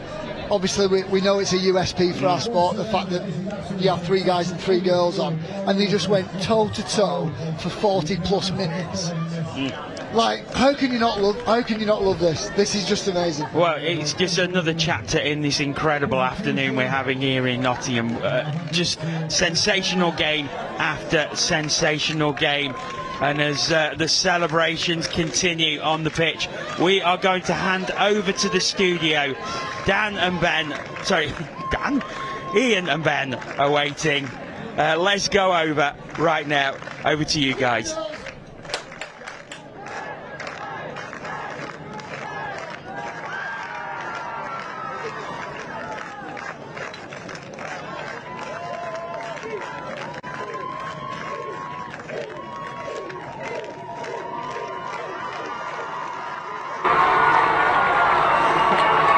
Trying to take a breather after that. I mean, I don't know about you, man. Poor old Jordan. He's got a pretty red face, doesn't he? I love touch. I mean, that is just insane, isn't it? Oh my word. Oh my. I mean, look at this. If anyone can see this is what touch is about. I don't think you can stay with us, but maybe the camera's locked off. But this is insane. The respect shown between the two teams as well. But this is why we love sport, isn't it? Absolutely. We played 4 games. We've had 3 drop-offs. We've had a score after the hooter. How do you get any better than that? 2 more games. Congratulations, Wales, we must say. They have played their part in an absolute thriller. Commiserations to England. But what does this mean for Wales, Ben? For them, I've never seen them win a mixed gold medal. They've had a couple of stalwarts that have left them this year. One's actually converted to England. And what they have done is incredible. They've had a rebuild. They've come together, and they have probably played the best attacking touch of the tournament in that final. And that was such an entertaining game. What an advert for the sport we're seeing, aren't we, over the last few games, and the entire week, really. Absolutely. But that game, it's mixed, men's and women's. It's rugby. He gets scores. It's gone down to the wire. It's gone to overtime. It's gone to extra overtime. It's been absolutely brilliant. I'll tell you something, Ben. I've covered a lot of sports in my time. This is my first touch Euros, and I am mightily impressed. The scenes I am seeing right now, it has erupted here. I can tell you, there is a Welsh dragon breathing fire here in Nottingham today. Now, that's not it though. We are not done yet. Oh boy, I don't know if I can handle any more of this, to be honest, but my heart can take it. We've got 2 more to go. The Women's Open final coming up next. Scotland, England. As we know, England are favourites, but we've just seen maybe a minor upset there. What do you think? Can Scotland get it done? Scotland can, and I think today has definitely shown that anything is possible in these final 2 finals. Absolutely right. They're going to get underway in 10 minutes or so. So I'm going to hand over to your commentary team, because we're going to have the national anthems, the players coming out soon. Big thank you to Jono as well. What a job that man is doing over there on lead commentator. Big thank you to Mel and Jordan for that one as well. Somebody needs to have a rest, surely. Let's get into it. Can we just hold on? Don't go. Dan Roberts, men's mixed open gold medalist. How does that feel? Yes. No words, to be honest. Just like considering Such a new team. Yeah. Well, also, like the 2018s when obviously the same thing happened and we lost. Yeah. But I wasn't playing in those obviously. But no, I just come and do it. You can tell we all crying down there. First, I think ever gold in the Open. Talk us through the drop off. Panic. Panic. Sure. As soon as I got to 3, I forgot the rules. I was like, I thought I got touched. I thought it was a turnover.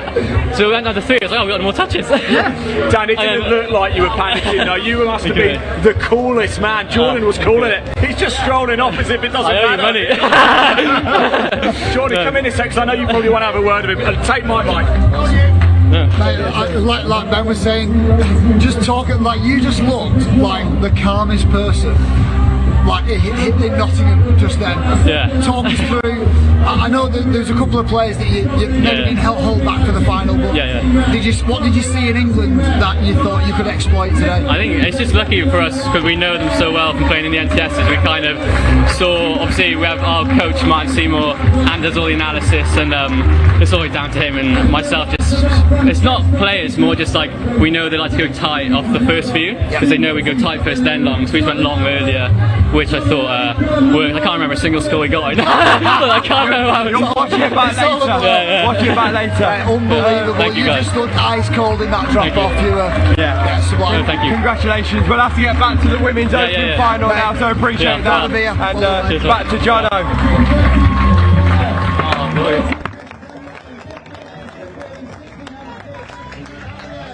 Thanks very much, guys. Welcome back to pitch 1 as Scotland enter the fray. And now here come the England team. The Women's Open final is about to take place. Scotland against England. Scotland we saw earlier getting to the final. England beat Spain to get here. And we're going to have the national anthems of both teams very, very shortly. Ben and Mel will be on commentary for this one with me. Yep, along with Ben Macon, as we listen to the Clare of Scotland.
So anthem's over.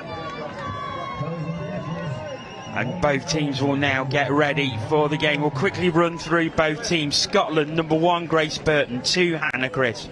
3, Stephanie Tullett.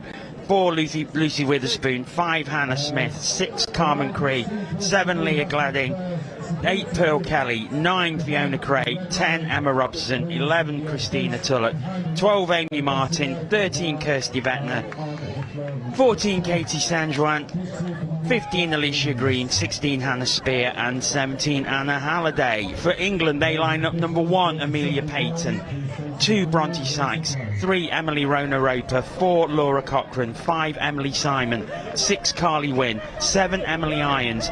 8, Lydia Ticehurst. 9, Julia Unsworth. 10, Nicola Wise. 11, Naomi Furnick. 12, Emily Bayliss. 13, Kenzie McNaught. 14, Dania Gregory. 15, Georgina McCamner. And 16, Emma Oliver. They are the 2 teams who are taking part this afternoon in this Women's Open game. There is the hooter. We are officially underway, and it's Scotland who have the tap off. Yeah, this is going to be a great game. Scotland are going to be on a massive high, winning their semi-final against France in a drop-off, so they're going to be coming into this game very positive, and they start off in that way. They'll pick up from half, being it back. They've got another strike dump in here.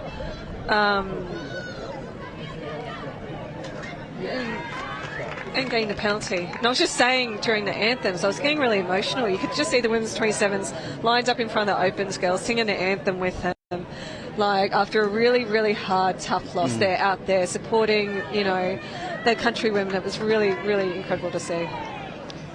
Scotland still have the ball. It's a very, very good start from them so far. Just trying to break this England defence down, who's been very good all tournament. Pearl Kelly, great dive through, but touch in. Yeah, everything's come from right to left so far, so it'll be interesting to see when they start to move the ball.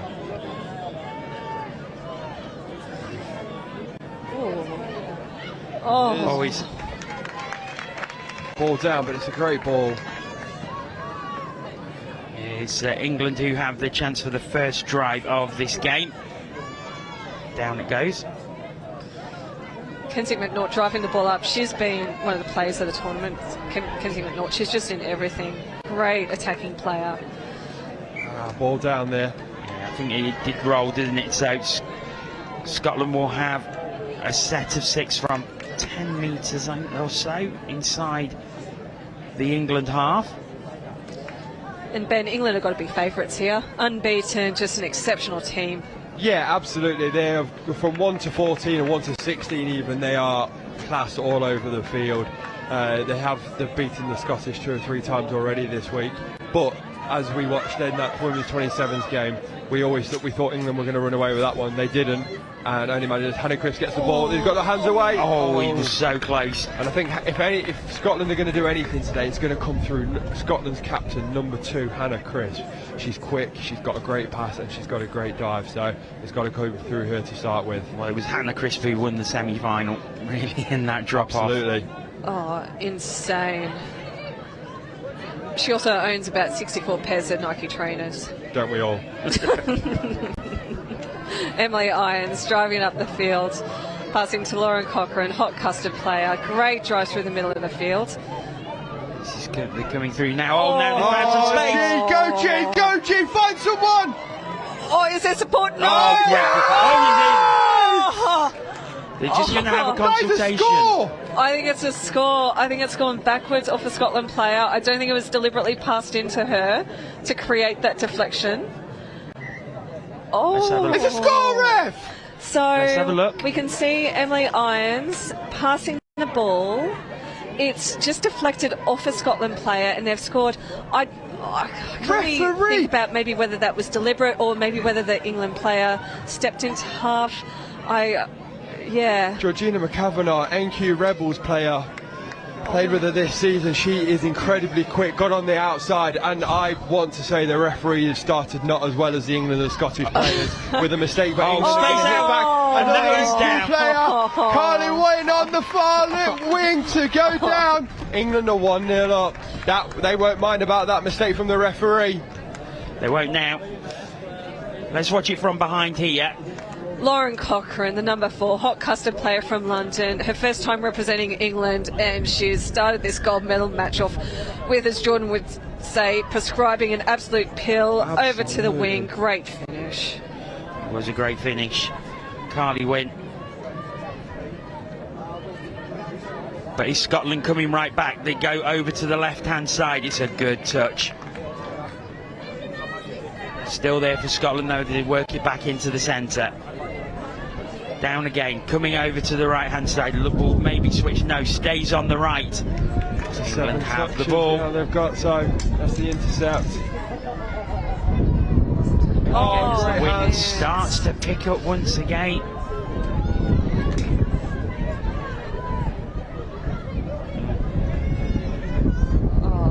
Lovely go forward. Yeah, a few mistakes to start with on that drive, but England have now got to halfway. I think 5th is coming, or maybe even 4th. We'll have to see what the referee signal is. It is England drive. Emily Baylor strike down. Emily Clue, she's been on fire with this speed. Long great pass. Oh, here we go. Nicola Wise. What a great pass it was to Nicola Wise to put the ball down. I apologise. Incredible stuff. I apologise to Clue. She got married and has got a new surname, so apologies. We know her as Cluesy, but Emily Rona-Roper, her speed, the way she's utilised her speed this tournament has just been phenomenal. And if there's one thing she does better than running, it's passing. That was an absolute bullet from her out to the wing. Fabulous job. England starting off with fire. On fire. 2-0 ahead early on. Work for Scotland to do, but we saw how they played against France. And that could that have an effect? Because England had a much easier semi-final against Spain. Scotland and France was a real ding-dong battle, and they would have expended a lot of energy in that one. I mean, it would have been hard emotionally, I think, for Scotland. Like, they would have expended so much emotion during that semi-final, and the massive high that they would have got off it. But I'm sure between games, they've calmed down, they've had a chat as a playing group, and they do look quite composed. It's just been a couple of cracking scores where England, have converted their attacking opportunities. I don't think Scotland have really done anything wrong. It's just the firepower that England have. But Scotland ideally need to keep them away from their 7 metres and keep them down this end of the field. And that definitely helps. Unfortunately, a ball just going awry, and Scotland with an opportunity 10 metres over their halfway line. So Scotland start again. And a cheeky little penalty for delaying play by throwing the ball away. The one that hit the ground. So Scotland will look to hit back here. They're going to bring on Hannah Criff. We say that everything's going to come through her, so she's going to look to come on. I think they've already killed 1 touch. This might be second. That's 2 touches killed. I'd like them to see just a few more attacking opportunities, especially when they've got a new set of 6. They're going to run a nice short here. Hannah's going to get the ball. No, they're going to kill that one as well. So what are we now? And Hannah's got no half. So England don't need to be that deep, but England need to get out and push all the defence back. Down it goes. Little short runner, feeding the Arapa. It's just not quite coming. You can see what they're trying to do, but it's just not quite coming off as yet. I mean, if they're going to burn a few touches like that, I'd rather see them pull the defence way out and then move into that England line with momentum, like with a couple of drives or something like that. England do much better this drive. They're getting to halfway with ease this time, and the substitutes are coming on. They take on the short the near side middle. Down it goes again as England look to work it. Maybe they're looking at the left-hand wing. No, they're going through the middle, but the touch is made, and Scotland will have the ball back. We've played 8 minutes. England lead 2-0. Still plenty of time left in this Women's Open final.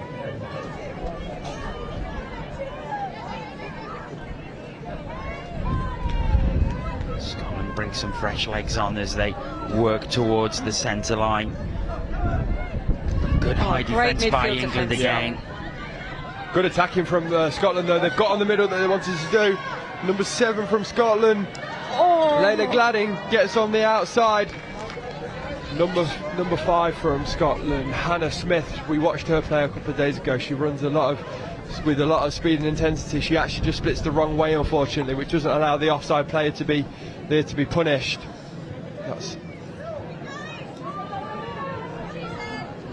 Scotland are now sending 2 defenders up when England are subbing this ball. England have really punished them with the check-offs as they're subbing, so Scotland are having to send 2 players up. It's going to be a bit more tiring for them, but they need to do again. that. See ya! Oh, well done. Touch is made. Good speed by both attacker and defender there. As Scotland have the ball back, they're very deep in their own half. They need a good drive here. They need a good press at the England line.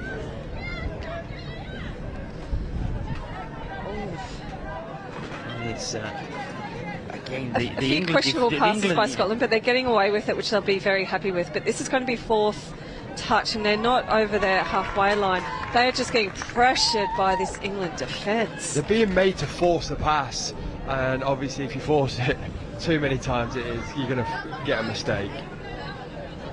Certainly are, as England bring fresh legs on.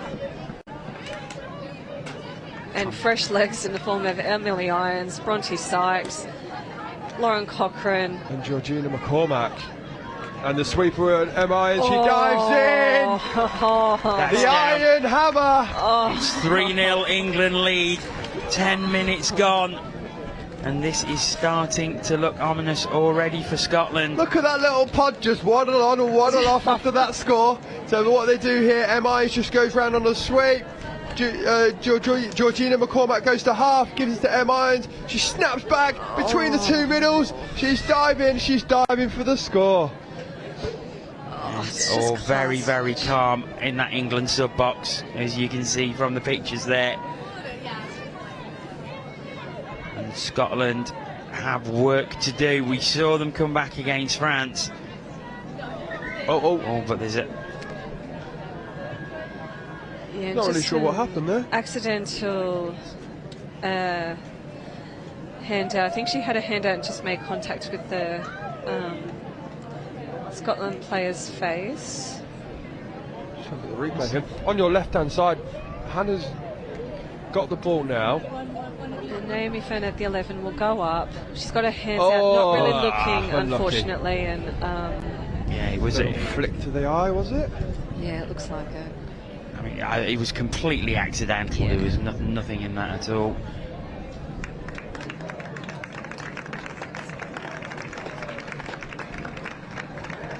This is going to stay on.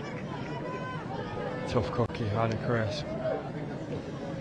Yeah, it takes a lot more than that to keep Hannah from the field, and she's recovered. Playing with Katie Saint-Juan, they make a good attacking connection. This is going to be 5th coming. I think Hannah's going to run a short line here. Oh.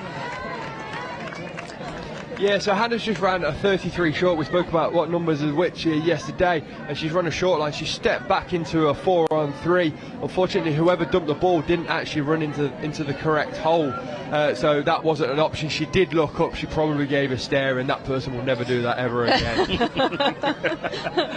The great thing about touch is normally a look is all you need. Roper. Oh, this is a great run. Nicky Wise. Oh. And down it goes. It's 4-0 England. Nicola Wise. She's got a couple on the board now. Nicky Wise. NQ Rebels. Up the Rebels. And Emily Roper, Galaxy player, setting all that up. We're not fighting on the gantry, I promise. No, fantastic work here from the girls. And the pace of Nicky Wise. She was coasting. I think she was just staring at the defender saying, "You're going to come and get me?" And then she went, "Nah, I'm going to put some afterburners on." It's Katie Saint-Juan. She just looked at her, looked as if she was going to go for the touch, and then she just really turned the speed on Nicola Wise. Yeah, Nicola Wise had a metre or two on her by that time. Oh, good pass out. Just doesn't find its mark, and it is. Yeah, that was a 32 long, and Hannah Smith steps back again. Unfortunately, and England, a Scottish girl, just didn't hit the correct hole. And I think if they look to hit, if they get the right read and hit the correct hole, they will score. Like they're creating opportunities. It's those next little nuances that they need to finesse here.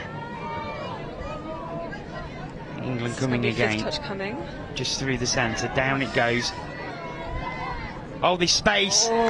Was the touch made in time? Yes. Yes, it was. Sorry, no score. Great defensive effort.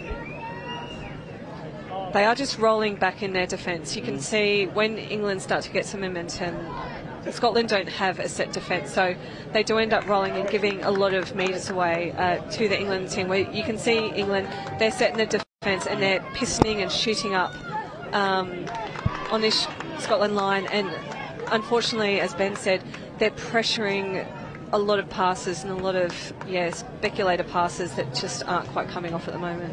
You see the athlete Em Irons running off there, so much power as she's running off, and that's what the Scottish are seeing when they're scooping through. Same with Hannah Crisp, when they're all being run at each other. The speed of those two players is incredible. These ladies can walk a 5k faster than I can run it. They're just incredible. Absolutely same. 23 Space points on the Mimi left. Payton. She down. Referee points into the grass. It's 5-0, and England are taking control of this women's open final. 15 minutes gone. They have 5 scores already. I would like to say Mimi Payton has been training with NQ Rebels and played women's for them this year as well, but also PFT. So we'll give them a shout out, another Manchester team. Great 23 punish. She gets the ball, she goes on the outside, and Link can't defend the corner, and Mimi dives in. Oh, Scotland have to tighten up their attack. They need to keep the ball for a set of 6. That's where you build confidence and where you gain metres. And unfortunately, they're just letting a few loose passes, you know, give England just such dominant field position. And England, you just can't give it to them. Here we go, sweeper play. Emily Bayliss getting fed by Rona Roper, who passes out to the right, but great defence there. Great defence by the number 10, Emma Robson of Scotland. Oh. Another touch as well, another good defensive play, and Scotland have the ball back. And 5-0 down, 4 minutes to go in this first half. Mel, what do they need to do? What do they need to change? They need to control their passes. It's very hard when you are 5-0 down and you just don't feel like you are getting up there. But they just need to absorb, you know, these and hold it for the full set of 6. They also need runners. At the moment, you can't see any support runners coming in from depth and getting onto that ball at pace. So when you are quite flat-footed, you're not going to make any yards, especially with this defence. And those little passes, they're trying to create opportunities, but unfortunately, England are just there and forcing errors. And they've just got the intercept there, so 7 touches they'll have. As they have this latest drive at the line. We've got 3 minutes to go until half-time. England's very much on top. Bronte's on the back and she's on the step back. She's got ball down as well. Is she okay? She is. Oh.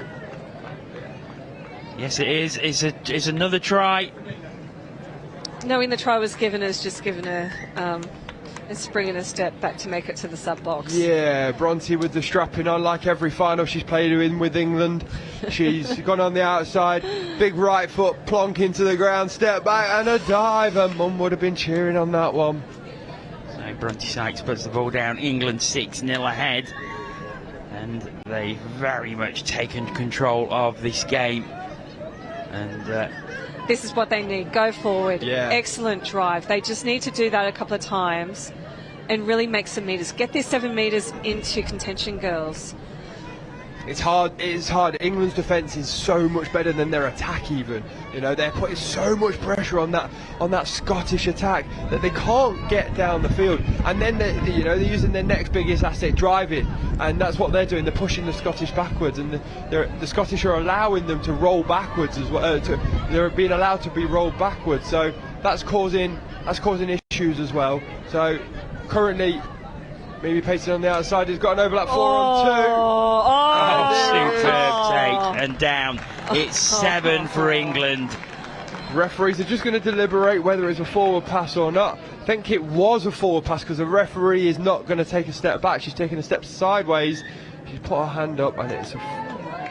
I think she may have been playing advantage there for an offside, so she's let them throw that ball to see if they were going to score. But yeah, because of the infringement, they're going to come back to the initial one, which was an offside. And England, little short runner going through here. Good set-up play. I reckon they'll do something very similar, but do just a little bit different off the next catch. Another patient build-up, England. There is space over on this left-hand side. Looking to cover the wing now. Now it's come back to the right. There's a good touch. So first time England went for a 32 short side. This time they went for a 32 short early release. They're going to run a 32 short. Step back short side. Hands. Good defence by Scotland there. Really, really good defence. England showed them one move, but with 3 differences, and they defended each one. That's a really good set of defence. Now this is where you're tired, you just want to get up the other side of the field, take 4 steps backwards and run onto this ball at pace. You can still see they're just a little bit flat when they are getting that ball and having to hesitate and just stutter when they get that ball back. But this will be 4th touch. And siren goes. And the siren goes to signal half-time. It was a dominant half by England. They lead by 6 tries to 0, and they look very happy as they meet on the pitch. Lots of high fives, lots of celebratory slaps.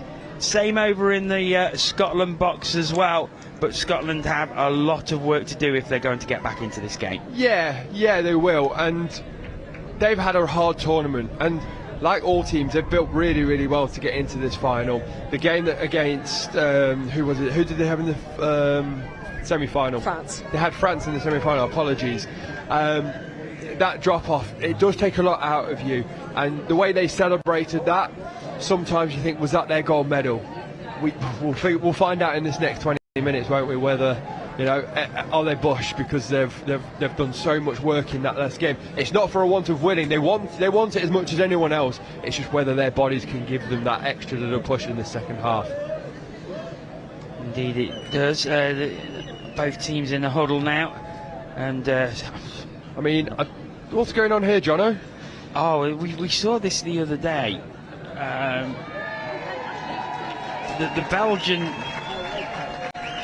The Belgian crew just rolling forward and using 10-pin. It's we're going to see it again. You can't see this at home, but this is one of the best things. And now they're doing some curling. I've never seen a curl or what is a curl? But it's lovely.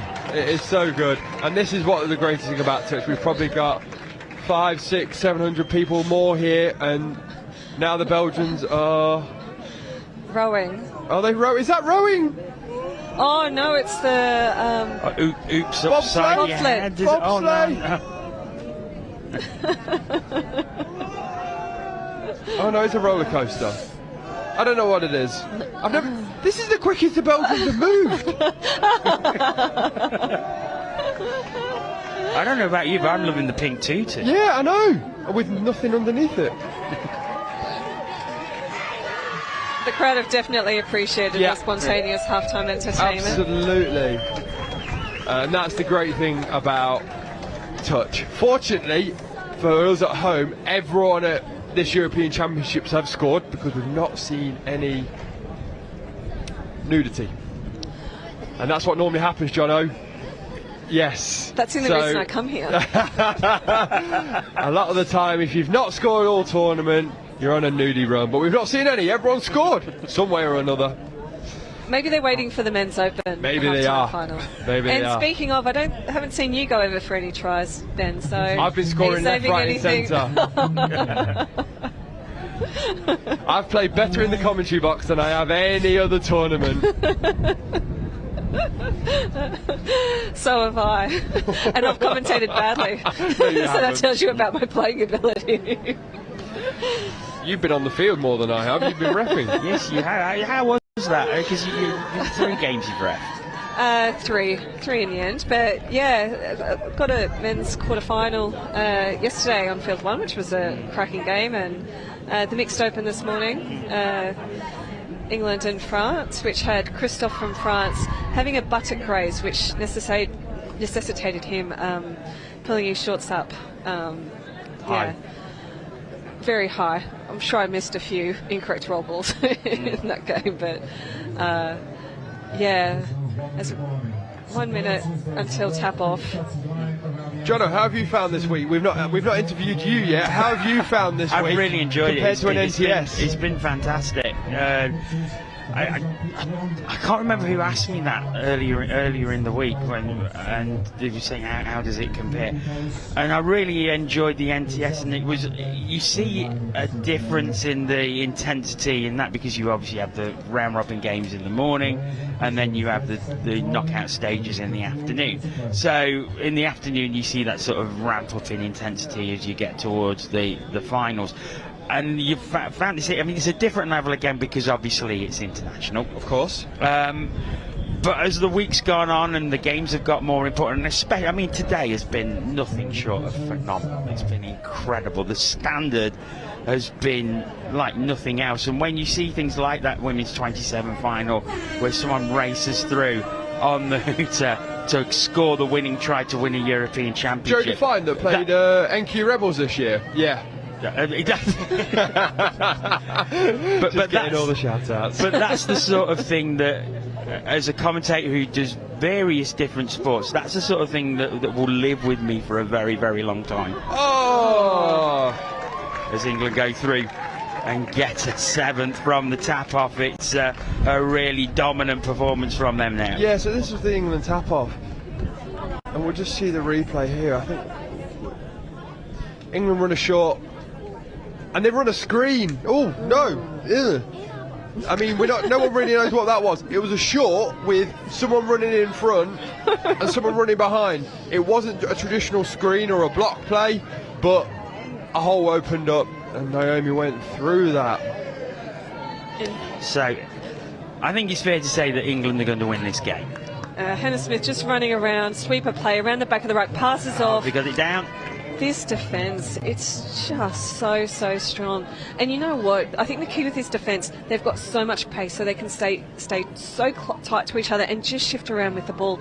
There are just no gaps out there for Scotland to exploit. No, none at all. As good as England have been in attack, they've been exceptional in defence as well. They've not really given Scotland anything like grade A scoring chances. No, absolutely not. You know, you watch the girls watch the women, take a step off the line, and they actually put both hands up and they make themselves as big as possible, and that is really dominating when you're looking up and you're seeing hands, feet, face everywhere in front of you. Yeah.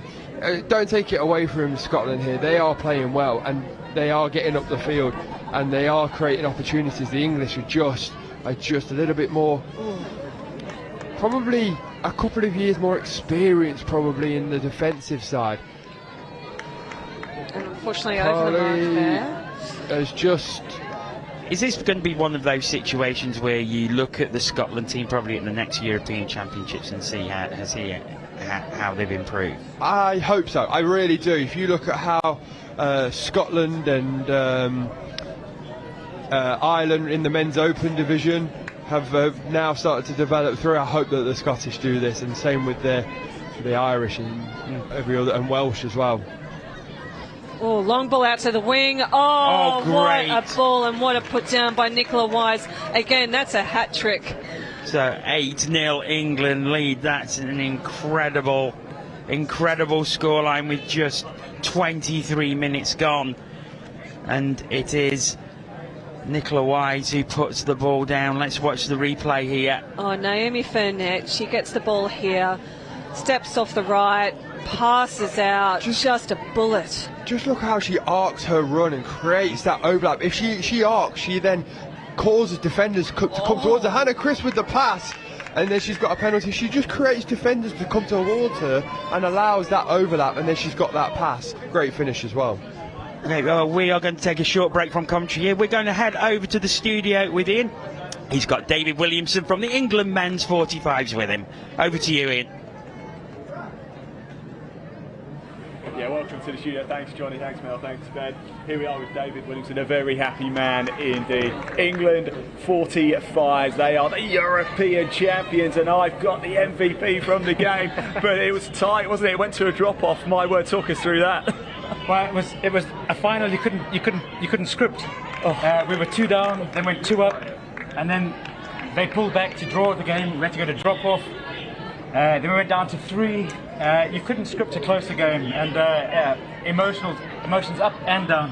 I can see that. I can see what it means. I'm still buzzing. You said to me off air, actually, a few tired bodies out there. It's been a tough week, but a great one, isn't it? It's been brilliant. I mean, we played 12 games. We're carrying a couple of injuries. We're men's 45s. We're no spring chickens. But I'll just say, you could probably outrun a lot of us up here, I reckon. Well, right now I'm buzzing. I could play another game right now. Oh, the adrenaline's pumping up here. I hope that's not recorded. David, look, a huge congratulations. That's the look at that player of the final. Look at that player of the final, men's 45. David, that's going to take pride of place on the mantelpiece at home, isn't it? Right? Oh, absolutely. I mean, and this. There you go. Some proper jewellery. I'm super happy and privileged to play with the team I do. We've trained hard, we've played hard, and it's a team award. And I'm thankful to be nominated MVP for this. What an honour. David Williamson, congratulations, European champion. That sounds good, doesn't it? Amazing. I'll do it again. We'll do it again. Right, let's get back to the second half of England-Scotland. Over to John Oak, Mel and Ben. Thanks very much, Ian. Many congratulations, David. And no further additions to the scoreline here on pitch 1. Still England with an 8-0 lead, and I think it's fair to say, Mel, England are going to take the European title here. Yeah, still 15 minutes on the clock, but it just doesn't feel like, as the ball just goes down, that Scotland is building the momentum. It does look like they are a little bit tired in defence. They're not sending up those shooters and having those the next line of defence come back. So they're kind of all rolling as a group, which is just giving England yards. And they're setting up these attacking opportunities like they are now, with Emily Irons on the outside, going down for the dive, but very, very good defence. Touched by Hannah Smith there. Irons stepping back, Hannah Smith having to dive.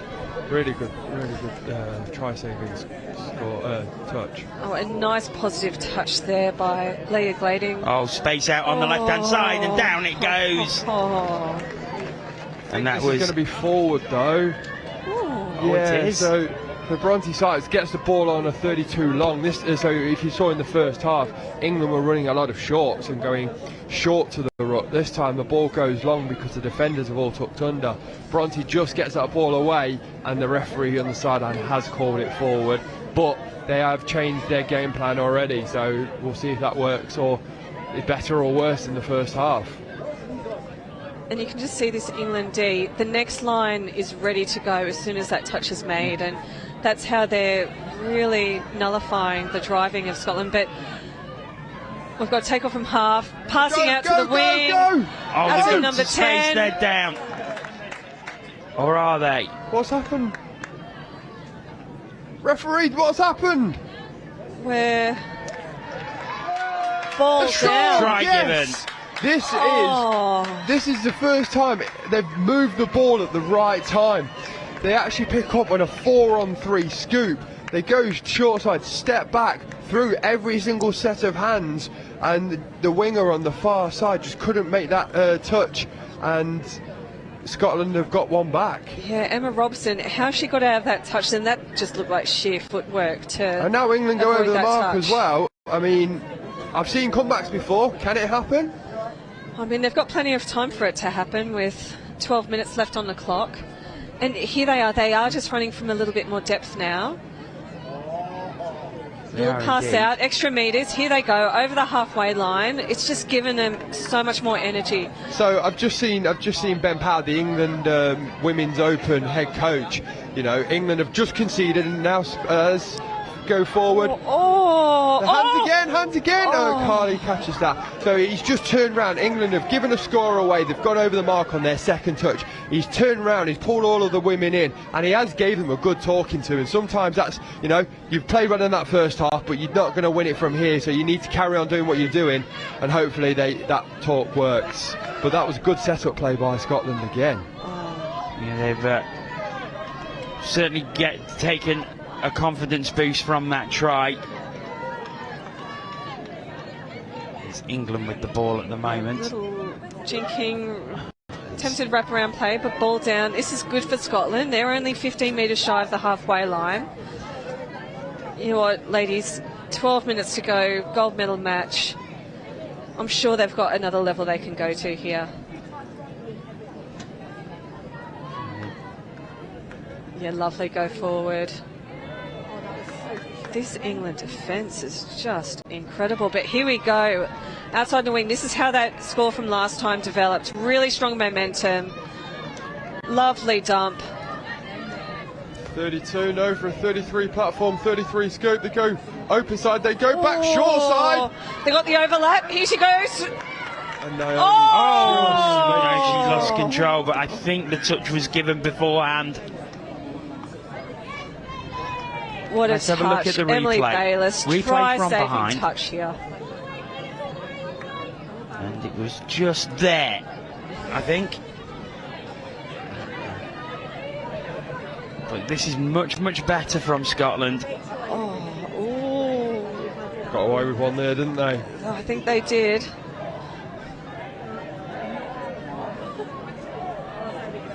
Oh, and England going through again, and the good touch coming in, and that gives Scotland the ball back. We've got 10 minutes left in this final. It's a commanding England lead, 8-1. It looks like they are heading to be European champions once again. They've won it every time since 2010. Yeah, and they're they're just continuing their dominance. They're getting hammered on this subbing play by the England defence. Oh, Hannah Crisp taking off from half. Oh, look at her go. Oh, she is incredible. She is so quick. She's got this pass as well, but Nikki Wise is going to get there. She dropped it. What a defensive play. A great play by Hannah Crisp, and she calls all the players back. We said some of these English women have got speed. Hannah Crisp has got speed to burn, and she showed it there. She's got the pass, and England dropped the ball. Scotland, I don't know what they've had at half-time. Iron Brew maybe, and they are flying out the traps of the second half. They are indeed. They've really come back into it. England with a very, very big lead, but Scotland really making a game of it in this second half. They're not going away quietly at all. They've got to get some go forward here. They're burning a couple of touches, and they're still 20 metres out. It's just the execution of those passes, the pressure that's been put on their passes means that they're just trying things just that one pass too many. It's just slowed down a second as England start off again. Just going down the centre. It's a good drive, 3 touches to here. And England really have just got to manage the game out here. They're just stuttering around the 7-metre line. They're not really talking to each other. You can see them all looking at each other. No, and that's fifth touch. It's a very hesitant attack, which is quite unusual from England. This is last touch. It is. England need to go back to doing what they were doing in the first half, defending tight, going forward and making sure that they're putting Scottish on their heels, and they've not done that. And big collision. And, so that drew a big ooh from the crowd.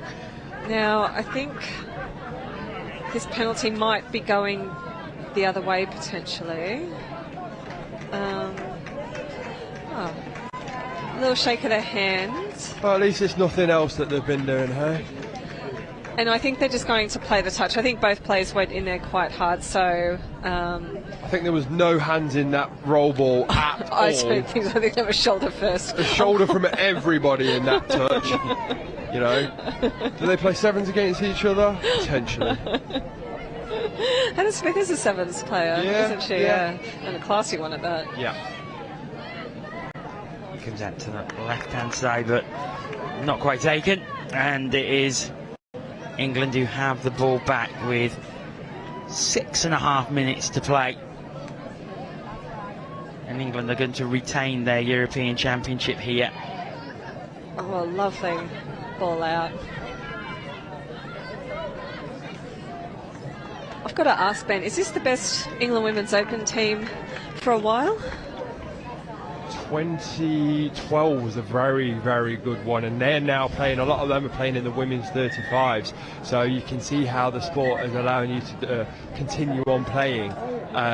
2018, I would say it's better than them. I actually made a bold call as Scotland get a 4 substitute for a hard touch here, and she just has to run off and another player will come on. I think if this England team could get down under to an Australia tournament and finesse a few things, that they could win a medal at a World Cup. That is what my prediction was a couple of days ago, but that is clause and asterisk and any others in the work that they've got to go to Australia. They've got to go and do what the Belgians do here and try and get as much learning as possible from the best in the world. Now, I'm not sure it's feasible, but I think they've got to. Because they did go to State Cup before the last World Cup, but looking at their players, I think there's only maybe 5 or 6 players from that State Cup trip, isn't there? Yeah, absolutely. And for anyone out there that wants to get better than this level, the next level is at World Cups, and going to Australia and trying to beat New Zealand, Papua New Guinea, Australia, Fiji, Tonga. And, you know, the only way you do that, and as Scotland come over the mark here, so England will have another attack, the only way you do that is by going out to Australia and playing the best in the world. They are so far and more advanced because they've got more players playing, so going over there and playing is definitely what they need to do to get to that next level. And if they do that, I genuinely believe that they could win a bronze medal, but they've got to do that first, and it's difficult. Cost has gone up. Time's gone up. It's a lot harder for it to do than it was a couple of years ago. As England run along, they've got no, offside player. It's play on. Sideline referees are just going to have a quick chin wag. The ball. And the penalty given. And Jono, in terms of us taking our commentary to the next level, where do you think we need to go and commentate just to take the step to up? the bin? Try some ice hockey. Oh, Francis. To be honest, as an ice hockey commentator myself, I sort of see a lot of similarities between touch and ice hockey because of the change of how quick it is and how quick the passing is. It's obviously a team sport as well. Objective different. You've got to score in a goal, whereas here you've got the whole try line. But that's really the only main difference. From a sport point of view, there is a lot of comparisons you can make between the two. Right. So yes, I would say try some ice hockey. Done. Good sport to watch as well. Yeah, I'll watch the Mighty Ducks again. Oh, great energy and pace. Coach Boucher. Awesome drive by Leah Glading. Oh. So Ben, sorry, Matt. No, but Ben, just going back to what you said about this team being better than 2018. 2018 final, England played Wales and won 3-2. So it was a much closer game as Scotland. Hannah Chris is through. Oh! It's a score! Look at that from Hannah Chris. And she Hannah Chris loved that, didn't she? Ecstatic. 8-2 it is. And this has been a much better second half from Scotland. Absolutely, the footwork from Hannah Chris. We told you everything would go through her, and everything has. You know, she just hops, skips, and jumps her way around. I think it's Bronte Sykes, and then this pass is not even on, and she picks it. And she's like Tom Brady there. She picks out of nowhere. She's going to end up there. I'm going to throw it into that space. Ball down. I didn't think that ball was inflated to its optimal levels. Deflate gate.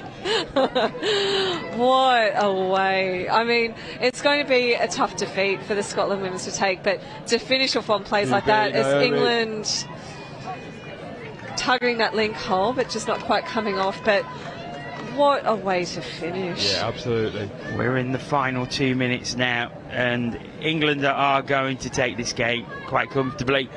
But a great second half performance by Scotland. Yeah, absolutely. I think they're going to look back on it and know where they could have improved in these drives and just in those passes, those sympathetic passes, holding it for the serve six, because they have got the firepower. They just need the confidence to get up the field. Oh, Hannah. Oh, they're driving through again. Here we go. go. A score. Oh my gosh, Hannah Smith. And Scotland. Why didn't they start the game like this? Oh, the crowd erupts everywhere. What a score. Just absolutely burning down the centre of the field. Scotland will be ruining their start. They have played so well this second half. Imagine if they had started like they've finished. They would have been in with a shout. And that semi-final clearly had us toll on that first half. And well, if you look at it, Scotland are winning in the second half 3-2 here. I think that says it all, how much they have just taken that step up in the second half. Make that 3-3. And is that the hooter? It's about to go, isn't it? England 9-3 ahead. But to draw this second half, they've just taken that step up. These attackers, Hannah Crisp and Hannah Smith. As the final hooter goes and the referee says ball down, which is an absolutely awful call, Mel, could you please tell us who the player of the match is for that game? I'm going to let you pick it. I'm going to tell you my candidates and then I'll give you the final pick. Okay, how does that work? Fine. I think that works. Firstly, it's got to come from the England team, but you know what? I'm going to take the chance to shout out a couple of really key England players. Hannah Crisp, class. We all know Hannah. Incredible. She's just an so incredible good. player and on led and from off the the front. pitch as well. Just energy, leadership, confidence. She was there. Hannah Smith as well. I thought she was incredible. And finally, Emma Robson. And from England, I just thought across the field, the problem with trying to pick a player of the match from England is that they have a team that contributes so equally towards their wins. I think it's got to be between... I think Bronte Sykes has got to be in the conversation. Okay. I think she threw a couple of really decent balls, threw in some very strong dives. There's so many. Naomi Furnett, I thought she was very good. Some very good passes. Laura Cochrane, I thought some great drives. Emily Irons is just... You can't give me 16 people to pick for, so is it those four? And Nicola Wise. And Nicola Wise, okay. Great finishing by Nicola Wise. Again, Kenzie McNaught. I'm going to throw Kenzie McNaught into the conversation as well. I'm going to say congratulations to Scotland. They've played incredible. The women that you've just shouted at are incredible. The player of this match is going to be Kenzie. I think she has great footwork. Her defensive work was incredible. When she's calm, she's just so calm on the line attack. I would say the player of the match is Kenzie McNaught, and her number there is, I'm just trying to find it on number her 13 is number 13, so congratulations Kenzie. And actually I'm stoked with you at some point. I'm stoked that you chose her because I think she's the player of the tournament. Every single pool game I've seen of her, she has been exceptional. Attack, defence, attitude, everything. I am stoked. Good choice, Ben. Thank you. Okay, well, thank you very much, guys. Really appreciate your company on that Women's Open Final. One more game to go. The Men's Open Final. It's going to be between England and Ireland. But for now, we are going to head back over to the studio. Ian, it's over to you.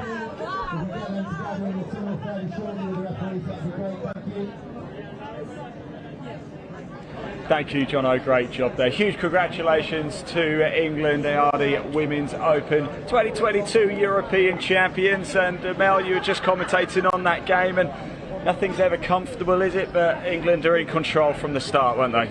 Yeah, they were in control from the start. Blindingly good. Yeah. Oh, my word. No, in control from the start. But as we mentioned on the commentary, Scotland, it was a draw in that second half. That second half, they really turned it on. Hannah Crisp scooping through, Hannah Smith, that run from hers and that score.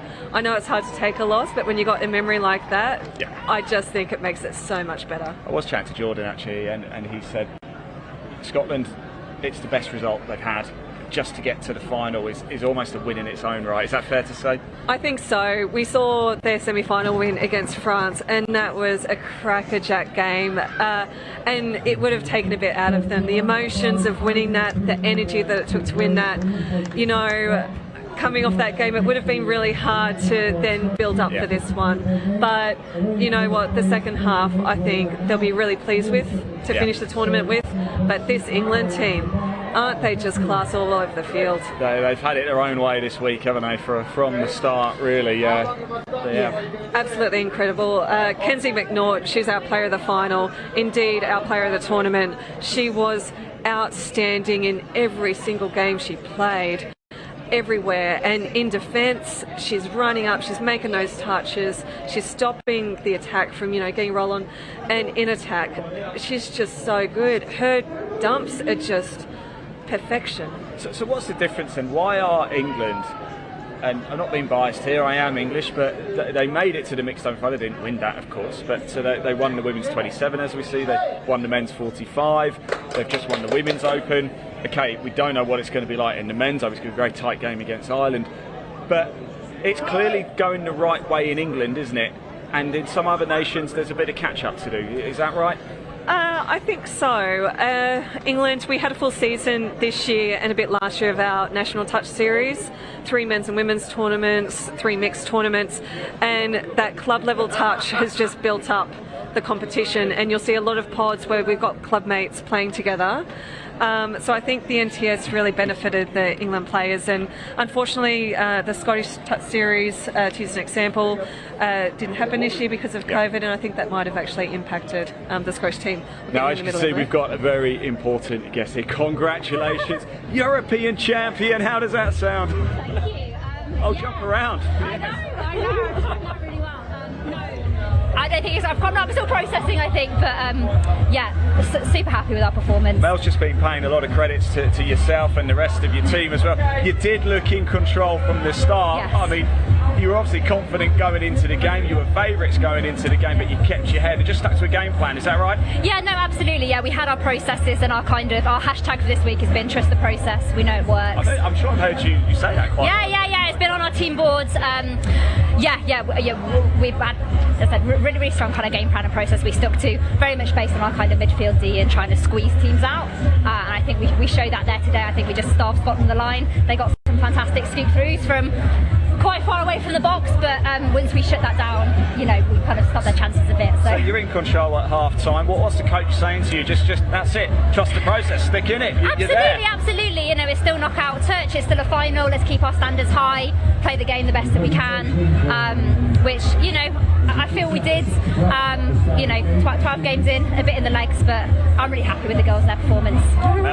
Emily, we've nominated Kenzie McNaught as player of the final, player of the tournament. What's she been like as a teammate, and what's she like to play with? Kenzie is fantastic. She's a fantastic all-round individual teammate player. She's very athletic, lightning fast, very steppy, just really hard to defend. But I think what I like about Kenzie the most is her personality in the changing room, her sense of humour. She is just great. She is just a top girl. So very young player also. She's got so many years ahead of her, and it's just fantastic to have her in the team, and many other youngsters that are coming through as well.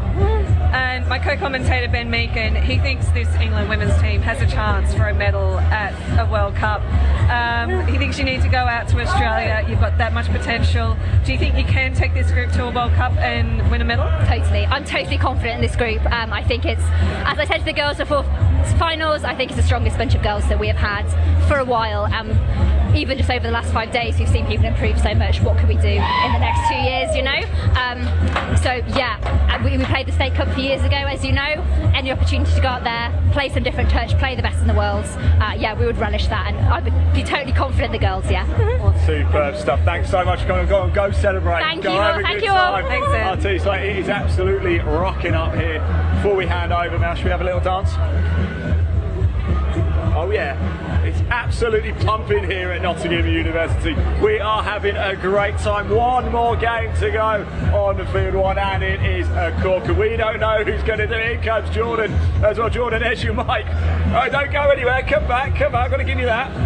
Now, we've seen tight games between England and Ireland, haven't we? It's just too good. The music's too good. I know. The sun's too good. The vibes. But I'm going to ask you to call this, Jordan. England, Ireland, what's it going to be? They played earlier this morning. It feels like an eternity ago now. Yeah, I mean, my head says England, my heart says England. I've got to go with my boys on it. I think they've just come since that loss against France. They've just sharpened the tools a little bit throughout the last 4 or 5 days, and I still think Ireland have got a few things in the bag. Obviously, they've played each other twice.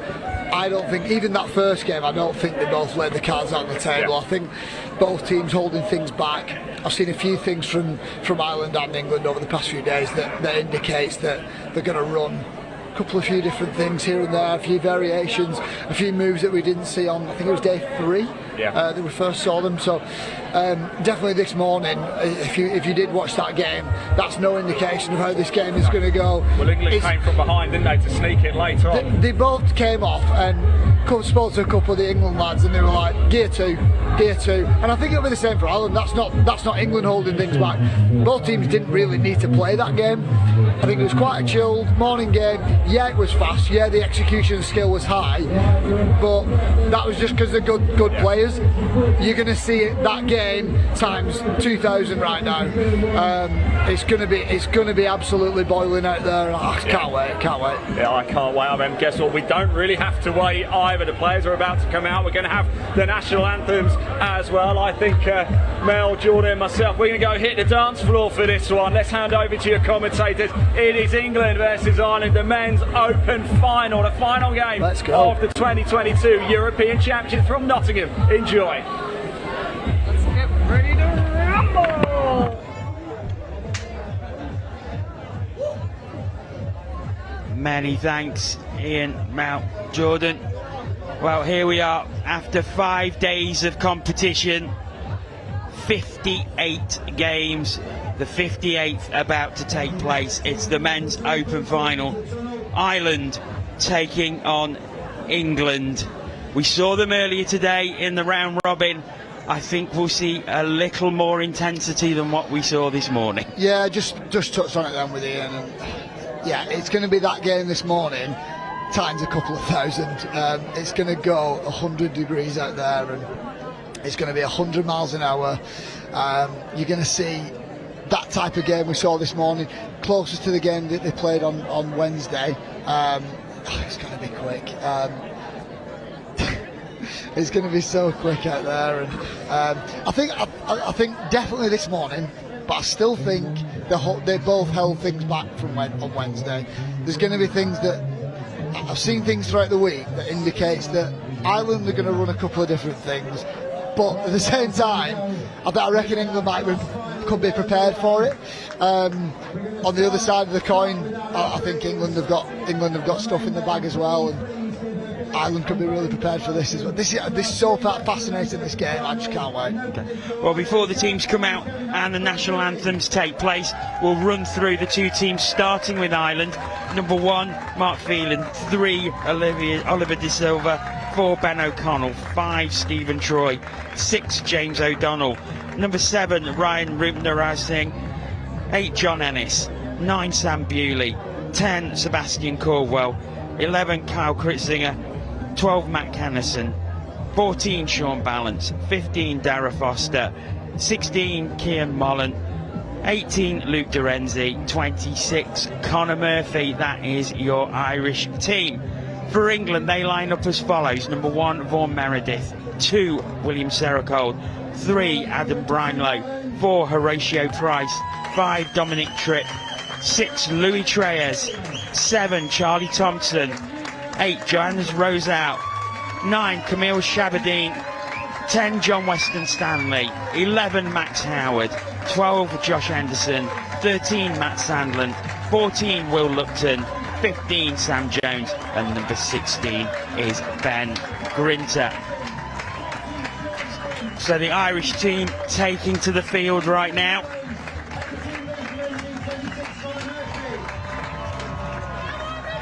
It was a great semi-final that they had against France. Won on a sudden death drop-off. And here come England. There's a huge crowd right around the field now.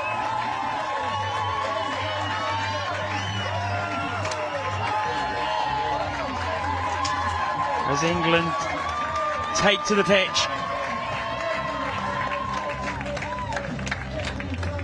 Let's go, Jono. And Jordan, you can feel the atmosphere building around for this one. There's a huge crowd around the pitch for this. Great crowd on. Atmosphere is awesome. I'm just so excited for this. This is going to be great. We're going to take a pause now as we await the national anthems.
So formalities over, and we await the final game of the day, the final game of the tournament.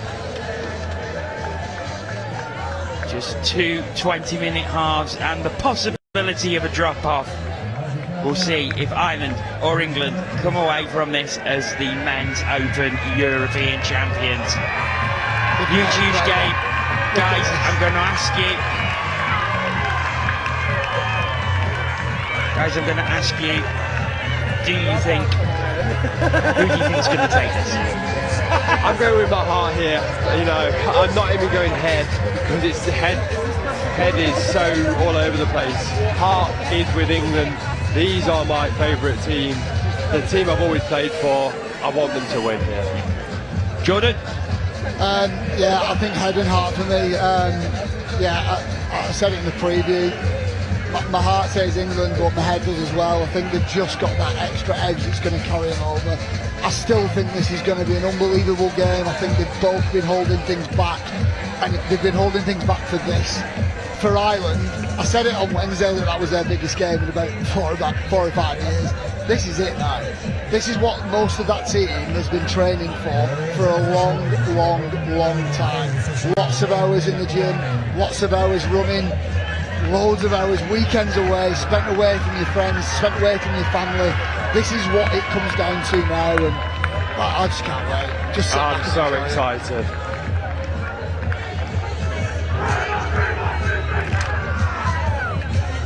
England in the huddle.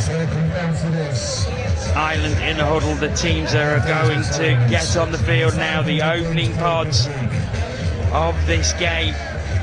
England, of course, in the white and red strip. They look as if they will be playing from right to left in this first half. Ireland will be in the all green as usual.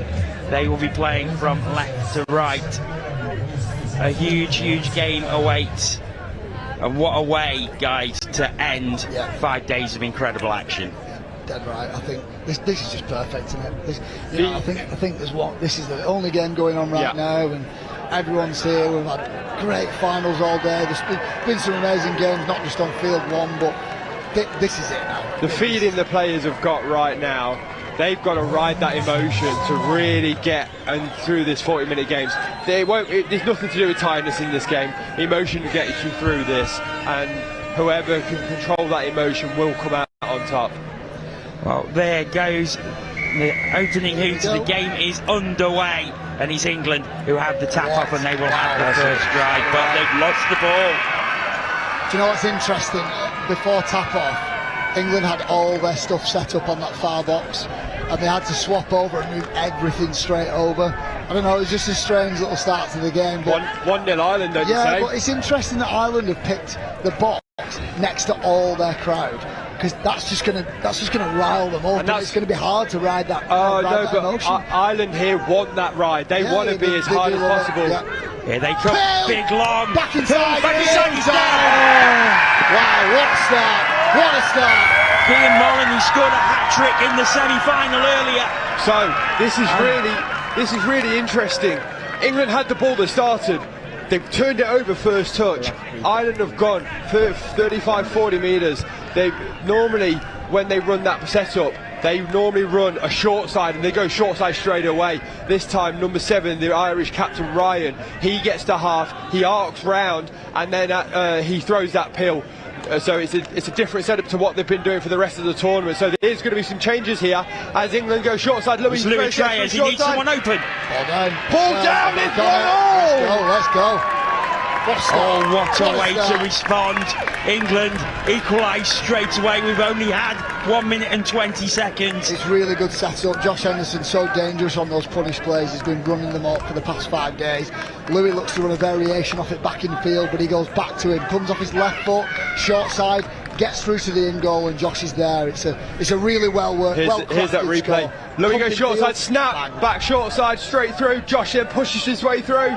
He gets the ball down. Good refereeing call. Run sweeper play. Ryan on the sweeper for number 7. Oh, I think good D from Ben Grinter, yeah it is. Great touch by Ben Grinter, NQ Rebels player. Such a good defender, it's his first Euros. And shouting out Jeff Bimson, he didn't want him in the middle a year ago, but look at him now. No, they're going to throw to that link. Oh, it's an interception, 0 touch. So we actually call that channel in there. Will got up in the channel. Ryan couldn't throw over him and threw the ball straight to him. So it's good defensive practice there from Will Serracold. Great take from Sam Jones, who thought he broke his hand this morning.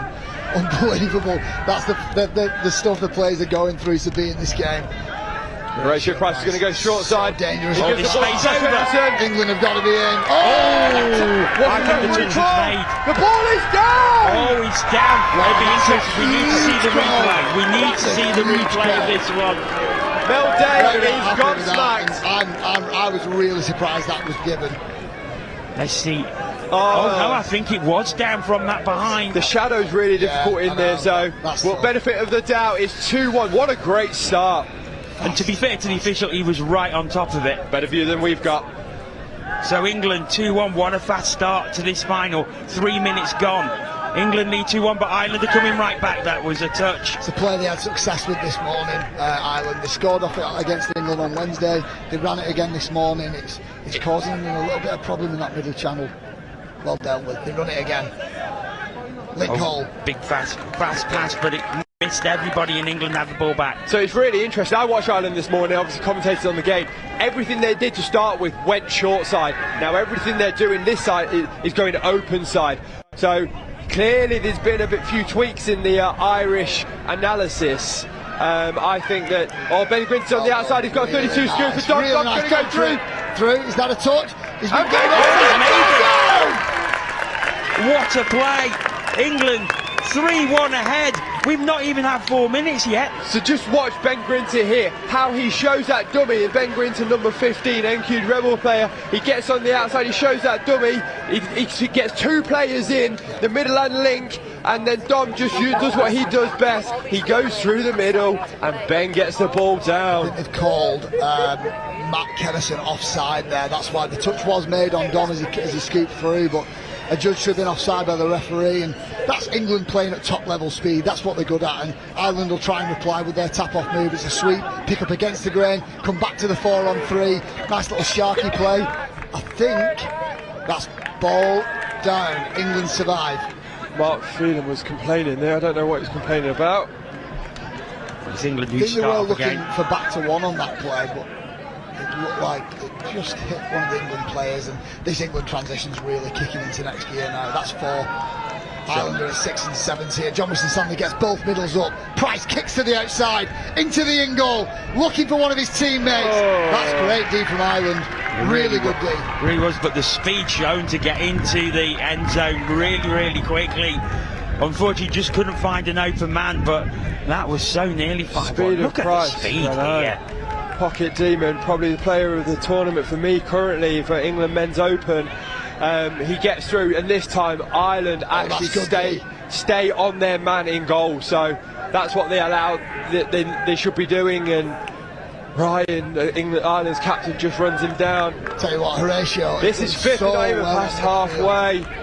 Great midfield D from England. Little cut. They've had to conjure up something from nothing there, because England's midfield D from touches 2 to 4 were that good. Ireland had to create momentum from nothing. England are winning the midfield battle here. We're 6 minutes in. I bet you everyone is blowing right now. This pace is so frantic. And it's very warm out there. I mean, you can see the pitch is bathed in sunshine, but it's hot. That sun is hot. Feet Lupton and the hands. They'll come back for a counters. I think that is 4th. It's 5th now. Lupton, pill over the top. Taken back to 16, Ireland 16, Kean Mullen. He's read it, but he's got to take that. Either he's got to get the ball, or he's got to make sure the touch is made on the defender, on the attacker. Will Lupton's they're going to send the sweeper. Will's going to get the ball back. No, he doesn't take the long pass, he goes himself, but I think the touch was made. It's going to go back to 7. Sam Bewley, great read, and it's a nice little variation from England. They're looking to try and get Will to run those counters, doggies plays where he's stepping back in field. He does it again, the same play. And that's a new set of 6 there. England getting a lot of joy with Ireland number 10, Sebastian Colwell, just shuts that down. Maybe he should step up and then go out, because he should trust Sam that it's going to get there. Do you know what's great for England? Will is able to have a rest, even though that play was such a threat for 3 plays in a row. They can just put Dom Trip on and run the same play. Sure. Ben Grin's going to go short side. He gets pummeled to the ground, let's say.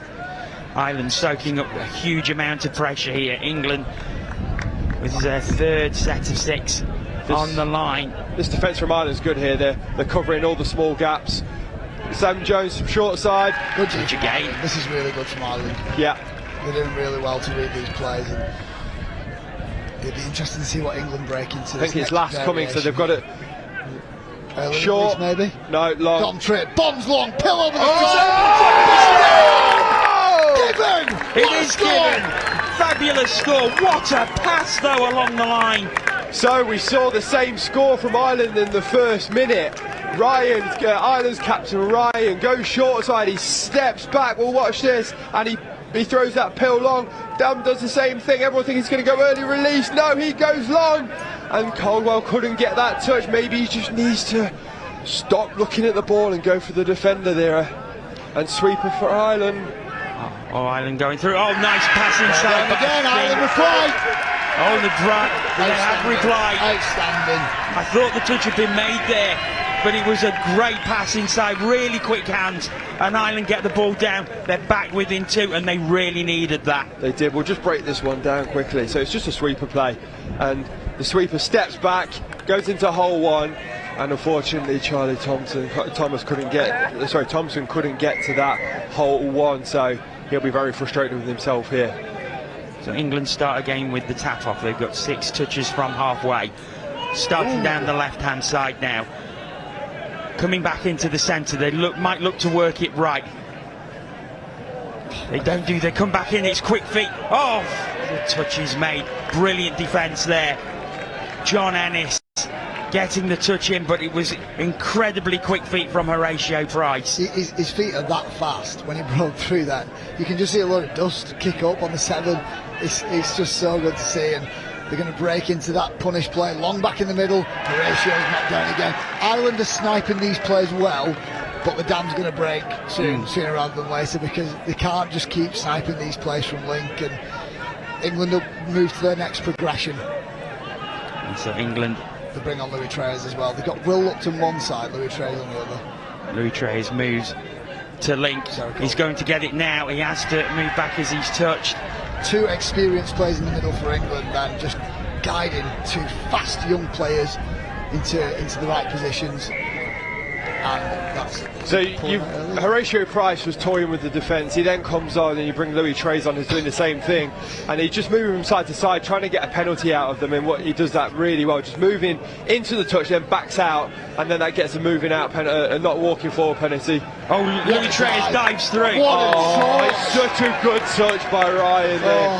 How good was that diving touch? Louis Treyers is probably one of the best at getting that slide dive in Europe, and Ryan gets his own dive in. So Plumpton Will Lupton slams it down. So the sequence in here. So we've watched England now. They've gone short side. They've now gone long side off this 23 punish. So John Weston Stanley, not known for this, he pumps the long. Watch this pump. He pumps it. He's got no ACL, but bam, short side, and Will Lupton dots that ball down. So 5-2, England lead. It's a great start for them in the final, but Ireland coming right back into the centre. That is great D from Ben Grinter. England's line were bent all out of shape. Ben Grinter, outstanding, really good. Gets in the passing channel, forces a touch, and then Ireland panic and cough the ball up. We've had 11 minutes. It's gone so quickly. The pace is relentless in this game. Can they keep it up for the full 40? Running on adrenaline. The last game on the 5th day. Incredible from both these teams. Max Howard's so good at that. Oh, he's so good looking as well, isn't he? He is very good looking. He just bounces around in the middle until somebody commits, and then he can just pick you off. Here come England again. Speeding into the end zone. You need someone open.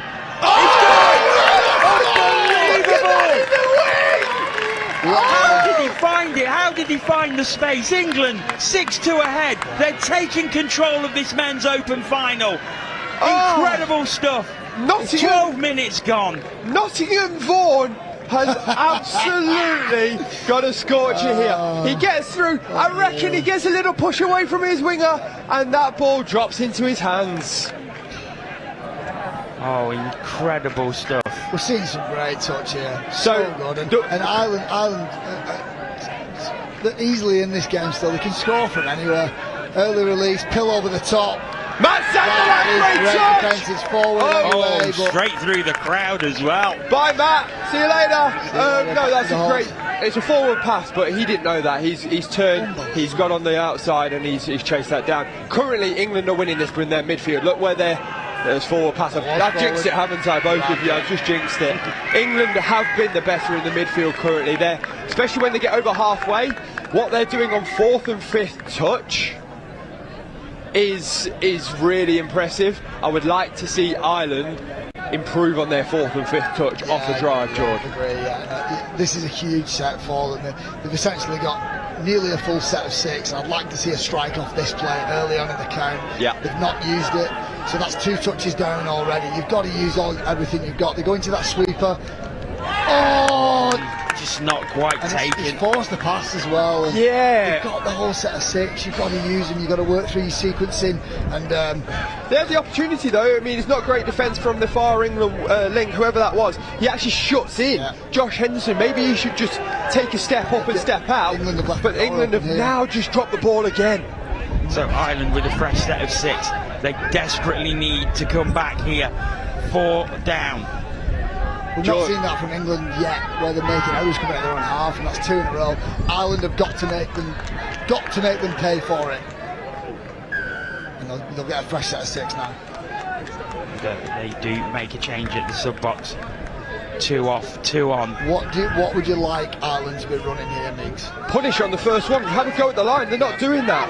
So now that's great. They're using all their touches now. There's 6 touches. If you use 1, 3 and 5, you get 3 attempts at the line here. So that absolutely kills me. Unfortunately for Ireland's number 5, Stephen Troy just drops that ball.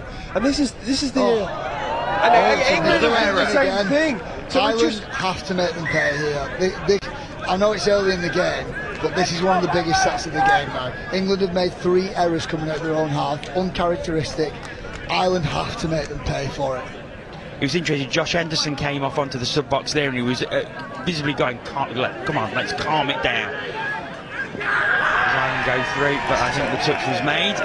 You've got to remember this England side. There's a lot of new faces, and both these teams, a lot in the England, but most of the Ireland teams, a lot of new faces, and a lot of them won't have played in a game of this magnitude before. Oh, it's short side. You should be doing that on the second, but where we are in the game. Ireland are trying to push it. England have got a 4-score lead. They're trying to push it, but something that we don't see from England Men's Open very often. Tim Osborne, their head coach, has just pulled all of them together in the box, and he has just been laying down the law. And you do not see that very often.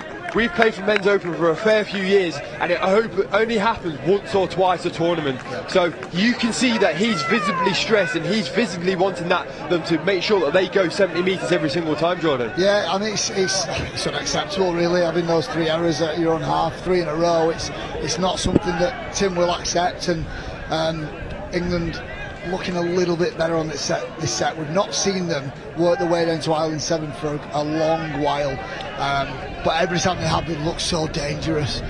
And here they go again. Louis Treyes. Pill over the top. Score! Late Pill. Love to see it. Louis Treyes to Charlie Thompson. Ball down. Chill. Forward pass. But the sequencing from England here is great. Really nice. So how many times have they thrown long? Every single time so far. Number 16, Keir Mullen, stayed out this time, and the link hole was free. So the analysis that's coming from the sideline now means that they are sequencing very well. Sam Bewley goes through short side. They got a 3-on-2. That ball looks to be out of the field. Again, to be fair, I mean, even though England are sometimes struggling to get out their own half, their line D has just been awesome. Yeah, Ireland have been forced into some risky stuff and things that they've not been used to running this tournament, but wow, England's line D, Jeff Bimson and Clark. Oh, there's another one. That's 4 in this half. Coming out their own half. There's a little bit of a motion box. We've got to calm it down. We've got to slow it down a little bit. But the thing is that they are leaving the door open a little bit for Ireland. But Ireland they're just not making them pay at the minute. They've got to get a big size 10 in there, haven't they? They do, and here he comes. Space out on the right hand side. Oh, yeah. That was perfect timing. Looking for Keir Mullen again, but just not strong enough to find him. England get away with it yet again, so the 4 errors still not been punished, and England have the ball. very, very deep in their own half, but we know they have the speed to get up the pitch very, very quickly. Yeah, but that's if they keep hold of the ball. So England just changing up their transition a little bit here. Good touch coming. To that little fly. Here's a ratio prize, 2-on-1. There's a 2-on-1 here, and that is beautifully done. Put your glasses down. That is incredible. So slick. Like straight from the training ground, subbing into your 4 and 5 transition. What's this fly play on fifth? Mick, talk us through how this happens is because every single time so far, England have gone straight down the middle. So John Weston is going, I'm going down the middle, I'm going down the middle. And then I think it was Horatio Price just says, give me the ball. He pops on the outside, 3-on-2, 2-on-1, score for England. It's like... it's like he's coming out of his shadow. He's kind of following him, and then last second, just as the Ireland player's sucking in to make that touch, he pops out his right hand side, and in a split second, Ireland think, oh my god, I've got to deal with a 3-on-2, and the ball player is Horatio Price. It's so hard to deal with, and England have executed that to near perfection. Well, we're incredibly, we're into the final minute of this half. It's gone so quickly, but the pace has been relentless from both sides. Ireland, they're going to get back at half time. How are we 7-2 down here? Good touch there by Charlie Thompson. They've just not been clinical on line attack. That's what it's come down to. They've had enough chances. You can think of 4 off the top of your head, because England have made 4 errors coming out your own half, and those are the ones that we can only think of right now. And they've just not been clinical.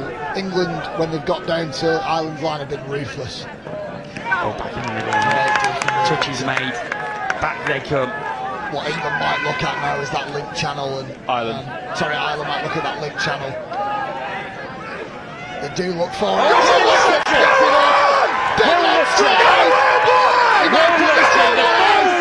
Finishes in the corner. Billy Lupton. He plays in Nottingham.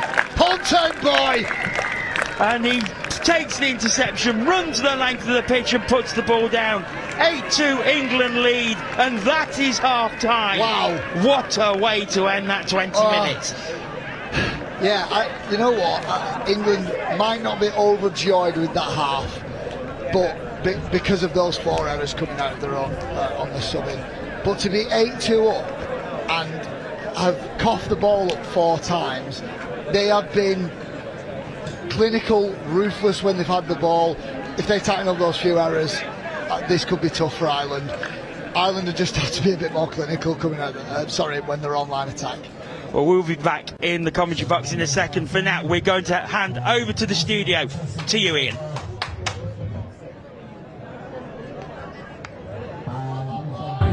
Yeah, thank you, John. As you can see, we're joined by a very special guest, and Mel's eyes have absolutely lit up here. It's Jerome, men's sports. You are European champion. How does that sound, Jerome? That sounds good. Very good. You just said to me you weren't too confident, but you nailed it in the final. Yeah, but we were not confident at all because we lose on Tuesday against England, and so it's been a long time we haven't lost. Sorry, so we're like asking questions, and we're a bit old. I mean, we're almost all 45, 46 years old, so we are not confident at all for the final. Was it a tight game in the final? That again? Was it a tight game in the final? Yeah, it was very tough, but luckily we start the game very well. We are very applicated in defense. We did well, and England was maybe a little bit less good than Tuesday, and it was harder on second half because it's always tough England against France, and they made it very hard in second half. Mel, over to you. Hi, Mel. I can't ask a question without asking about the Silver Fox. What was he like during the gold medal match? So maybe they had a plan because they hit him 1 or twice, so his nose is broken. But it was very good. Yeah. And there's been a lot of chat that this team of yours has been together for a long, long time now. What does it mean to get the gold medal at this Euros, and are you going to continue beyond this Euros as a playing group? Yeah, it's true. We played, most of us, we played together for like 10 years. The first time we beat England, it was 10 years ago in Treviso. We were champion as well. So we keep playing together. Some players just stopped, some new players came, but we are lots of players who are playing together. And this one it was tough because it's 3 years. The last 3 years we haven't done anything because of COVID, like everyone, but it was tough. And we decided to play in over 40, but we got almost all over 45, so it was a challenge for us. Yeah. We decided this challenge, but during the week it was very tough. So it's an important win for us, and we plan to, if we see very far, we want to play the World Cup in over 45. It's why we played in Europe in over 40. It's a plan. Let's see. And if Mark is the Silver Fox, what do you want to be known as? What's your nickname? I don't have nicknames. You can find me one if you want. The Silver Stallion?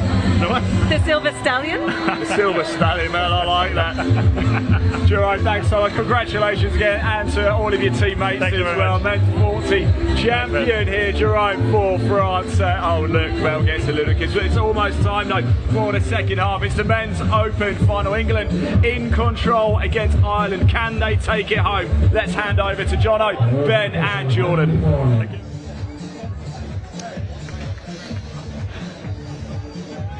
Thank you very much, Ian. We're back on pitch one, ready for the tap-off for this second half. Ireland with the tap-off. And this is a hugely important tap-off for the Irish. Yeah, we've said it throughout the tournament. These tap-offs second half can be a bit of a two-way swing. And if Ireland score, get a bit of a roll on, get that momentum, 20 minutes is a long time of touch. If they don't score, England burst into that hard, fast transition again, and they get a score on the back of it. This could be over very quickly. A lot of this hangs on the tap-off for Ireland. We saw in the Women's Open final with England well ahead as it came to half-time, 6-1 ahead at half-time, but Scotland really came back in that game and made a real game of it in the second half. Can you see something similar happening here with Ireland? Probably more in this game than we could have in the last one. Ireland have got the capability of scoring 2, 3, 4 on the back. So yeah, it'll be interesting to see. But then, as I say that, they're a bit all stutter all over the place. There's a bit of lack of cohesion at the moment. Pick up short side against the grain, it's a lovely ball, but that's great defence from Hanro. Yeah. He's read that pick-up so well. It's a play that a lot of teams have had success with over the week, and all it is a sweeper coming round, the half's going to pick up and scoop against the grain, against those tight defenders, and England have read that really well, so they can break into their transition now, and the way they've been driving, it's just so quick. I don't know if anyone's actually been watching how much of the Men's Open they've actually watched this game. This tournament. England have changed their subbing pattern for this. Racy! Great touch by number 7 Ryan. Great touch.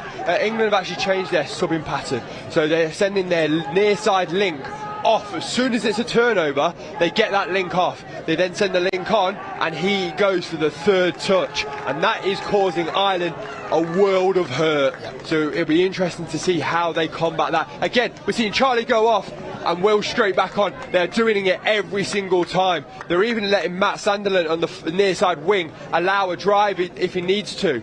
So they are working really hard and doing something they've not done all tournament to get on top. Racy on the open side, Quickie, can he get in? No, he can't. There's a touch by Ireland on the line. England keep the ball. England have so much talent on the attack right now. Will Lupton one side, Horatio Price in the middle, JWS, Dom Tripp on the right. You can just run what you want.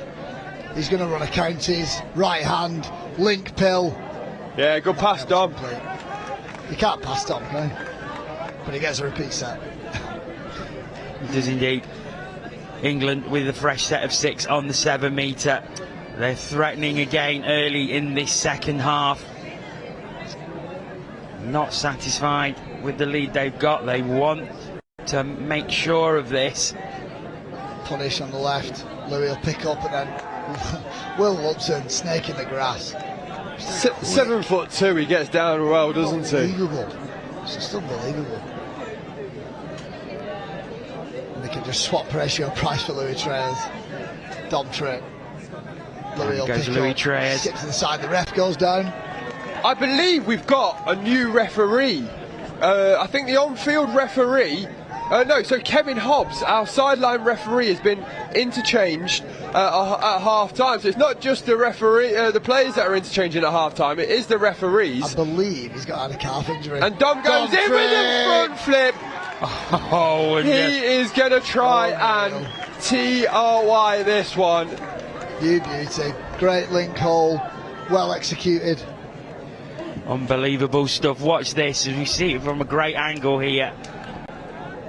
Down it goes. Comes back in. He didn't really need to somersault there. No, he doesn't. No, it's just a big show off. He's gone. Nice bit of showboating by Dom Tripp. But it's 9-2 England. Ireland coming back. Are they down? No, they're not. For Ireland. Ireland So sideline Ireland have it just trying again. to raise that noise a little bit. There's a huge amount of noise. There's a massive crowd around this field. Great It's crowd. huge. Yeah, it's awesome. Yeah, so good. This is what you want from the last game of the day, last game of the week. It's nice and rowdy as well. What you want to see. Big log. Pill on the top. That's such good defence. He doesn't look at the ball, does he, Matt? Ball, as soon as that ball is released, he turns and goes. He knows it's a wing. It's going to the wing. He just turns and goes. It's because he's done so much work. It's another interception. Go on, Willie! Big slice Will from Lupton. Oh, he's got the pass picked away. it up. It's still Back to there the for corner. England. Great touch. He Great has touch. Great touch. All the way from one end to the other. But the ball doesn't go down. It was a great touch in the corner. And to say Ben's not played a few games because he's got a tear in his hamstring, that is unbelievable. Pretty damn good. Dom Tripp, and Dom on the outside. On the outside. Oh, Step good and go. It's called the touch. Mark Phelan with the touch on the ankle. Will Serical and Ben Gridson just have a little handshake after that. And a breather. Brimlow gives him a seat. Dom Tripp, right hand, pops it over. That could have been dangerous. So again, it's really, really good. We've seen some really good sequences. Everything has been going across the chest of Ireland. Now Ryan gets up and he channels and Dom just puts it. Oh, as we see this intercept again on the replay, apologies, Ben didn't get there. Yeah, we know that. Yeah, we know that. Ben won't want to see it again. Dom Tripp looking dangerous on this right hand link, but he'll tip it into Louis Treyas. Treyas has it again. 33 counts his feet. Forward I pass. think it's forward off the ruck. Louis, I think he's taking a little knock. He's just in the in goal. He's taking a little knock. He's just holding his face. I think on that last play, just took a little knock to the face. But I'll tell you what, that was a lovely play. Great feet. Galaxy teammates and. England box is still so noisy. They want to put this game on ice now. So I watched the first game against France and the box was dead. Sampioli goes short side. Has he got the link? He's got the knock on. They did that in the first game, didn't it? In the semi-final, was it there? No, it was the French that did that in the semi-final. Fortunately, that one went forward. They're looking to use Cian Mullen quite a lot. He scored a hat-trick in the semi-final. He's had a lot of space out on this left wing. He's a very tall guy as well, can pick the ball out of the air, but they're just not finding him with the quality of passes just yet. No. They did in the first half, but England have changed their defence again. So it's a game of chess, like we've said. England will do something and Ireland have got to react to it, and vice versa. Ireland came out so hard. Quincy's done well there to generate something from it, but hips aren't square. Your hips need to be facing the try line that you're going to score, and he wasn't there. Ireland will work their way to the box now. England's midfield has just been relentless all game. Look at that. Forced a turnover. Sam Jones clapping himself. High-fiving. Clapping with a broken hand, and you can't beat that, can you? That midfield D is just relentless. It's ruthless. It's not letting Ireland breathe. You said it was going to be a very, very different game to this morning. We said that. You said it was going to be a very different game to the one that we saw earlier in the week. And England have just absolutely brought their A game here. 100%. Passive. Josh has got him on the outside. I think he stepped back here if he's got him. Good touch. Yeah, great touch by the Irish far link there. He read that passive well. He's chased Josh down. They ran that play so well yesterday. Sorry, I think it was this morning against Scotland. They ran that passive play off a step back really well, and Ireland have defended that, done the homework there. Ireland looking to start again. They're starting very deep, and they just can't work out this England defence, and they force the error again. Like a fan then, sorry. That's forward. Ireland coughed the ball up. England will be happy. There's still 12 minutes to go, and I think England will be looking to just try and see this game out. They want more scores because they don't want to rest on their laurels here. Passing out the back, what a pass. The same play again, and Ireland are reading that really well, but the lead option might be. But they've got a 3-on-2 here. Got space. Good heads up footy. Will Lupton can go full field, but can't complete a 2-on-1. To be fair, he was chased down very, very quickly. He was. Jono's got his back. Us Nottingham boys stick together. Counties from Will Lupton. Right hand pill, maybe, no?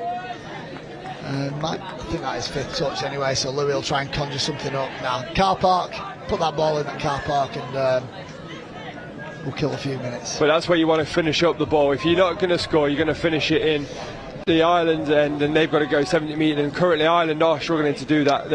They're really struggling with their subbing play. As I've just said, they're really, really struggling with that back tip on the far links, running out and trying to tip forward back into where he's just got the ball from. When he's running away from that play, it's a very tough pass, and I think maybe they just need to go back to a traditional subbing play. Yeah, it's just the intensity England are playing at as well. It's what's forcing those. It's unforced errors from Ireland really, and a lot of it is just down to how intense England are playing. John Weston Stanley delivers the pass. What a pass! Trick, dots it down. And we saw all the experience of John Weston Stanley there. He looked like he was going to go long, but just played a short pass inside. Yeah. The hole was there, and England have double figures. Well, you just watch this. The Ireland link at the moment, he was across his 2 middles. So as he makes that touch, that ball back inside to John Weston Stanley, and that hole was always going to be on because he committed himself too much. That's such Ireland a good ball. That is such a good ball. Mark Phelan. So that's it's the link. I think it was Josh Henderson. He came up quite high in the passing channel. Nick touched upon it earlier in the game. They run a 32 short. I think it was a 32 short anyway.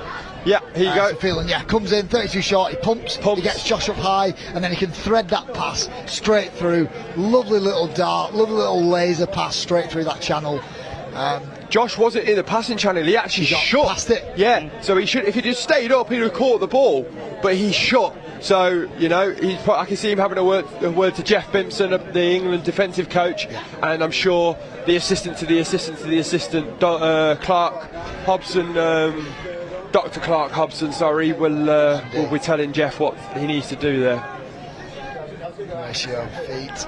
Don't watch the cut, but they've cut it up again, and Ireland will work their way over. Ireland survived that set. Ireland start again. They work over towards their sub box. They're going to make some changes, but they've used 3 touches already, and they're not halfway. 4. That's 4. How good's the intensity from the England box? The 7 scores open. The manager, Scotty, team manager, just awesome intensity, awesome noise. That's what's generating this drive when they come on the field now. And watch how they fly off the field and watch how they fly onto it for transition. Ireland are trying to combat it with some midfield D, and a little swipe to the side from Lupton. Louis Trey's back on again. Come in for that 33 pickup. He goes short side. He comes open side. Oh, brilliant! What a ball! Put your glasses down again. Keep them down. Just watch this. Louis Trey has only had one intention. As soon as he came on from the sub box, it was to go towards the middle. We keep talking about how touch moves create 4-on-3 options. Your ball player has to pick the right 4-on-3 option. Louis has to pick that out of about 5 options in a split second when he comes off his right foot. He could go through. He could hit hole 1, 2, or 3 to bomb to the wing. He pumps to throw long, and then just drops it in that first hole. It's beautiful, beautiful. And England have the ball again. They're going to go through the centre. 11-3 England lead in this final. Dominant. There's 7 minutes left. Fly play ratio just makes some yards, and England are up to the 7 now. And who would have thought this as well? After losing the opening game against France, and I think we've said it, they've just worked and peaked at exactly the right time. Yeah, I think Sam Jones mentioned it, Will Seracold mentioned it. That's given. Wow. Well, I thought even Horatio Price is standing there going, you shouldn't have given that one. The referee on the sideline where the ball was going to has put his arm across his chest for a forward pass. Yeah. Gareth Hines has said no, the ball has gone back out of his hands. There's a big gust of wind, it's gone a bit forward, but he's allowed it.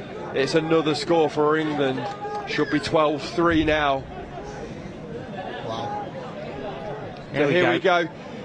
So Gareth Hines thinks that the ball's gone backwards out of Dom Tripp's hands, and that's why he's allowed it. We're not on the pitch, we've only got the camera angles that maybe not be suited to this, so... Oh, that's good, D. Yeah, good turn by Josh Henderson's done Henderson. really well to come round and shut that play down. And it's last. It just helps his middle out when the sweeps come round.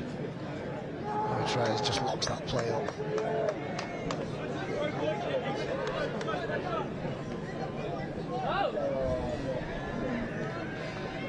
So 12-3 England lead.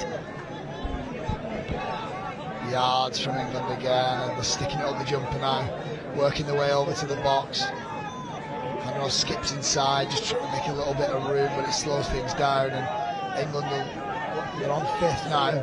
Louis will step off his left again, cut. Oh, ball to ground. Right, we're going to see that try again. So in a second, here we go. So this is... So Dom picks up out of half, he takes off right, and the referee says that that ball has gone backwards. You know, the ball can move forward as long as it goes backwards out of the hand, and Gareth Hines, who was the on-field referee, overruled the sideline referee and said, no, pass went backwards in my eyes. Sam Bewley here is going to look to pass. Interception, mate. England have just been so clinical. They have been incredible in and it's a lot of it's come from the midfield, like on both sides of the ball. They've been great at forcing Ireland into Hail Mary plays from their own half and halfway, but the way they've transitioned on and off the field, passive at the back. Oh, big interception. We've got big interception. Ireland might pull one back here. England chasing it down. Sebastian Dom Tripp Caldwell trying to chase it back with Vaughan Meredith. Sebastian Caldwell runs the length of the pitch. He brings it back to 12-4. Yeah, and we've actually spoke about the channeling from England, and Sebastian Caldwell does exactly the same thing. Horatio Price, he goes short side, he steps back, he looks at link hole, and you can see that Caldwell actually is in that passing channel, so the ball goes straight to him. So, now England, what are they going to do next time? Tell you what, how good has it seen Dom Tripp and Vaughan Meredith 12-4 up, 12-3 up at the time, chasing down a length of the field interception. Both teams haven't stopped. They've been so relentless. Both teams, and I mean, this is a credit to both teams to play at this pace. The 5th day of a competition where they played 11 games previously, all 40 minutes, and then to come out and produce this. Yeah, I mean, it's phenomenal stuff. It's testament to the preparation that they've done on and off the field. It's testament to the way they've looked after themselves throughout the past 5 days, and the physios, the coaches, they've managed themselves, they've managed their game time, and like you said this morning, John, when these two played, you noticed obviously there wasn't a lot of strapping, and normally you do see like quite a bit of strapping day 4 and 5 on players just to kind of get them through games, and they've just prepared themselves so well for this tournament, and they've prepared themselves to peak for Saturday afternoon, and England definitely have. Yeah, we've spoken to all of the England teams, and this men's open team have said it's all about building. They lost that first game. They were embarrassed by that first game. They didn't want that to happen again. As Ireland go for an early release, and Will Serracold throwing punches like the some of the women's games that we've seen. Looks like he's okay, but helped up by the England team. Trotting off is James O'Donnell. He seems like he's okay. 2 minutes left now, I think. Okay, so Jordan, your time. Pick your man of the match. Oh, you get no. Come on, I thought we were doing this together. We're doing it together. We're doing it together. Okay, okay. We're going to turn mics off. We'll have a bit of deliberation. Jono, you're up and running, mate. Thank you, mate. So it's England coming over halfway against centre. Good touch, but it comes back again. This space opening up and the pass doesn't quite complete. So Ireland will have the ball, 6 touches. We can't make a decision. But, tell you what, guys, why don't you sort of narrow it down to 2 or 3? Should we do a vote with everybody here? No one's watching us. They're watching this great game. Forget loads We're not of relevant paper anymore. And we can rip it up into what? So 1,000 pieces. the conversation that we've just had, Ireland have been great. They've done everything. They've given it their all to try and get to this point. You know, and they obviously had that drop off in that semi-final, and again, maybe about the Scottish maybe getting to here was their gold medal match. So the players that we've just spoke about, you have Horatio Price, you've got Louis Trez, you've got Dom Tripp, you've got Will Lupton, and I think we spoke about one more, did we? No, I think it was those 4 players. You know, for me, it's got to.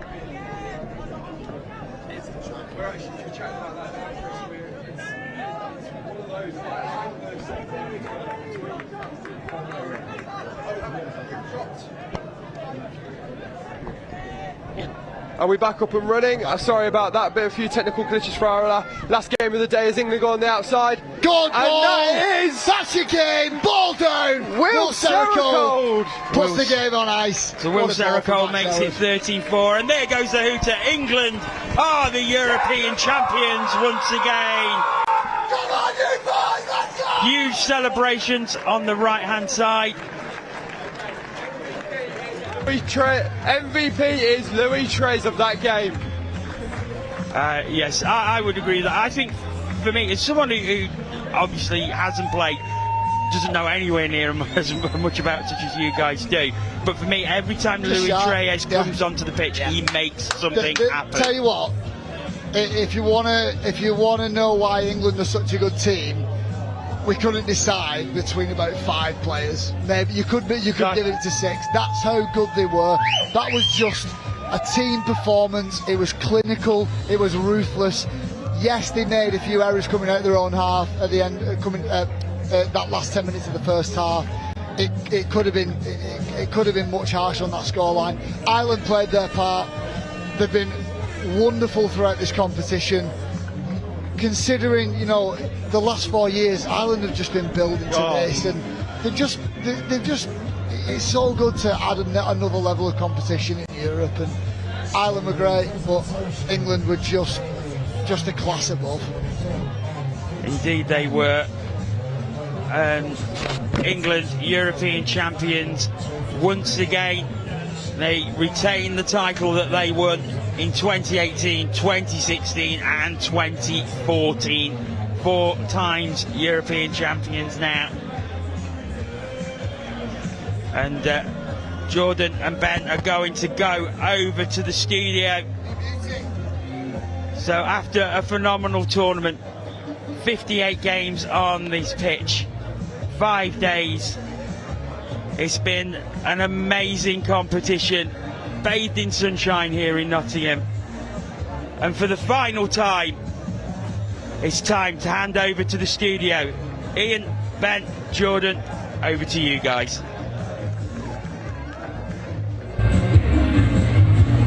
Well, gentlemen, very happy shouts from both of you at the full time there.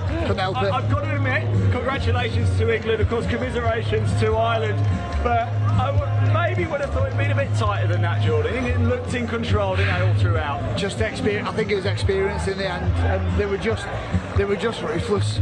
They were clinical when they got down to the line, and we spoke about them maybe holding a few things back. They held things back on line attack.